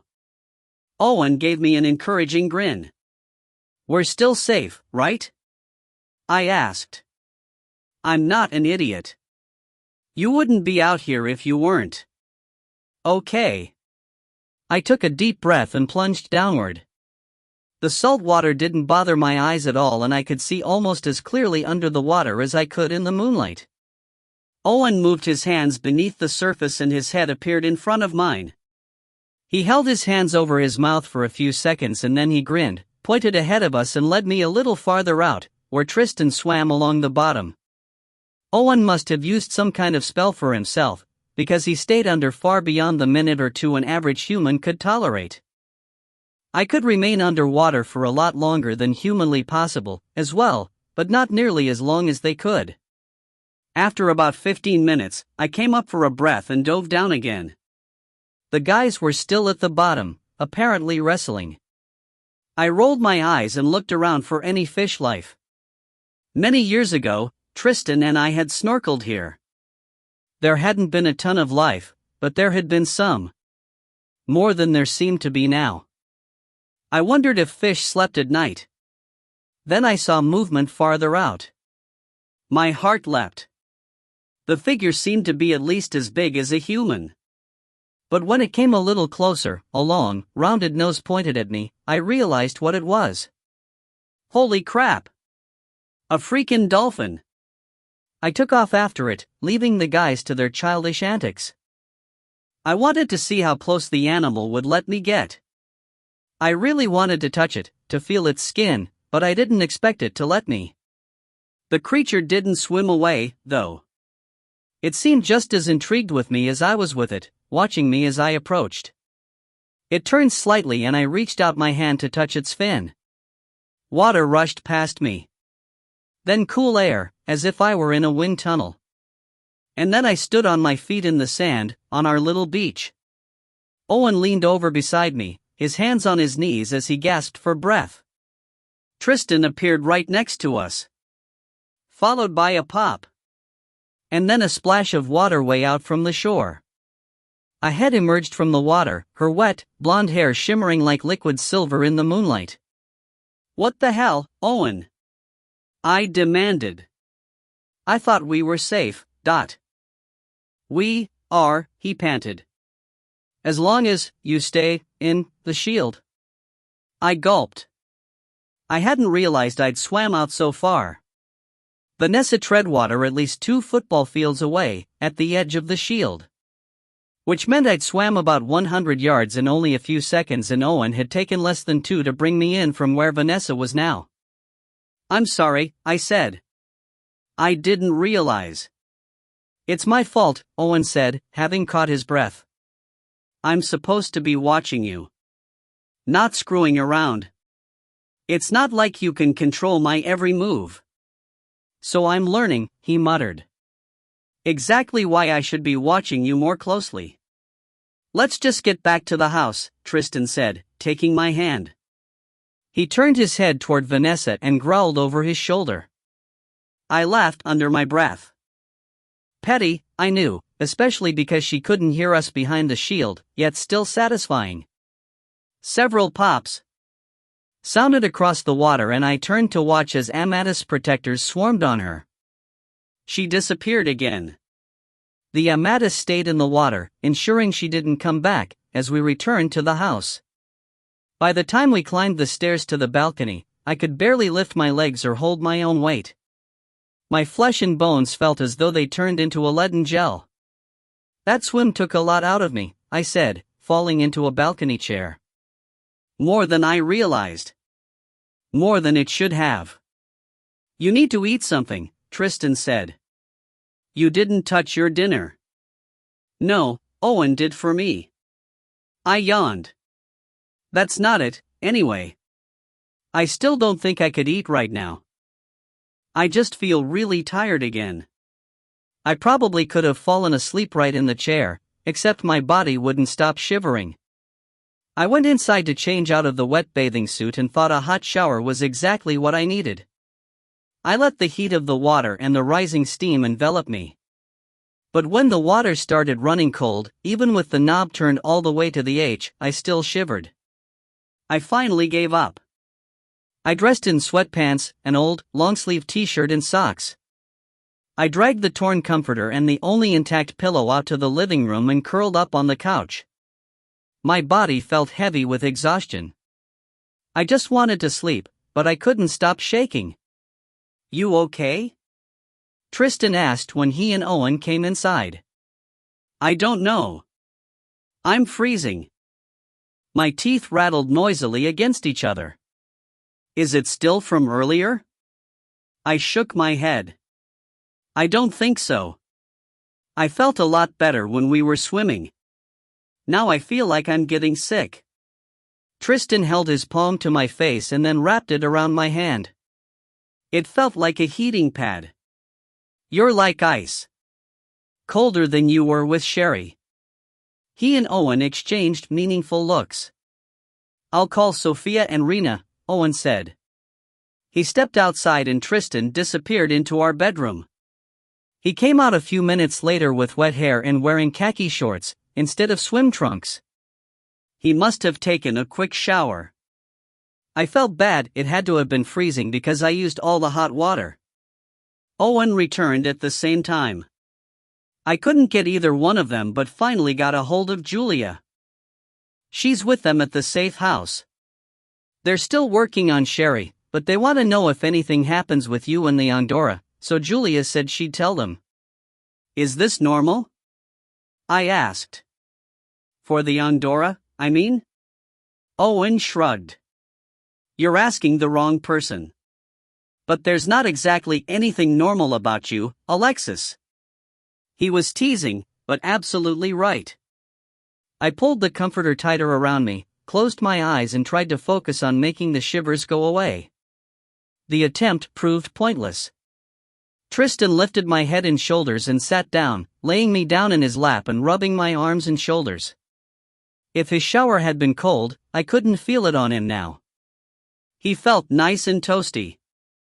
He asked Owen to get more blankets from the back bedrooms and a minute later I felt the added weight, but they didn't do much to warm me. SHSH sheesh, I am so cold, I chattered. Tristan was right. This version of cold felt much worse than it had with Sherry. My whole body felt like it had been plunged into a tub of ice water, the ache going right to the bone, everywhere except around my heart. Warmth cocooned it. At least it won't freeze. Has to be a good sign, right? I closed my eyes again and tried to imagine pulling the warmth from my heart into the rest of my body.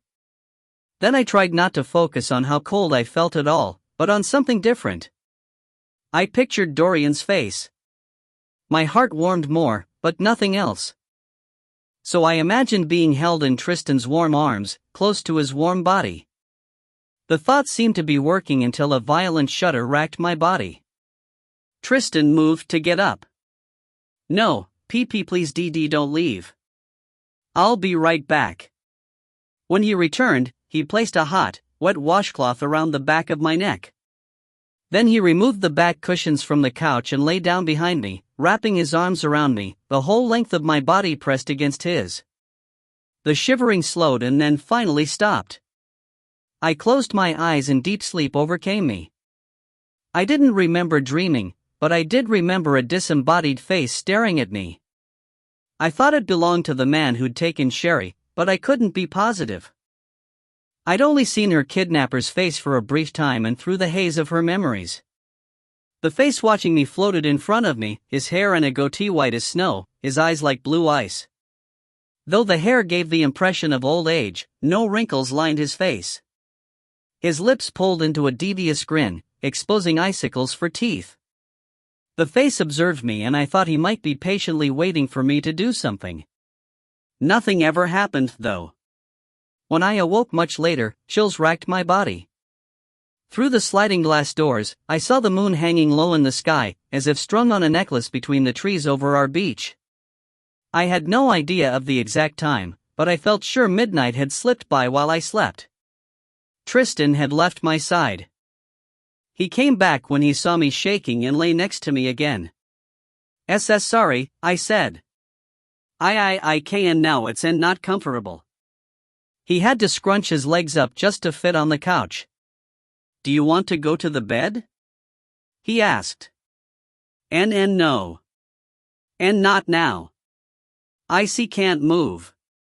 My body felt like a slab of marble, too heavy to lift and cold to the touch, and I wondered if death felt like this. Tristan eventually warmed me enough again that I stopped shivering. I just wanted to lay there like a rock. Not a log, I felt too heavy to be a log. I was definitely a cold, heavy rock. Did Owen leave? I asked. He's just making more calls. Trying to find out when Sophia and Rena will be back, but they're still working with Sherry. Do you need me to get you anything? No. Just stay here, please. You're really warm. He kissed my cheek and neck. His lips felt like hot matches striking against my icy skin. Pulling on every ounce of energy I could muster to move what felt like twice my body weight, I turned over to face him. I pressed my face against his chest and inhaled his warmth, his mouth watering scent coating the back of my throat. He rubbed my back through the layers of blankets. Sleep overcame me again. The next time I awoke, the sky was pitch black and it felt like that time just before morning, when the whole world seemed to be dead. The coldest and darkest hour of the day. I couldn't even see the moon from my position on my back. It had probably set by now.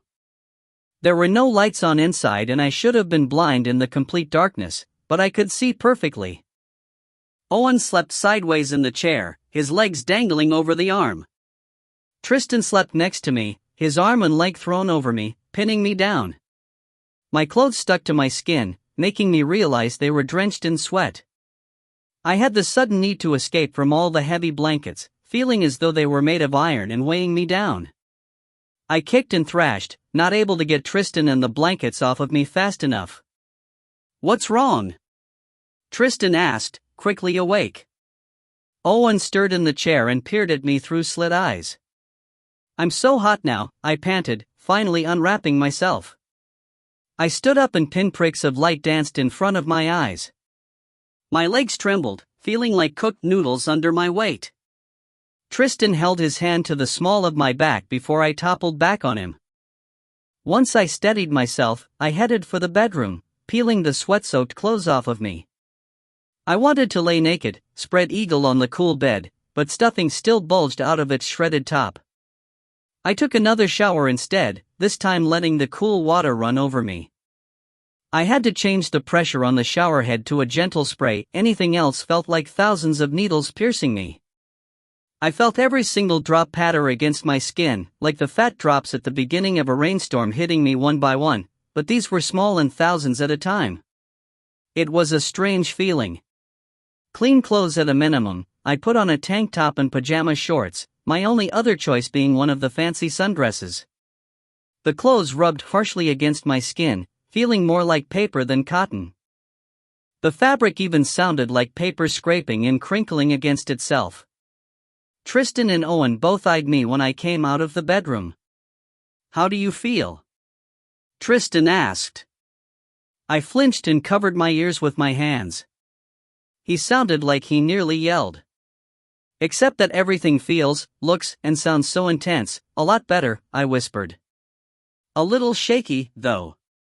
I'm really thirsty, and hungry."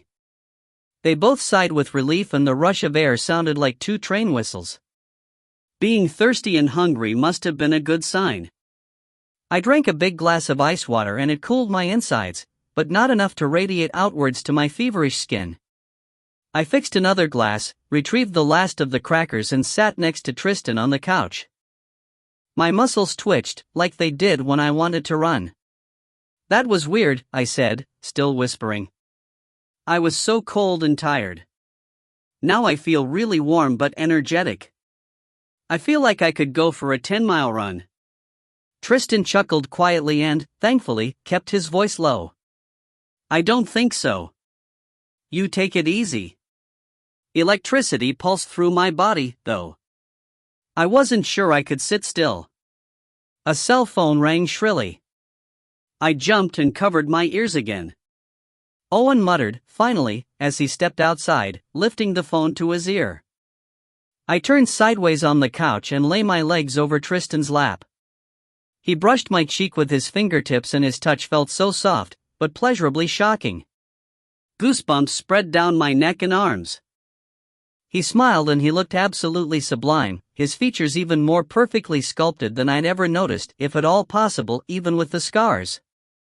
My heart swelled with the immense love I had for him and a smile spread across my own face. "Thanks for keeping me warm," I whispered. "My pleasure." He leaned over and brushed his lips across mine, sending another delightful shock. "I love you, my sweet Tristan. I love you, Malikita." He smiled again and my heart flipped. "I'll never understand why you love me, but I will take every bit you give. You have it all. And you have all of me." His fingers brushed my cheek again and I shuddered. He leaned in for a long, loving kiss and it felt like he'd never kissed me before. His lips felt soft and full against mine and silky smooth, and I could taste real mangoes, papayas, and lime on my tongue. A sudden desire rose and I had to fight the impulse to rip his clothes off and jump him right here on the couch. I settled for wrapping my arms around his neck and pulling him hard against me as he continued to kiss me. Owen interrupted us. "Sophia and Rena are on their way back," he said, keeping his voice low. "I'm going to meet them outside to make sure they get in with no problems." He eyed us. Tristan disentangled himself from my hold. "Don't get crazy." "I won't be long," Owen added with a shake of his head. "I wish we had more time," I said after he left. "I'm quite enjoying these new sensations." "We'll have plenty of time soon, my love. I just don't know how long these heightened senses will last." I stroked his face and found myself surprisingly amazed at the texture. I'd never noticed just how velvety his skin felt. Except for the scars. They weren't soft and spongy like normal scars. These were hard, rigid. I suddenly didn't like touching them. An icy sensation flowed into my fingertips when I did, like hundreds of tiny icicles pricking my skin. I hadn't noticed that before either. The feeling made the hairs on the back of my neck stand up. So I ran my fingers over his lips instead, which felt much better because they reminded me of Dorian's cheeks when he was a baby, smooth and supple, inviting me for a kiss. Tristan cupped his hand around my face, stroking my cheek with his thumb. My skin warmed even more and tingled, the feeling spreading throughout my face, up into my scalp and down through my neck. Goosebumps rose and I shivered. "Are you cold again?"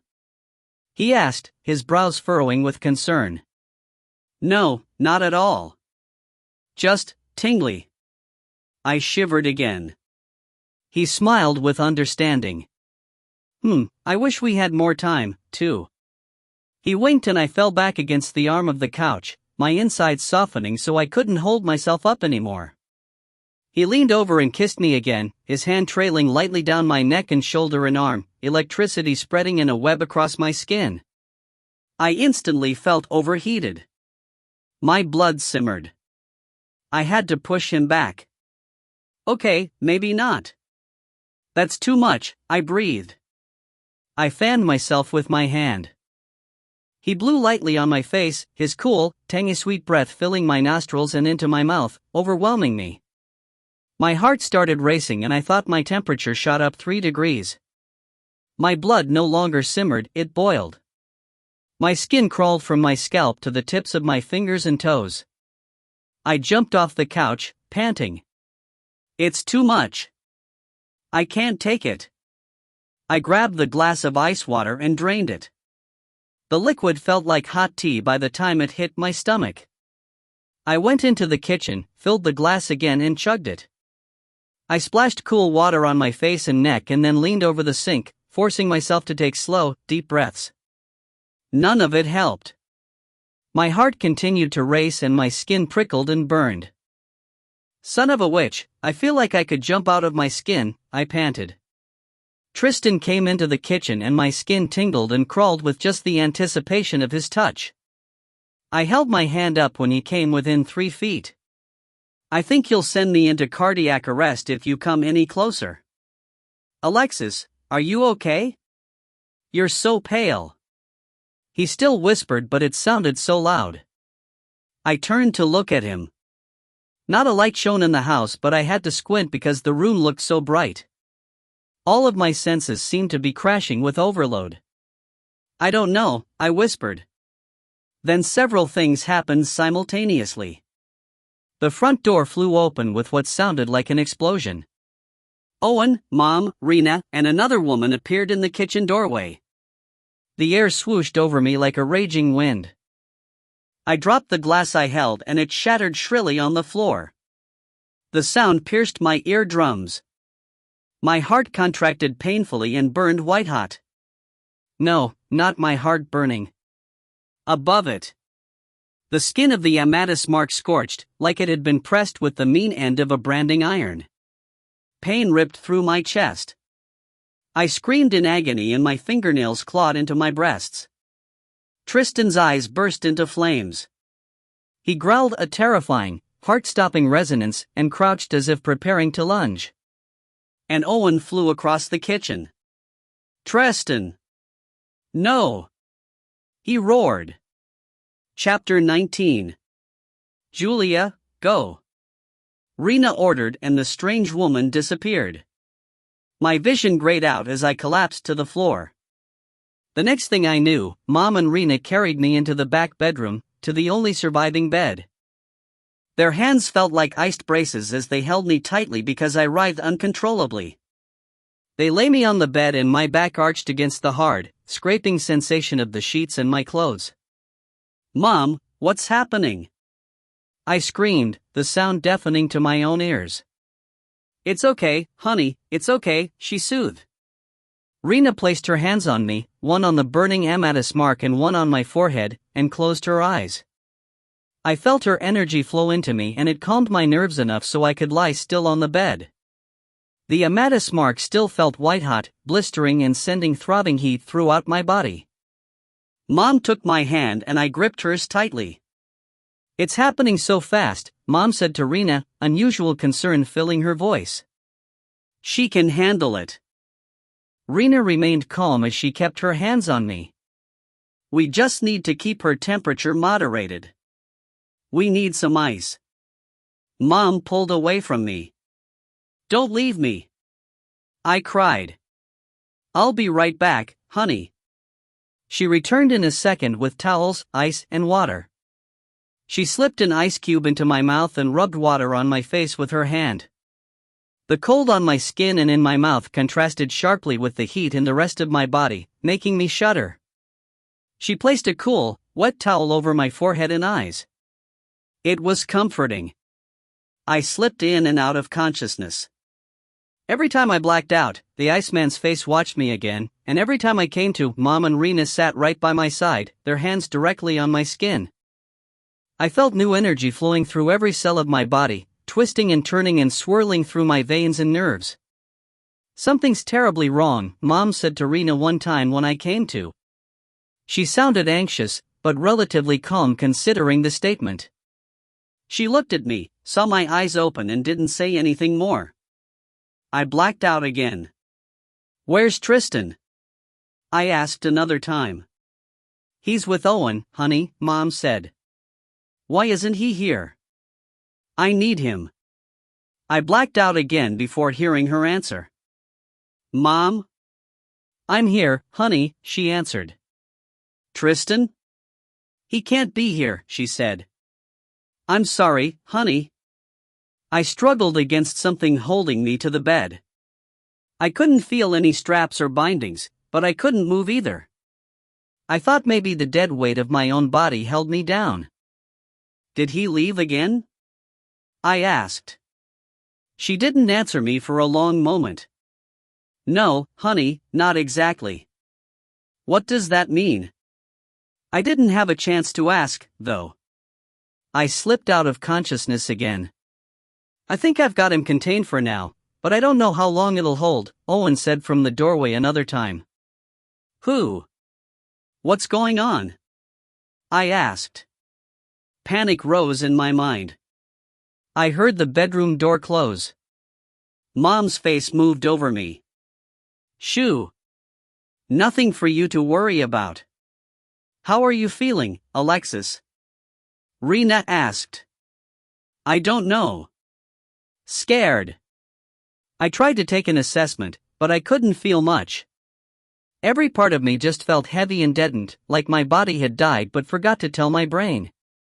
Kind of numb, actually. "Do you feel hot or cold?" "No, nothing. Nothing at all." "Am I okay?" "I feel almost dead." I could hear and talk and see, and I could sense something was wrong.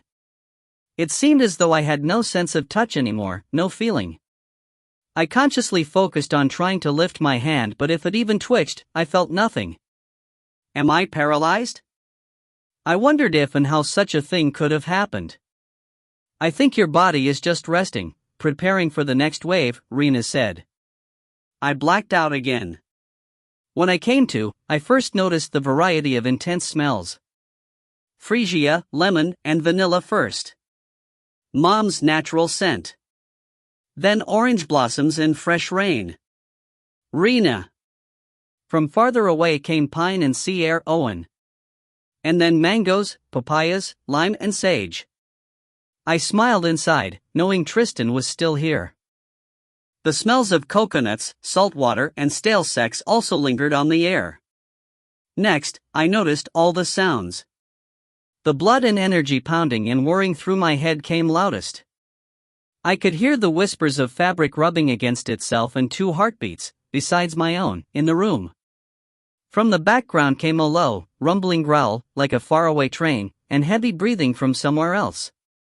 And from even farther away, I could hear the waves on the beach. I briefly opened my eyes. The dim light in the room made me think it was daytime and the shades were drawn. Then it became painfully bright, as if a strobe light hit my face.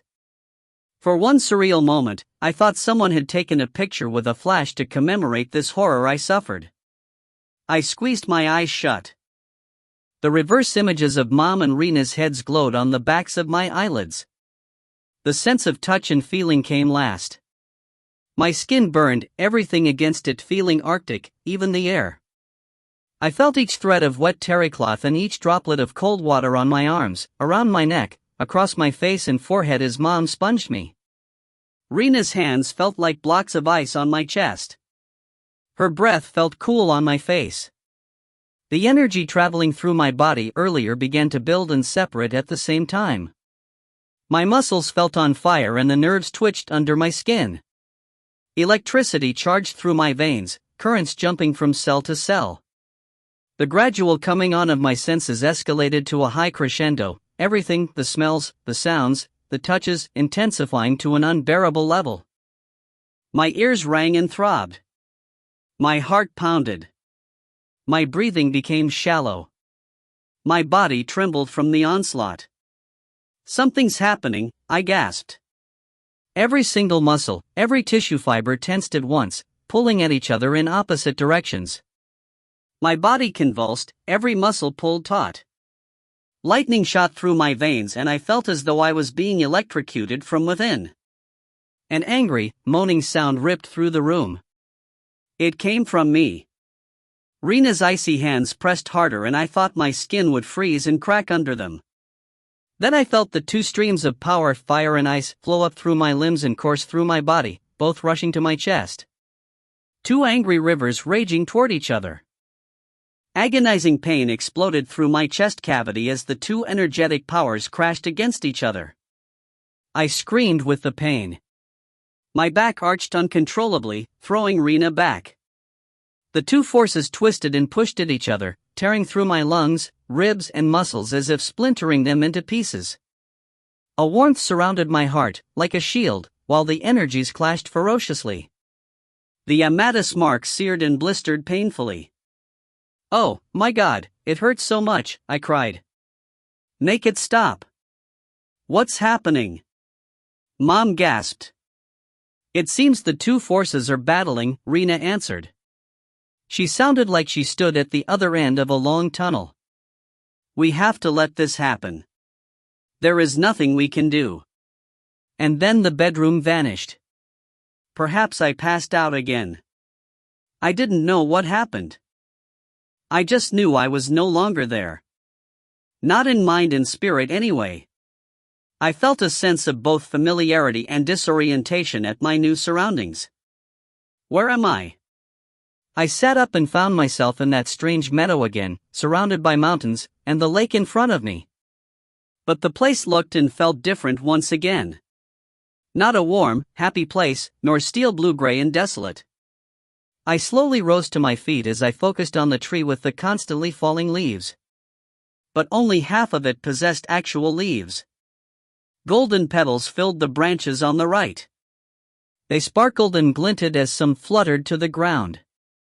The branches on the left half, however, were barren of any leaves, any life. Instead, that half looked as if an ice storm had come through, wrapping every branch and twig in a coating of crystal. Snowflakes floated to the ground, as if falling from those branches. My vision pulled out and I realized I aligned perfectly with the center line splitting the tree between ice and gold. And I realized the whole world was split in half. To my right, the tall grass waved in a warm breeze that caressed my right leg, right arm, right half of my face. Green pines covered the mountain and the sun shone in the sky, reflecting off the lake. Flowers bloomed and turned their faces toward the sun. Birds chirped from their hiding places in the tree branches and I heard soft footsteps of wildlife on the forest floor. To my left, snow blanketed the field and the trees on the side of the mountain. The left side of the lake had the pseudo-transparent look of water frozen solid. A lone white wolf sat near the base of the tree, watching me carefully, though I didn't feel afraid and it didn't look concerned. The left half of my own body felt cold, but not uncomfortable. In fact, there was nothing chilling at all about any of the scene. It was a beautiful, wintry landscape, just as lovely as the other side, but in a different way. I considered the strangeness of my environment. How did I get here? What am I doing here? "You need to decide," said a familiar, accented voice. Unlike last time, when it had sounded flat, it now resonated across the field like soothing music. I peered to my right and saw Rena and Mom standing far off, near the base of the mountain. "Decide what?" I asked. I didn't yell, not feeling the need to, although they were several hundred yards away. I somehow knew they would hear me even if I whispered. "Which way you want to go?" said another voice, this one unfamiliar. A male voice with a different kind of accent. With surprise, my head twisted to my left. A man, perhaps in his late 20s, stood almost directly across from Mom and Rena, at the base of his mountain. His hair and goatee were snow white and his eyes ice blue, the same face I'd seen earlier in my mind. But now it came attached to a body, clothed in black slacks and a tight-fitting black shirt that emphasized his powerful build. He smiled, but his teeth now looked bright but normal, not icicles as I'd imagined. In fact, the beauty of his smile stunned me. "You can come with us." "Or with us," Mom said from the other side. "Well, that's a no-brainer," I muttered. I took a step to the right, toward Mom and Rena. As if in response, the warm, yellow tone of the right side shifted more to the left, taking over part of the winter scene, increasing its area. "Such a quick decision for an intelligent person such as yourself, Alexis," the man said, halting me in mid-stride as I started to take another step. "There is much for you over here, too. Isn't it beautiful?" He swept his hand through the air and the snow sparkled as if he'd just scattered diamonds over it. I shifted my weight and when my foot finally came down, it landed back to the left. The wintry side regained the ground it had lost from my first step. "You can rule the world," the man said. He waved his hand again and, like the slideshow of my earlier dreams, pictures hung in the air between him and me, but these were different pictures of palaces and wealth and servants catering to me, and to Tristan and Dorian.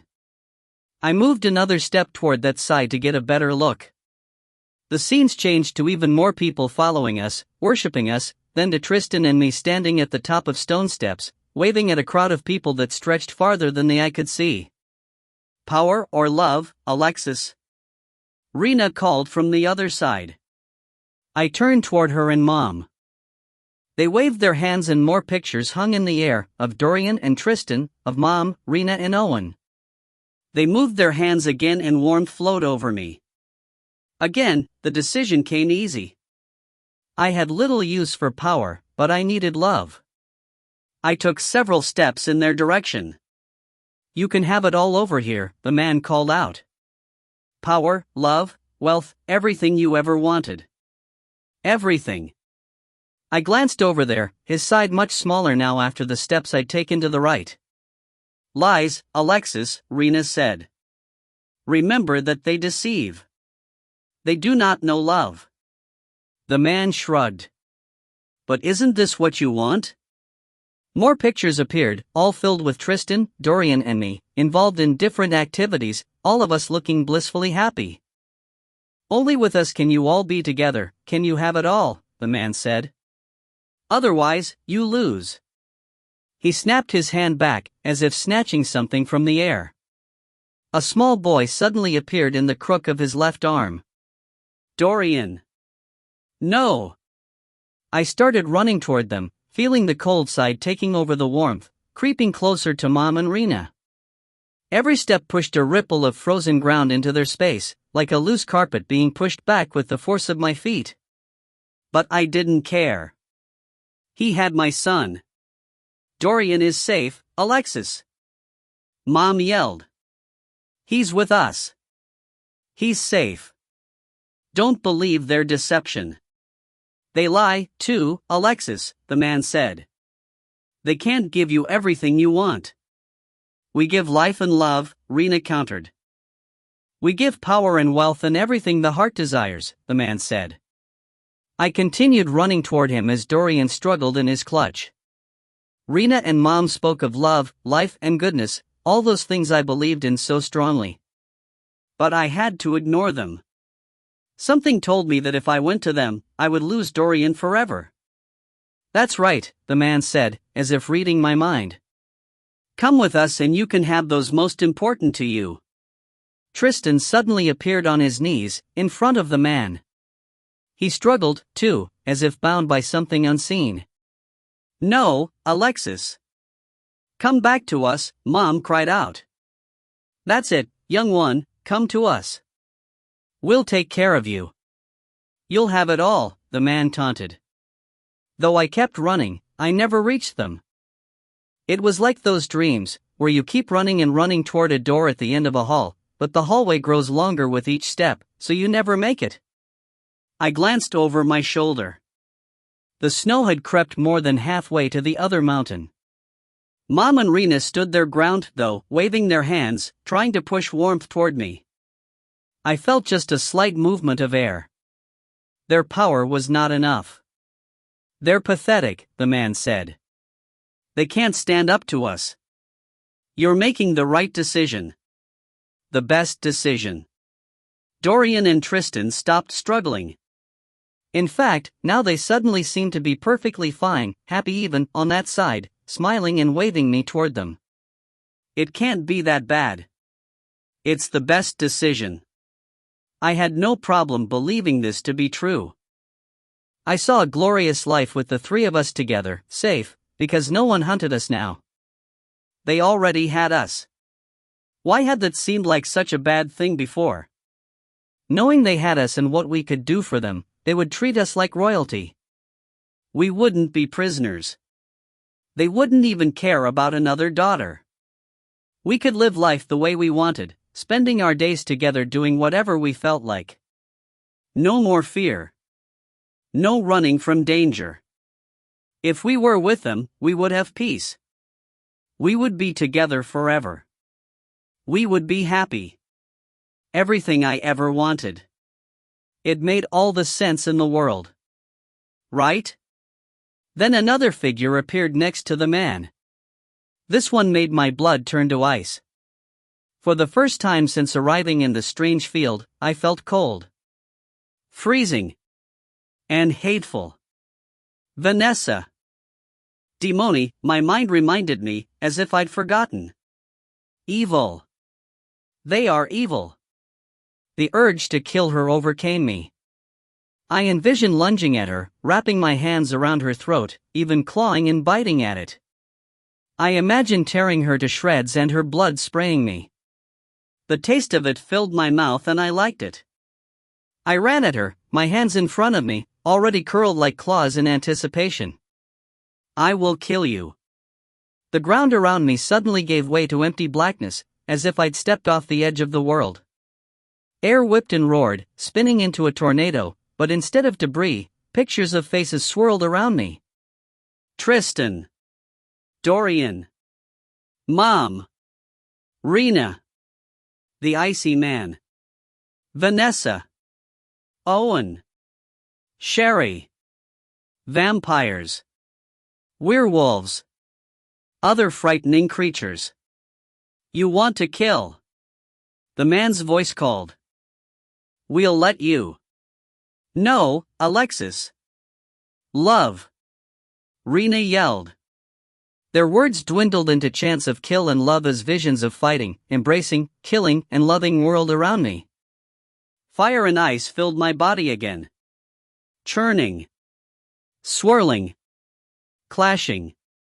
Battling. Come home, my own evil voice called above the ruckus. This is what you want. No. I said. I don't. I realized I could no longer hear the others. Their voices were gone and I was left to myself. Images kept flashing in front of me, like the slideshows once again. I saw Tristan's old memories, but his blood-covered hands in front of me shrunk into my own hands. I saw myself in the midst of battle, people falling, dying at my feet. Then Dorian's face. Then Tristan's face. Then me attacking Vanessa. And then she transformed into Tristan. No, no, and no. I yelled. I love. You hate. The evil voice said and a flash of Vanessa's face appeared. No. I refuse. This is not who I am. I am Amadis. You are also Demoni. Fuck you. See? You're not them. You'll never be perfect like them. I don't have to be perfect. But I am good. No. You cannot deny your evil side. Yes, I can. I'm supposed to choose. I can choose. And? The voice taunted. I choose Amadis. I choose goodness, love, life. Are you sure? Yes. I'm sure. I sucked in a deep breath and yelled at the top of my lungs. I am Amadis. The voice fell silent. The bedroom returned. And so did the physical pain. I thrashed in the bed against the unseen pressure holding me there, my legs kicking and my arms flailing. My chest felt like it shattered open as the power violently pushed through and up, bursting outward, pulling my back off the bed with its force. Icy hot energy charged painfully from the tips of my toes and fingers and the top of my head, through my body and up and out of the crater-sized hole in my chest. One horrified scream ripped through my throat. An answering roar resonated from somewhere else. My heart stopped beating. My lungs stopped breathing. My body hung in the air. Then I was falling forever, until darkness overcame me. Chapter 20. I lay perfectly still with my eyes closed for several minutes as I assessed myself. No shivers. No burning. The air didn't feel frozen around me. My body temperature finally felt perfectly comfortable. The luxurious cotton sheets felt satiny against my bare skin and I knew I was naked. I also knew I'd returned to the physical world, my world, not that airy soul-sucking place. I prayed to never return there again. My heart beat in normal, steady rhythm. The Amadis mark no longer burned, but the skin felt slightly taut. My chest and lungs felt good as I breathed naturally. I sucked in a deeper breath. No pain, no hole. The feeling of my chest ripping open had been so real, I was almost surprised I now felt no damage. The sense came clearer than ever before and I determined the people in the house hadn't changed: Mom, Rena, Owen, and Tristan. Strange sound bites of conversations over the last what? I had no idea how long I'd been in that room. Hours or days reverberated in my mind, reminding me of Tristan's absence. But he didn't leave. He's still here. I comforted myself with that thought.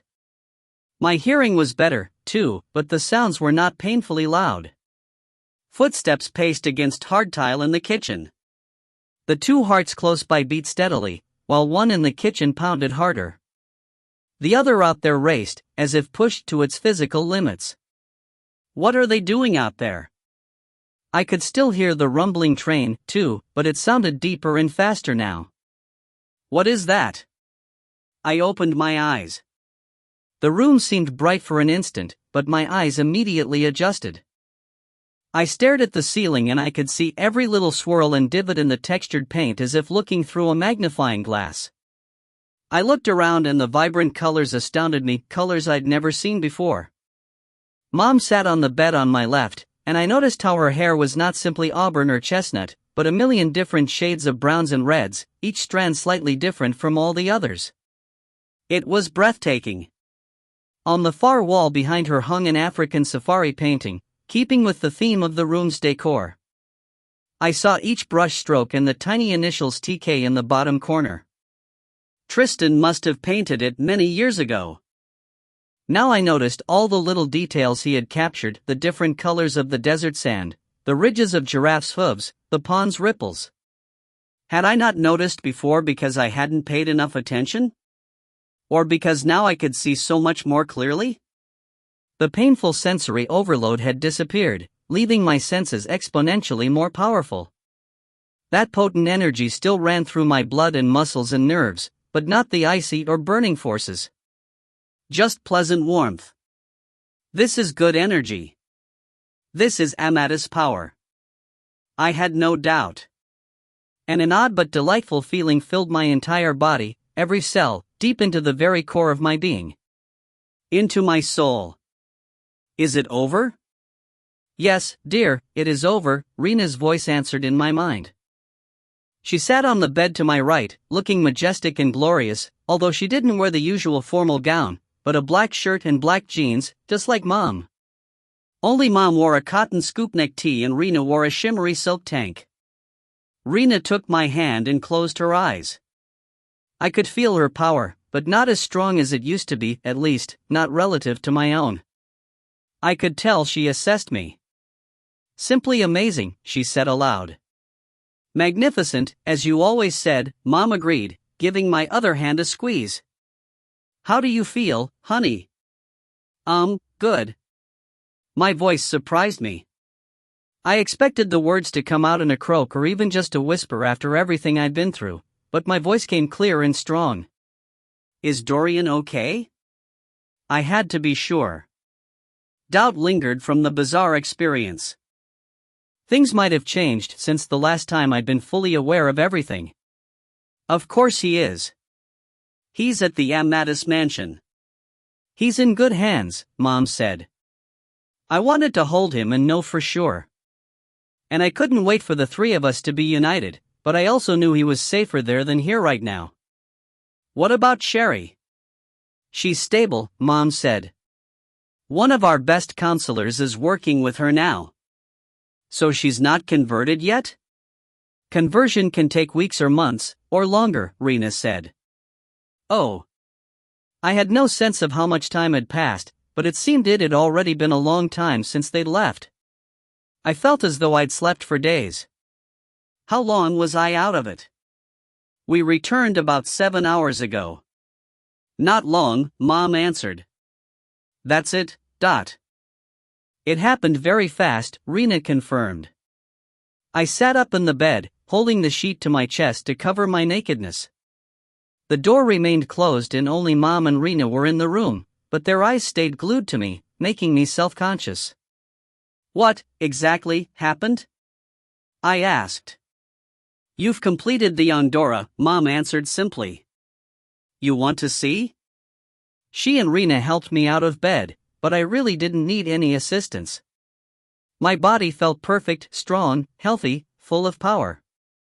As we walked into the adjoining bathroom, though, I was glad they were there. Because I staggered with shock when I saw myself in the mirror. They both beamed. That's me? I breathed. Of course, it had to be. Who else would be standing naked between Mom and Rena with that shocked look on her face and the bright red Amadis mark on her chest? It took me a moment to make sense of the vision. I was beautiful. Not pretty. Not even gorgeous like a model or a movie star. But beautiful. Like Mom and Rena and Tristan beautiful. My features hadn't really changed, my eyes were still the same almond shape and mahogany brown, and my nose, lips and chin were still shaped the same. They were all just better. I couldn't pinpoint exactly what looked different, but there was definitely something. My skin looked like golden silk, perfectly smooth. And my hair shone vibrantly like Mom's in a million shades of reds and browns. And I'd aged backwards even more. It would be hard to pass for much older than 20. It's like I am 19 again. Like I've gone back to where my real life left off. My body had changed, too. Unfortunately, I hadn't grown at all. I was still small. But my muscles were more defined, yet in a feminine way. And I was, Kavya. Wow, I breathed as I lifted my boobs in my hands. They were fuller than they'd ever been, even bigger than when I'd been pregnant. Mom and Rena chuckled. Exquisite, Rena said. Stunning, Mom added. How? I asked, running my hands over my body, still trying to grasp that the reflection in the mirror actually belonged to me. We revert to the single point in time when our bodies were physically, mentally, and emotionally strongest, Rena explained. Then the Amadis power multiplies those strengths.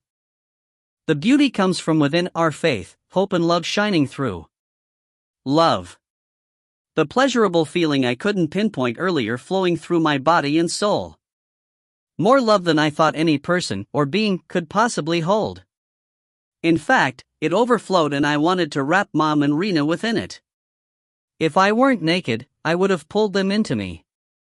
So this is where I stay forever? Looking like this? I asked. Pretty much, Mom answered. How? Are we like vampires? Mom chuckled. Rena shook her head. No, not quite, Rena said. We are not frozen in time. Our hearts still beat, blood still flows through our veins, and we still need oxygen, although we can regulate how much we need when necessary. The explanation is connected to our ability to heal, which is essentially the regeneration of cells and tissues, yes. She looked at me as if expecting an answer, so I nodded my understanding. Sleep allows our bodies to completely heal from the day's effect on them, Mom said. Every organ, tissue and cell regenerates, making our bodies exactly as young and healthy as when we first awoke that morning. But I could heal before. I stopped as the realization hit me. Oh, but only injured cells. Correct, Rena said. It is the Amadis power that regenerates all cells. Every night, while we sleep, our bodies return to their strongest. Every day is, indeed, a fresh start.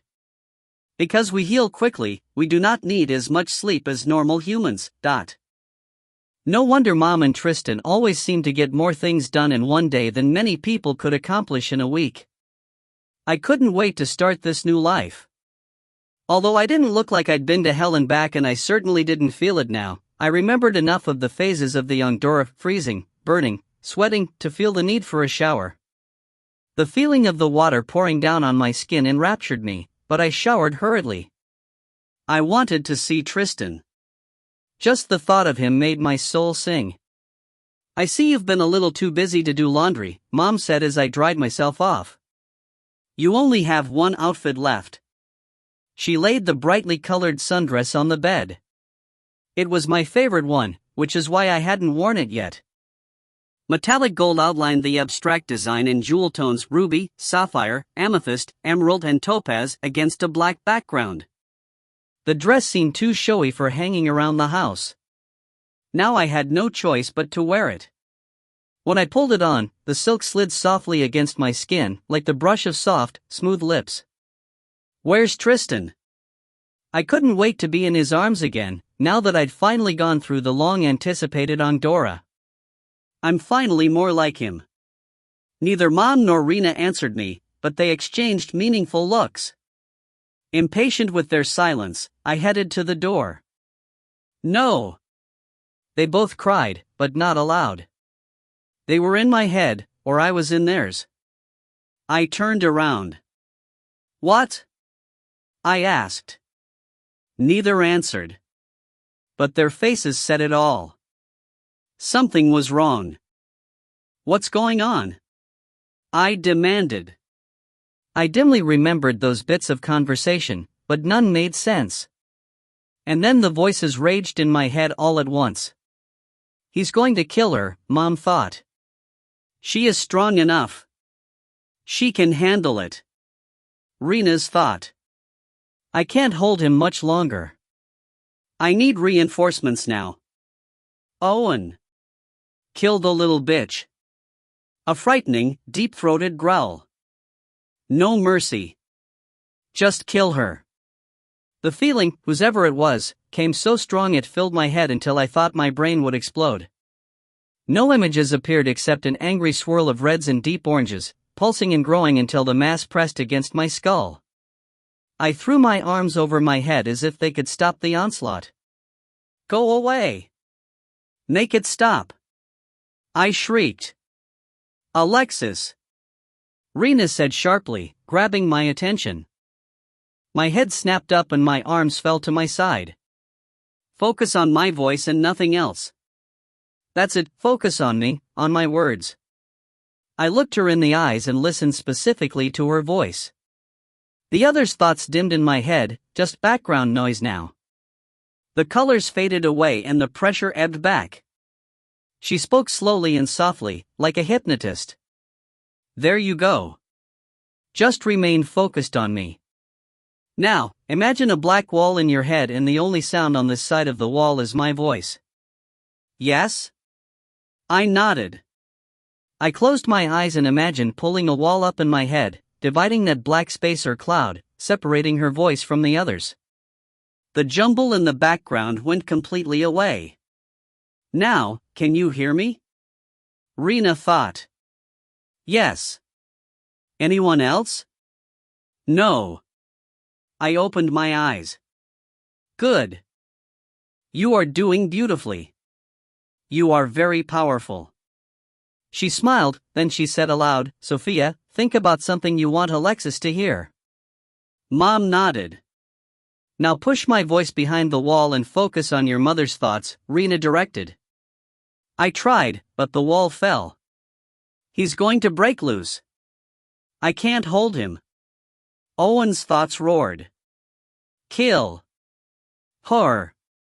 Kill. Her. Images of crimson blood against grayness flashed in my mind. Who wants to kill somebody? I cried aloud, frightened and offended by the thought. Who else is here? I can't tell. Alexis. You must focus, Rena ordered. How can I focus with that? It's horrible. That is why you must focus. You have a very powerful and rare gift, but you need to learn to control it. The world is full of horrible and you will not be able to handle your power otherwise. Trust me. I took some deep breaths to calm myself, then I focused on putting up the wall again. Do you have a wall? Rena asked. I nodded. Now, concentrate on your mother's voice. You know her voice very well. Listen only for it. Do not try to move the wall or try to take a piece of it out. It must always remain there intact. Just concentrate on the voice you want. I envisioned the cloud again. It enshrouded Rena, but the wall blocked off everything else. I imagined the cloud reaching out to include Mom. You can do this, Mom's voice reverberated in my head. I nodded. Can you still hear me? Rena asked. I nodded again. That is good if you want to hear us both, but you need to focus on just one. Block me out. I tried pulling the cloud away from Rena. Rena is right. You are amazingly powerful. I can feel it above my own. Mom kept on with the pep rally as Rena's voice died away. I tried the opposite and I could hear Rena again and not Mom. Rena must have sensed me. Now tune out everyone and listen only to yourself, she instructed. I focused on shrinking the cloud until it became nothing in my mind, nothing but my own thoughts. But my thoughts still worried about the other voices and the wall started to crumble. I concentrated on holding it there, beads of sweat popping out on my forehead from the intense focus. The wall finally held. I relaxed my mind slowly and the wall remained. Control will take much practice, Rena said aloud. Just hold the wall up and the rest will come in time. I mentally assigned one part of my brain to hold up the wall and tested the rest to wander. I thought about Tristan. The wall remained, no one's thoughts came through, even with the swelling of love that felt nearly overwhelming. It felt strange to be able to hold one part of my brain there on its own. The capacity of my mind felt larger and I could use more parts of it at once. I continued thinking about Tristan, kept the wall up and used a different part of my mind to think of Dorian. Wow! This is incredible! I kept those three thoughts running and tried communicating with Rena. Rena, I think I can do this. She smiled. She heard me. And Tristan's and Dorian's faces held, as did the wall. I knew you would be good, she thought. I suddenly realized how tense my muscles were, as if I physically held the wall in place. I relaxed one muscle group at a time, working my way down from my neck to my feet. The wall held. So who's here? I asked aloud. Who is that terrible person or thing? I don't sense evil. Why would anyone here want to kill someone? Mom and Rena exchanged glances again. You do not sense evil? Rena asked. No. Should I? That is interesting, she said. That is good. Mom shot her a pointed look. Don't you sense something? She asked Rena. It does not matter what you and I sense, Sophia. Alexis will be more highly tuned to it than us.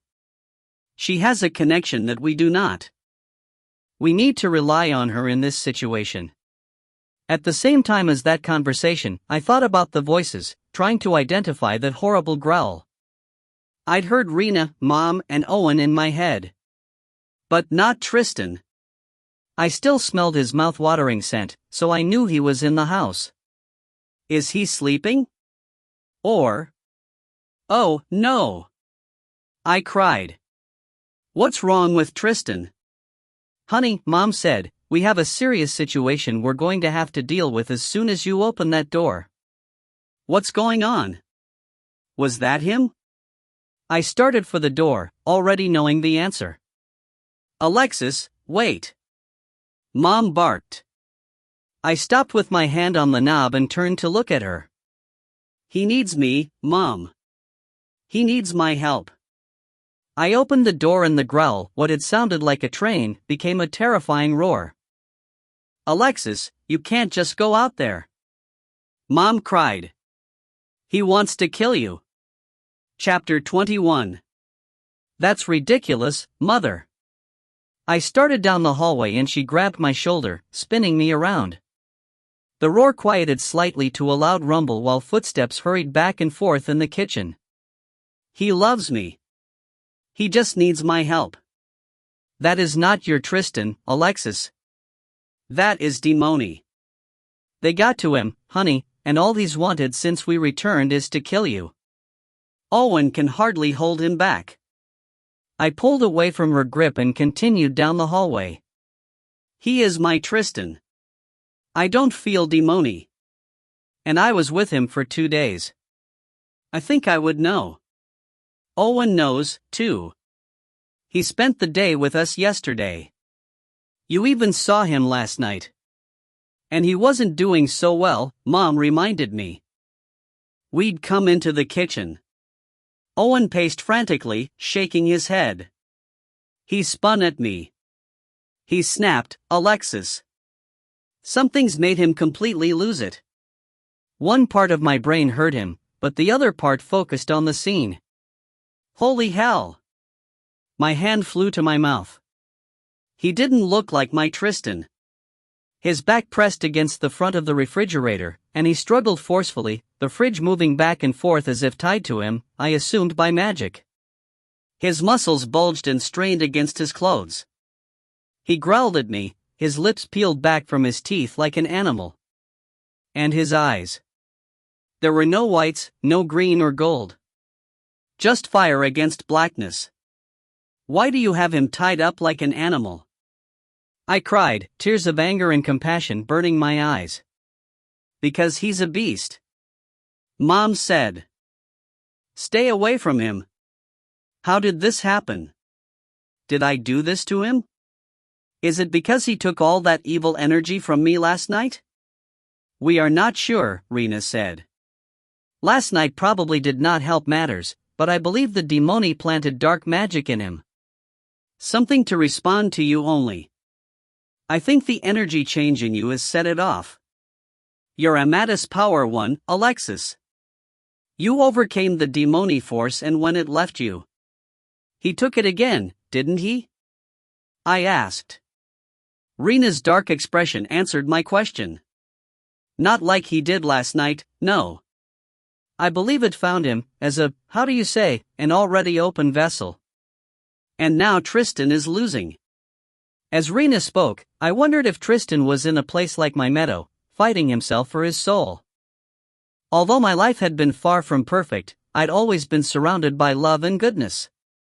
Overcoming the evil temptations came relatively easily to me. But Tristan had known only evil for hundreds of years. And now he'd been separated from the Amadis, not receiving that regular dose of good power for so long. He'd been unstable when he came back and last night could have only made it worse. But I knew he wanted to be good. If he were in that strange meadow, part of him would still be fighting. The part that needed me. I can't hold him much longer, Owen said, his voice strained with effort. We need help. When you lift the shield, there will be Demoni, too, Mom warned. They'll hear him. I know, Owen said. Protectors are waiting to get in, though. We just have to hope there'll be enough. While they debated this, I took a few timid steps toward Tristan. My heart picked up speed as a part of me feared for my life. His power rolled off in waves from his tensed body, the energy crashing over me like a hot, violent sea. And his eyes absolutely terrified me. But I knew my Tristan was in there. He had to be. And I had to bring him out. So I gathered my courage and held up the wall in my mind while reaching out to him with my mental cloud. I focused intensely on his mind, saying what had always worked before. Tristan, it's me, baby. I love you. I trust you. He struggled wildly. The refrigerator slammed against the walls, the drywall cracking and big chunks crumbling to the ground. The floor quaked and the kitchen cabinets shook. Their contents rattled and crashed. A cabinet door swung open, popping the bottom hinge, and the door continued swinging, the corner of it crashing into Tristan's temple. He took no notice of it. You disgust me. I've been waiting a long time to tear your throat out and watch you die, his thoughts growled. Not his voice at all, but a wretched, throaty sound. A devilish sound. My mind filled with images as seen through his eyes, him attacking me, snapping and crushing my bones with his power, my body going limp as his teeth dug into my throat. Tristan! Stop it! You're not going to kill me. You love me. The muscles in his face and neck strained, purple veins popping out, the scars severely red. He snarled ferociously, a wild beast threatening its prey. Tristan, it's me, your Lexi. I love you. You're not going to do this. I thought he just needed to feel my touch, to be reminded of me and our love. I reached my hand out and it trembled fiercely. I held it in midair for just a second, terror almost forcing it back to my side. I trusted my senses he was still in there, that he wasn't demony. But he was much more powerful than I'd ever realized, and even the slightest movement could possibly kill me. I'm stronger now. Yes, the Andorra made me less fragile and I had my own powers. I doubted they were anything close to his, but I had to do something for him. So I moved my hand closer and just barely touched his arm with my fingertips. Electricity zapped between us. It broke the magic. A lion-like roar rattled my bones as he lunged at me. And then I somehow stood in the family room. I must have flashed because Tristan hadn't touched me and I'd felt nothing push me there. I stood in the kitchen in front of him and then I didn't. The suddenness disoriented me and I lost my balance, falling into the chair. Tristan bowled through the kitchen island, smashing through the wood and granite as if they were hollow props. He stood where the island once had, the fire eyes on me, his muscles twitching and jerking. Mom and Owen stood in fighting stances, their hands held out toward Tristan. They had some kind of power on him. I didn't know what, but knew it couldn't be good. Stop it! I yelled, jumping to my feet. You're hurting him. But Tristan's face showed no pain. Only fury. He flicked his hand casually and Mom and Owen flew backwards several feet, their powers released from him. Tristan flashed into the family room, less than 5 feet from me. He started to lift his hand toward me. I have to do it. Owen yelled. The air in the room whooshed upward, followed by popping noises as 4 more people appeared. They immediately crouched, hands and wands out, focused on Tristan. No! I cried, throwing myself in front of him, my arms held out protectively. Don't hurt him! Tristan roared. I heard more popping outside and then cackling. Demoni! My old sixth sense alarms weren't sounding. I had a feeling my new gift replaced that other sense. Instead, I identified the demoni with an instantaneous conviction. I could physically feel their evil energy nearby. The noises outside momentarily diverted everyone else's attention. Tristan took advantage of their distraction. He snarled ferociously and his arm suddenly snaked around my waist, pinning me to his body. Evil. Good. Evil. Good. Again, not my sense, but a physical feeling of the powers battling within him. I remembered the pain I'd suffered as the same forces had battled inside me only hours before. I had to help him win. I had to bring him back to us. The protector's eyes flew from Tristan to me to the glass doors. The popping outside continued, like popcorn in a hot pan. Go! Mom commanded the others. Outside. Owen, we need more help. Already on it. Owen yelled. Alexis, you can do this, Rena thought calmly. His heart is yours. His soul is yours. Use your Amadis power. Confidence filled her silent voice. Confidence that felt unworthy. I knew the truth in what she said about his heart and soul. They belonged to me. Or, at least, they had. I didn't know what, if anything, remained. The evil energy, the demon, the demonic force, whatever raged inside him, was so strong.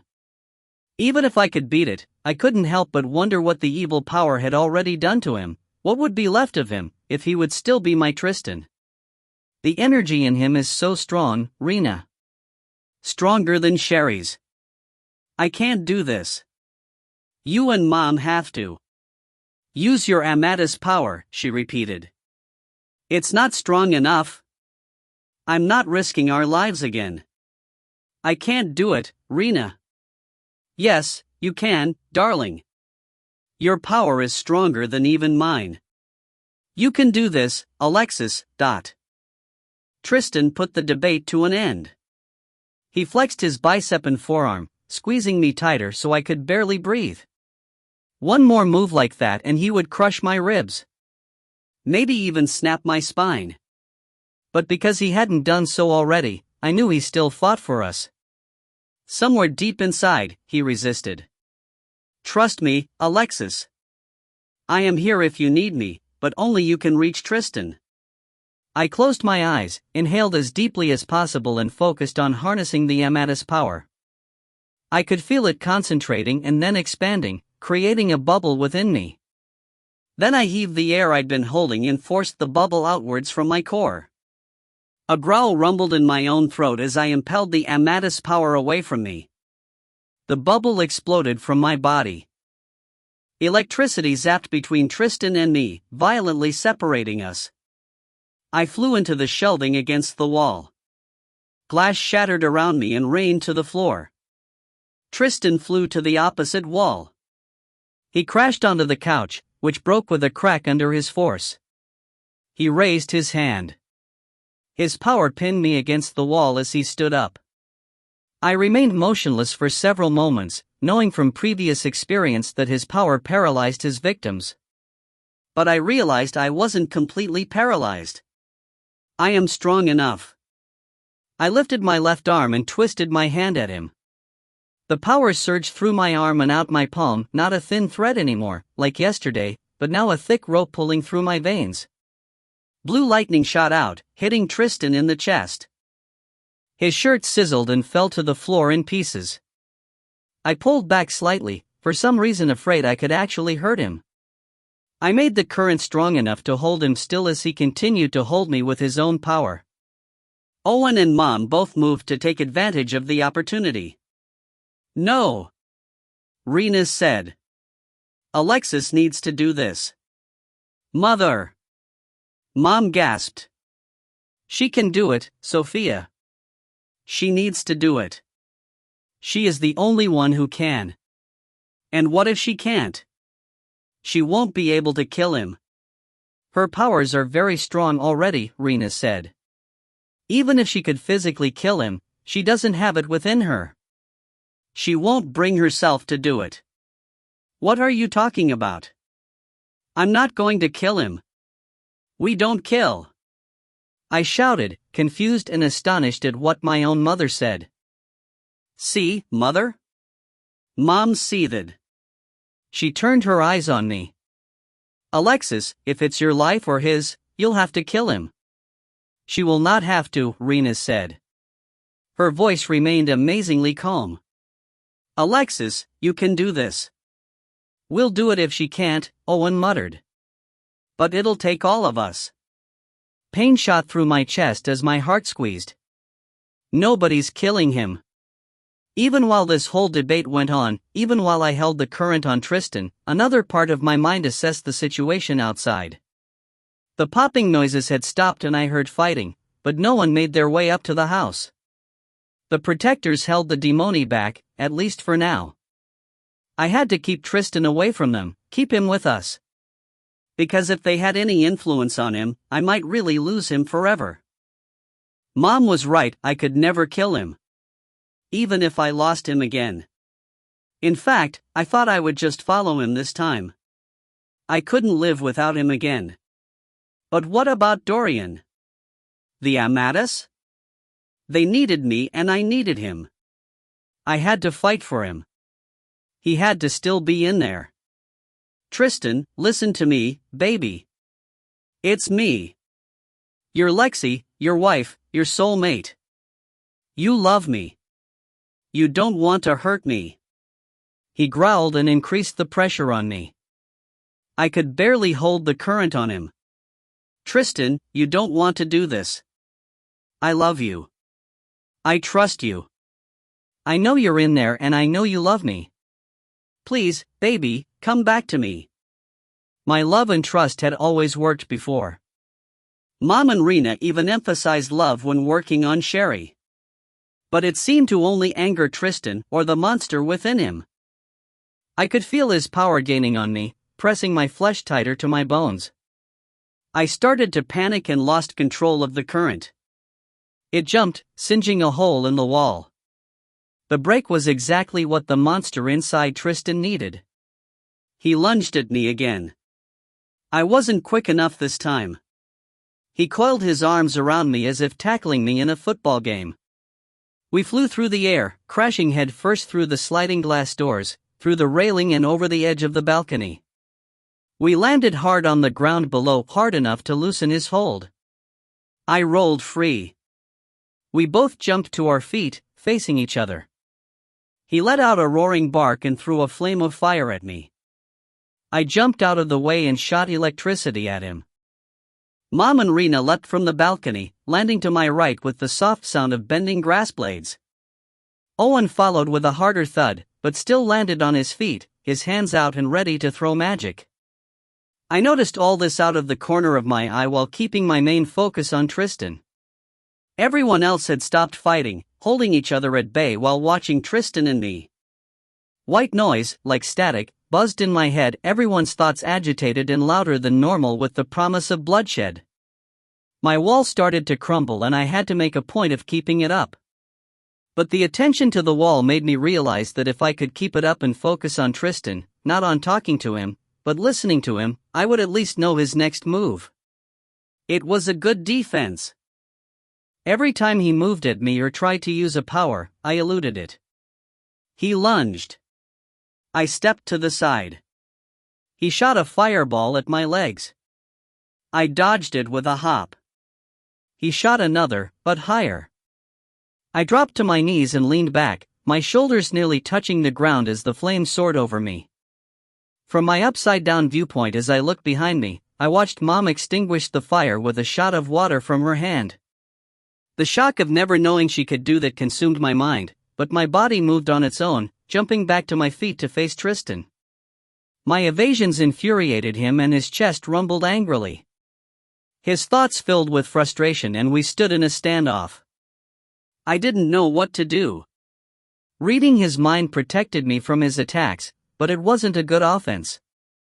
I didn't want to hurt him, if that were even possible, but I had to do something to reach him, the real Tristan imprisoned by the monster trying to kill me. I'd never fought before. I'd never even thought about fighting. This part of my life had arrived so soon and so quickly and no one had prepared me. I didn't even know what powers I had, how to use them or their strength. And I fought the person I loved most in this world, the person I could not live without, my own husband, my sweet Tristan. No, not my Tristan. The demon within. Chapter 22. I had Amadis power and love and those would have to be enough. But are they? I just didn't know. Whatever the demoni had planted in Tristan proved itself powerful.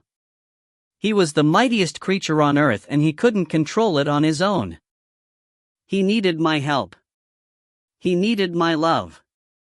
After everything we'd been through, everything we'd both suffered because of our love, surely it was strong enough to overcome this. Isn't it? Tears stung my eyes with the possibility that the answer was no. Owen's words from just a couple of days ago echoed in my mind. We always win. Good always wins over evil, right? I'd lost my faith in that belief over 7 years ago. And then Tristan came back, or so I thought. No, don't think that. He is my Tristan. I just need to pull him out, help him beat the demon. A strong gust of wind blew through the grounds. My hair whipped around, slapping my face. My dress thrashed at my legs. I glanced up for a split second, the wind watering my eyes. A storm cloud formed directly over us, though the rest of the sky was the clear blue of a spring day. The cloud reminded me of our wedding, right when Tristan took his vow to the Amadis. A strange, angry storm had hovered over us then, too. Like that one, this dark cloud swirled and twisted and lightning shot across its belly. Evil brewed above us, preparing to strike at the opportune moment. Tristan and I watched each other carefully. His muscles bulged with power, his hair blew wildly and his eyes blazed with fire. He looked like a beautiful but enraged god of darkness. Everyone's eyes remained transfixed on us as we moved side to side in a macabre dance. I monitored his thoughts and a series of profanities flew through his mind. The monster was pissed. It couldn't beat me. Yet. I wondered how long it would take for the monster to completely take him over. Can it take his soul? Will the gray meadow imprison him in its lifelessness? Will his soul be lost forever? What will I do then? I snapped out of the pensiveness with the sound of a pop. A long-legged, white-blonde female, clad in her usual leather, appeared about 10 yards behind Tristan. Her red-blue eyes, almost lavender in the daylight, shifted from Tristan to me and back to him. Her lips peeled back in a wicked grin. Damn it! Can we ever get a break? The demoni cackled and cawed around us. For the first time, I noticed the white-blonde, male vampire from Key West, Vanessa's brother. Just to his right stood the vampire who'd threatened me in my room. How can they be out right now? Oh! Are we having a little squabble? Vanessa sang as she sauntered over to Tristan's side. She chuckled, the musical sound ringing in the air. Looks like you finally came to your senses, lover. Glad you could join the party, her brother said. And Amadis' protector snarled at him. The party's just getting started. My Seth is finally coming back to me, she crooned as she strutted around Tristan, too closely for my liking. Tristan paid her no notice, but I was distracted. For a second too long. His power overtook me before I could react to the thought and he held me in place. I could barely deliver the electric current, especially as the blonde vampire bitch ranted on. She ran her hands over Tristan's bare shoulders and arms, her eyes on me, mocking me. Are you going to kill her, darling? Or do you want me to do it for you? She purred. Come on, Seth, just do it. One of the demoni jeered. What are you waiting for? Some of the others followed with their own taunting, the last thing we needed right now. I just had to hope he ignored them as much as he ignored the snow-white bloodsucker hanging all over him. Granted, he was trying to kill me, but at least I had his undivided attention. But seeing Vanessa touching him revolted me. The emotions, combined with Tristan's intensifying power, started to weaken my resolve. I can't do this. I can't hold him. You love him, Alexis. You can do this, Rena thought. I'm not strong enough. I'm going to lose him. I'll kill us both. Use your love and your Amadis power. I told you.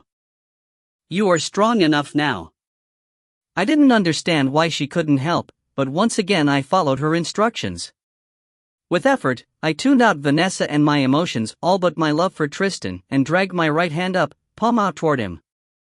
I focused on pushing the power through.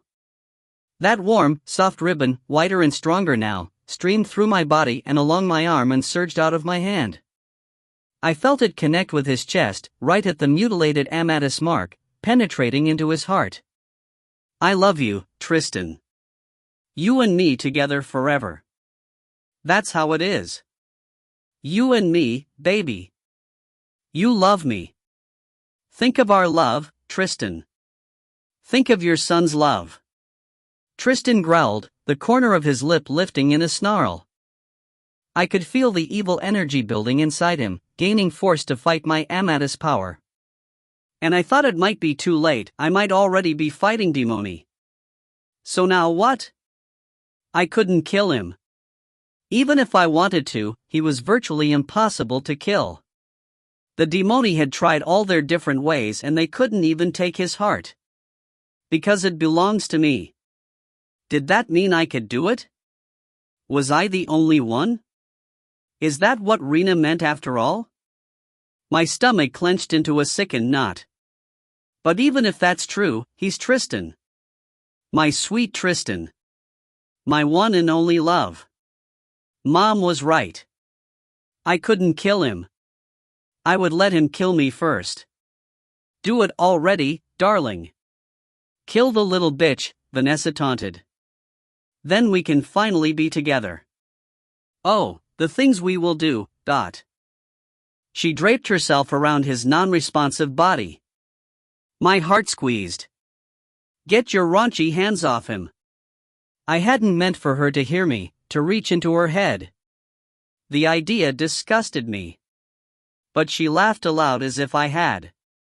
Appalled, I returned my focus to what mattered. No, Tristan. Love. Remember our love. Remember Dorian. His growl deepened and grew louder. We can have so much fun, now that she'll be out of the way. Come on, lover, just do it, Vanessa sang. Then her voice became a snarl. Or I will. Do it, Vanessa. Her brother shouted. Fuck Lucas. Shut the hell up. I yelled. The fury gave me the strength I needed to fight Tristan's power. I turned my left hand on Vanessa, while holding my right on Tristan.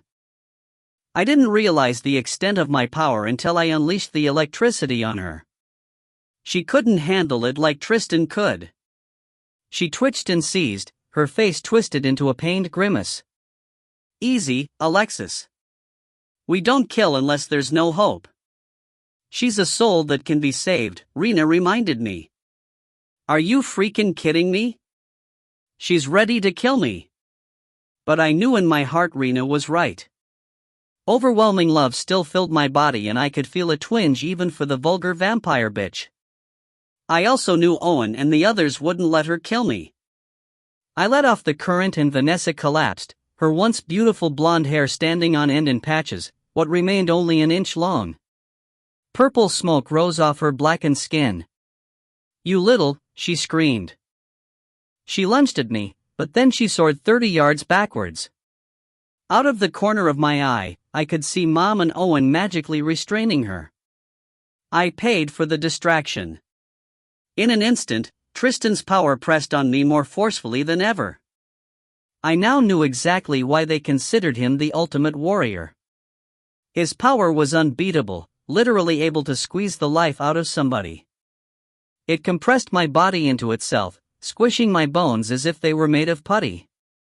My chest pressed into my spine, my heart flattening, my lungs about to collapse. My veins and arteries constricted, the blood flow slowing. My head felt like it would implode. And I couldn't bring myself to fight him.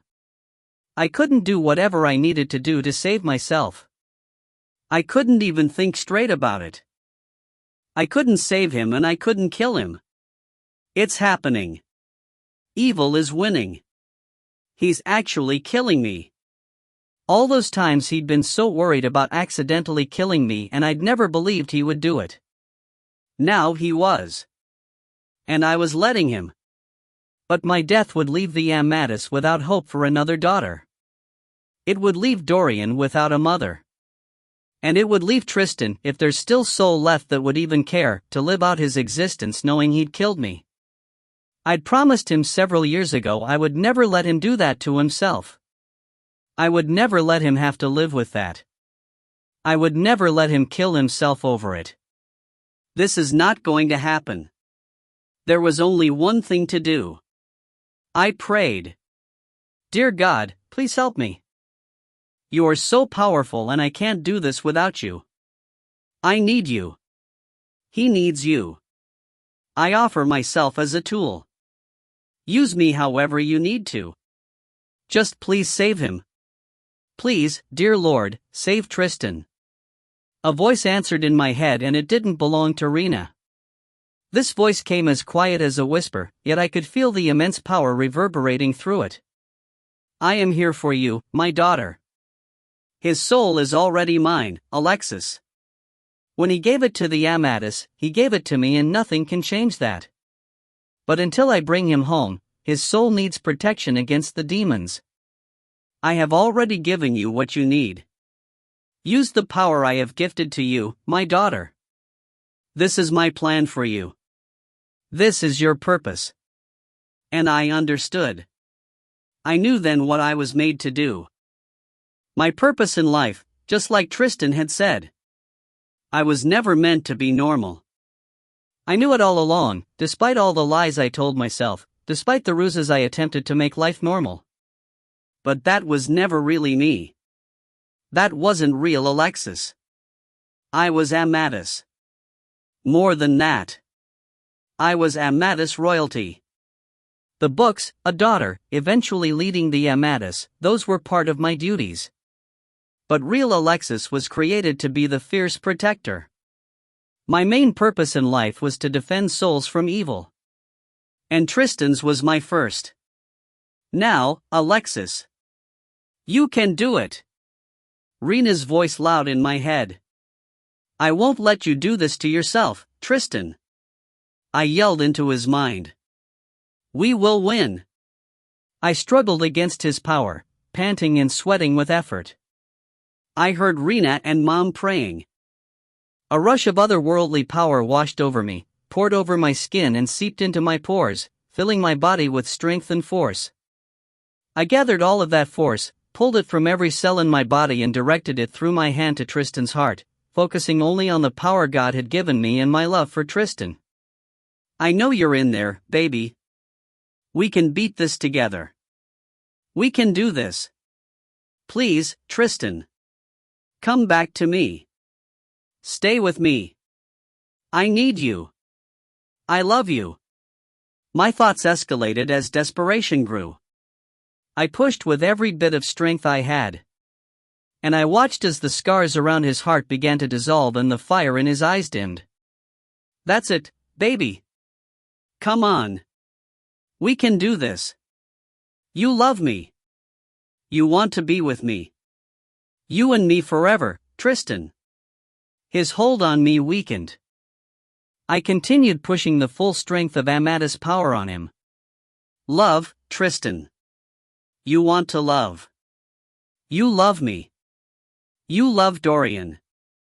We love you. We need you. Don't leave me again. And his power released me. I felt instantly free. His body convulsed violently and a painful moan replaced the growls. Then he fell to his knees as I kept Amadis' power focused on him.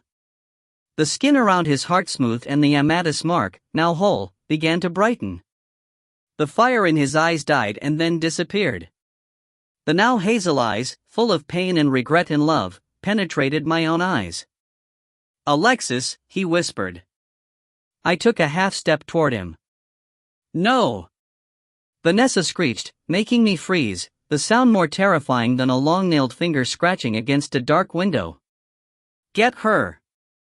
Get them both, Dot! She ran at me. Chaos erupted as everyone responded. The demoni sprang toward Tristan and me.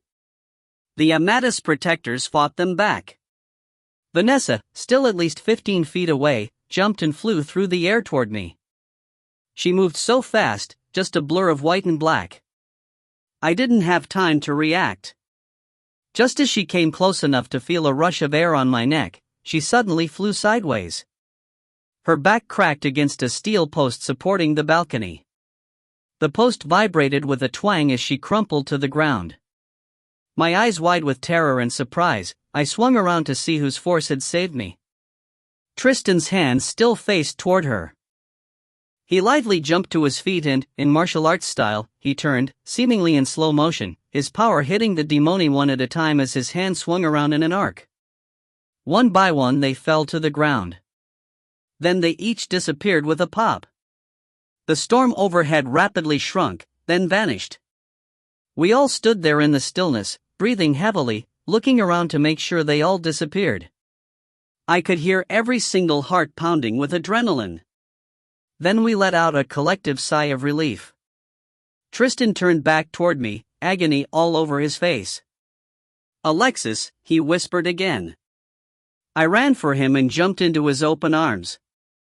He held me tightly as I kissed him all over his face and he kissed me back. "I love you, Tristan," I gasped between desperate kisses and tears.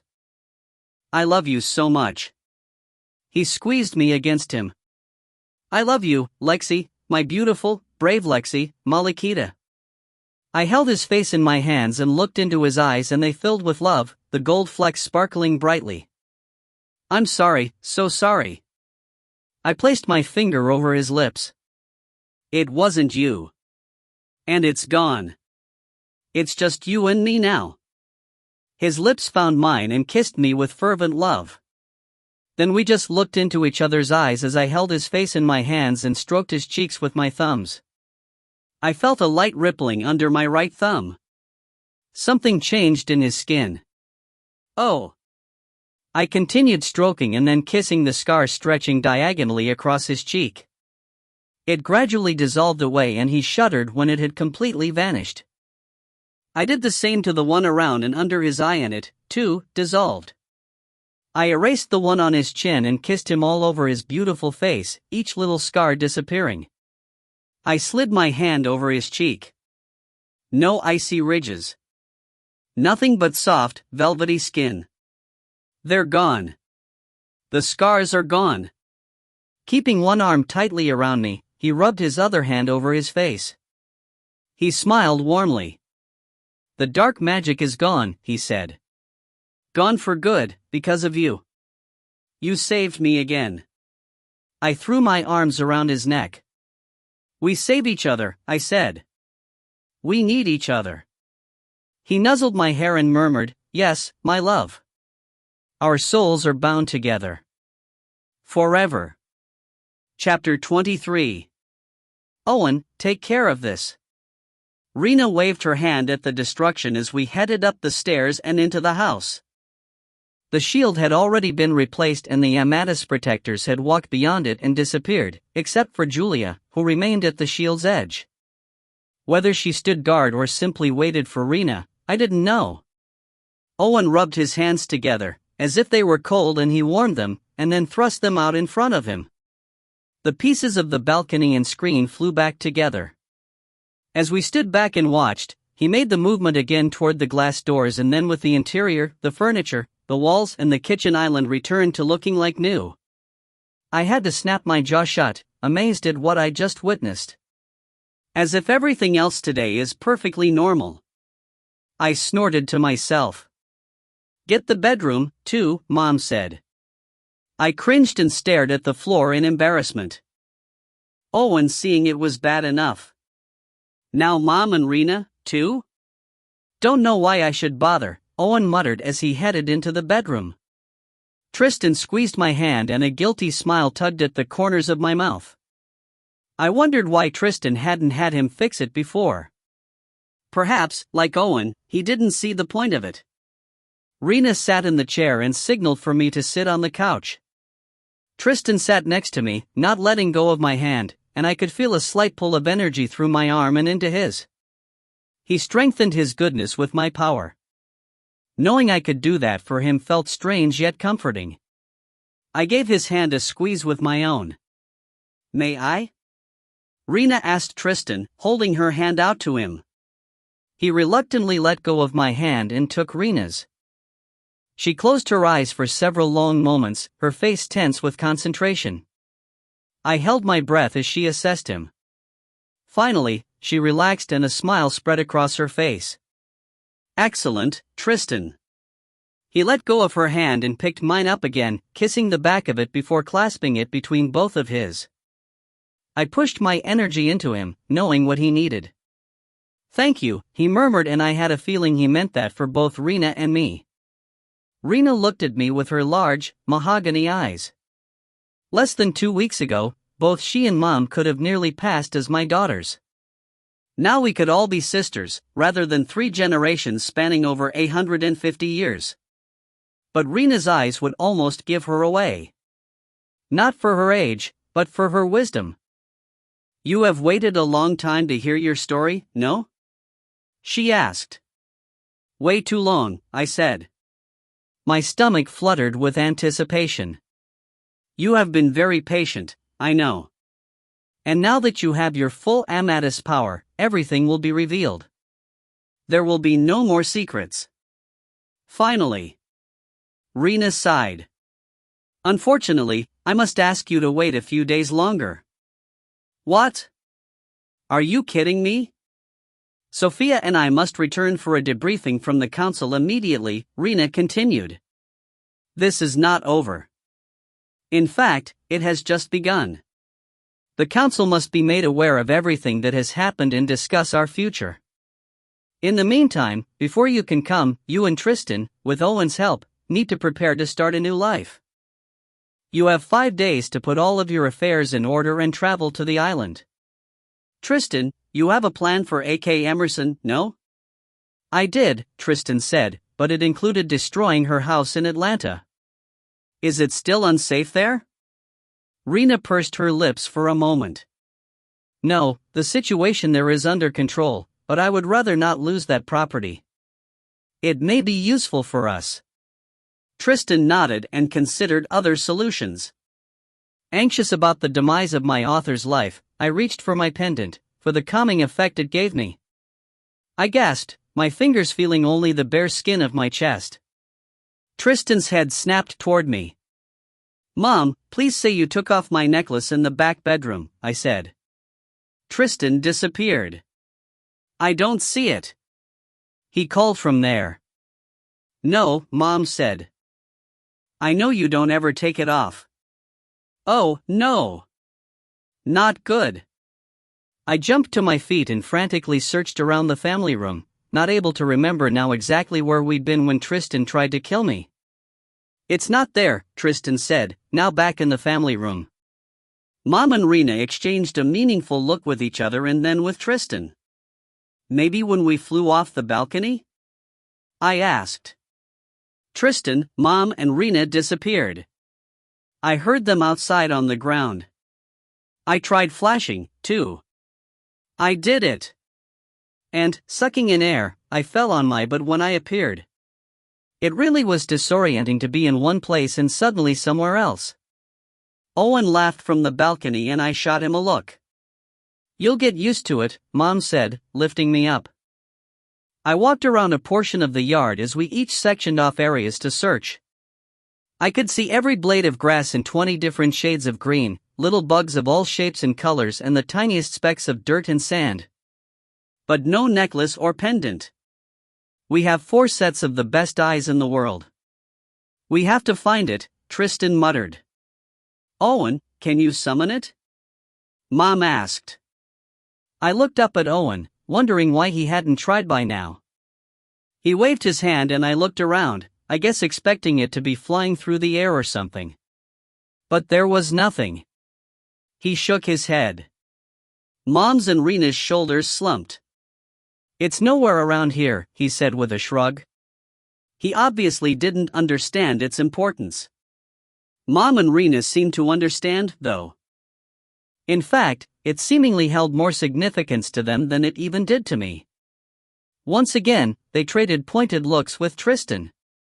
They all seemed as upset as I felt over its loss, but I was sure for different reasons. To me, The pendant was Tristan's first gift to me, made by his own hands, and it had served as a lifeline at times. But their expressions gave me the feeling it was more than just a pretty piece of jewelry. I rubbed my bare neckline, feeling partially naked without it. "Don't worry. We'll find it," Tristan promised with a squeeze of my hand as we went back inside. As I was saying, Rena said once we were settled again, we will hold council on the 6th day and you both will need to be there. Make a plan for Ms. Emerson, Tristan. I have it now. We still submit the photos to the media, announcing her marriage to her son's father. Then they go to Greece for a honeymoon. Tristan winked at me and I could barely follow the rest. I was happy to know that hadn't changed with the Andorra. Even if it made me stupid for a moment or two, I didn't ever want to lose that effect he had on me. Very good. 5 days, no more. Rena stood up, but then she paused, looking at me. We will keep your new gift a secret for now. I blinked at her, not understanding. Didn't all those fighters just hear me, though? I monitored their thoughts. You controlled your wall very well. Nobody knows. I would like to keep it as such for the time being. Your gift might be useful in discovering information about the email and the video, but... Someone knocked on the door. Rena looked toward it, then back at me, her eyebrows raised in a question. I nodded. Then she must have silently invited the visitor in, because a tall, pale woman with long, black hair came through the door and into the kitchen. The same woman who'd accompanied Mom and Rena inside last night, just before I collapsed. Julia gave a slight nod to Rena, Mom, and even me, then she just stood there, eyeing me. She made me uncomfortable and I had to look away. Something about her felt different. Owen had said Julia was Rena's closest advisor, after Solomon, so surely she could be trusted. But she just didn't feel right to me. The thought of peeking into her mind occurred to me, but I didn't think I had enough control. Rena would probably end up telling her, if she really was her close advisor, but since I just promised Rena not to reveal my gift, I couldn't take the risk. So I was grateful when Rena finally made the move to leave and Julia moved back toward the door. Tristan and I walked them outside. Rena told Owen to accompany them to the airport, as an extra precaution. I had a feeling she would use the opportunity to reprimand him for his lack of attention to his responsibilities. I felt bad for him. Though what Rena said made sense and I could definitely see the truth of it in Owen, a lot of our mishaps were also my fault. Give Dorian hugs and kisses for me, I told Mom before they left. And please save our surprise. Of course, honey, Mom said as she hugged me. You work on your powers. Learn what you have and how to use them. Be prepared for anything. Owen snorted. Anyone who can handle Tristan the way she did can handle anyone, he said. I thought I did good just to hold him for so long. But, you, Alexis, you literally brought him to his knees. Ah, Tristan's easy. I know his weakness. I saw Owen was about to ask. But that's my secret. Tristan squeezed my hand as we watched Mom, Owen, Julia, and Rena walk down the driveway, into the brush, and disappear. Tristan and I sat on our beach for the sunset. Until now, I hadn't purposely watched a sunset since our honeymoon. I kneeled behind him, kissing and rubbing the scars away from his back. He'd shuddered several times, but had otherwise been quiet and withdrawn. My own thoughts had been reeling over everything that had happened in the last 24 hours. How can Vanessa and the other vampires come out in daylight? Is that just a myth? I asked, breaking the silence. His back free of scars and dark magic, I moved to sit in front of him, between his legs, just like the old days. He chuckled. With all the questions you must have, you're still focused on vampires? I shrugged. I have been writing about them for the last 6 years.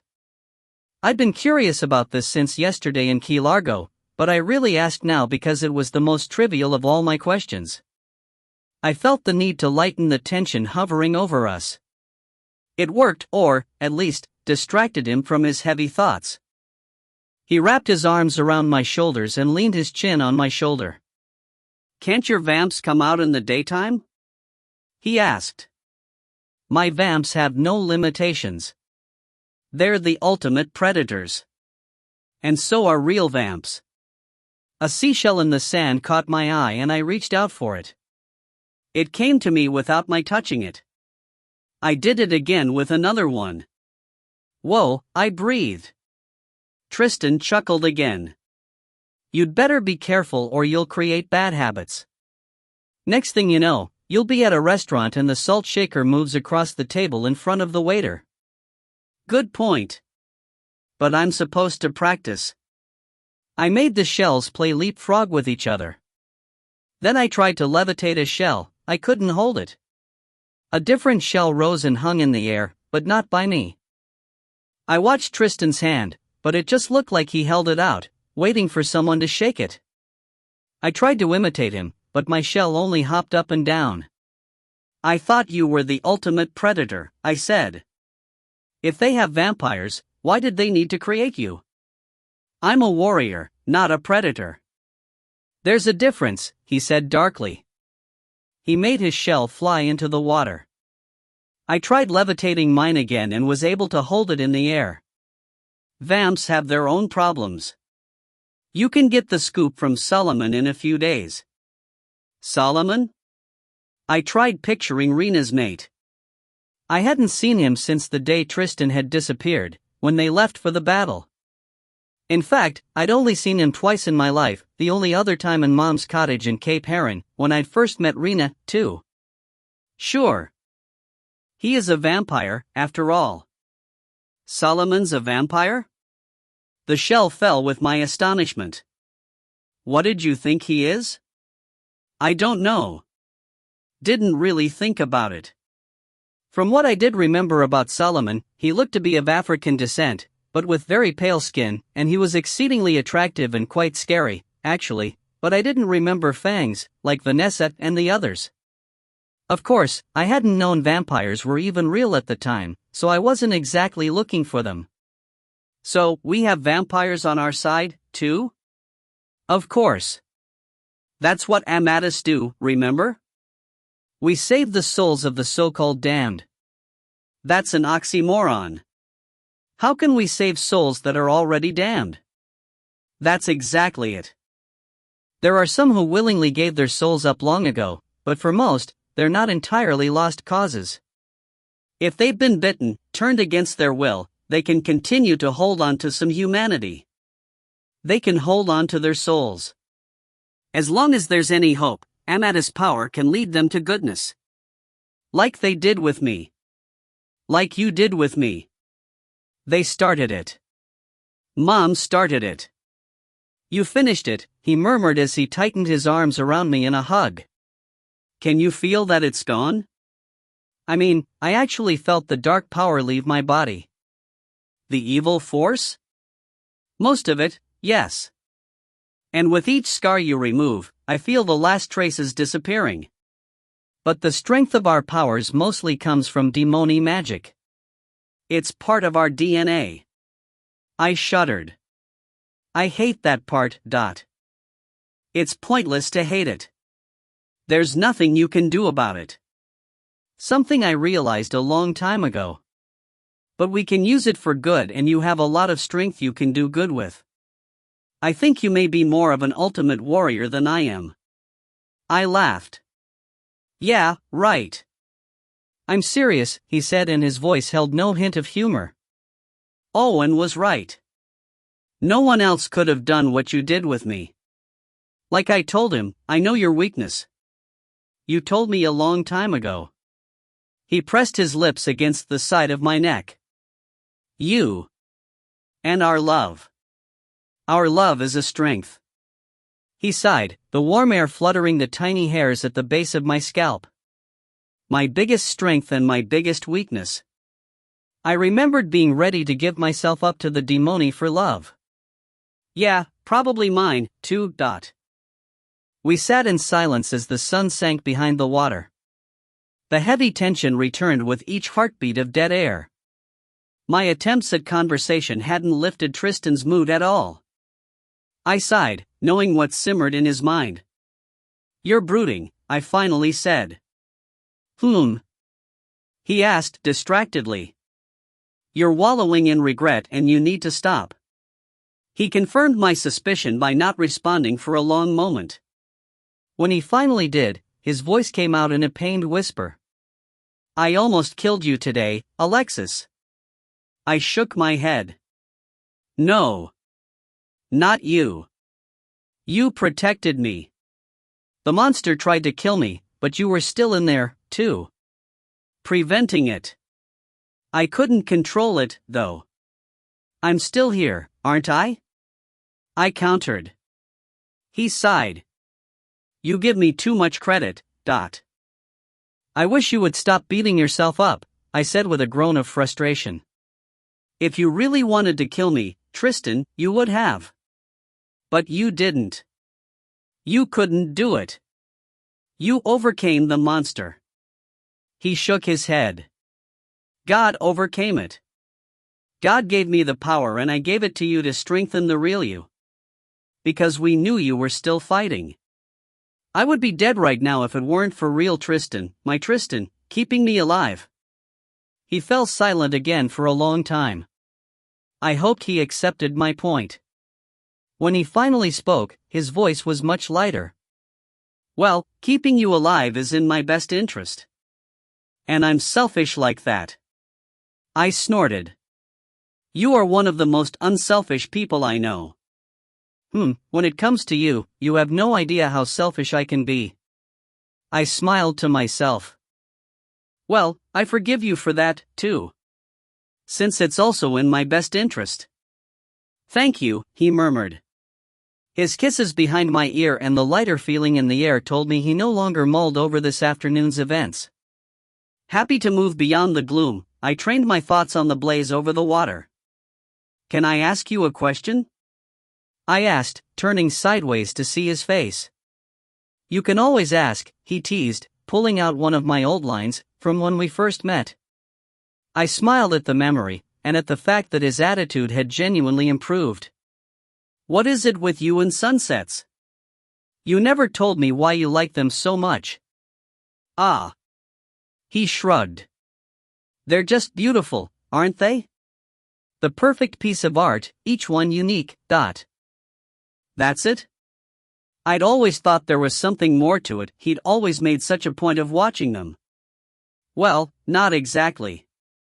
I like to watch the sunrises, too, but you're never awake for them." He paused. "See, the vamps may be able to come out in the day, but they prefer the night and the cover of darkness. All the demoni do.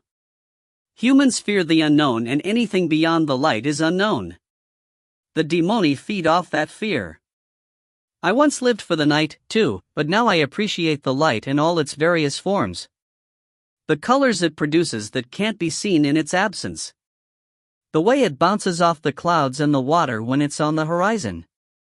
Sunsets are a little extra special because they mark another day I've been able to live in the light. They only mean anything when I'm with you, though." He glanced down at me, then quickly looked away, as if embarrassed by this secret he'd just divulged. The pinks and purples and golds, so many more than I'd ever noticed before, swam out of my vision as I took in an even more precious sight. If at all possible, he appeared even more exquisite now than he'd ever been before. And, if at all possible, I loved him more this moment than ever before. I took his face in my hands and kissed him. It became the first passionate kiss we'd had since the Andorra. It blew me away. His lips felt even softer and smoother than they had last night, like silk against mine. I caressed my hands over his face, feeling the new smoothness, and slid them back, twisting them into his hair and pulling him closer. I separated my lips and his tangy sweetness tasted delicious. He lay me down in the sand, cradling my head in the crook of his arm, and moved his mouth along my jaw, down my neck and across my shoulder, and then followed the path back up again. The electric current underneath my skin charged more intensely than ever and felt more exciting than our first touches. His free hand trailed down my side, over my hip and around my thigh. He slid it under the bottom of my dress, up along the inside of my leg. I shuddered with overwhelming excitement as his fingers trailed along the edge of my panties. "This is unbelievable," I breathed. It's a good start," he replied, still kissing me. Then he picked me up and carried me into the house, our lips moving together the whole way. The results of the Angora magnified every sensation of making love to him by at least 100 times compared to before. I lost any control I'd ever had. And he did, too, but not in the way that made his eyes blaze. In a good way. A blissful way. I knew because when I lost control, the wall in my mind fell and I could hear his thoughts. And I felt the sensations and experienced the excitement for both of us. Overcome with euphoria, my mind exploded and reached into his, sharing what I felt. "Oh, Lex," he moaned pleasurably as we both flew over the edge. I apologized later, as we lay on the floor, the bed in shambles again. "Sorry for getting into your head. I couldn't help it." He grinned widely, the gold flecks in his eyes dancing. "Don't be sorry. That was mind-blowing." I slept peacefully. For the first time in over 7 years, I didn't have a single dream. Chapter 24. We spent the next 2 days putting our affairs in order, as Rena had put it. Tristan used my computer to move money around our various accounts. Owen met Julia, who delivered identification for him and for the new AK Emerson Wells. We also worked on my powers. By our last day there, I could move objects, even Tristan, with my mind, control my electrical charge at different levels of power and flash without falling. We practiced flashing together, too, Tristan holding my hand and leading me. I found this even more disorienting than flashing by myself, because I went with him but didn't know where. The destination I had to concentrate on was simply wherever Tristan is. We must have done it 50 times before I could land without falling, Owen laughing at me every time. Although I learned to sense Tristan's flash trail, the guys decided against my learning how to follow it yet. Apparently, following a trail was more difficult than I had time to practice. We also searched for my pendant. We never found it. Our flight from Miami to London, where we would connect to Athens, left in the afternoon of the 3rd day. My emotions were mixed as we prepared to leave the beach house, where so much had happened to me. "Will we ever be able to return?" I asked Tristan. "I don't know. I hope so." "Me, too," I said with a sigh. From my honeymoon to grieving to the Angora, this house had seen the best and worst of me. It would forever hold a special place in my heart. We shared one final kiss in our house and then Tristan looked down at me and smiled. "Ready to go home?" he asked.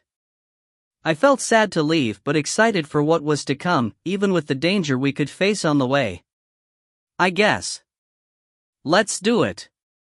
He took my hand and we walked down the driveway, into the brush and flashed. I'd become accustomed to the absence of air by now, but I still sucked in a huge breath when we appeared, a natural reaction. Owen had gone ahead to drop the photos in the mail and to transport our luggage because we couldn't flash with it and we'd look suspicious flying without any.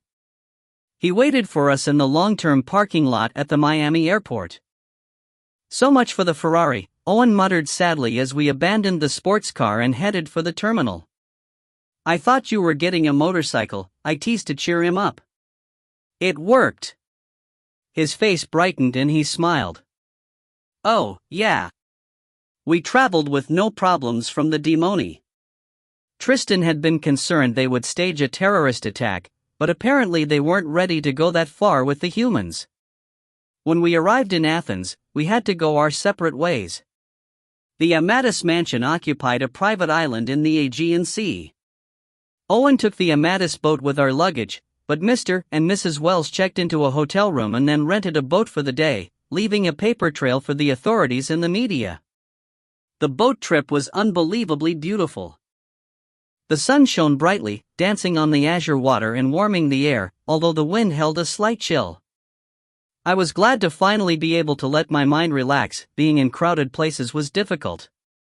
It had taken every ounce of mental energy to keep my wall up on the airplane, knowing I couldn't escape the voices if it fell. Owen and Tristan took turns singing and talking to me, just to give my mind something to tune into. Now, with no one around but Tristan, I didn't have to hold the wall at all. After about an hour, Tristan idled the engine and pointed at an island about 3 miles away, barely visible on the horizon. "That's where we're flashing to first. I'll lead. Then we'll have to swim to the Amadis island. It's shielded, of course, so we can't flash onto it." "Okay," I said, although I didn't feel okay at all. My insides squirmed with anxiety. Tristan twisted his hand and shot a bolt of fire at the boat's engine. It ignited, large flames building on the fuel. No turning back now. And then we both heard another boat engine approaching quickly. Too quickly. "They'll go by, I hope," Tristan muttered. We had little time with the flames growing larger by the second, and we certainly didn't need someone coming to help before we flashed. "Goddamn," the horribly familiar yet beautifully musical voice chimed in my head. I felt the blood drain to my feet. "Vanessa," I barely croaked. Tristan spun around and eyed the approaching boat. He swore under his breath, his fists clenching at his sides. "Now what?" I mouthed, unable to get the words out. His body relaxed as he turned to me. "Stick to the plan. She won't be able to get us." "Will she follow us, though?" "She won't know where we're going and she won't get close enough to follow our trails." Tristan's eyes cut to the fiery engine. "We have to go." He grabbed my hand, but I couldn't bring myself to stand up. I watched the other boat approach from the back and swing around to the front of ours. My insides contracted tightly with panic. What if I screw up and don't go with Tristan? What if I get stuck here alone? Can I fight her? I thought I could, but I wasn't positive. And Vanessa had backup.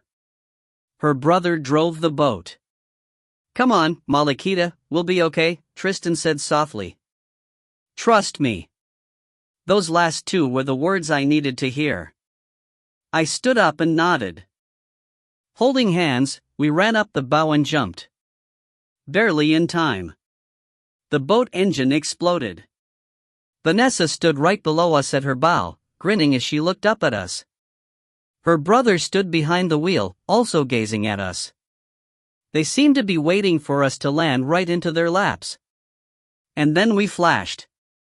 But not before I caught the gleam of the sun hitting a silver circle with a red stone in the center, dangling from Vanessa's gloved hand, as if taunting me.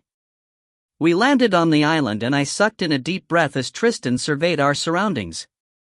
"We're good from now on," he said. I turned around though, and started stomping away as if that was the way back to Vanessa. Stupid, evil, thieving vampire bitch. Tristan's arm immediately encircled my waist, holding me motionless. "I know, my love. I saw it, too. Then let's go get it." My anger overshadowed the fear I just felt when I first heard her thoughts. "Don't worry, we will. Just not right now. We need to get home." He pressed me tighter against him. I stopped struggling. As strong as I was now, intensified more by my anger, I was still no match for Tristan. And he was right. There would surely be plenty of opportunities to get my pendant back in the future. Because she and the demoni would not give up. Which became obvious immediately. I heard her thoughts again first and then her boat as it quickly approached the little island. "Son of a bitch," Tristan muttered. "How does she always know where we are?" My voice trailed off as I realized the answer. Oh, no. Tristan, my blood. My blood is in her." His arm dropped from my waist and I slid to the ground. Shit. Why didn't I think of that? He kicked a boulder the size of a soccer ball and it sailed across the water before dropping with a kerplunk. "How far until we're safe?" I asked. He took me back into his arm and walked to the edge of the water. He nodded at another island, again about 3 miles away. The shield goes 1 mile out from that island. Can we flash into water? I can, but I don't know about you, he said. It takes practice, you can't inhale like you do or your lungs will fill with water. And we have to get the distance just right, close to the shield, because they'll be right on top of us. There's no room for error at dot. Vanessa's boat came around to our side of the island, slowing down as it approached the beach, aimed for right where we stood. Then we fight or we try. Unless you have any better solution? I asked. Vanessa stood at the tip of the bow, ready to jump. The adrenaline coursed through my veins and my heart picked up speed. We'll give it a try, Tristan said as he lifted me against his body. He spoke quickly while wading into the water. We'll do both. I'll hold you. You keep them back. When I say, take a deep breath and I'll flash. Can you do it with me again? Flashing with someone was very different and nearly impossible than leading someone, as we had practiced. I've done it twice now. We're going to try. Ready? I'm not getting my pendant, am I?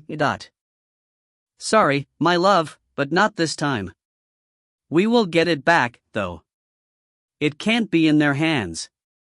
Vanessa jumped right for us. I shot an electric bolt at her, sending her back to the other side of her boat. Tristan held me and swam. Vanessa's brother seemed to be lost, his head swiveling between her in the water and us. Get them, you jackass! Vanessa screeched. Suddenly they were both in the air, about to land on top of us. I started to reach my hand out, remembering at the last second that I could move objects with my mind. But it was already too late. Now! Tristan bellowed. Forgetting my necklace for now, I shot wildly at them while inhaling my last breath. We appeared in deep water, the light of the sky far above us.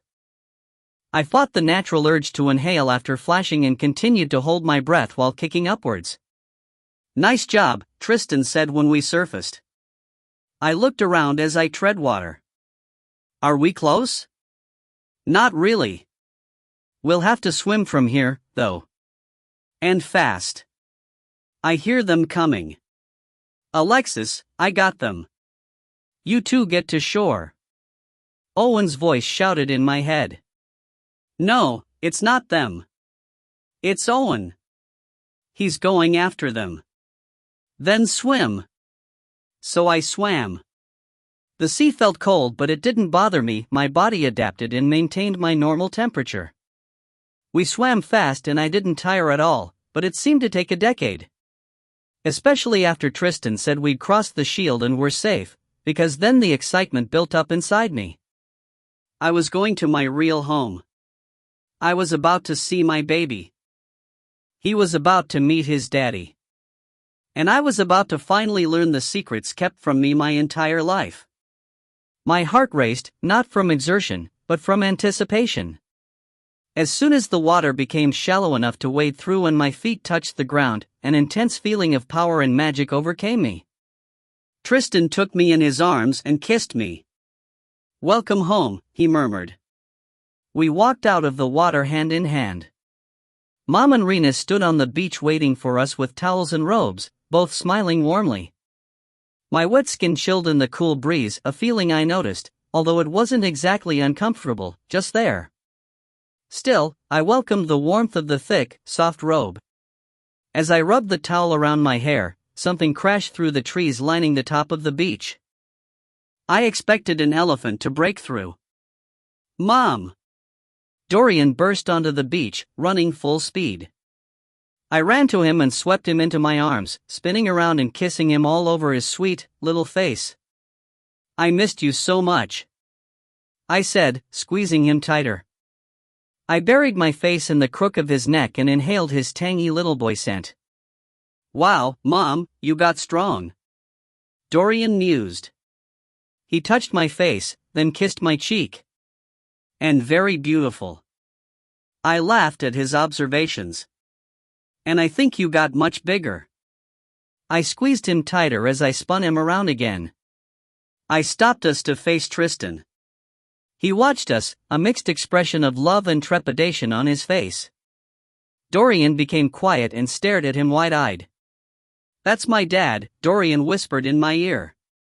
It wasn't a question. "Yes, it is, little man," I whispered back. He sucked in his breath noisily. He looked at me, his face lit with the brightest smile, and then jumped out of my arms and ran as fast as he could into Tristan's. A huge grin spread across Tristan's face as he scooped Dorian up and held him tightly. I ran over and wrapped my arms around both of my guys. We fell to the ground, all of us laughing and crying at the same time. At some point during all of this, I hadn't even noticed when Owen returned and came to shore. "Uncle Owen!" Dorian shouted, jumping to his feet and running into Owen's arms. "Hey, little buddy." Owen returned the bear hug. Tristan and I stood up and brushed ourselves off, then Tristan took my hand and pulled me close to him. "Uncle Owen, my dad's here." Dorian flew back to Tristan, who scooped him up in his free arm. Dorian wrapped his arms around Tristan's neck and planted a kiss on his cheek. Tristan squeezed my hand and I could feel his joy. My heart would explode if it grew any bigger. "Hey, Alexis?" Owen said. I tilted my head. "Yeah?" He looked at Tristan and back at me. "We always win." He stood with Mom and Rena and they all grinned and nodded. I looked at Tristan and Dorian and they beamed, too. And I realized this was my family: Owen, Rena, Mom, and my 2 men. The people I loved. And I was finally real Alexis, with my real Tristan. We had suffered through the darkness and emerged into the light, our lives drastically changed forever. But we were all together. Finally. We did win. Epilogue. Silence filled the Amadis mansion as Tristan and I headed downstairs after changing into dry clothes. It felt like a museum at night. Well, an ancient museum. The 2-story foyer was dark, with the only light coming from torches on the stone walls. "Mom?" I didn't know where to find Mom and Rena, and I didn't think calling her name aloud would be appropriate. She appeared in one of the 3 arched doorways off the foyer. Tristan and I followed her into a stately sitting room, where Rena waited for us, holding 2 leather-bound books in her lap. We sat on a brown leather couch in front of the fireplace while Mom sat on another couch next to Rena. Mom and Rena both smiled warmly at me and Rena began. "We start with ancient history. As your mother has taught you, in the very beginning, there was rebellion in heaven. God permanently cast the archangel Lucifer and a third of the angels out of heaven, sentencing them to earth and hell. There has been spiritual warfare waging ever since. The outcast angels, now called demons, take many forms and most take no form at all, but are evil spirits. The spirits frighten humans, plant evil thoughts in their minds, tempt them with immorality and sometimes even possess the human body to do their evil deeds. Their goal is to bring human souls to Satan and hell. God and the angels work through priests, ministers and counselors to cast these demons out and keep them away." Rena sighed. "Sadly, most humans do not realize there is this ongoing battle for their souls." She paused and closed her eyes. I wondered if she prayed for those souls. After a couple of moments, she continued. A much smaller number of demons take some kind of human or animal form, such as mages, vampires, and shapeshifters. These are the demoni.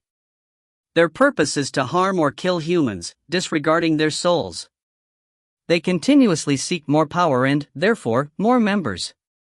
Growing their army requires human sacrifice. The humans may not actually die, but their lives are forever changed and their souls are at risk. Those created demons are the souls the Amadis are responsible for.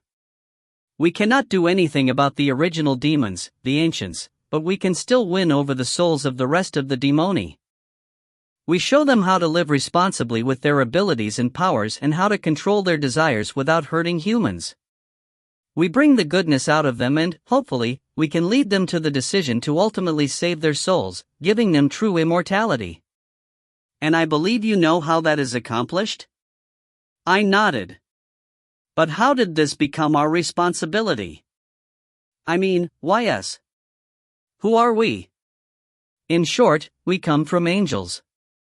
We are the result of the demoni infecting a half-angel and half-human woman named Cassandra. Although infected, she still only knew love and goodness, and she started the Amadis at the direction of the heavenly host of angels. So, we are angels, but we are also essentially demoni? Rena shook her head. Not exactly. There are the angels, including the original demoni, and there are offspring of angels. We are the offspring. We have angel blood and we have demoni powers. But we are their exact opposites. We are inherently good. And we can bring goodness out of them, I said, glancing at Tristan. Yes, if there is any soul left, we can affect them, Rena answered. And, if there is no soul left? I asked. I wasn't sure I wanted to know the answer. Rena sighed. If they are a threat to humans or ourselves, well, sometimes we have to kill them, honey, Mom answered. So the ones at Tristan's house in Cape Heron that one day, during the storm, you wanted to kill them. They had no souls left? No. Unfortunately, Edmund had given his soul to the demoni and they completely destroyed it, Mom said, her voice heavy with grief.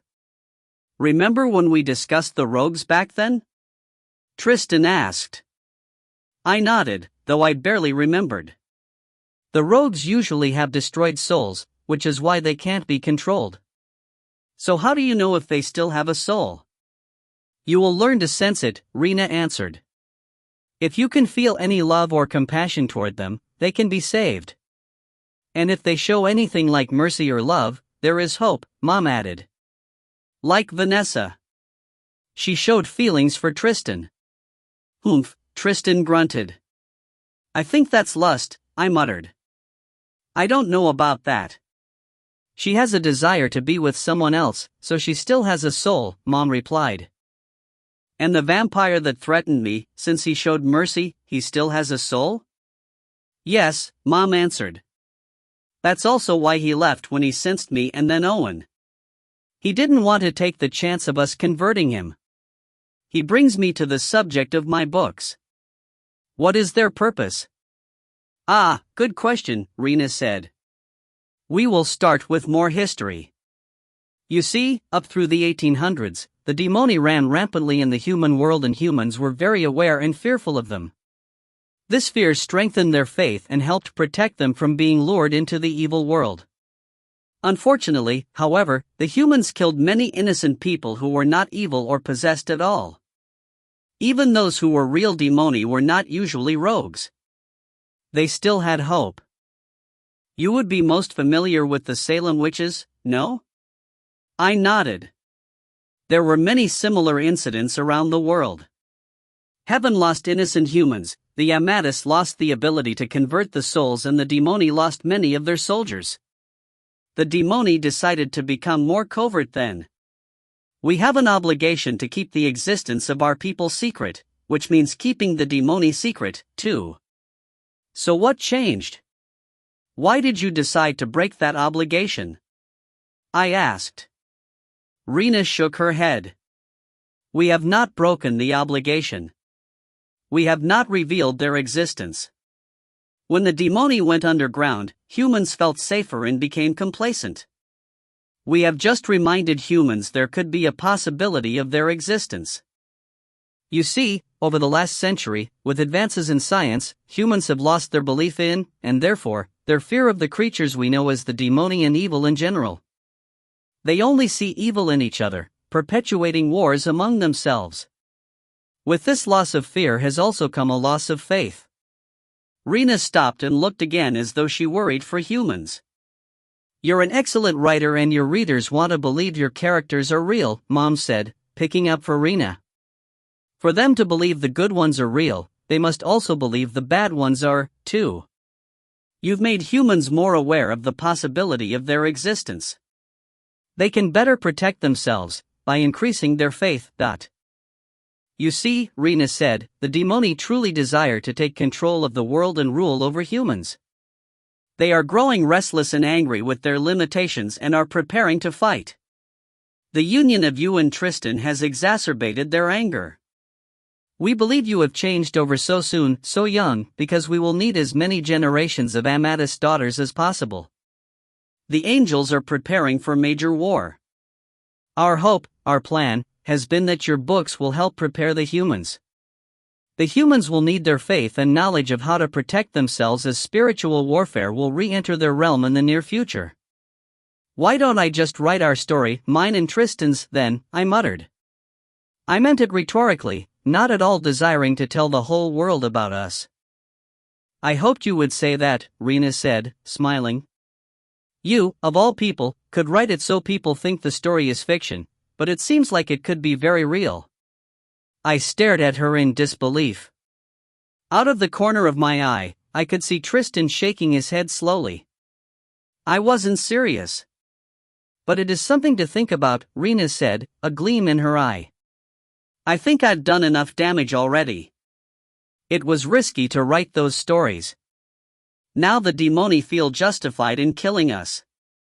Any risk is worth saving humans, Rena said pointedly. But the demoni really do not have provocation because we did not break the obligation. We did not really expose them. And, now that we know Tristan escaped, we believe they used provocation as an excuse to come after you. If they could get you, they could get Tristan back. They'd already planned it before I escaped, Tristan said. That's why I made the move when I did, because she was in danger. Yes, they have been discussing this for some time. They have been giving me ultimatums to make her stop since she wrote her second book, Rena said. But they knew they did not have real provocation. They were empty threats. If they came after her at all when they still had you, it would be to have you both. So the books were really irrelevant to their desire to attack her. They served as an excuse. And I wouldn't have known they were lying, I said. I would have fallen for it. I did fall for it. Yes, we know we made a mistake in not telling you sooner, Rena admitted. So why couldn't anyone tell me? Why has Mom always had to keep this from me? I'm 27 years old and just now learning who I am and what it means. Rena sighed. I understand your frustration and I appreciate your patience. There were many reasons for your not knowing the whole truth. First, there was a trace of doubt about the power of the demoni in you, enough doubt that we had to be cautious in protecting our secrets. Second, our secrets are always kept hidden until the woman goes through the Andorra. We all live normal, human lives until then. You, however, are unique. You had powers before your Andorra, so you knew something was different from a young age. For the rest of us, our mothers left us to return to the Amadis just before they changed over and we continued living normally until our turn came. You, however, saw and understood that your mother does not age. Sophia was so concerned for your safety, she would not return to us when you became too old for her to look like your mother. Then Tristan came to you and you deserved to know at least some of the truth so you could build a solid relationship with him. So, you actually knew more than any of us did before the Andorra. Finally, as your gift of writing became apparent along with your interest in creatures you thought were mythical, we knew you could serve a great purpose. You would not have done so well if you knew it was not fiction, no, I might not have written them at all, I admitted. I thought I'd been creating and losing myself in my own world. So we still could not tell you everything, even when you already knew so much. Rena placed one of the books she'd been holding on the table between us and slid it toward me. Read your history, Alexis. You will learn everything you have been waiting to know. I picked up the heavy book. The title was embossed in gold on the cover. The History and Life of Alexis Katerina Ains Knight. It will give you the insight you seek, she promised. I ran my finger over the title and then opened the cover. The inside cover depicted a family tree, well, more like a vine, starting with someone named Andrew at the bottom and ending with Dorian at the top. Holy crap, Mom, you're a twin? I'd never known that before. She'd never mentioned it once, not that she had a brother and definitely not that she was a twin. But depicted on the family vine next to her leaf was another, Noah. She and Rena both looked 1,000 years old, full of 1,000 years of heartache, as they both nodded. I opened my mouth to ask what happened to him, but Mom gave a nearly imperceptible shake of her head. Rena stared at the flames in the fireplace, though she didn't seem to actually watch them. Her mind was far off, lost in distant memories. I'd brought up a difficult subject. Noah must have met a terrible end, and I had inadvertently brought it to the forefront of Rena's mind. I wanted to tell her I was sorry, to hug this woman who always displayed control and power, but seemed so despondent and broken now. But my intuition told me the best thing to do was to simply give her a moment of silence. So I returned my attention to the book and became engrossed in the first couple of pages, which were about Andrew, a fallen angel, his twin children, Jordan and Cassandra, and a potion that forever altered our DNA. Tristan tapped his finger on the page.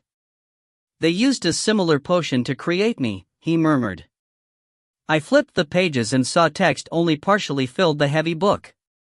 The majority of the pages were blank. I looked questioningly at Rena, who seemed to have recovered from the pain inflicted by the reminder of her son. Her attention returned to me. The rest will fill in as you go through your life here on Earth, she explained. And when the pages run out? I asked. That is when you either die or ascend, she replied. Ascend? When your purpose is fulfilled here and your daughter is ready to take over as matriarch, you will ascend to a different place, joining our ancestors and the angels in the other world. Assuming I have a daughter, I muttered. I know you will, Rena answered confidently. We do not yet know the purpose of Dorian's lone arrival. But the messages I have received from the angels indicate there will be another Amadis daughter. This is something we will need to discuss with the council. As you know, our very existence relies on a girl in the next generation. And if there's not? Dorian can't rule the Amadis? I asked. We are a matriarchal society, Alexis. Her tone was firm, as if that were answer enough. As if it could never be changed. What if he has a daughter? Can we skip a generation? Now they all, including Tristan, sighed heavily, it seemed with despair. I looked at him in surprise, thinking he would support this thought. He pursed his lips and just barely shook his head. Read your book, Alexis, Rena said, and you will understand. I flipped through the pages of the book again. My story, starting with my conception and ending with my travels to the Amadis Island today, used only a few pages, compared to the number of blank ones. Well, I will either have a very long or a very full life. I believe you will have both, Rena said, smiling now. But the pages cannot be counted, the number is protected by the angels and they can add more or take some away, so we have no idea how long you will actually live. She placed the other book on the table. Tristan, we have yours, too. We did not include any history. You probably do not mind, no? Absolutely not, he said, picking up the book with his Amadis name on it. Good.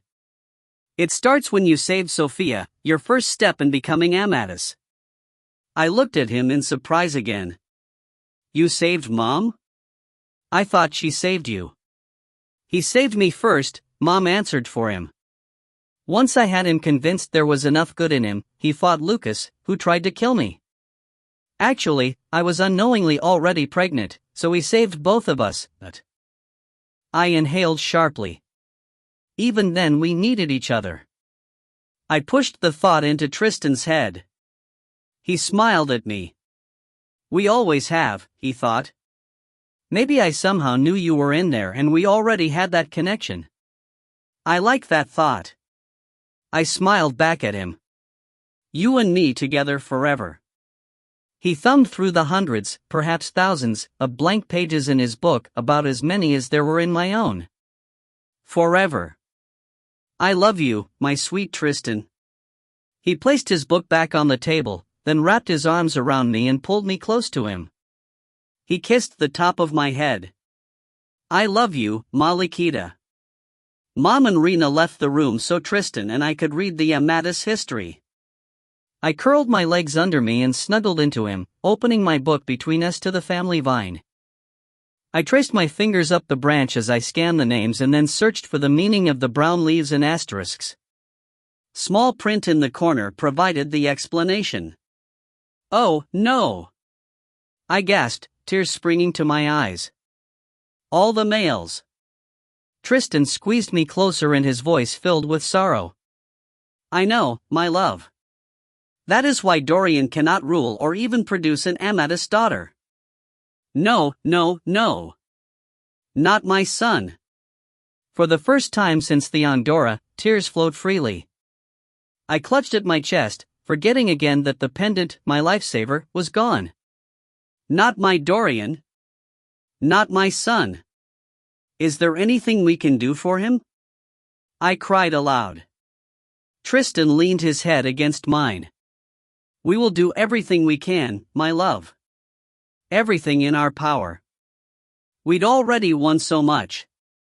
We'd fought our personal demons to be together, the ones we created in ourselves, such as the inabilities to trust or to love and be loved, and those implanted into our DNA and by our enemies. Our love was strong enough to overcome those obstacles. Good had won over evil. But is Owen right? Does good always win? And is our love strong enough to overcome all the obstacles still ahead of us? There are so many battles still to fight, for us, for our son, for the Amadis, for all humankind. How do we face it all? I hadn't realized my mind was still connected to Tristan's, and I shared these desperate thoughts with him until he responded. I could hear the confidence, almost cockiness, even in his thoughts.